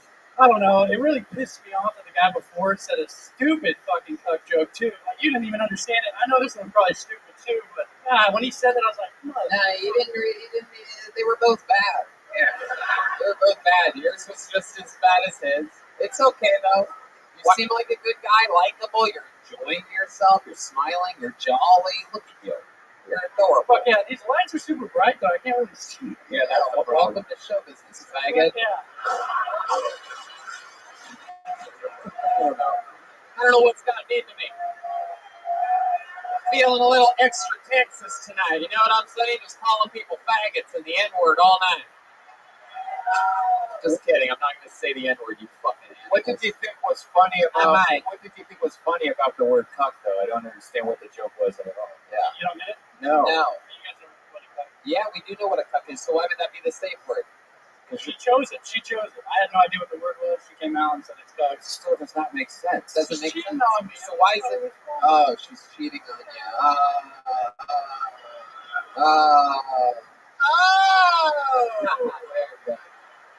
So Kyle, that's funny. This is your first time doing stand-up, Kyle? Yeah, it is. Heck yeah. You really soaked in that first laugh that you got off of the 2. Congratulations to you. Takes balls to sign up for a show like this.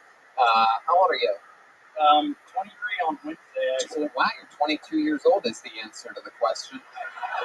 It's 22 and a half. You have a penis and testicles. The answer is 22. I knew that was going to happen, but I still said it. I knew you were going to bring that up. You're goddamn right. You know what? I'm going to call you a faggot again any second. Get it. It's only funny if the person's not gay. I lied. I'm still with my girlfriend. What? I'm still with my girlfriend, by the way. No, I know. I love it. Absolutely. So Kyle, what do you do for a job? I work for a logistics company. Uh-huh. What do you do? What do you do with logistics? I sit behind a computer all day, just scheduling pickups. Uh-huh. Very good. What, you have any fun hobbies or special skills or talents or anything like that? No, not much. I am pretty good at losing fantasy football, though. Uh-huh. What else? What else do you do? There must be things that you do to relax, take your mind off of the computer and all that. Yeah, I mean, not too much. Must be something. Hey, by the way, you guys, you don't need to yell stuff. I know, but you're not going to get a laugh from the audience tonight. I promise you that. Some snort coat guy and this lady and whichever one's over there. Just relax. Enjoy the show. Was the cocaine in the bathroom real, though? No, it's not fucking real. People don't leave lines of cocaine in the bathroom in Houston, Texas. He wasn't in the bathroom. It was his joke. That was another attempt at a half-true non-joke. Right? Because you weren't in the bathroom and you didn't leave lines of coke in the bathroom. You saw me come from the corner over there? Yep. And also, you wouldn't have heard if your name was called. There's 2 doors in between here in that restroom, and you also wouldn't have left. You wouldn't have left the coke. It takes like 1 second to sniff it up. Yeah. You see? You see now?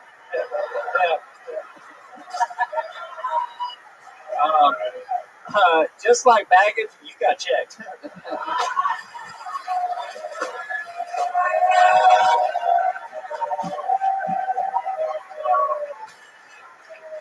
Kyle, how long have you been with your girlfriend for? 4.5 years. Do you have any special moves in the bedroom that would surprise us? Do you have any finishing moves that you do, like a pro wrestler or anything like that? Or you do the big finish you smell? Oh, this the out of breath. Yeah. No, not good moves. You don't do moves, just missionary? Doggy. You're a doggy guy. Heck yeah. I got big legs. You have big legs, you think. That's all right. Do you ever role play as a Trader Joe's cashier? No. This house open. Your parents still alive, Kyle? They are. Did you spend the Maybe not after this, though. Yeah, no, they're still alive, Kyle. They're not.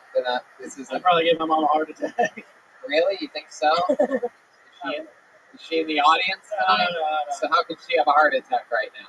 Do you think that by proxy, like she knows that that's happening, that she can feel your pain or something like that? I don't know. We got some weird shit going on with my family. I got some. Let's check in with Gavin. Yeah, she has mother's intuition. She knows when her son's vomiting on stage.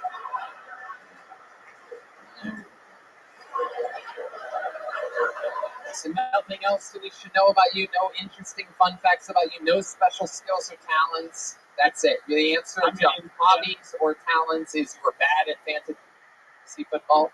Yeah, I get to the Super Bowl every fucking year and I lose. That's not the Super Bowl, Kyle. That's what they call it. That's fantasy world. That's the championship of your fantasy football league. It's not called the Super Bowl. You don't make it to the Super Bowl and lose. You fucking faggot. All right, there he goes, Kyle, everybody. Kyle.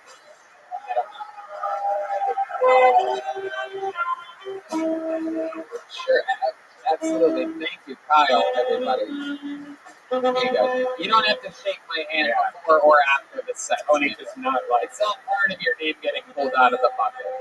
We're going to be doing a meet and greet after the show. Ryan J. Bell drew up some unbelievably cool Texas posters. Really cool. In the theme of, what is that? What do they call that? Day of the Dead or whatever? What's that? Dia de los Muertos, Tony. Thank you. Thank you, Daryl. You're welcome, sweetie. Oh, okay. Hey. What was that? Is that it? Did you just gag? Oh, wait, what? What is that? Flirting. Oh, my goodness. All right, pulled another name out. Put your hands together for Gabe. CBK52. Wow. What a powerful name. Oh, we forgot to ask what that +2 was when they had last guy.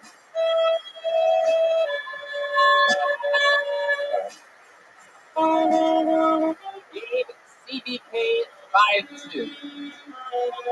There he is, live in the flesh.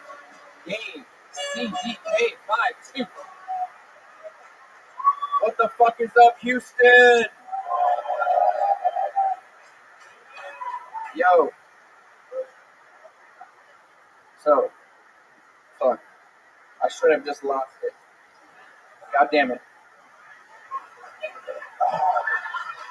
I almost got it. Alright. People always have their crazy ideas of fucking texting. Am I right? Hey, let's get some energy in here.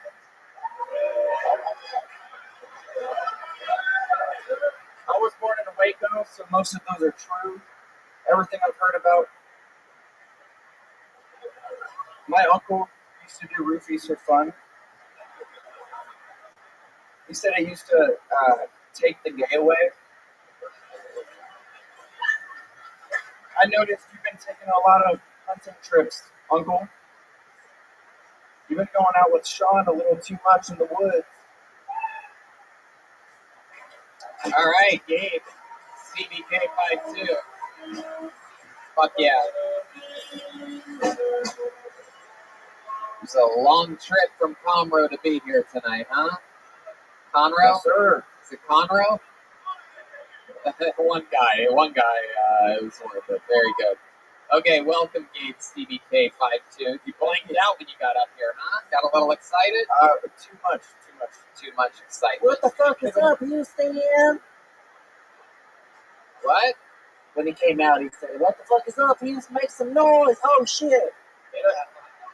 Oh fuck! Too much noise. Yeah. Houston, we have a problem. Gabe CBK52. So welcome. First time doing stand-up, right? Yes. Heck yeah. First time growing a beard, correct? Yes. Absolutely. Yeah, I've been working on it. Very obvious. You know what it's like. Yeah, no, I do. I don't know what that's like, but I know what it's like. Is that because you can't do what I do? No, I mean, What, Mom? I wouldn't. Beard off. Yes, we're going to have a beard off, Brian.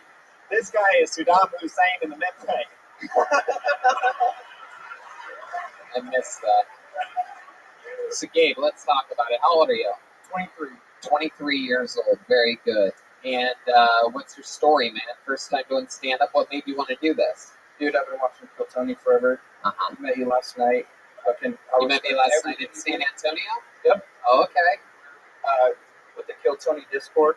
Oh, okay. Hell yeah. Were you in that Suburban that made its way over here today? Yeah. Did you guys think you were getting pulled over for a moment? I didn't even know until I watched the video on Jeremiah's Instagram story. Yeah. Oh, you a fangirl. Yeah.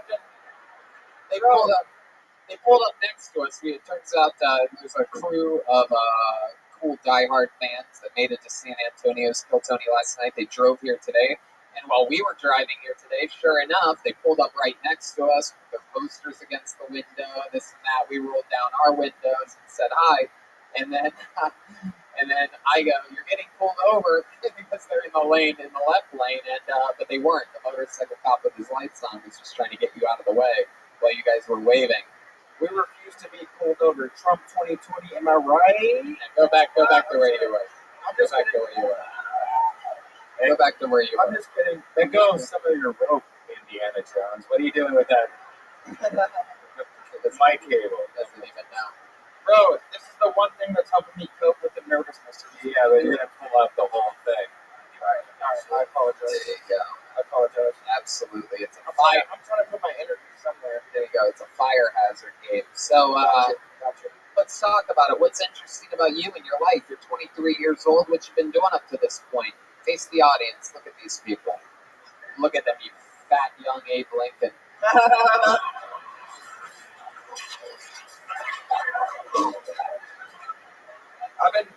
I've been following. 4 pieces of pie ago.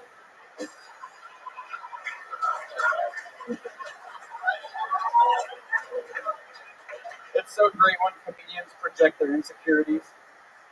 Again, wait a minute. Hold on. First of all, shame on you guys for making that weird noise, by the way. Everyone says that. First of all, we bought tickets to our show 2 nights in a row, and he's wearing Brian's merch. Shut the fuck up. Yes. You came to see us, Boo-Boo. Eat my How butt. is it comedians showing their insecurities when we're making fun of you? Like, I don't look like a fat young Abe Lincoln. You do. Like, it would make sense if I was like, if I wore like a big top hat or got shot in the head or something, then that would make sense. Okay, let's check in with Gavin. I can actually relate to this guy because I like having pubes on my face too. That's right.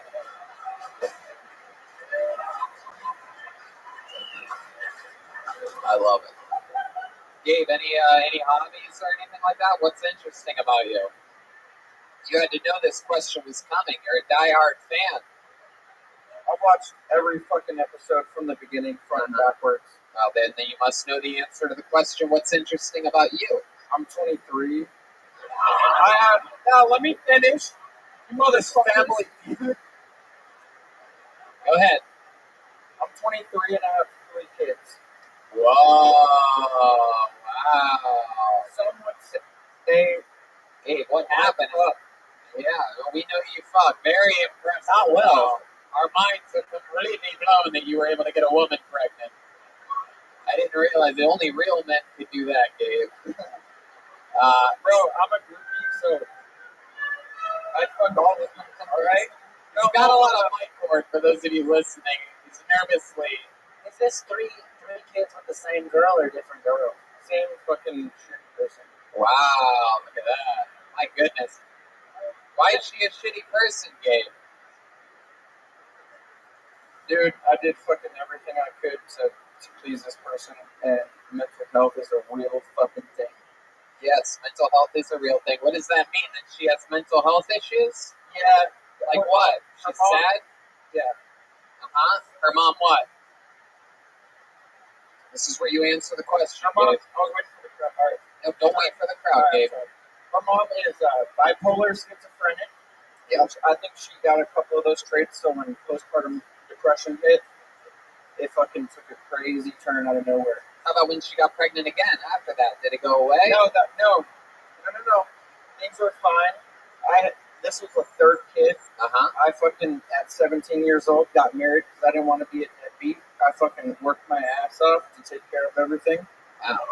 Man, you really are. The beard matches the Amish lifestyle that you live. It's incredible. The work ethic, getting married young, the kids. It's like you grew that beard just to walk into the house and go, I'm a real man. I'm going to take care of these kids. I'm going to be daddy. My God. I'm a real boy. So how old were you when you had your first kid? Fuck, I think I was...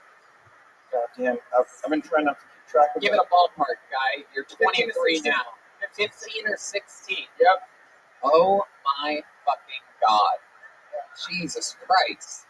So you have 3 kids. You just kept doing it. You're like, this is great. I'm going to do more of this. More of this baby making thing. You can say what you say, but if you fucking put your mind to it and you hustle, you can get that shit done. You do know this show is called Kill Tony, right?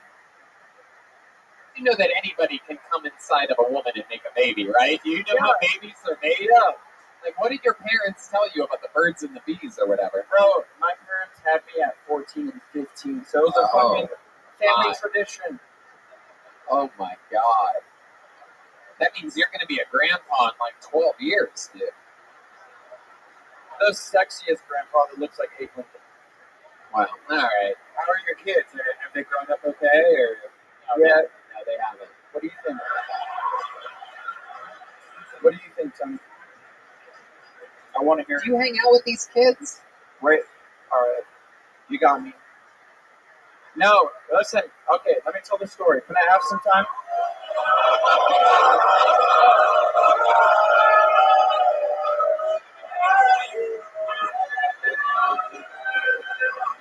Do you support the kids in any way? Yes. How do you do that? I fucking listen. This is what happened. I come back from work. No. Go ahead, Gabe. Ignore the audience and focus on what you're saying. I come back from work. Postpartum depression took a turn, and she was gone by the time I got home. She had been siphoning my fucking bill money. You're siphoning your what? My bill money.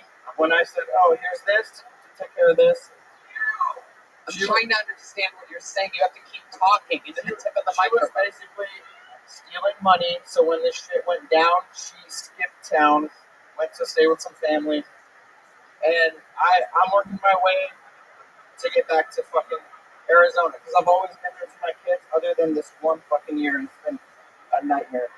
Wow. This isn't even funny. What the fuck? You know what? Wow, a Jerry Springer chant is broken out live here in Houston. My goodness gracious. So you went to work and then she split and she took the kids? She was there for she didn't give you a reason? You keep saying postpartum depression, but bro, I literally had fucking 6 holes. Oh shit. Hold on, we just lost Lex Luthor, everybody. There he goes.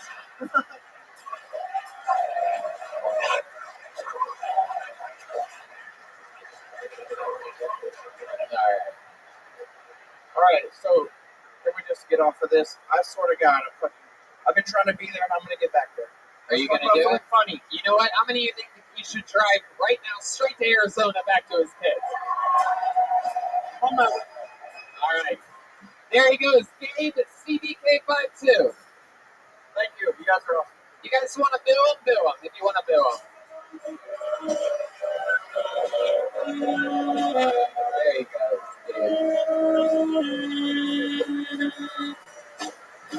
Gabe, get control of your life, bro. You can't blame everything on your wife's depression, dude. She's probably getting fucked by a black guy right now in Arizona. Get a soda. Yeah. Lucky girl. My goodness. How many like it when comedians do good on this show? It's pretty good. How many of you like it when comedians do bad on this show? Well, then you're getting your money's worth tonight. I pulled a name out of the bucket. Make some noise for Zahid Duji. Zahid Duji. There we go. Zahid Duji. Hit that thing again. Oh, here he comes. Here comes Zahid, everybody.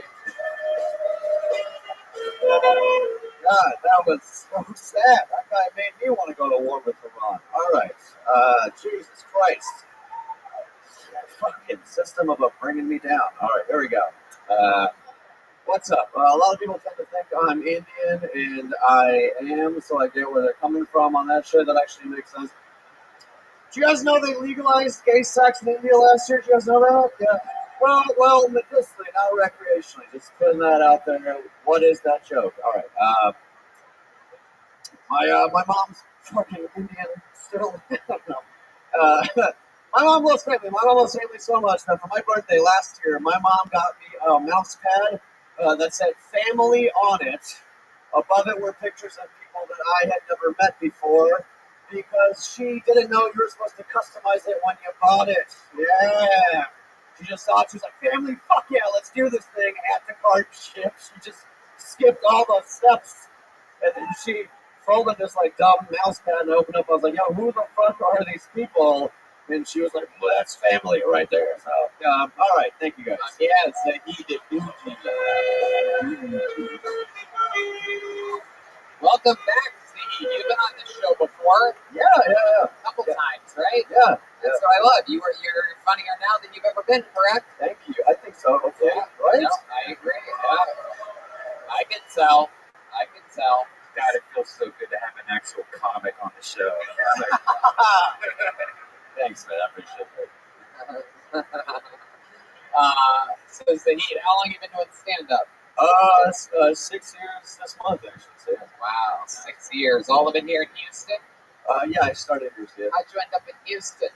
I was going to college in New York, and I came here, and I kind of just stumbled into stand-up. And you're Indian?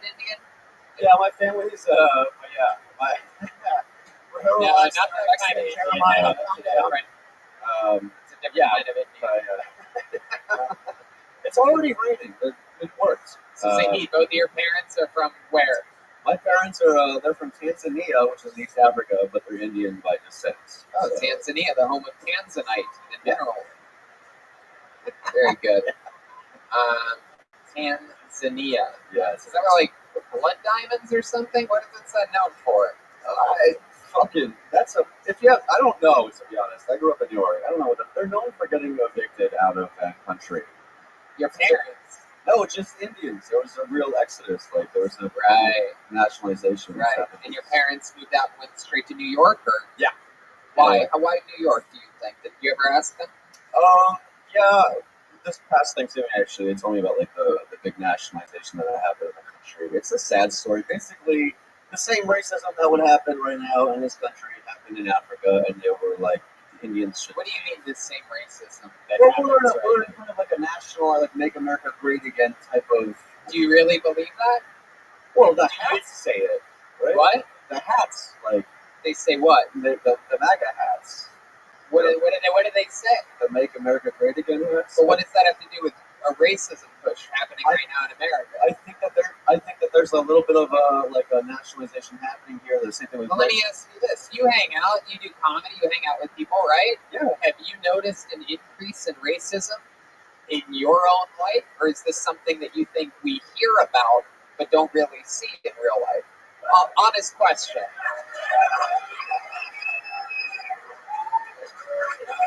Have you seen more racism in the last couple of years, or is this something we just hear about, this storyline? I honestly, like, if we're gonna have like the first numbers and go, but I get what you're doing. In terms of like asking like real questions, I think that what's happening now is that because we are more polarized, everyone's viewpoint is being heard more. So we're actually hearing more people that felt like they had to be quiet about their like race. I feel like they're coming out and just be like, yeah, I just think that they should not. Have you seen these people? Have you heard people? It like, actually happened out in the parking lot here one day.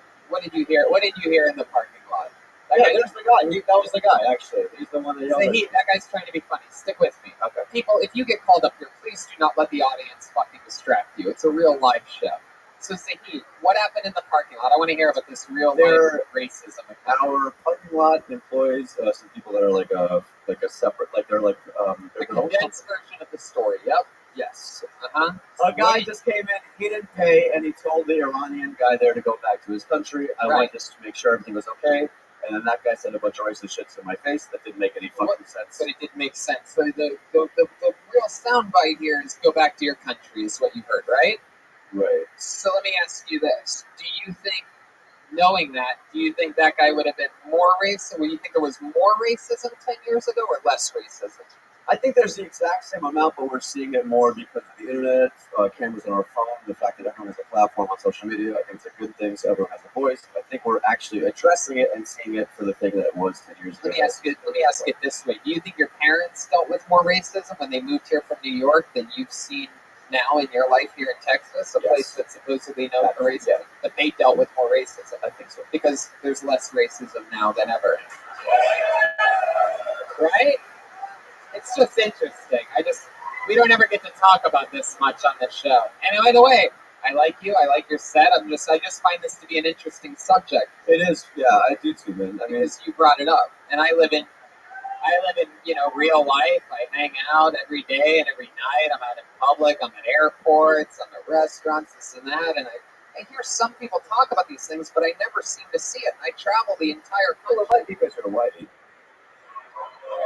But white. What might be because I'm white? You're clapping. Do you see more racism now than ever? You had it happen to you, but see, a blonde-haired, blue-eyed lady told you to go back to your country, and that was recent. How long ago was that? But how long ago was that? 4 years ago, when Obama was in office. You see what I'm saying? This isn't making sense. You people just don't make any sense with this shit. If you try to combine the racism and the Make America Great Again, it just doesn't work in any argument. What do you mean by you people? Let's check in with Gavin. Exactly. You got me there. Oh, these people. Stop playing that Jew music. Go ahead, Gavin. I think what Tony is trying to say is when you and your parents fly, do you check your bags or do you carry on? Oh, shit. Nice. I'm just kidding, y'all. That's the fun we have at Southwest. Look now. You guys look like you put the Spirit in Spirit Airlines. Oh, we don't bring up the Spirit of the Sky. I just find it to be an interesting subject. Do I believe racism exists? Absolutely. Will there always be ignorant people? Absolutely. But I just can't buy into this storyline that there's more than ever. I think people are always growing. We had a guy that was half Palestinian, half Mexican, Ew, gross. and gay. Very good. You got it out. Good job. Half Palestinian, half Mexican, and gay last night in San Antonio, and the place went fucking crazy. They loved him. They loved his story. They loved that his dad won't talk to him and his uncle won't talk to him, but that he's following his dreams and he's out and he's proud. And it's like, I just don't think that would be the same 5, 10 years ago, 15 years ago, right? I like to push the storyline of what's really happening. Since we're a podcast that doesn't have this big mainstream push of this storyline that makes people panic and think it's the end of the world. Right, there you go. More than beautiful. I mean, that boy did get lynched in the parking lot. And by the way, I got told to go back to my country recently. I was in Australia and Setting fires to the koala bear farm. That's right. You know what I mean? What happens? You throw one lit joint into a koala park, everybody gets mad. All right. Zahid, I always say it, I'll say it to you, my favorite thing about this show is when people get better. When we come back a year or two later, we see people get better. You worked absolute beats on this audience from your first moment up here through your entire set, and then we had a great, compelling conversation afterwards. So thank you. There you go. Zahid Duji, everybody. He's on social media at Zahid Duji, ZAHID. DEWJI. We're having fun. It's fun to have a serious conversation once in a while on this show that's always silly. I mean, we have a conversation. You're right. There's way less racism. There's no doubt. I mean, we have transgender bathrooms now also. Like, that's accepted. Back then, we used to call them all these kinds of words, Well, where for those? 20 years ago, transgender bathroom was a dumpster. You know what I'm saying? Go outside. Go shit in the dumpty. The old dumpity do. All right. We having fun out there? Make some noise for your next comedian. Hold out of the bucket of destiny. His name is Dylan Ochiltree. 3, 4.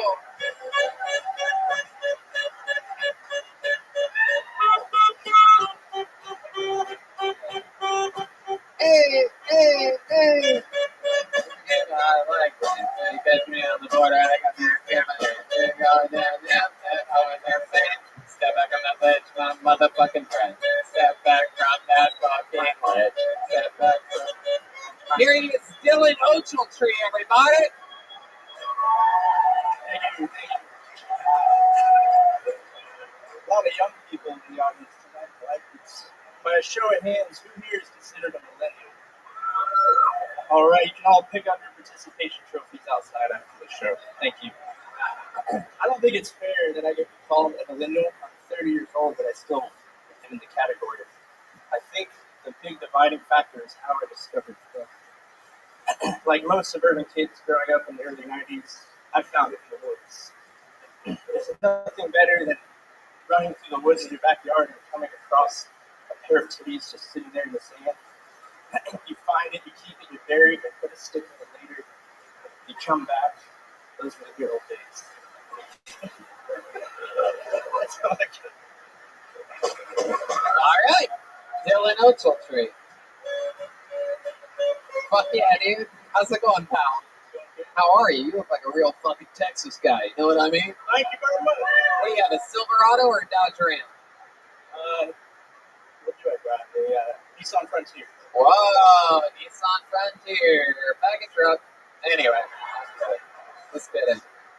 We're going to have to do some bleeps on the edit of this episode. Yeah, there is way less hate in America now.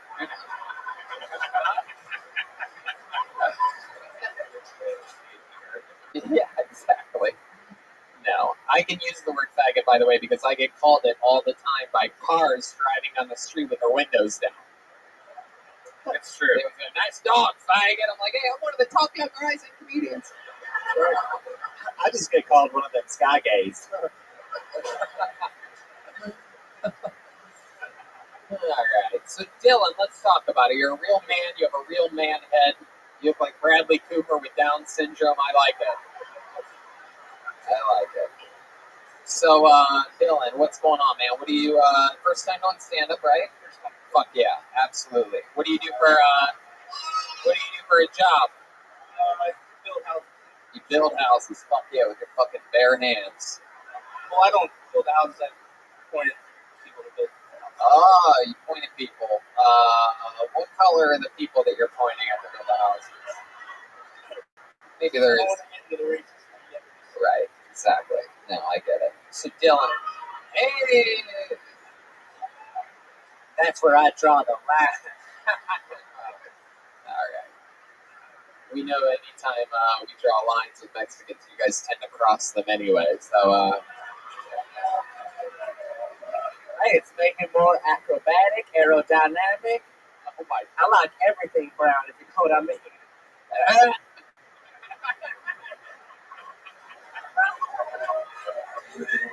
Oh my God. So, Dylan, you're a real fucking tough guy. So what's your story? What do you like to do for fun? What are some hobbies or something like that? I go to a lot of live music, play guitar. Play guitar? You do any hunting or any other man shit? Not a big hunter now. Fishing? No? We go hiking. You go hiking. Where do you like to hike? There's a nice trail about an hour. Oh. Do you want to see my happy trail? Hey. Oh shit. Look at that. Live music, huh? Who have you seen lately who have you seen that you like, Dylan? Over here, Dylan. A big deadhead fish. Oh, look at you. You're a little fucking Texas stoner, huh? Oh my goodness gracious. Does it bother you that pot's still illegal out here? Yeah, I don't smoke that. Nah, you're alright with it. You sort of like getting away with it. You like the feeling of keeping it in the middle of your Nissan Frontier. That old center console. Heck yeah. You have a girlfriend? How long you been with her? A year and a half. What does she do? Law school. Law school. Oh shit. Fuck yeah. Look at that. Little smart girl, huh? How about your family? Are you the youngest of four? I have one older brother and a half sister that's older. Half sister. You're the youngest. Uh-huh. Why would they cut your sister in half? Oh my God. I wasn't alive. I don't know the story. I live in the clouds. I don't know what's going on down here. I don't know what you people do. Why would they? You can fuck around with your half sister. I haven't celebrated an American holiday in 13 years. Wow. Very impressive. Where'd you meet your girlfriend at, Dylan? She told her parents that at work we got on Tinder. Oh, wow. It's pronounced Radler. So you met her on Tinder. What was that first hangout like? You guys chatted for a little bit on Tinder, and then what? You went to a bar together? She came to your place? You went to hers? We went to a coffee shop. A coffee shop? And you guys each got a coffee, and then what happened? Said, let's do this again at the second date. Yeah, what was the second date at? We went to a barcade. A barcade? You guys had a couple drinks? I do not drink, so I do not. Oh, why don't you drink? Just out of curiosity. I'm in recovery. I got 4 years. Oh, congratulations. Absolutely. 1 week ago, I love that. I love that. So, What made you get in recovery? Did you have some final... homelessness. oh, look at you. You really turned your life around. That's great. Heck yeah.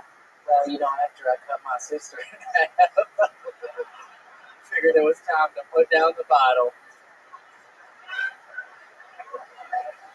I love that. So you guys went to a barcade. Did she have drinks? I think she had a beer, yeah. She had a beer, and then what happened? You guys were like, enough of this. Let me show you real joystick. I didn't kiss her until the 4th date. She gives me shit for it all the time. So I love that. I said goodbye. And a 3rd date. That's great. That's adorable. So you didn't kiss her till the 4th date? How long until you shoved your little fucking goddamn little fucking brisket into her basket? You know what I'm saying? Maybe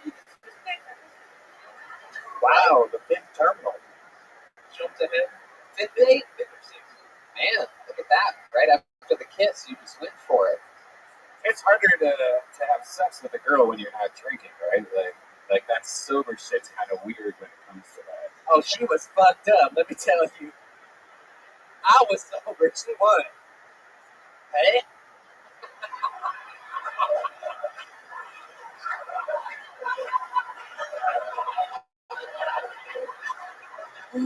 Why are you gay if there's nothing in your mouth? She had one beer. I got a non-alcoholic beverage for you, baby. Hey! Oh my goodness gracious. Wow. Dylan, anything else crazy we should know about you? Any fun facts about Dylan Ochiltree? I have an interesting past. Like what? Well, the drug addiction. Right. What kind of drugs are we talking about? What things were serious? Wow, look at that. You're fully clean, 4 years clean. And here you are, taking chances, putting yourself in position to have a clean and healthy adrenaline rush coming on a show like this. Feeling it? Feel it. You happy? There you go. Still an Ochiltree, everybody. On to the next one. Oh, yeah. We're in it now. You know what? Let's do something fun. You guys like special fun things? Okay. How many of you have been to multiple Piltonies here in Houston, Texas? Well, then you guys may or may not know that you have your very own Houston special talent that has been pulled out of the bucket numerous times in the past on this show. He started on this show at the age of 21 years old. He's now 23. He started with us, and we just found out that he came in as a semifinal very recently as Texas's funniest new comedian. And now he's here for you with a brand new minute. Make some noise for Texas Kill Tony regular Enrique Chacon, everybody. Here we go.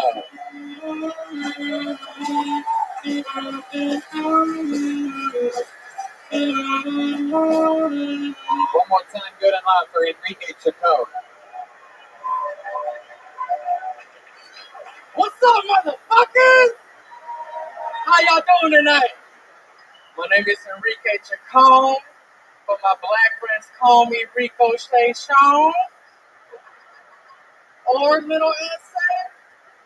But my white friends, that's all of y'all tonight, they call me Amigo, or Translate Chase.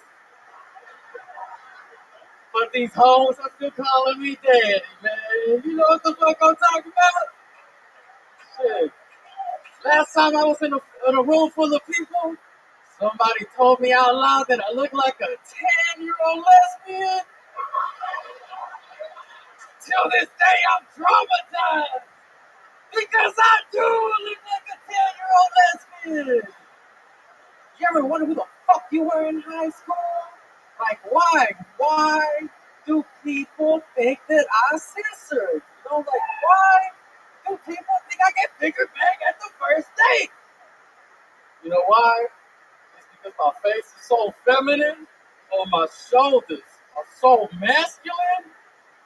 I just look like the strongest bitch at the yoga class. Y'all fuck with yoga? Enrique Chacon. You did it again. Does that mean to call you a 10-year-old lesbian? That was you, Tony. Yeah, I had a feeling that was me. Because I was actually about to do it again until you said it. My goodness, Enrique Chacon. I love it. 21 years old, you started. Now we're 23. Here it is. Was this your third, fourth time on the Kill Tony? This is my third time on Kill Tony, yo. Absolutely. Once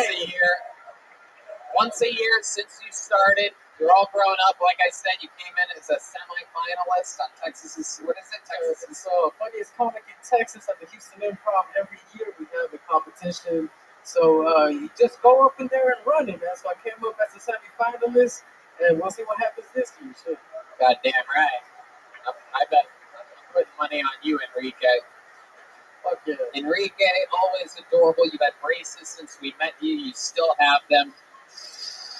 Yeah, I have them. I have them. It's not that my teeth are bad, man. I just forgot to pay a few payments. That's what happened. You're gonna have those things for the rest of your life, dude. I love it, Gavin. Yeah, can I try a joke out on y'all? Sure, Gavin. Okay, what's black and white and red all over? A panda bear with herpes. Oh. This is the only exclusive joke you get at Southwest.com. Book now for $59 flights, one way. I need a katana, dude. Wow.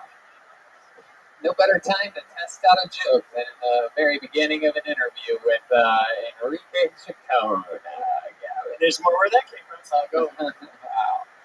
We're going to be having an emergency landing here. We're experiencing turbulence, y'all. All right, so Enrique, so what's been happening in life, dude? You still a virgin? Hell no. Ever since I started comedy, I started fucking y'all. So Oh. You know how it is, baby. You know how it is. Damn. Yeah, right now I'm in a full committed relationship. At first she was my sugar mama, but now I love her. You know, we're in love. What do you mean? It's a beautiful thing. She was your sugar mama? How old is she? She's about 30. 30? Wow, look at you. 30. Tired of running shit with these young hoes. You know? Damn. Because these bitches be what? These bitches be unfaithful. Wow. So you like women with braces too? Mean braces. Got yourself a 30-year-old. Damn. Is she an older lesbian or is she like a... She's biracial lesbian. Is she biracial? Yeah, she's not black or white, baby. She's in between.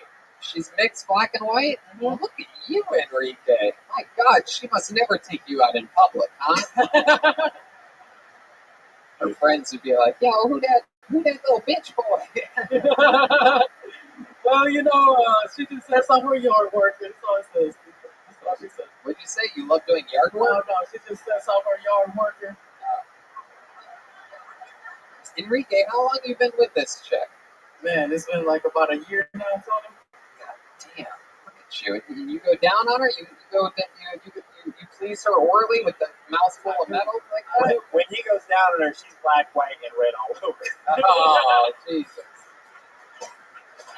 Oh, my God. We have a safe landing, y'all. Damn. Wow. That was incredible. Enrique, you have any special moves in the bedroom that you do on her? Besides going down on her with these braces, baby, that's my special move. She calls me Truffle Daddy, you know. I call her my honey glazed shoulders. Honey glazed shoulders? Yeah, because her skin tone, she's biracial, you know. She's taller than me, so if we doggy styling, I gotta hump up. You feel me? It kind of looks like a chihuahua trying to hump a husky. That's what it looks like. You ever? He's just being honest. He's being honest.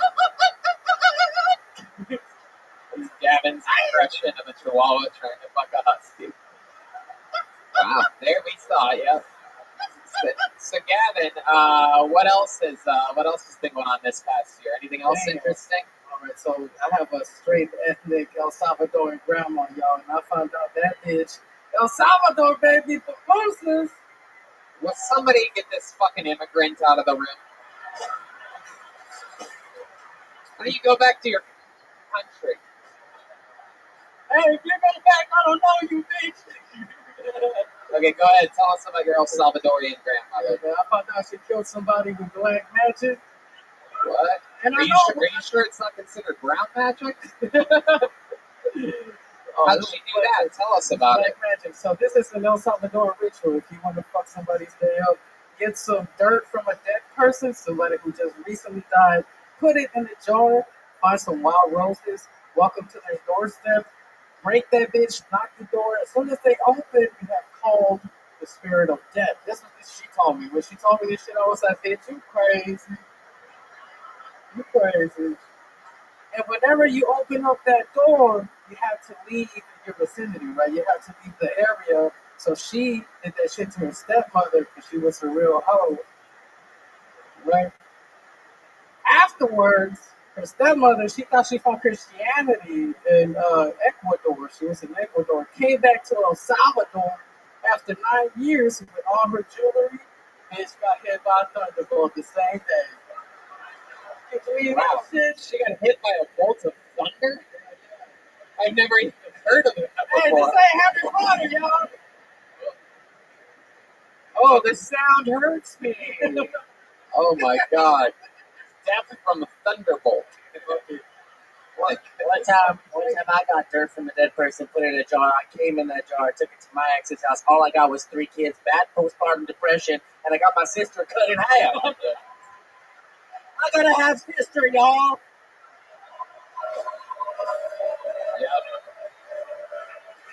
Yep. Absolutely. Joelberg indeed. Wow. So where'd you meet this biracial girlfriend here? What were you doing? Riding your bicycle in Greensport? I was riding my bicycle to the secret room, baby. I found her right here. Really? Mm-hmm. Wow. You should have kept the relationship a secret. Oh, no. Okay. That's fun. What else, Enrique? You have any, you live alone? Yeah, I live alone. Yeah? No roommates? You have a 1-bedroom?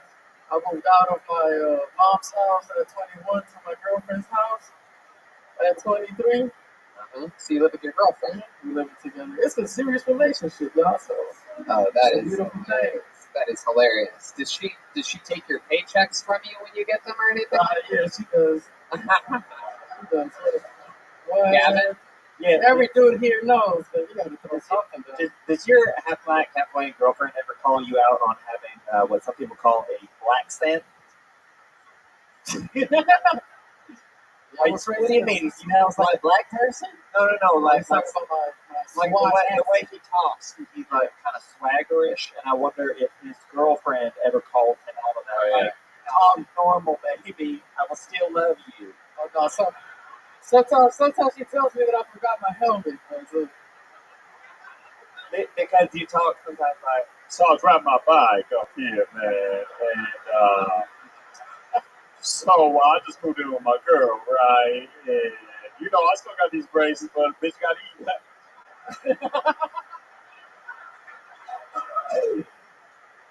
That's what I noticed. Okay, I just noticed things. Southwest.com. There you go. Southwest.com. Wow. Well, that's fun, Enrique. Look at that.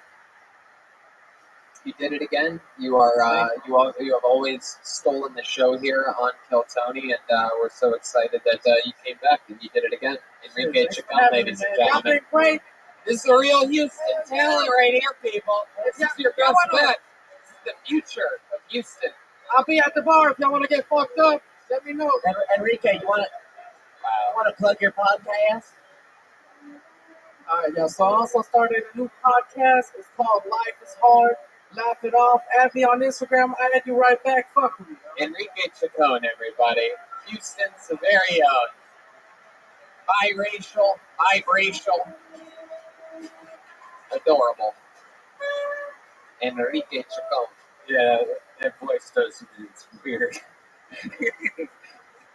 I think that's just his. I think that's his natural thing. See, what I can't stand is when people start to talk like that when black people are around. When they make the old switcheroo. I know a lot of people that do that. Yeah. Anyway. Hey, look at this. I pulled the name out of the bucket. The name is Brian B. Brian B, everybody. Here we go. Brian B, you're next. The bucket of destiny has summoned you. Look at these guys. Lex Luthor made it back into the room. You guys related, you two? Heck yeah. Father and son? What is it? Hell yeah, look at you guys. That's hilarious. You look like a before and after for stage 5 cancer. Hey, here he is, Brian B, everybody. Fuck yeah. I don't know. Maybe I'm just getting old, but I feel like people are getting more rude and like selfish. You hold a door for somebody, and it just goes straight by you. Or like when you're eating out of one arm chick for like 30 minutes straight until she's done, and she still won't fuck you. I don't know. Maybe it's just me.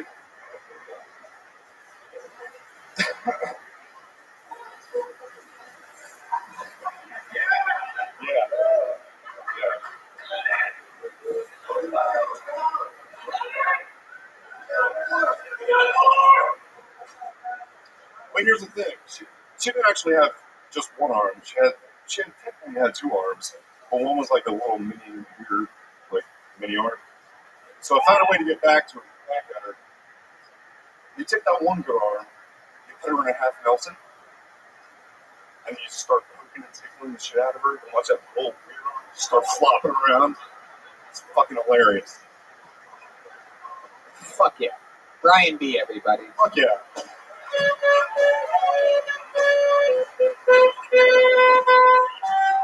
Are there two doors there? Is there one set of doors and then another set of doors separating the two rooms, or is it just that one set of doors?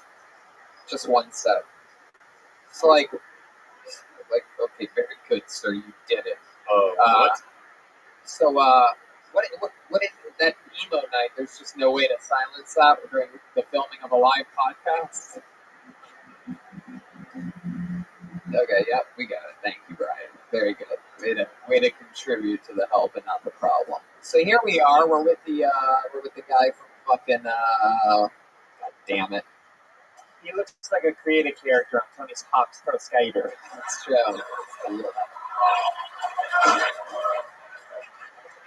The guy with the arrow gun from God damn it, The Walking Dead. Yep. Oh, he looks like the Arrow. Yeah, he does. I love that character. That man is like detail. You know that show? Never You look like white trash is what we're saying. Awesome, thank you. So Brian, you from here in Houston, Texas? No, Maryland. Maryland. How'd you end up here? I tried to see Coltonian back in DC in November, but it was sold out. So my awesome ass daughter bought me tickets for your guys' stand-up show the following night. Wow. And then when I found out you were coming to Houston, a buddy of mine from Maryland who lives here now, so I flew the fuck down here to come see it. That is so fucking cool. Look at that. Look at that. That is awesome. So you're in town just tonight? Came in yesterday, and I'm heading back tomorrow. That is so fucking cool. Look at that. The bucket of destiny made it happen for you. Yeah. Absolutely. So Brian, how old are you? 44. First time doing stand-up, right? Yep. Absolutely. Awesome. You've been listening to the show a long time, right? Fan of the A few months, but I'm just a maniac. I watch 3 episodes a day. Oh, that's so fucking cool. I love it. So tell us about your life. What's interesting about you, Brian? You have a daughter? You have other kids too? Just one, though. 17-year-old daughter. Wow, your 17-year-old daughter got you tickets to see the show. Yep, she's cool. Wow, that is so cool. Does she have a job or what? I mean, how does she pay for that? Yeah. Yeah, she's got a job, dude. Heck yeah. What does she do for work? Cashier at a grocery store? No, she is a... Fuck, I don't want to go down this route, but she's a very talented dancer. Not in that way. So she teaches dance and she works part-time retail. Oh, cool. Yeah. Awesome. That is what kind of dance are you talking about? Like pole dancing classes? Like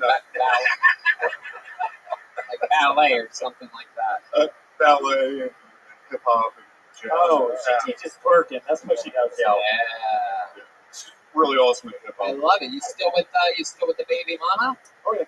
Oh, awesome. How long have you two been together? About 23 years. Married for 20 years. I'll be 20 years this year. Wow. Powerful stuff. Look at you. My goodness gracious. Well, you have any secrets to keeping things exciting? Keeping a relationship healthy? Yeah, it's not really exciting. Oh, it's not. There you go. That's one way to keep it exciting. Make sure it never gets too exciting. Then you never miss anything of how it once was. If it's just always, 3 miles an hour, you don't know any different. Yeah, right. That's called 30,000 feet and cruise. After time, you just figure it out and you just kind of go out through. I love it. What do you like to do for fun? Any hobbies or anything like that? Oh, yeah. I like to drink beer and throw cornhole. Oh, you throw cornhole. Me too. You do? I throw it, I catch it, I take it, I buy it, I lick it, Daryl, you are on one tonight, my little friend. I like to be on one as well, Tony. That's right. On one, off one, in one. I'll take it home in the doggy bag if I can.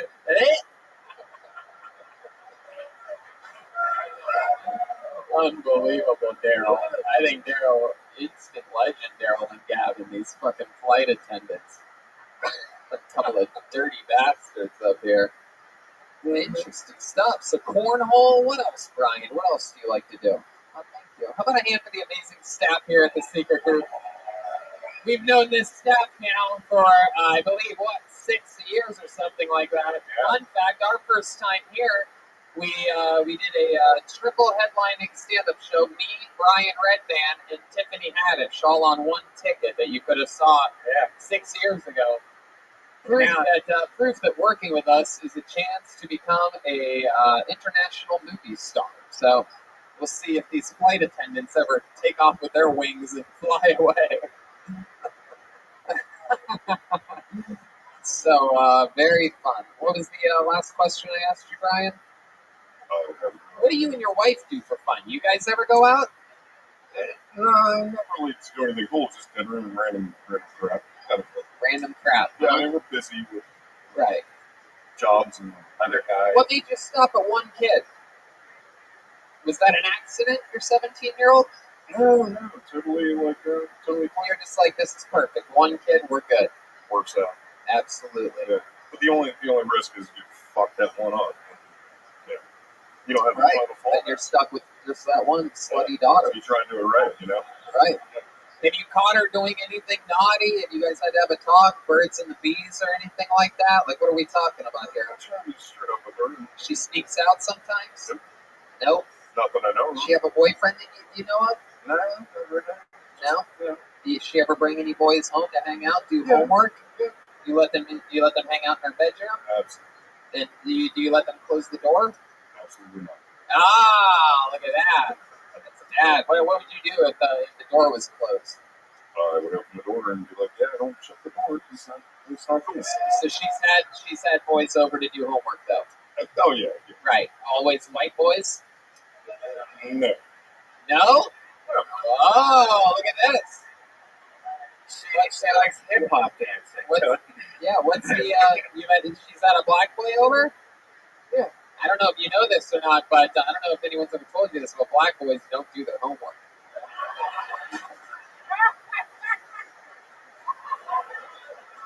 I was born and raised in an all-black neighborhood. That's how I know these things. I have a lot of black friends. I'm friends with Snoop Dogg, so. Anyway.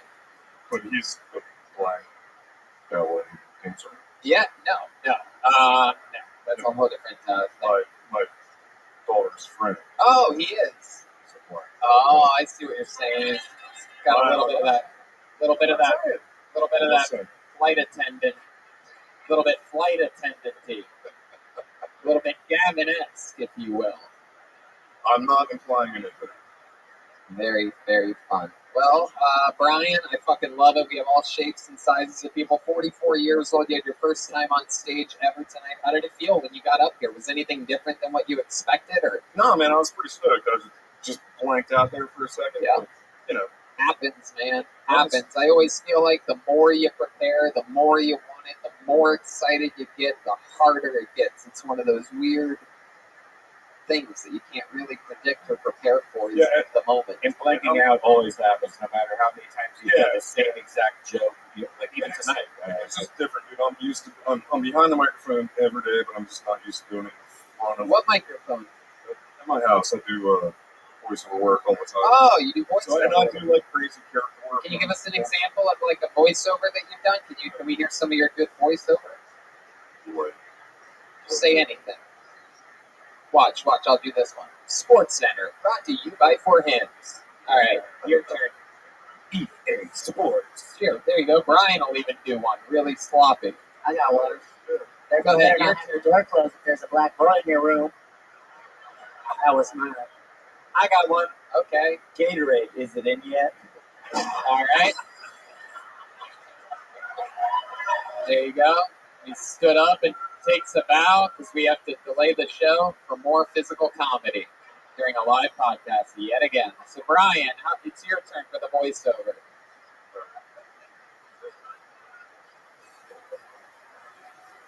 The path of the righteous man is beset on all sides by the iniquities of the weak and the tyranny of evil men. Blessed is he who in the name of charity and good cheer shepherds the weak through the valley of darkness, for he is truly his brother's keeper and the finder of lost children. That is some. There you go. Sure. I guess that sound again. Very good. That'll be the cap on that. That is some cold-blooded shit to say to somebody right before you kill them. Oh, yeah. There he is, Brian B, everybody. BrianBVO.com. He does voiceover.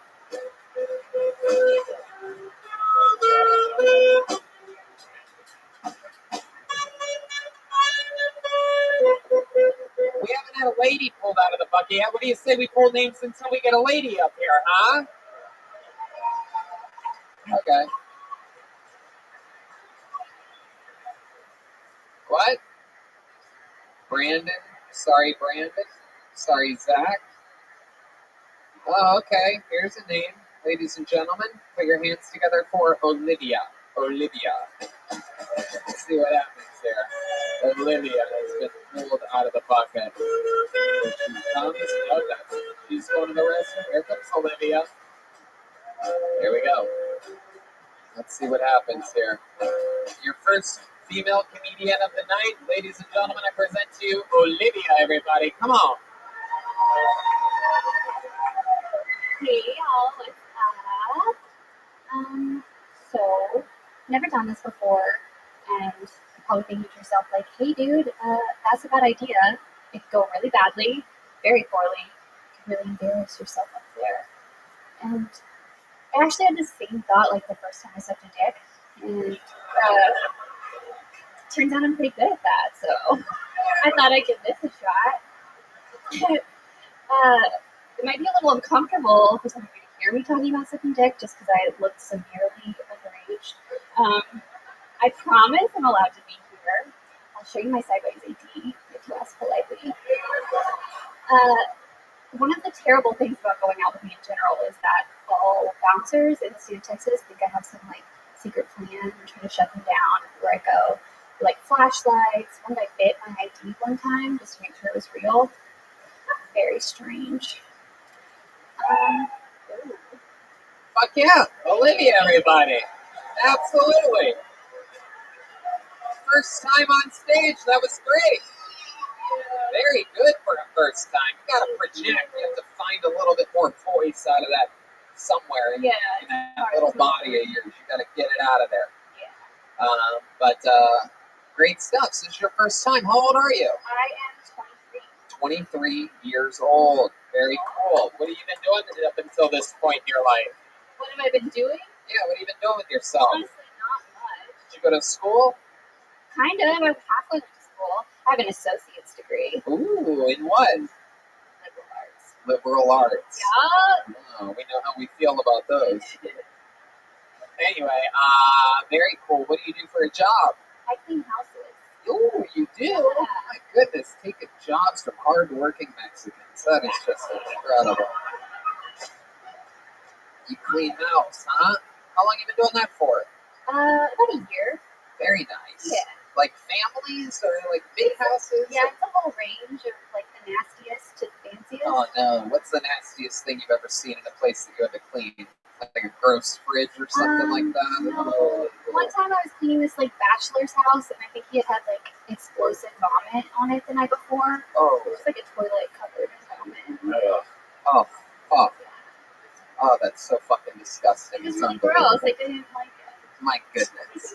How about the nicest house? You ever been in like the house from Parasite or anything like that? Like something really fancy? No, I do clean this like Spanish villa in the middle of Texas, which is super strange.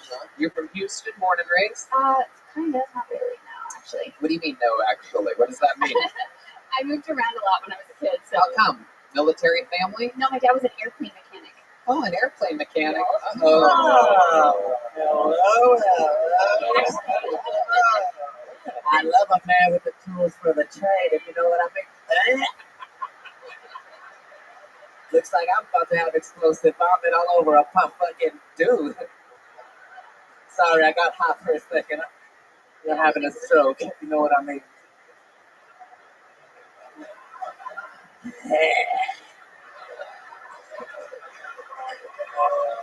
Oh my God. Olivia.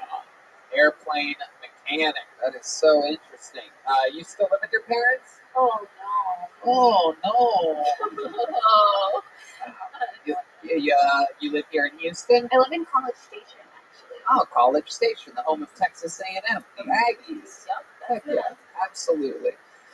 That's fun. Why do you live in College Station? It was kind of an accident, actually. I was living in Houston and I hated it. Why'd you hate it? Just out of curiosity. Probably honestly just because I was working at like this restaurant and it wasn't that fun, not really my vibe. Right. And I couldn't find another job in Houston, so I left. I just find it amazing. Let me just tell you something that I noticed, because I do this a lot. I host the show a lot, and we go a lot of different places, and we see a lot of different things. And you just said that you didn't like the city that we're in, and you're so likable that nobody even fucking lost their minds for a second. That's the first time. Or, like, I mean, you just snuck it in. You're like the nurse that gave the shot, and you're like, you're done already. And they're like, what? You already did it? Like, it was like that. I think everyone's still thinking about her giving blowjobs for Very good. Way to bring the whole room down to your child. Yeah, I think All right. But I mean, I think that's a testament for, this perhaps being something that you could be really good at. Is this something that you're really interested in doing? What made you drive here from College Station today? Well, I've been listening to podcasts for a couple of years. Always been super interested in stand-up. Don't know if it's something I want to do all the time. It's like kind of the worst thing. Kind of what? Kind of the worst. Sorry. What do you mean by the worst? I hate it up here. Why do you hate it? It's just everybody's looking at me. I don't really. Why don't you like that? I just don't. Then why'd you sign up? Is this like a bondage thing, like choking yourself? Ew. She's imagining 200 red bands in the audience right now. Yeah, that's why I signed up just. I think we're all thinking about the blowjob thing still. All right, Beetlejuice. That's my impression of you. Interesting stuff. I find you such a compelling, interesting case. You don't really want to be here. You don't like Houston, but you signed up and you comfortably went through a set. You took your time. You executed, and even though we could barely hear you, you still pulled off what I would consider a big win. Probably the best set out of all the first timers here tonight. So that's interesting stuff.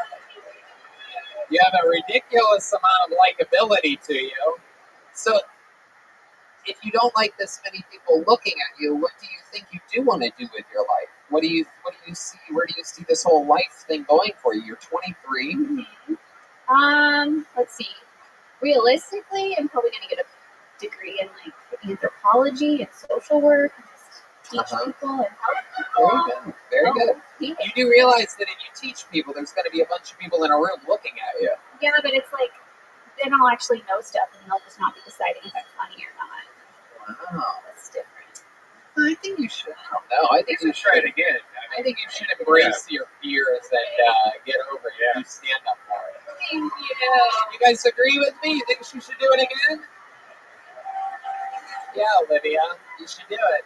You know, it's funny though, because I just got done saying something that I so rarely say on the show, which is the more you care, and the more you prepare, and the more this and that, the more likely you are to fail and blank out, which is hard to understand, but I think this is a perfect example of exactly what I was talking about. This chick's like, yeah, I just drove here, I listened to podcasts, I don't really want to do this ever again, I don't give a fuck. I've been practicing in my mirror for like 6 months. Oh, well, there you go. But you got through it. But I mean, practice and being overwhelmed with pressure are two different things. The first time I ever did stand-up at the Comedy Store in the original room when I started, May of 2007, I knew that I was going to do it for the rest of my life. So I always knew, like, oh, fuck, I better do good this first time because I'm always going to have this story of my first time, and I blanked out completely. But I rolled with it and killed because I'm one of the top young rising comedians. Anyway, there goes Olivia, everybody. It's Olivia, everyone. All right. What an adorable spinner. There she goes, Olivia. There you go. A little bit more fucking Me Too movement from Red Band. A little icing on the fucking cake.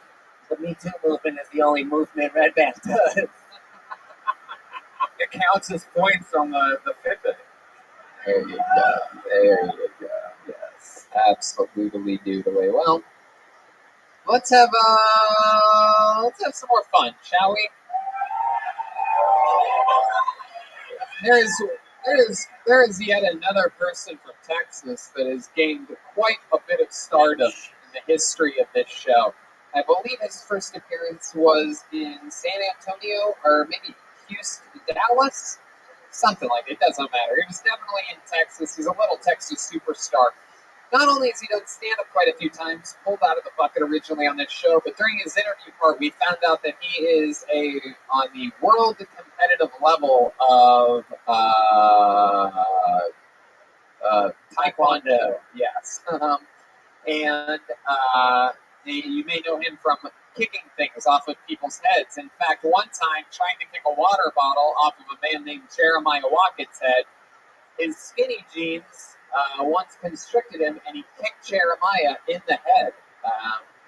A very, very iconic moment in the show's history. And he's here with a brand new minute. Ladies and gentlemen, I present to you the one and only Texas' own Colt McNeely, everybody.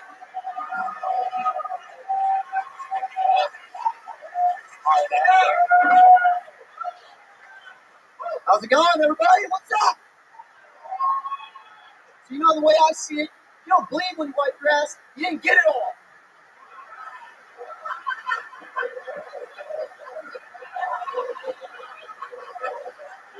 My girlfriend said, use baby wipes. I tried it. Feels a lot like a rim job. Except, you never have to worry about a baby wipe throwing up on your butt cheeks. It's a true fact. So my ex, she started selling nudes on Snapchat for money. It's true. Funny thing is, now you can get a pepperoni pizza the same price for pepperoni nipples. What's up?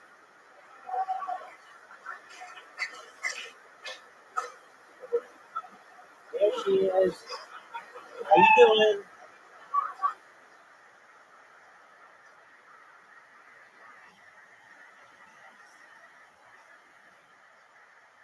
Hello, can you hear me?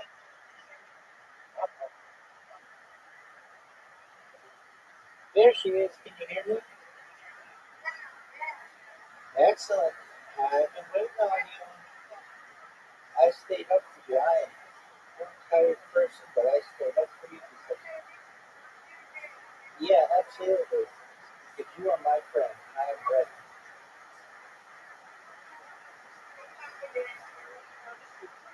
Absolutely.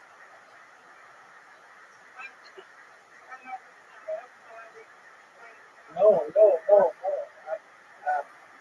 happy to be able to play with you.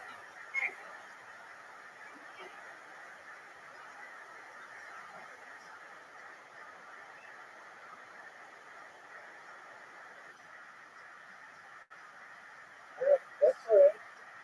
Right off the bat, get it. Get it.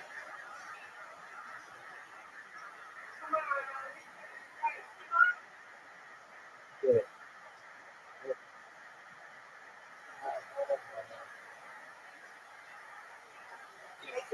Get on off. That's fair.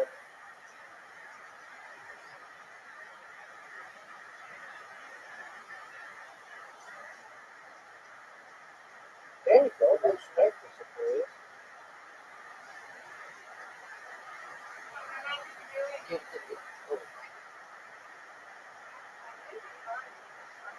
Got that right.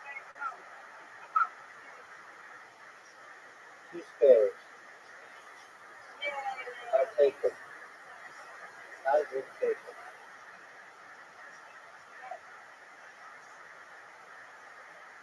That's great. It's a very good thing.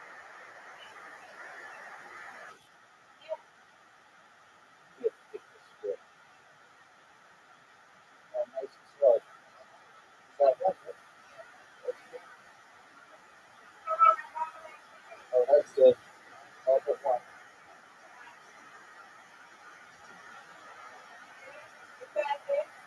Yeah.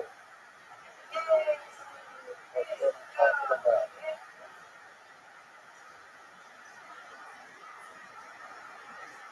Here's on the squares. That was good. Oh, yeah. Oh, good, good, good, good.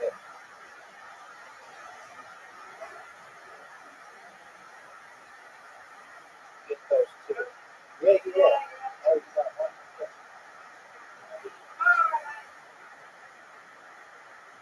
Fine. There we go. There we go.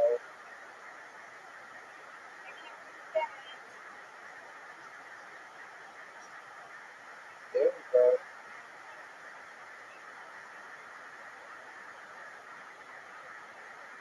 Here. Good, good, good.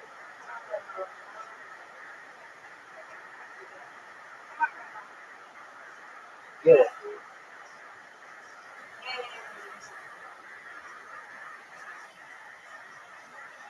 Oh, what a miss. Big miss. I'll take it. When you win, I win, you win.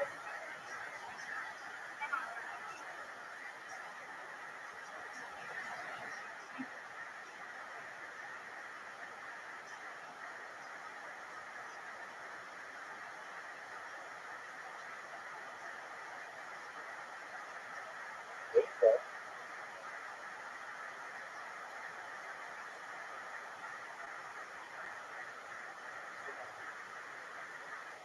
There you go. That's fair. Oh, that's not good. There you go. Get it.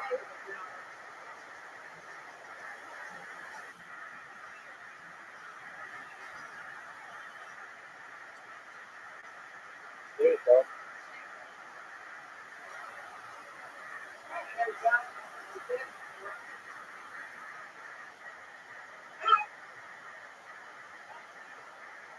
Look at that.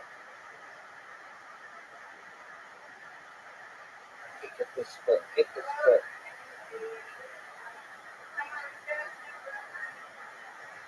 Oh, not good.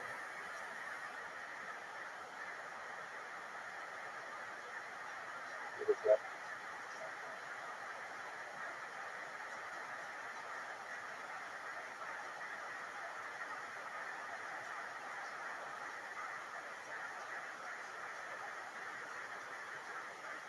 There you go.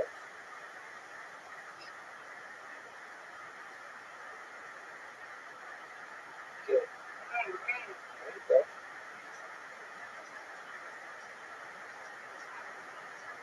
Get it.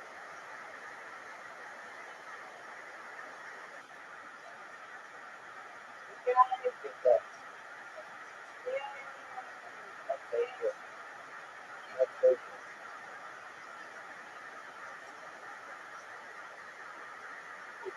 good. Good.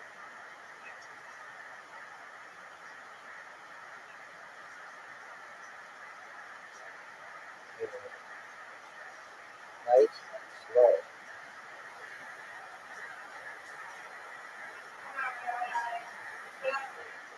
Go. All good one.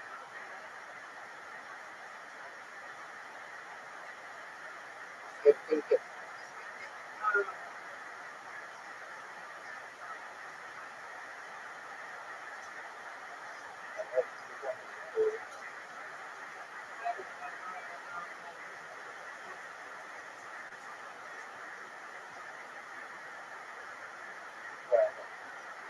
Got it.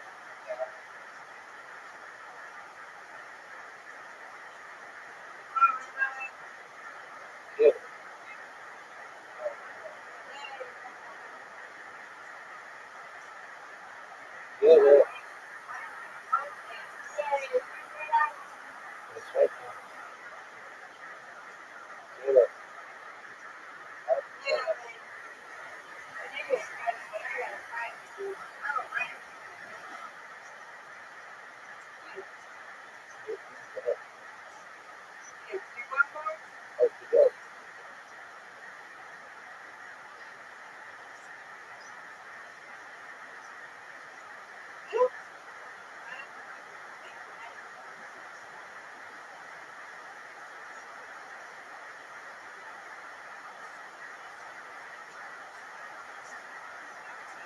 There we go.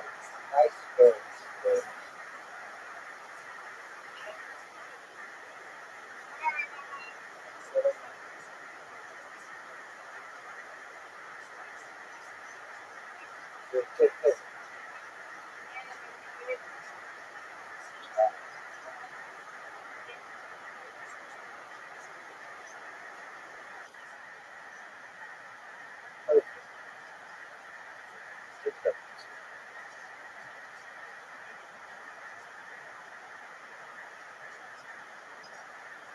Oh, you got it. Nice. Nice and slow. Ah. Come on. No, but I can get to it. I know I can get it.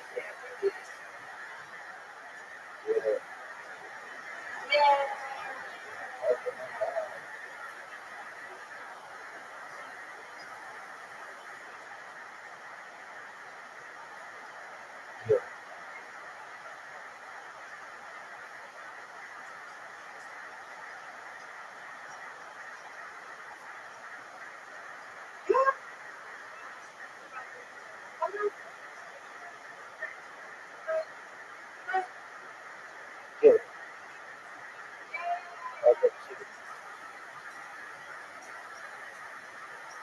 Okay. Oh, almost.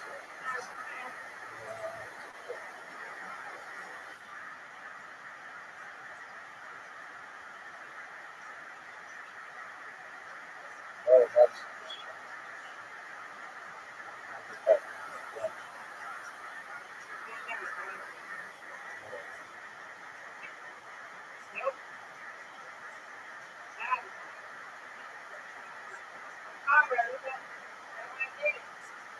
Good.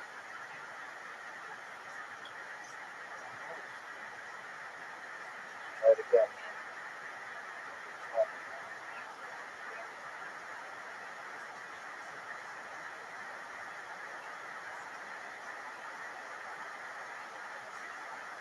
Good.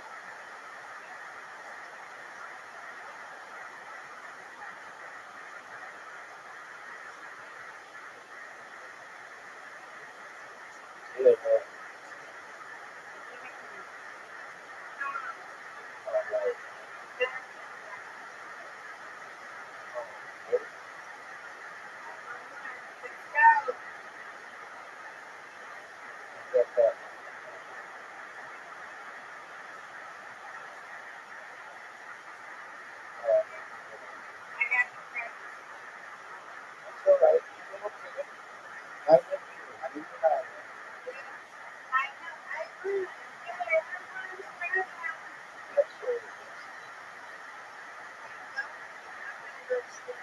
You get some shut eye, and I'm going to as well. We're going to enjoy our lunch. Appreciate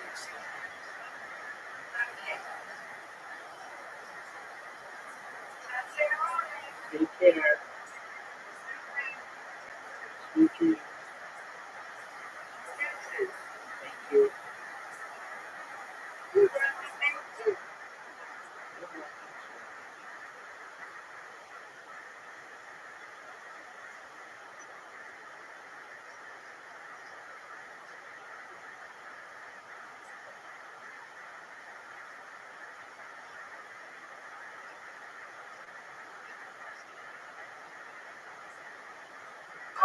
Wow, fuck yeah, Cole McNeely. Getting some revenge on this ex-girlfriend, huh? Baby wipes throwing up on butt cheeks. You lost me at some point. Help me out. Help me understand what you were trying to say there. So, like, say your girlfriend's like licking your butt, you know? Uh-huh. Doesn't taste very good. They should Right. Did she throw up? Yeah. So your girlfriend ate your ass and threw up. For the sake of the joke, hell yeah, man. Oh, for the sake of the joke. Welcome to another episode of For the Sake of the Joke. All right, so there you go. That didn't happen. Did she sell nudes on Snapchat? Not my girlfriend, my ex. Your ex-girlfriend. Yeah, And what's her name? I'm not gonna go out. There you go. She really did that? Yeah, she's like had so much potential. Uh-huh. Did she really have pepperoni nipples? Yeah. Oh my God! Please tell My me her name. goodness. What kind of pepperoni? What kind of pepperoni? Like the Canadian shit, the real wide, like God, yes. My bodies. So Cold, how's the Taekwondo been going? Exciting? Yeah, we're getting ready to go to Spain this summer. Really? Yeah. Oh, you're going to Spain for like a world competitive something? The international tournament. This one. There you go. What do you guys think? We should kick some shit up here tonight, huh? Cool. What do we have to do to get this done? What do you need? I got some wood. You can. Where is it? Oh wow! Look at this. His trusty assistant has wood for him. Oh my goodness, this shit's about to go down. Maybe a little, just a little music, not too loud so that it overwhelms everything. But here we go. He's got wood. What do you think about this guy having wood, Daryl? Yeah. All right. There we go. Like this little white boy. Fuck yeah. All right, Jeremiah dismantling his sacks completely before coming over here. Here we go. Jeremiah's going to hold some wood. We've seen this before now. We've seen Jeremiah do things like this, and he has gotten physically assaulted during this. So fingers crossed that happens again. You guys excited to end Kill Tony Houston with a bang here? Let me ask you something. Let me ask you something. Are you kicking it from this direction? Oh, very good. Okay. It's not going to hit me, is it? It shouldn't. Very good. So I'm just going to go like this. Oh, wow. Look, he's stretching before this one, people. He learned his lesson last time. You got to hold it right there, Jeremiah. Don't move it. You guys excited about this? This is some real Texas shit right here. Again, guys, he's from Texas. He's an international competitive kicker. Oh! Wow. Unbelievable. What are we going to do with that other piece of wood? What are we going to do with it? Do you guys want to have Tony break a board?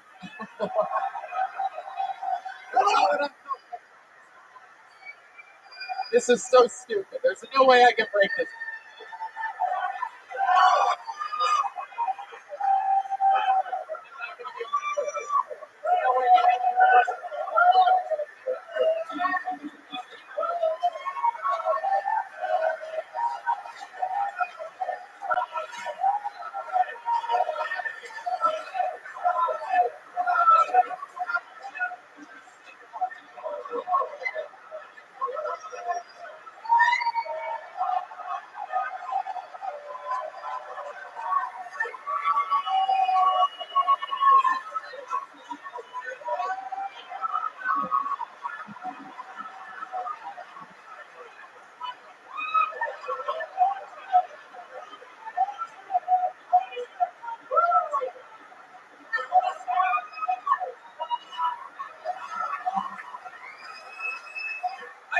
Kicked wood in my fucking life. How do you expect me to do this?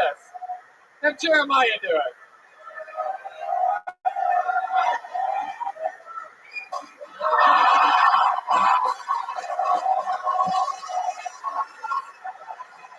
That's one way to do it. And that's the muscle of the show right there. How the fuck did you think I was going to break wood? I thought at least maybe it was like some fake wood or something like that. You must have been setting me up for victory. But no, just a real piece of fucking wood. I couldn't even hit it. Red Band's sore from just watching that. I'm still thinking about that girl in that blowjob. Oh, wow. I love it. Well, Colt, how do you feel about everything? Good. Just really thankful to be here. I love it, man. Anything else? Anything else you have coming up? Anything you want to plug or anything like that? You guys can follow me on Twitter at Probably Colt. Go check it out. There you go. Colt McNeely, ladies and gentlemen, Texas' own. Very exciting stuff. I love it. Well, we did it, guys. That's an episode of Kill Tony Houston. We did it again. It's late. We're here late. We did it.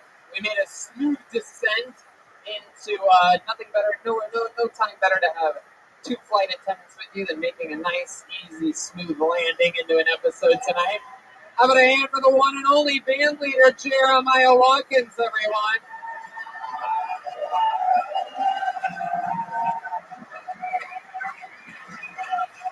Jeremiah has a bunch of stuff, a bunch of dates coming up. You guys know about it already. He's going to be in Buffalo, Syracuse, and Albany in February. New episode of Jeremiah Wonders is JeremiahWatkins.com for tickets like that. The new episode of Jeremiah Wonders has Pete Holmes. He's Jeremiah Watkins on YouTube. He's Jeremiah stand-up on social media. There can't possibly be anything else, is there, Jeremiah? There's some Kill Tony band posters out there if y'all are interested. There you go. And again, new posters from Ryan J. Evo. Texas is only true just for here, so that's very exciting stuff. How about one more time for your favorite flight attendant, Daryl? Joel Jimenez, everybody. Mostly sorry on social media, an official Ludwig drummer. Anything else, Joel? I love you, Houston. Thanks for coming out. Jeez. We did it again. We have to do it again tomorrow. So we're gonna get some rest and get ready for that. Red Band, love you guys. See ya. Good night, Houston. We love you.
Hey, this is Rabbi coming live from the Secret Group in Houston, Texas. Part 2. Give it up for our brand new episode of Kill Tony. Here's Tony Hitchcliff. Houston, Texas. How loud can this place possibly get? Yowie, wow. Exactly. Look, everybody, it's Brian Redman. Hey! What's up, guys? Holy moly, how exciting. This is it. We're